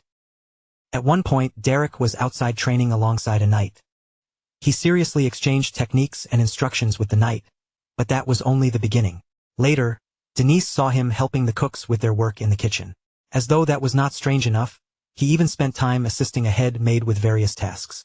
Everywhere Denise looked, Derek seemed to be doing something, speaking with someone, or lending a hand to another person. Yet despite all of that, he never once came to bother her. Watching from a distance, Denise grew more suspicious with every passing minute. When she finally returned to her room, she sat down and narrowed her eyes in deep thought. Suspicious. After a short pause, Denise folded her arms across her chest and frowned even harder than before. It's extremely suspicious, she declared seriously. Bella had been quietly sweeping the floor when Denise suddenly spoke up. What is, my lady? Bella asked in confusion, but Denise immediately answered her own question. I'm talking about Derek. Lately, he has been chatting with the servants far too much. I have no idea what he is plotting. But Bella, you must never fall for it. Denise stepped closer and grabbed Bella by the shoulders. Her eyes filled with urgency and suspicion. Bella, you're on my side, right? You will not be swayed by him, will you? Bella could only smile gently at her lady's worried reaction. Do not worry, my lady. I like being by your side more than anything. Those words should have been enough to reassure Denise. Unfortunately, Denise's suspicions had already gotten completely out of control. At that exact moment, from an upper floor of the mansion, she happened to spot Derek once again. This time, he was standing beside Bella and helping her with her work as naturally as though he had always belonged there. The sight struck Denise like a bolt of lightning. Her eyes widened in shock, narrowed with suspicion, then widened all over again. Every bit of reassurance Bella had just given her vanished from Denise's mind in an instant. To Denise, this looked like undeniable proof that Derek was carrying out some mysterious scheme. Unable to tolerate it any longer, she rushed downstairs at full speed and stormed straight toward him. Derek! Her sudden shout rang through the area, making everyone nearby turn their heads toward her. She pointed at him accusingly and continued in a loud, indignant voice. What on earth are you doing? This mansion is my mansion, and everyone here is my person. Derek looked at her calmly, without showing even the slightest sign of panic. I do not know why you are stating something so obvious, Derek replied. His completely unbothered answer only made Denise even more frustrated. I know you are trying to win over my servants, she snapped. Stop whatever you are scheming and just teach me magic. Despite the accusation, Derek remained perfectly composed. It is true that I am trying to become closer to the servants, he admitted. But I am not plotting anything. Denise crossed her arms and stared at him with open suspicion. Then what are you trying to do by getting close to them? It is making me anxious. This time, Derek slowly rose from his seat and faced her directly. His expression became noticeably more serious than before. It is because I need to know more about you, my lady. Denise blinked in surprise. Derek continued. Not the elegant lady people speak of in rumors, but the real you. Teaching someone is not simply about delivering knowledge, Derek said evenly. The more I understand the person receiving the lesson, the better I can teach them properly. For a moment, Denise was completely caught off guard. She had been ready for excuses, lies, or maybe some ridiculous secret plot. But an answer like that had never even crossed her mind. Her confidence came rushing back at once, only now it was focused on something completely different. Leaning forward with sudden interest, she asked, So, what exactly did everyone say about me? Her eyes practically sparkled as she pressed for details. Did they say I'm prettier than Aceline or Ellen? The question was so shamelessly self-focused that it almost erased everything Derek had just explained, as though the only part that truly mattered was whether people had praised her looks. Derek paused and studied her for a brief second before answering with complete honesty. I heard that you think everything is troublesome, and that you have no motivation. Denise instantly went stiff, her expression tightening at the blunt assessment. But before she could complain or argue back, Derek calmly continued. Still, they also said that whenever something truly important happens, you step forward more than anyone else. Derek spoke evenly without teasing her. And even though you act like you do not care, you are actually very considerate toward the servants. As he said it, all the comments and memories shared by the mansion staff came back to him one after another. The gardener had scratched his cheek with an awkward smile before admitting, I might get scolded for saying this, but she feels just like one of my daughters. My second daughter is disobedient too, and she acts exactly the same way. Then the cook had laughed while sharing her own opinion. Some days, she complains that the seasoning tastes wrong and grumbles the whole time. But then the very next day, she orders expensive salt for the kitchen without saying a word. One of the knights had spoken with such sincerity that there was no room to doubt him. Not long ago, one of our men got seriously sick. Somehow, she found out about it and made sure he received plenty of medicine. After that, I would gladly risk my life to protect her. Finally, Bella had smiled warmly as she shared her own memory. When I was sick, she stayed beside me all night and took care of me herself. By morning, she had fallen asleep right next to me. Maya almost wanted to gobble her up because she looked so adorable. After hearing all those stories, Denise fell silent for several long moments. Her face gradually became oddly stiff, like she had no idea what she was supposed to do with such open and heartfelt praise. The compliments seemed to leave her more uncomfortable than any insult ever could. At last, she crossed her arms tightly over her chest and turned her face away. They were only saying nice things to be polite. I was just doing what I had to do. Derek watched her reaction quietly for a moment, then decided to add one more thing. There was something else I heard too. The instant he said that, Denise's expression changed again. Her eyes narrowed with suspicion, as though she could already sense that whatever came next would not be pleasant. What? She asked warily. Derek answered in the most casual tone possible. I heard you are a very talented writer. The effect was immediate.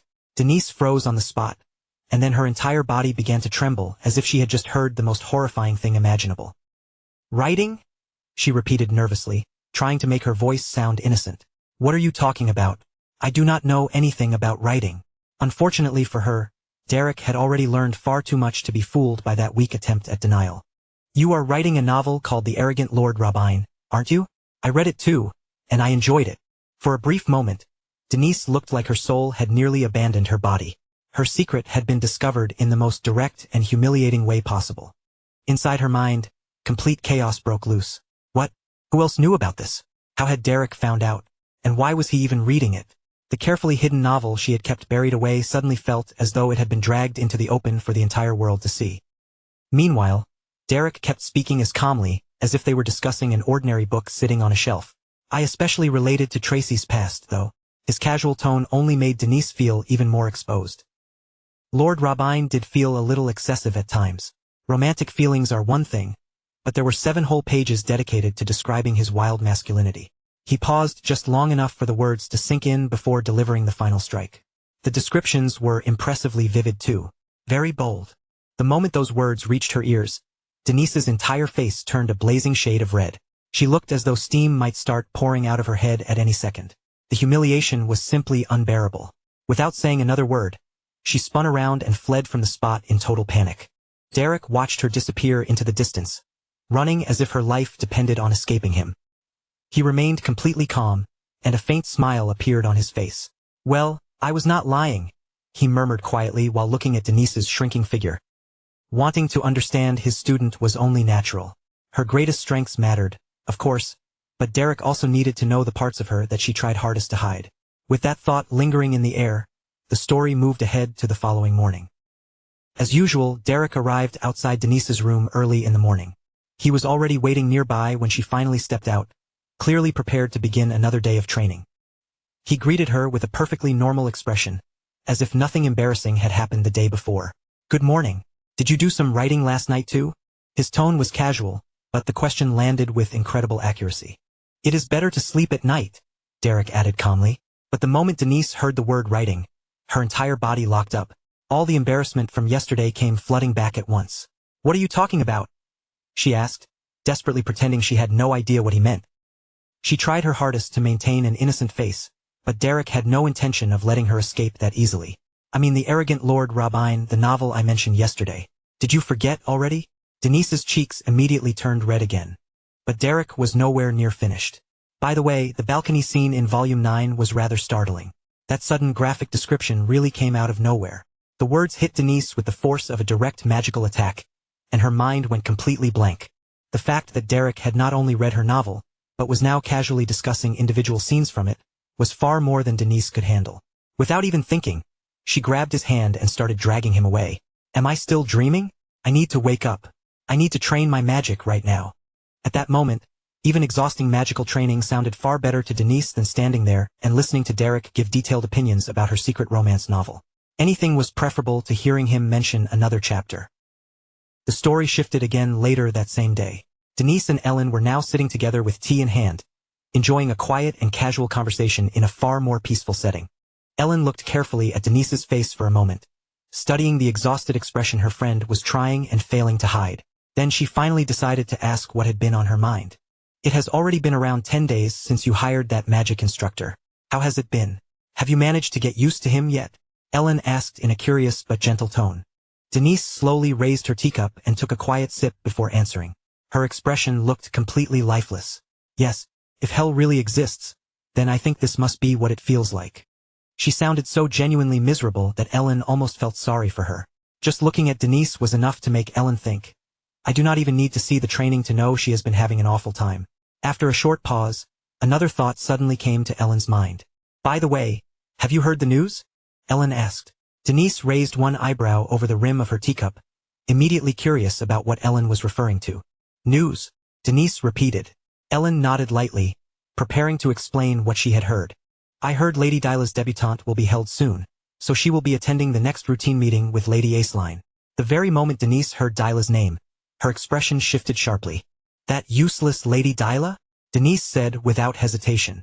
As soon as the blunt words left her mouth, the story shifted away from the tea table once more. This time, everything moved to the Grand Duchy of Dublin, deep inside the grand and luxurious Dublin mansion, where Lady Dyla's side of the story was beginning to unfold. Dyla was sitting comfortably when a butler approached her with important news. She did not look impressed in the slightest. With a bored expression on her face, she asked, "Why would I need to go there?" The butler bowed respectfully before giving his answer. "You will attend next week's meeting. It is part of the preparations for your debutante." Even after hearing that explanation, Dyla looked completely uninterested in the matter. Still, after thinking about it for a moment, she eventually gave a small nod. "Fine, I will give it a try." Then, almost immediately, a faint smile appeared across her face, revealing that something else had caught her attention. "There is someone I want to see there anyway." The butler already knew exactly who she meant. Without even pausing, he replied, "Her name is Denise."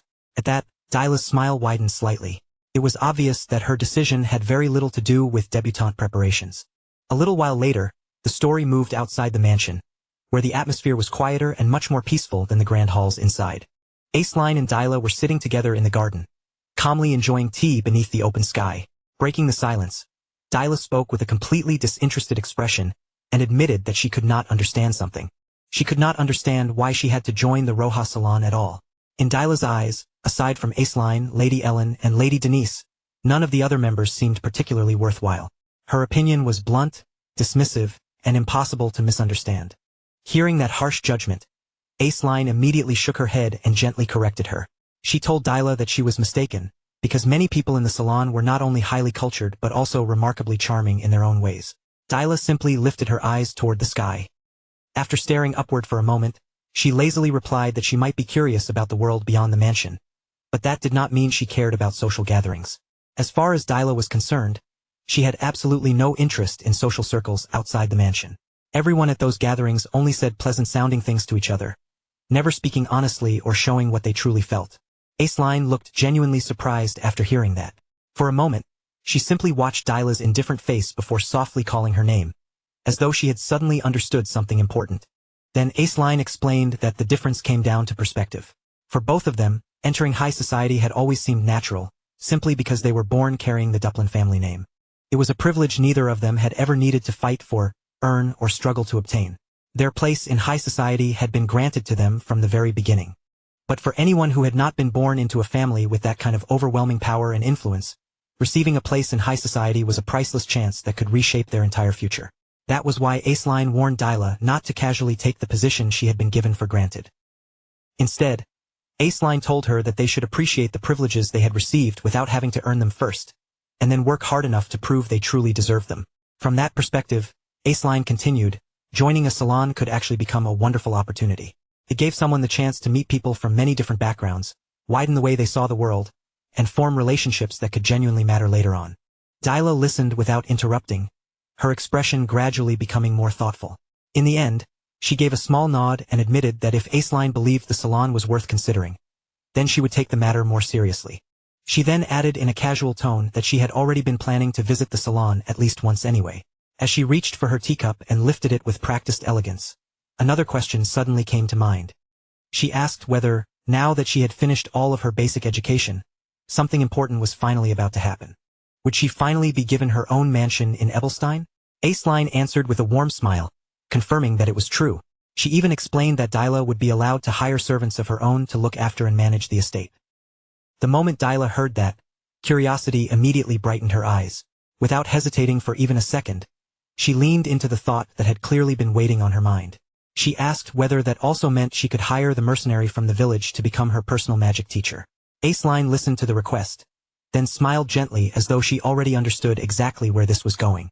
Aceline told Dyla that she knew perfectly well what she was thinking. However, she reminded her that Derek was currently serving as Lady Denise's magic instructor. Dyla quickly nodded, admitting that she had already known that much. She explained that it would be rude to pull away someone who was already employed by another noble house. Dyla insisted that she had only considered the possibility for a moment and had not intended to do anything beyond that. Hearing that answer, Aceline finally relaxed completely. She seemed satisfied that Dyla understood the situation and had no plans to create unnecessary trouble over Derek. Not long after that, the setting moved to the noble district of Ebelstein, where another lesson was underway inside Denise's mansion. Denise sat calmly in place while Derek continued guiding her through yet another demanding magic training session. After watching her performance for a while, Derek praised her progress. He told her that she had improved tremendously and should now be capable of intercepting enemies even when they moved somewhere outside her field of vision. Then Derek let out a long breath, his excitement impossible to hide. With a sudden grin spreading across his face, he asked Denise whether magic was not unbelievably fun. At that exact moment, the color in Derek's eyes slowly deepened into a vivid crimson red, making his already unusual appearance feel far more intimidating than it had just moments earlier. Denise froze briefly at the sudden change, visibly startled by the sight in front of her. Bella, who was standing nearby, noticed the same thing as well, but Derek continued without paying the slightest attention to either of their reactions. His voice grew unusually heavy, almost passionate, as he kept speaking to Denise. He asked whether she could feel the flow of mana shifting around her, and whether she could sense those tiny changes that were almost impossible to notice. To Derek, no one could possibly fail to enjoy magic, because it was the art of taking the mana someone was born with and training it until it reached even greater heights. In Derek's eyes, magic demanded sensitivity, precision, and boldness all at once. It was a perfect balance between delicate control and complete freedom, and that balance was what he believed represented the true essence of magic itself. As he continued speaking, the crimson glow in his eyes made him look almost like a vampire, filling the room with an eerie and overwhelming presence. Then, with a wide smile on his face, he finished his explanation and asked Denise one final time whether she found it enjoyable. Denise could only stare at him in complete disbelief. The single thought racing through her exhausted mind was that Derek was absolutely terrifying. Meanwhile, Bella's voice suddenly rang out from the side, as she cheerfully declared that it really did sound incredibly fun. Bella's bright response made Denise whip around toward her in disbelief. Calling Bella's name, she demanded to know what part of any of this was supposed to be enjoyable. The training was unbelievably exhausting, and Denise complained that she could barely keep up with it at all. Bella answered immediately with a carefree smile. Since she was only standing on the side and watching everything happen, she said it was naturally going to be fun for her. That completely unfair answer only made Denise even angrier. She turned a frustrated glare toward Bella, clearly irritated that Bella could enjoy the suffering without having to endure any of it herself. At that point, Derek slowly rose to his feet and calmly announced that he finally understood what the real problem was. According to him, Denise simply had not discovered the true joy of magic yet. Denise could hardly believe what she had just heard from him. Still looking completely drained after the brutal lesson, she pointed to herself and asked how she was supposed to feel any kind of joy while she was in such a miserable, exhausted state. Derek went quiet for a brief moment before admitting that the fault was his. He concluded that the training intensity had not been adjusted properly for someone like Denise. The second Denise heard those words, hope instantly returned to her face. She assumed he was finally about to reduce the difficulty and make the training less unbearable. But before she could celebrate, Derek continued with complete seriousness. Rather than lowering the difficulty, he declared that he would raise the training intensity even further, so Denise could experience an even greater sense of accomplishment once she overcame it. The moment those words came out of his mouth, every bit of color vanished from Denise's face. Terrified, she rushed straight toward him, wrapped herself around his legs, and desperately begged him not to do it. In a hurry, Denise insisted that the training was already incredibly fun and that she was having more fun than ever before. She repeatedly assured him that she truly loved magic more than anything else in the world, loudly declaring again and again that she absolutely loved it. But Derek showed no sign that he understood how desperate her performance really was. Derek simply nodded his head, looking as though he had just reached a very important conclusion. He said there was no time to waste, and that he needed to return immediately so he could prepare an even more intense training schedule for her. The instant Denise heard that, tears began streaming down her face, as she realized all of her desperate acting had been completely useless. Crying in total despair, Denise shouted after him that there was absolutely no need for him to do that. Then, overwhelmed by frustration, she angrily called him a bastard. Afterward, the setting shifted to a grand statue of Anjali. Nearby, an instructor stood surrounded by a large group of children, enthusiastically teaching them about magic along with many other subjects. The lesson continued in a lively and energetic atmosphere, with children gathered all around the instructor. Yet among the crowd, Dyla stood out for an entirely different reason. She looked deeply annoyed. Watching the elegant young noble girls around her behave with perfect grace and polished manners, Dyla could only let out an irritated sigh. Inside her mind, she complained that she simply could not stand looking at all these girls pretending to be pretty, noble, and sophisticated every second of the day. To Dyla, the entire gathering felt painfully dull. Her expression made it obvious that she had absolutely no interest in blending in with the refined crowd around her.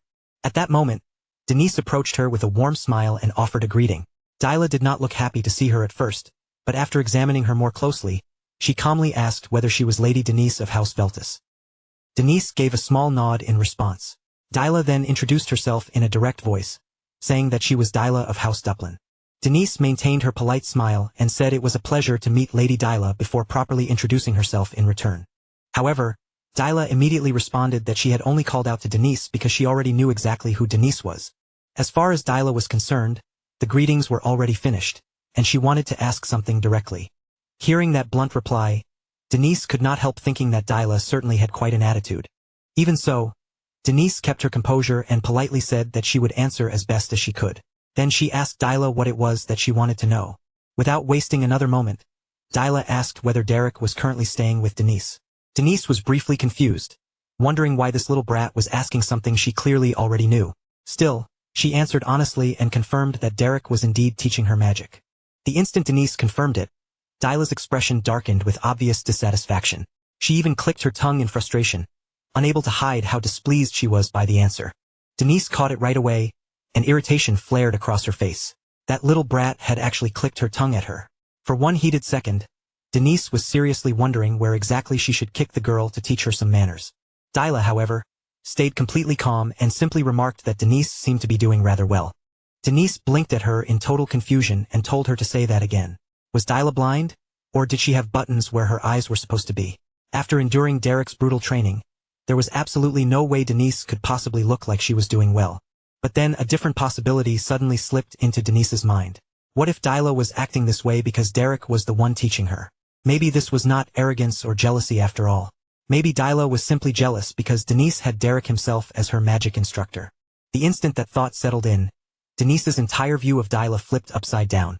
The little brat Denise had been silently cursing only moments ago suddenly looked completely different. In Denise's eyes, that troublesome girl had turned into nothing less than a tiny angel. Dyla held Denise's gaze without looking away, her voice calm but edged with warning. You really don't seem to understand your own situation. If I were you, I'd be nervous right now. Derek is the kind of man who acts purely on his own will. If he feels like changing his mind, he'll do it without hesitation, and without showing even the slightest concern. But Denise did not stiffen, panic, or even look offended. She simply curved her lips into an easy smile and answered as if Dyla's warning had not shaken her at all. Of course. To Denise, there was only one thing that truly mattered in the end. Whatever Derek personally chose would outweigh everything else. That answer made Dyla quietly study Denise's face even more closely. She had challenged her so directly, almost openly trying to unsettle her. Yet Denise's expression stayed perfectly calm. Dyla could not help thinking that Denise must truly believe, deep down, that Derek would never be taken from her. That thought stayed with Dyla for a brief moment before she pressed a little further. You understand that too, don't you? If Duplin were to come forward with a better offer, a proposal more favorable than yours, what do you think Derek would do then? Even then, Denise did not look the least bit troubled. Instead, her smile softened, almost becoming warmer. That would be wonderful as well. In fact, perhaps teaching Lady Dyla might be even better for Derek. For the first time in that exchange, Dyla found no immediate words to answer her. Dyla could only remain where she stood, staring at Denise in silence. What was this reaction? Denise had not flinched even once. No matter how sharply Dyla tried to provoke her, that quiet confidence never cracked, and the more Denise stayed composed, the harder it became for Dyla to tell what was really going on behind that gentle smile. After letting the silence settle for a moment, Denise spoke again in the same calm, polite tone. "If you wish to speak with Derek directly, I can arrange a meeting for you." Those words were enough to make Dyla understand that this conversation would go no further. Knowing there was nothing more she could draw out of Denise, Dyla turned away without another argument. "That's enough," she said quietly, and then walked off. Denise stayed behind, watching Dyla's figure grow smaller in the distance, her eyes lingering with a thoughtful look. Just how had Dyla managed to tempt Derek so deeply that she could stand there with such confidence? Denise could not understand where that unshakable certainty came from, but the question settled in her mind, and she silently decided that she would uncover the truth herself. "Just wait and see. Please save me, little angel." With that quiet wish hidden in her heart, time moved on, and Denise was next seen inside her palace, resting alone in the stillness of her room. A faint smile gradually rose across Denise's face as she leaned back, her body loosening as though every worry had already been neatly placed under her control. Speaking softly to herself, Denise murmured, "In the end, the little angel and I both want the same thing. Derek must go to Dublin." There was no hesitation in her voice, only a smooth, steady confidence that did not fade. "Make sure you read my letter, little angel," Denise continued under her breath. "Once you do, you won't be able to refuse." And soon after, the contents of the letters she had sent were revealed. "To the dear Lady Dyla, I believe the two of us are looking toward the very same goal. The truth is, I wish to dismiss Derek from my side. And you, Lady Dyla, wish to have Derek for yourself. Therefore, I would like to offer you a proposal. Let us settle this through a magic duel. I will place Derek himself on the line, so Lady Dyla, you may wager anything you desire in return. Whatever you choose to put forward, it will not matter to me, because I fully intend to lose the duel on purpose. Once that happens, our house will have no choice but to hand Derek over. Sincerely, Denise of House Veltis." With that letter, Denise's true intention became unmistakably clear. She had already made up her mind to deliberately lose the duel, using the match as a formal excuse to send Derek away to House Dublin. Every part of the plan had been carefully arranged, and Denise was certain that once Dyla read those words to the end, rejecting the proposal would be nearly impossible. Outside, heavy rain poured down from the darkened sky, draping the world in a cold, quiet gloom. At the residence of House Dublin, the family head waited in a composed silence. When his eldest son stood before him, he looked in his direction and asked calmly, "So, how was the White Zone?" The eldest son lowered himself respectfully before answering, "It seems the subjugation will still require more time. However, we did not return empty-handed." At that, the head of House Dublin's eyes sharpened with interest. "Results, you say?" A faint approval entered his voice as he continued, "How commendable! Then tell me, what kind of results did you manage to bring back?" The second son then stepped forward to report. "While we were subjugating one of the labyrinths in the White Zone, I discovered a magic weapon." Hearing this, the head of House Dublin nodded slowly, as though the discovery made sense. "Mythic came from a labyrinth in the White Zone. If it was found there, then it must be an item of considerable quality.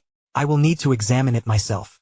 But before he could settle the matter, the eldest young master quickly spoke up again. "There is one thing you should know about it. It was a large staff," he explained, choosing his words carefully. "Most likely, it was an item meant to be used for necromancy magic." The moment that word was spoken, the head of the house fell into complete silence. His calm expression slowly changed as he absorbed what he had just heard.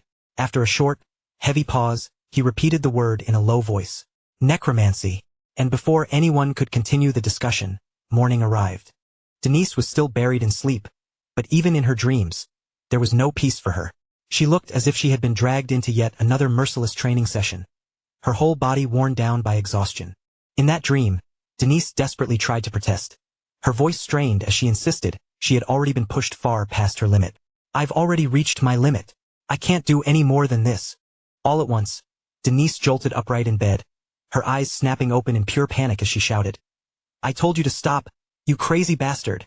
For a moment, she stayed frozen in place, breathing hard while her heart pounded against her chest. Only after a few seconds did she realize she was not in the middle of training at all. Still dazed, she looked around her room in confusion and muttered, "What was that? Why did a dream about training feel so unbelievably real?" Denise could not shake the feeling even as she got out of bed. Soon after, she stepped out of her room and immediately called, "Bella, why didn't you wake me?" Denise asked, still bothered by how late it felt. Bella looked at her with a gentle smile and answered calmly. You're awake now. I thought you must have been tired, so I let you sleep a little longer. The moment those words reached Denise, her expression shifted. With worry quickly spreading across her face, Denise asked, Bella, if that devil Derek torments me even more because I overslept? Before she could even finish the thought, Bella kept smiling and reassured her. You don't need to worry about that. Derek requested urgent leave because the mercenary corps commander was injured. I hope it is nothing too serious. The instant Denise heard that Derek was away, she turned on her heel and began heading straight back toward her room. Seeing Denise retreat so quickly, Bella hurriedly called after her. Where are you going? You still need to eat breakfast. But Denise did not even slow down. As she stepped back inside, she answered, No, I'm skipping breakfast today. The moment Denise entered her room, she shut the door firmly behind her. And as soon as the door closed, the excitement she had been holding back burst through her entire body. She bounced around the room in complete joy, screaming at the top of her lungs inside her own mind. I'm free. I'm finally free. Even if it only lasts for one day, I am a free woman. Denise stretched her arms out happily, savoring a kind of relief she had not felt in what seemed like forever. It had been so long since she had experienced this cozy sense of freedom. The cool air, the quiet room, the peaceful morning. Everything felt absolutely perfect in that brief moment. With Derek nowhere nearby to drag her into another brutal round of training, Denise felt as though she had just escaped from prison. For the first time in ages, she could spend an entire day peacefully doing whatever she wanted. After closing the door and soaking in that rare stillness around her, Denise began wondering how she should use this precious free time. The question immediately floated through her mind. What should I do first? Should I read a novel? She thought. All the books she had not touched yet were still piled up in the study. But almost as quickly, she shook off the idea. No, reading right after waking up would be too hard to focus on. She usually enjoyed novels at night. Then, after thinking a little longer, another idea suddenly came to her. Then maybe I should write a novel instead. As that thought took shape in Denise's mind, the day moved elsewhere, toward the Ebelstein commercial district, and more specifically, to a place known as Belden's Tier. Inside Belden's Tier, Derek appeared, walking into the establishment with his usual calm, unreadable expression. His steps were steady as he entered, as if nothing around him could easily disturb his composure. There, Jaden was already seated inside, one of his arms wrapped in heavy bandages. At a glance, it was painfully clear that the injury was severe, and that he had lost a hand. The wound was far beyond the kind of injury a person could brush off as ordinary. When Jaden noticed Derek arriving, he lifted his gaze and greeted him with a faint, weary smile. Hey there. It's been a while, Derek. Polini, who was also present, turned toward Derek the moment he came in. Polini quietly called Derek's name in greeting, while Jaden lowered his eyes to his bandaged arm and let out a bitter, self-mocking laugh. Even during the Dawn War, I never suffered wounds like this, Jaden said, his voice carrying a dry humor that could not fully hide the weight behind it. Looks like I've really gotten old. Derek walked over and sat down with the two of them before answering. What are you talking about? Derek said, his expression turning serious. No matter how dangerous the labyrinths in the White Zone are, they still shouldn't be enough to bring down someone like you, old man. Jaden gave a slow nod, accepting Derek's point without argument. Then his tone grew heavier. You're right about that. I never imagined I would run into a sandworm. At the mention of that creature, Derek's face sharpened with concern. A sandworm? He asked. Jaden looked at him steadily, then slowly began to explain what had happened. Back during the Dawn War, I had already seen more sandworms than I ever cared to remember. But even with all that experience, having one burst into the situation without warning still hit me like a complete ambush. For a moment, even I couldn't react fast enough. Even so, I lost one arm and still managed to carve open that bastard's neck. Didn't I? When you think about it, that's not such a bad trade. But before he could keep brushing it off with that careless grin, Polini's patience snapped, and she immediately raised her voice at him. Seriously? At a time like this, you're still making jokes? Her voice carried both anger and worry, as if she couldn't believe he was treating his own injury so lightly. Jaden only smiled at her reaction, looking strangely calm despite the tension in the room. Then, without letting the mood linger too long, he continued speaking and said that recently, ever since Duplin began sticking his nose into the White Zone, other noble houses had started sending in exploration requests as well. Maybe they were all hoping to uncover something valuable there, something worth the risk and effort. Derek stayed quiet, taking in every word without cutting him off. Then, after a short pause settled between them, the easy look on Jaden's face faded, and his expression turned far more serious than it had been a moment before. He fixed his eyes directly on Derek, his gaze steady and heavy, and warned him in a low, firm voice never to set foot in the white zone unless he was moving with a properly organized army behind him. Going there recklessly would only end with a miserable, meaningless death. And I can't bear the thought of watching you die like that, Derek. With those words still hanging in the air, the focus shifted away from them and returned to Denise. Denise was in her own room, seated comfortably as the quiet atmosphere wrapped around her, giving her a rare moment of calm. She had spent a long stretch of time buried in her novels and books, reading one page after another until she finally reached the end. Once she was done, she leaned back with a weary sigh, letting her shoulders relax as her eyes drifted around the silent room. Then, almost as if the question had slipped out on its own, she muttered, "What is it that I usually do?" For a moment, Denise simply sat there in silence, searching through her memories and trying to piece together what her normal days were actually supposed to look like. Then, almost without thinking, she lifted her hand and let a small stream of magic flow out from her fingertips. Watching it quietly, she murmured that lately, everything had been nothing but magic. The moment those words left her lips, the expression on Denise's face began to shift little by little. The relaxed smile she had been wearing slowly faded away, replaced by something more conflicted and difficult to read, as she realized just how much of her ordinary life had become wrapped around practicing magic, using magic, and thinking about magic. After leaving the room without making a sound, Denise quietly stepped outside and made her way into the peaceful courtyard, hoping to get a little distance from everything inside. But the instant she stopped in the courtyard, the calm on her face shattered. Long-buried memories suddenly flooded back, and familiar voices from her past echoed through her mind as if they had never disappeared. Again and again, those voices kept calling her name, refusing to let her escape. "Denise, you're the only hope our family has. Your brother can't carry this burden. Only you can restore our family's glory. You're a genius, Denise. The future of House Veltus rests entirely on your shoulders." Aceline managed to do it too. Every expectation piled on top of the next, and the relentless chorus only grew louder with each passing second. "Hurry, Denise. Stop hesitating." The crushing weight of those expectations became too much to bear. Tears rolled uncontrollably down her cheeks as she cried out in desperation, "I don't want to do this. Can't I just choose not to do it? I'm scared." Instead of comforting her, everyone around her only raised their voices even higher. They questioned her hesitation, urged her to move faster, and demanded that she keep going. Their overlapping voices crashed into her from every direction, leaving her no chance to catch her breath or gather herself. Then, all at once, Denise snapped back to reality. She gasped for air, her chest rising and falling rapidly while her trembling body struggled to regain its composure. Staring ahead with weary, lifeless eyes, she quietly muttered to herself, "Magic! Why is everyone so obsessed with it? It's not like I don't know how to use it." Without wasting another moment, Denise began chanting under her breath and activated her spell.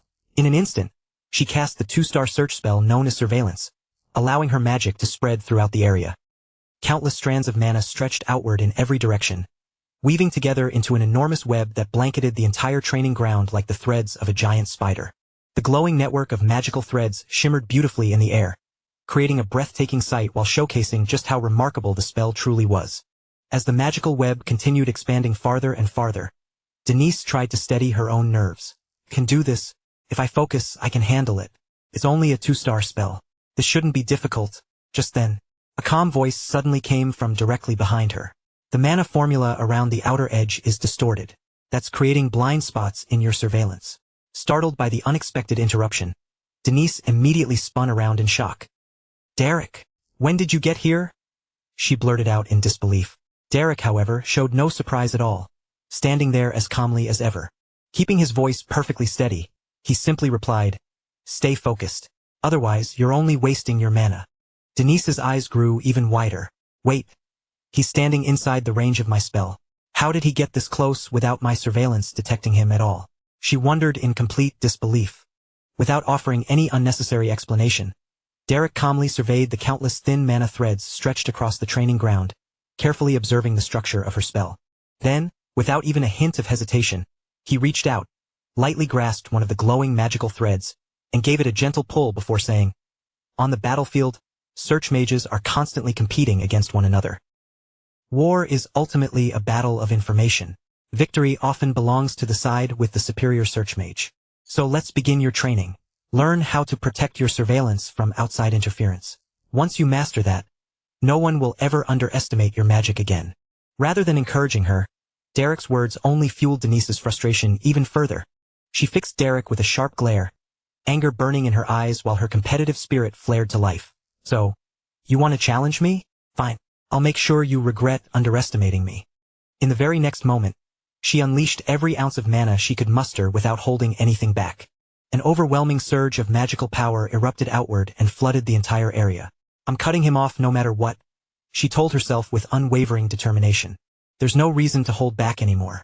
This time, I'm giving it absolutely everything I've got. Even as that enormous wave of mana crashed toward him, Derek remained completely unmoved. Not even the overwhelming magical pressure surrounding him caused the slightest change in his expression. He stood there as calmly as if nothing at all were happening. The story then shifted to Dyla, who was occupied with a few matters of her own when a butler approached and respectfully bowed before speaking. I apologize for preparing such a modest residence, Lady Dyla. Hearing that, Dyla answered casually, It's perfectly fine. I only need a proper place to train anyway. So it's this way, right? She asked as she started walking again, but the butler hurriedly stopped her. Lady Dyla, please wait just a moment. A letter has arrived from the main house, so I brought it to you. It's from Lady Denise of House Veltus. The instant Denise's name reached her ears, Dyla's expression stiffened. She accepted the letter in silence, staring at it with obvious surprise as the shock became impossible to hide. Once she was alone, Dyla slowly unfolded the letter and carefully read every line written inside. There wasn't another person nearby as she quietly focused on Denise's message. Before long, her eyes opened wide in utter disbelief. By the time she reached the final sentence, she stood frozen in place, completely stunned. A duel? And she's asking me to lose on purpose? Her trap-setting skills are worse than a monkey's. Is she seriously expecting me to lower my guard with something this obvious? She wants to beat me, so I'll stop paying attention to Derek. Still wearing an expression filled with disbelief, Dyla casually folded the letter back up and tossed it behind her as though it wasn't even worth keeping. The moment the letter left her hand, a gigantic tree root suddenly burst violently out of the ground behind her. The massive root towered upward, thick and unbelievably sturdy, radiating an immense amount of power that made its overwhelming strength impossible to ignore. As Dyla calmly continued walking without even looking back, she thought to herself, Derek is wasting his time dealing with a snake like her. That's absurd. Someone like Derek is far better matched with Duplin. The story then returned to the Ebelstein Noble District, once again stopping near the familiar angel statue. Denise sat quietly beneath the statue, finally taking a chance to rest after everything that had happened the previous day. Derek's harsh training had completely drained her, leaving both her body and mind utterly exhausted. The fatigue written across her face made it obvious just how far Derek had pushed her beyond her limits. Sitting there in silence beneath the angel statue, Denise slowly drifted into her own thoughts. What was wrong with me yesterday? Why did I push myself so hard? In the end, I just collapsed like that.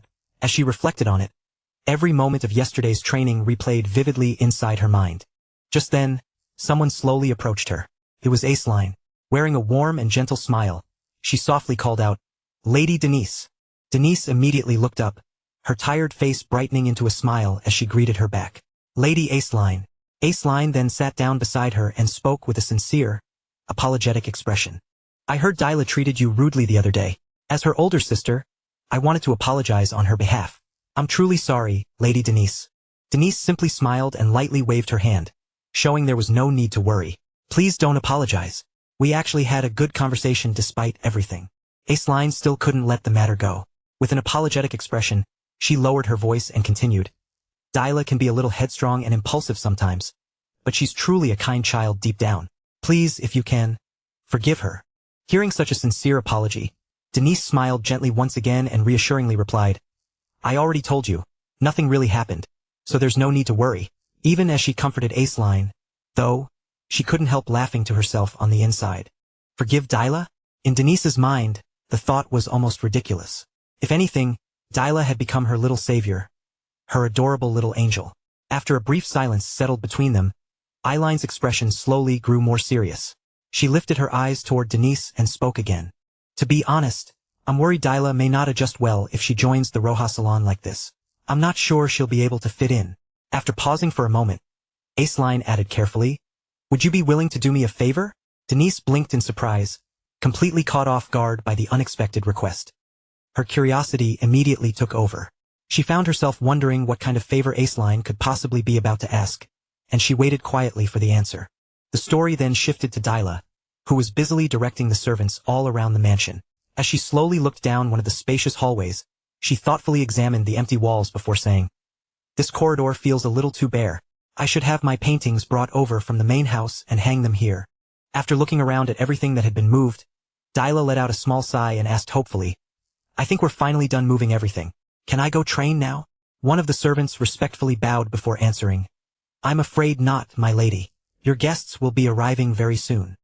Before Dyla could respond, the butler calmly stepped forward and continued reviewing her schedule.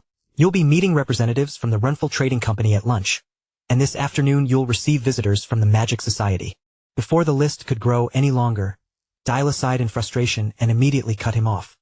"Can't you just handle them yourselves and send them away?" she complained. Just then, another servant suddenly remembered an important appointment and quickly added, And before lunch, someone from House Veltis will also be visiting." The instant Dyla heard the name Veltis, her expression changed completely. Her brows furrowed in irritation as she immediately blurted out, "Veltis? Why are they coming here? Tell them I don't want to meet anyone from that house." Even so, the butler remained perfectly composed before calmly adding, "It's Sir Derek from House Veltis. Shall I send him away?" The moment Derek's name left the butler's mouth, Dyla's entire attitude flipped in an instant. She spun around with wide eyes and shouted in complete disbelief, "Wait, why are you only telling me that now?" Without wasting another heartbeat, she hurriedly ordered, "Bring every bit of makeup, and everything else, to my room immediately. Don't waste even a second." The moment she finished speaking, Dyla took off at full speed, disappearing down the hallway. The story then briefly shifted over to Derek. Outside the mansion, Derek stood quietly with his usual calm demeanor. He patiently waited without the slightest hint of impatience, remaining perfectly composed as he awaited permission to enter. The focus returned to Dyla, who was racing through the mansion with an enormous smile she couldn't suppress. Every step reflected just how excited she was. Simply knowing she would finally get to see Derek again filled her with so much happiness that she practically flew through the hallways. In her overwhelming excitement, she ran far too fast to watch her footing. Before she realized it, she lost her balance and tumbled hard onto the floor. Even that unexpected fall couldn't slow her down. She immediately sprang back onto her feet without giving it a second thought and continued sprinting as fast as she possibly could, determined to reach Derek as soon as she could. A short while later, Derek was escorted inside the mansion. As they walked through the halls, the butler calmly looked toward him and asked, "You've come to persuade Lady Dyla, haven't you?" Derek politely nodded before answering without hesitation, "Yes, I heard that the Roja Salon would like Lady Dyla to become one of its members." He continued, "Lady Aceline asked Lady Denise for assistance, and Lady Denise sent me here in hopes that I might be able to convince Lady Dyla." Hearing that explanation, the butler quietly sighed before replying, "I'm afraid. Even you may not succeed." Even after Lady Aceline personally tried to persuade her, Lady Dyla never gave a definite answer. She simply kept saying she'd think about it and avoided making a decision. After listening carefully, Derek smiled with quiet confidence before saying, "Even so, I should at least give it a try." With that, the butler led him toward Dyla's room. Meanwhile, inside her room, Dyla sat all alone, looking unusually tense. Her nervousness was written all over her face as she waited. Her thoughts were a complete mess, and she couldn't figure out what she was supposed to do once Derek arrived. She remained frozen in anxious silence until a familiar voice suddenly called out from beyond the door, "Lady Dyla, it's Derek." The instant she heard his voice, she became even more flustered than before, and her heart immediately began racing. After hesitating for just a brief moment, she quickly answered, "Come in." But the instant the words left her lips, she immediately regretted how awkward she had sounded and silently scolded herself. "Why did I make such a weird sound?" she complained inwardly. A moment later, Derek stepped into the room with his usual calm and respectful manner. After politely bowing to her, Derek smiled gently and asked, "Have you been well, Lady Dyla?" The moment Dyla laid eyes on him, every trace of nervousness disappeared. A bright, genuine smile naturally spread across her face, replacing the anxious expression she had been wearing only moments earlier. The two of them soon sat down together. Derek looked at her for a brief moment before smiling warmly and saying, "It looks like you've grown quite a bit taller since the last time we met." Feeling embarrassed by the compliment, Dyla shyly turned her gaze away and quietly answered, "Well, I suppose I've grown a little." Still wearing that gentle smile, Derek sincerely added another compliment. "You've become even more beautiful as well." Those simple words instantly made Dyla's entire face glow with happiness. She couldn't hide her emotions even if she wanted to. Every bit of joy she felt was written plainly across her smiling face. Her completely honest and adorable reaction even caught Derek slightly off guard. For a brief moment, he found himself trying to hide his own embarrassment. Dyla let out a shy, awkward smile before playfully teasing him. "You've certainly gotten good at saying flattering things. So you've become quite the socialite now, haven't you?" Derek simply shook his head with a calm smile and answered, "No, I was only telling you the truth." Hearing that only made Dyla even happier. She tried her best to stay composed, but the excitement shining across her face was impossible to hide. After allowing the pleasant atmosphere to settle for a moment, Derek finally revealed the true reason he had come to visit her. Looking directly at Dyla with a serious expression, he quietly said, "Lady Dyla, the reason I came here today is because I have a favor I'd like to ask of you. Would you consider joining the Roja Salon?" The cheerful smile on Dyla's face gradually faded into puzzled confusion. Looking at him, she couldn't help asking, "Why are you talking about that too?" With endless patience, Derek explained, "Lady Dyla, your debutante is approaching, isn't it? Joining a salon would be a great benefit for you, both for the debut itself and for everything you'll do afterward." Dyla kept her eyes fixed on him before quietly asking, "But what does any of that have to do with you?" Without the slightest hesitation, Derek answered with complete honesty, "Because I want you to step into a much wider world, my lady. After all, you're my very first student, and someone truly precious to me." The instant those heartfelt words reached her ears, Dyla's eyes widened in surprise before her face blossomed into the brightest smile yet. His sincere feelings reached her heart completely, filling her with overwhelming happiness she couldn't contain. Not long afterward, the focus shifted to the three young ladies representing the three great houses, all of whom were quietly watching how everything unfolded. With obvious curiosity, they watched closely as Dyla's decision was finally announced before everyone. The announcement revealed that Dyla had officially submitted her application to join the Roja Salon. One of the young ladies stared at Dyla in complete surprise before blurting out in disbelief, "What happened to her? Why does she suddenly want to join the Roja Salon?" At the same time, Aceline stayed quietly in the background, watching every single moment unfold without interrupting. As she observed Dyla's behavior, a helpless thought crossed her mind. She really never listens to anything I tell her. Not far away, Denise was also silently following the exchange, carefully taking in everything that was happening before her eyes. Yet unlike Aceline, the thoughts filling Denise's mind were completely different. No matter how hard she tried, she simply couldn't make sense of what she had just witnessed, and confusion continued to grow inside her. That troublesome girl actually listened so easily. Denise couldn't understand it at all. Just who exactly is Derek? Why did people keep acting differently whenever he was involved? The longer she thought about it, the more bewildered she became, because one person after another seemed to change the moment Derek entered the picture. Before long, the meeting officially came to an end. One after another, everyone rose from their seats and gradually left the hall. Friendly farewells echoed throughout the room as people smiled warmly at each other, exchanging promises to meet again at the next gathering before heading their separate ways. Denise was preparing to leave as well when a voice suddenly called out from behind her, "Excuse me." Hearing someone address her, she immediately stopped in her tracks and slowly turned around to see who it was. Standing behind her was Dyla. Denise looked at the young girl with quiet curiosity, expecting her to bring up something entirely different. She waited patiently, wondering what Dyla wanted to say. Instead, Dyla didn't hesitate for even a second. Looking Denise straight in the eyes with unwavering determination, she spoke without the slightest trace of fear. "Let's have a duel next week." The sudden challenge caught Denise completely off guard, and surprise was plainly written across her face. Before Denise even had the chance to answer, Dyla continued speaking as though she had already prepared everything she wanted to say. "You said you'd put Derek on the line. But if Grand Duke Veltus isn't convinced, then the duel itself won't happen, right? In that case, I should offer something valuable enough to convince the Grand Duke as well. There's a painting called Landscape of the Chorus Granary. It's kept in your family's mansion, isn't it? That's right. If I lose, I'll buy that painting from you at a generous price." There wasn't the slightest bit of hesitation in Dyla's voice as she made the offer.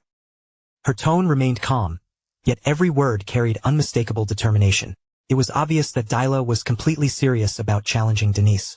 Hearing such an unexpected proposal from someone like her left Denise genuinely stunned. For several long moments, Denise said absolutely nothing. She simply stared at Dyla, unable to believe that the timid, hesitant girl she had always known was now standing before her with such confidence and resolve. Without adding another word, Denise quietly turned away and stepped into her waiting carriage. Moments later, the carriage slowly rolled away from the estate, leaving the gathering behind. As they traveled home, her personal maid Bella looked at Denise with a puzzled expression. A granary painting? Do we really have something like that in the mansion? Denise answered calmly without much thought. Yes, it's somewhere. Bella smiled softly before asking another question. Are you happy? The duel is finally going to happen. Now you'll finally be free from Mr. Derek. Denise fell silent for a brief moment before quietly giving her answer. Yeah, I guess I am. Even though those words left her lips, the expression on her face told a completely different story. Her emotions were far more complicated than her simple reply suggested. Later that night, Denise met privately with the Duke. After listening carefully as she explained everything that had happened during the meeting, he finally spoke.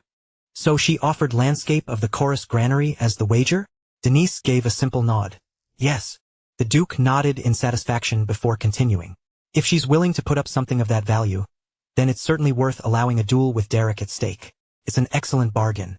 Not everything has to be accomplished through magic alone. If you can fulfill your duty to this family in a different way, then as your father, I will be satisfied with that, Denise. Denise quietly listened to every word without interrupting even once. She offered no reply at all. After standing there in silence for a while, she simply turned around and left the room. Without speaking to anyone, Denise walked alone into the peaceful garden beneath the quiet night sky. After finding a secluded place where no one would disturb her, she slowly began practicing her magic. She focused on her tracking magic, carefully extending her senses while observing even the smallest movements in her surroundings, refusing to overlook a single detail. Her eyes settled on a lone blade of grass as she quietly whispered to herself, studying its subtle movements as part of her spell. Then, after a brief pause, she suddenly spoke as though addressing someone hidden beyond her sight. You're always watching me from over there, aren't you? The instant those words left her mouth, countless strands of magical energy burst outward in every direction. With astonishing precision, Denise guided each thread through the darkness, attempting to uncover the presence of whoever had been secretly hiding nearby. Just then, a familiar voice gently broke the silence of the night. You seem to be enjoying your magic, Denise. Denise immediately turned toward the voice. Standing there before her, exactly as she suspected, was Derek. For a brief moment, neither of them said a single word. They simply stood facing one another beneath the night sky, quietly meeting each other's gaze as silence settled between them. As the stillness of the night stretched on, the atmosphere between Derek and Denise gradually became heavier, and the quiet air around them filled with unmistakable tension. Several long moments, neither of them said a word. They simply stood beneath the quiet night sky, staring silently into each other's eyes. As the stillness around them gradually became tense, Denise stared at Derek in surprise.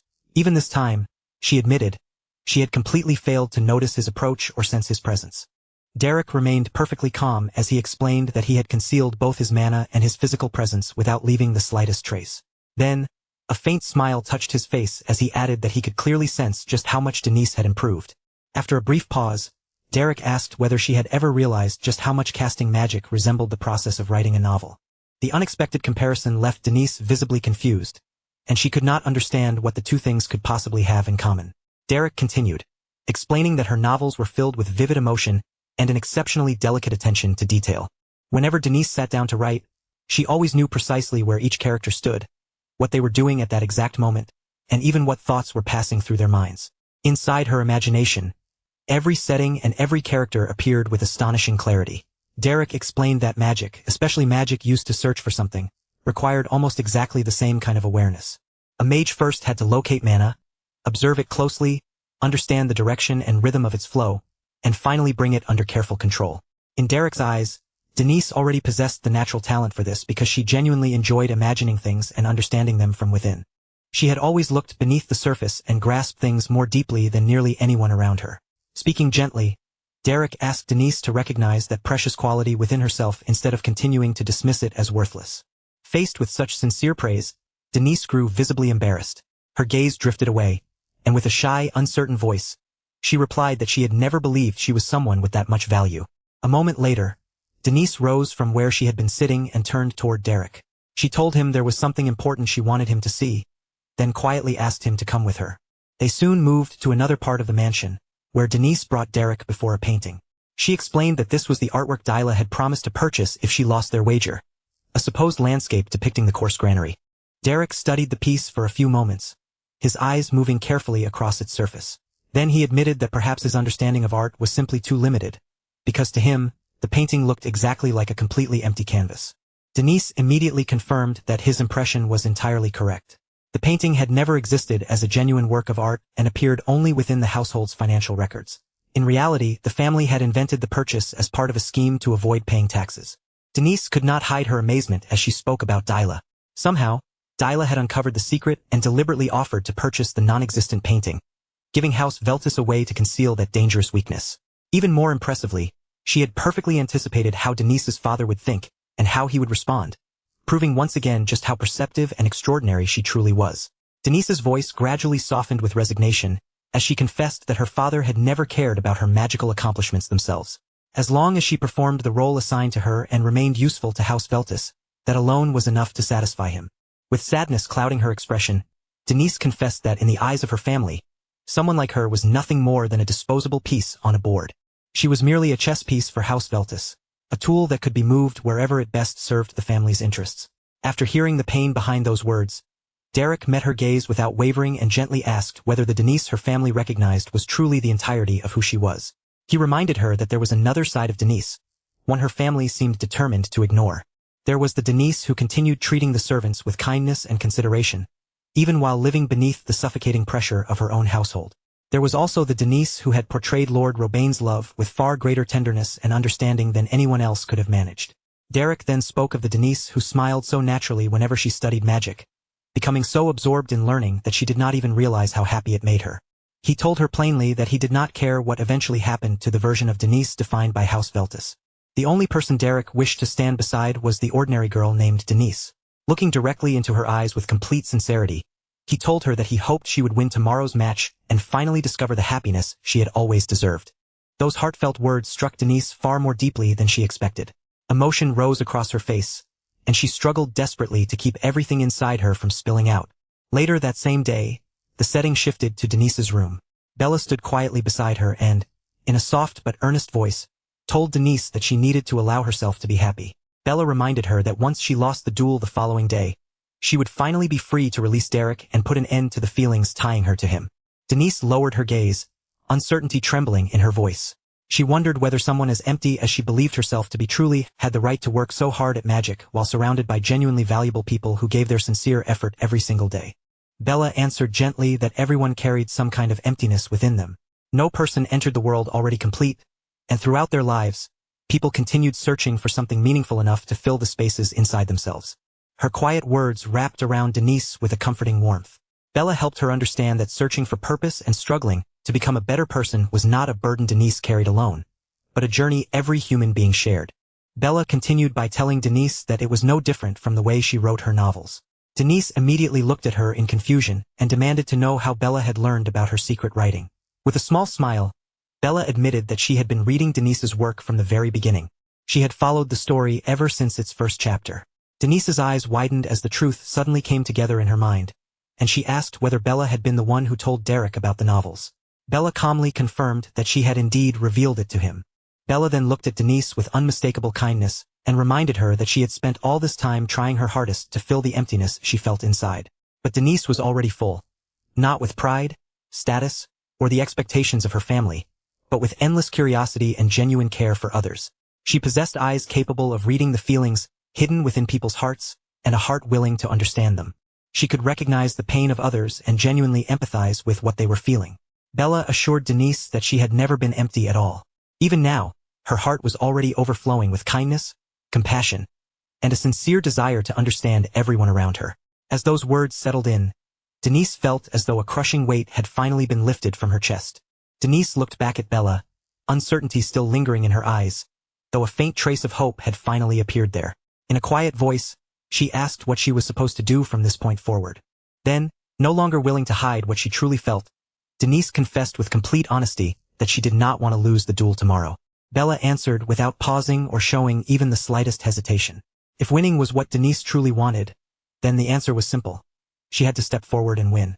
The following day finally arrived, bringing with it the long-awaited match that would determine everything between the two girls. At the duel venue, Dyla was already standing in the center of the stage.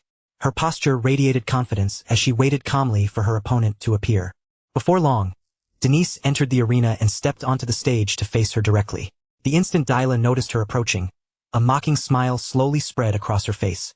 With open sarcasm, Dyla asked whether Denise had truly gathered enough courage to appear instead of fleeing. She continued taunting her, saying she had expected Denise to be too frightened to show herself, especially since the duel was being held inside Denise's own mansion. Dyla looked down at her with absolute confidence and declared that Denise was nothing without the protection and influence of her family. She coldly questioned whether Denise was capable of accomplishing even a single meaningful thing through her own strength. Rather than reacting to the insult, Denise calmly raised her eyes and met Dyla's arrogant gaze. Her expression remained composed as she prepared to answer. Denise told her there was no reason to deliberately choose words meant to wound someone. In a gentle but direct tone, she pointed out that Lady Dyla was already strong enough on her own, and had no need to belittle others merely to prove her superiority. The remark struck Dyla exactly where it hurt. Dyla's mocking confidence vanished in an instant, and her expression twisted sharply with anger as Denise's words sank in. Meanwhile, Derek and the butler were observing the arena from a considerable distance. The butler asked whether Derek was truly certain about remaining so far away, especially when both competitors in the duel were his own apprentices. Derek calmly replied that he had chosen this position precisely because he did not want his presence to become an unnecessary distraction. He wanted the duel to unfold in its purest possible form. The result should be determined entirely by the progress, accomplishments, and abilities of the two girls themselves, without either of them being influenced by the knowledge that he was standing nearby. A moment later, the referee raised the signal and officially announced the beginning of the match. At once, the tense silence over the arena shattered as the duel began. The very instant the battle started, Dyla released a tremendous surge of magical power that flooded across the stage.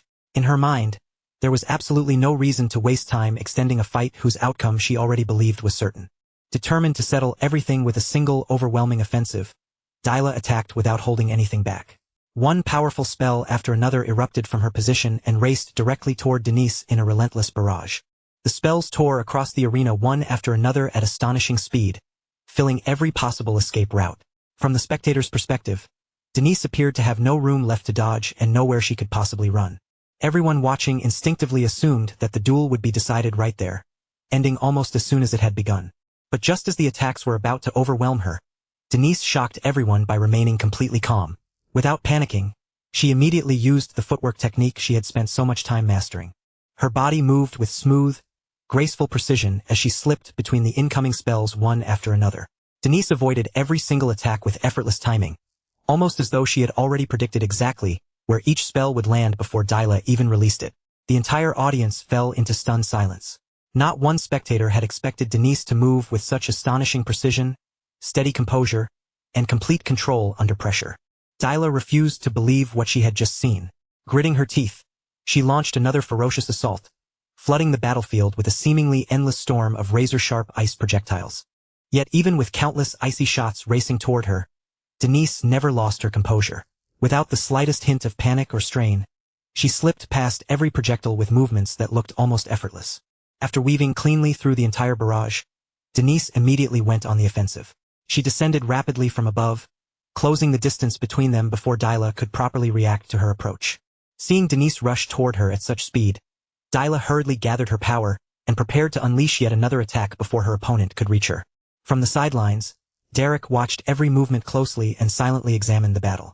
He soon realized that Denise was using an incredibly subtle form of wind magic. The magical presence surrounding her was so faint that it was almost impossible to notice, yet her control over it was remarkably delicate and precise. Not even the smallest trace of mana was being wasted, and that flawless control was exactly what allowed her to maneuver through the attacks so smoothly. That was how Denise had escaped Dyla's relentless barrage without being touched. But as Derek continued watching, he discovered something even more impressive. Denise's ability to detect mana had become frighteningly accurate. She no longer needed to depend on her eyesight, because she could sense the position and movement of every incoming attack through mana alone. Before each projectile could even reach her, she already knew exactly where it was headed and moved out of its path. Despite watching every one of her attacks fail, Denise remained completely relaxed. A calm, almost gentle smile still rested on her face, as though Dyla's furious barrage had never threatened her at all. The sight of that peaceful smile only drove Dyla's anger even higher. Unable to contain her frustration any longer, she glared at Denise and began mocking her openly. Dyla sneered that it was almost hilarious to watch Denise dodge so desperately after claiming she intended to lose the duel on purpose. She then added that she had seen through Denise from the very beginning and had always known she was nothing more than a frightened coward. Denise did not react with anger or irritation. Instead, she remained composed, quietly apologized, and openly admitted that she had lied. Those unexpected words immediately stopped Dyla in her tracks, leaving her stunned for a brief moment. Denise then raised her gaze and looked directly at Dyla. With firm determination clearly visible in her eyes, she offered another sincere apology without wavering. But this time, Denise made it clear that she could no longer honor the promise she had made. Her voice remained calm and steady as she declared that she had changed her mind, and that she was going to win this match.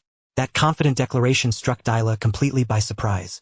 She stared at Denise in utter shock, realizing that the duel had just shifted into an entirely different phase.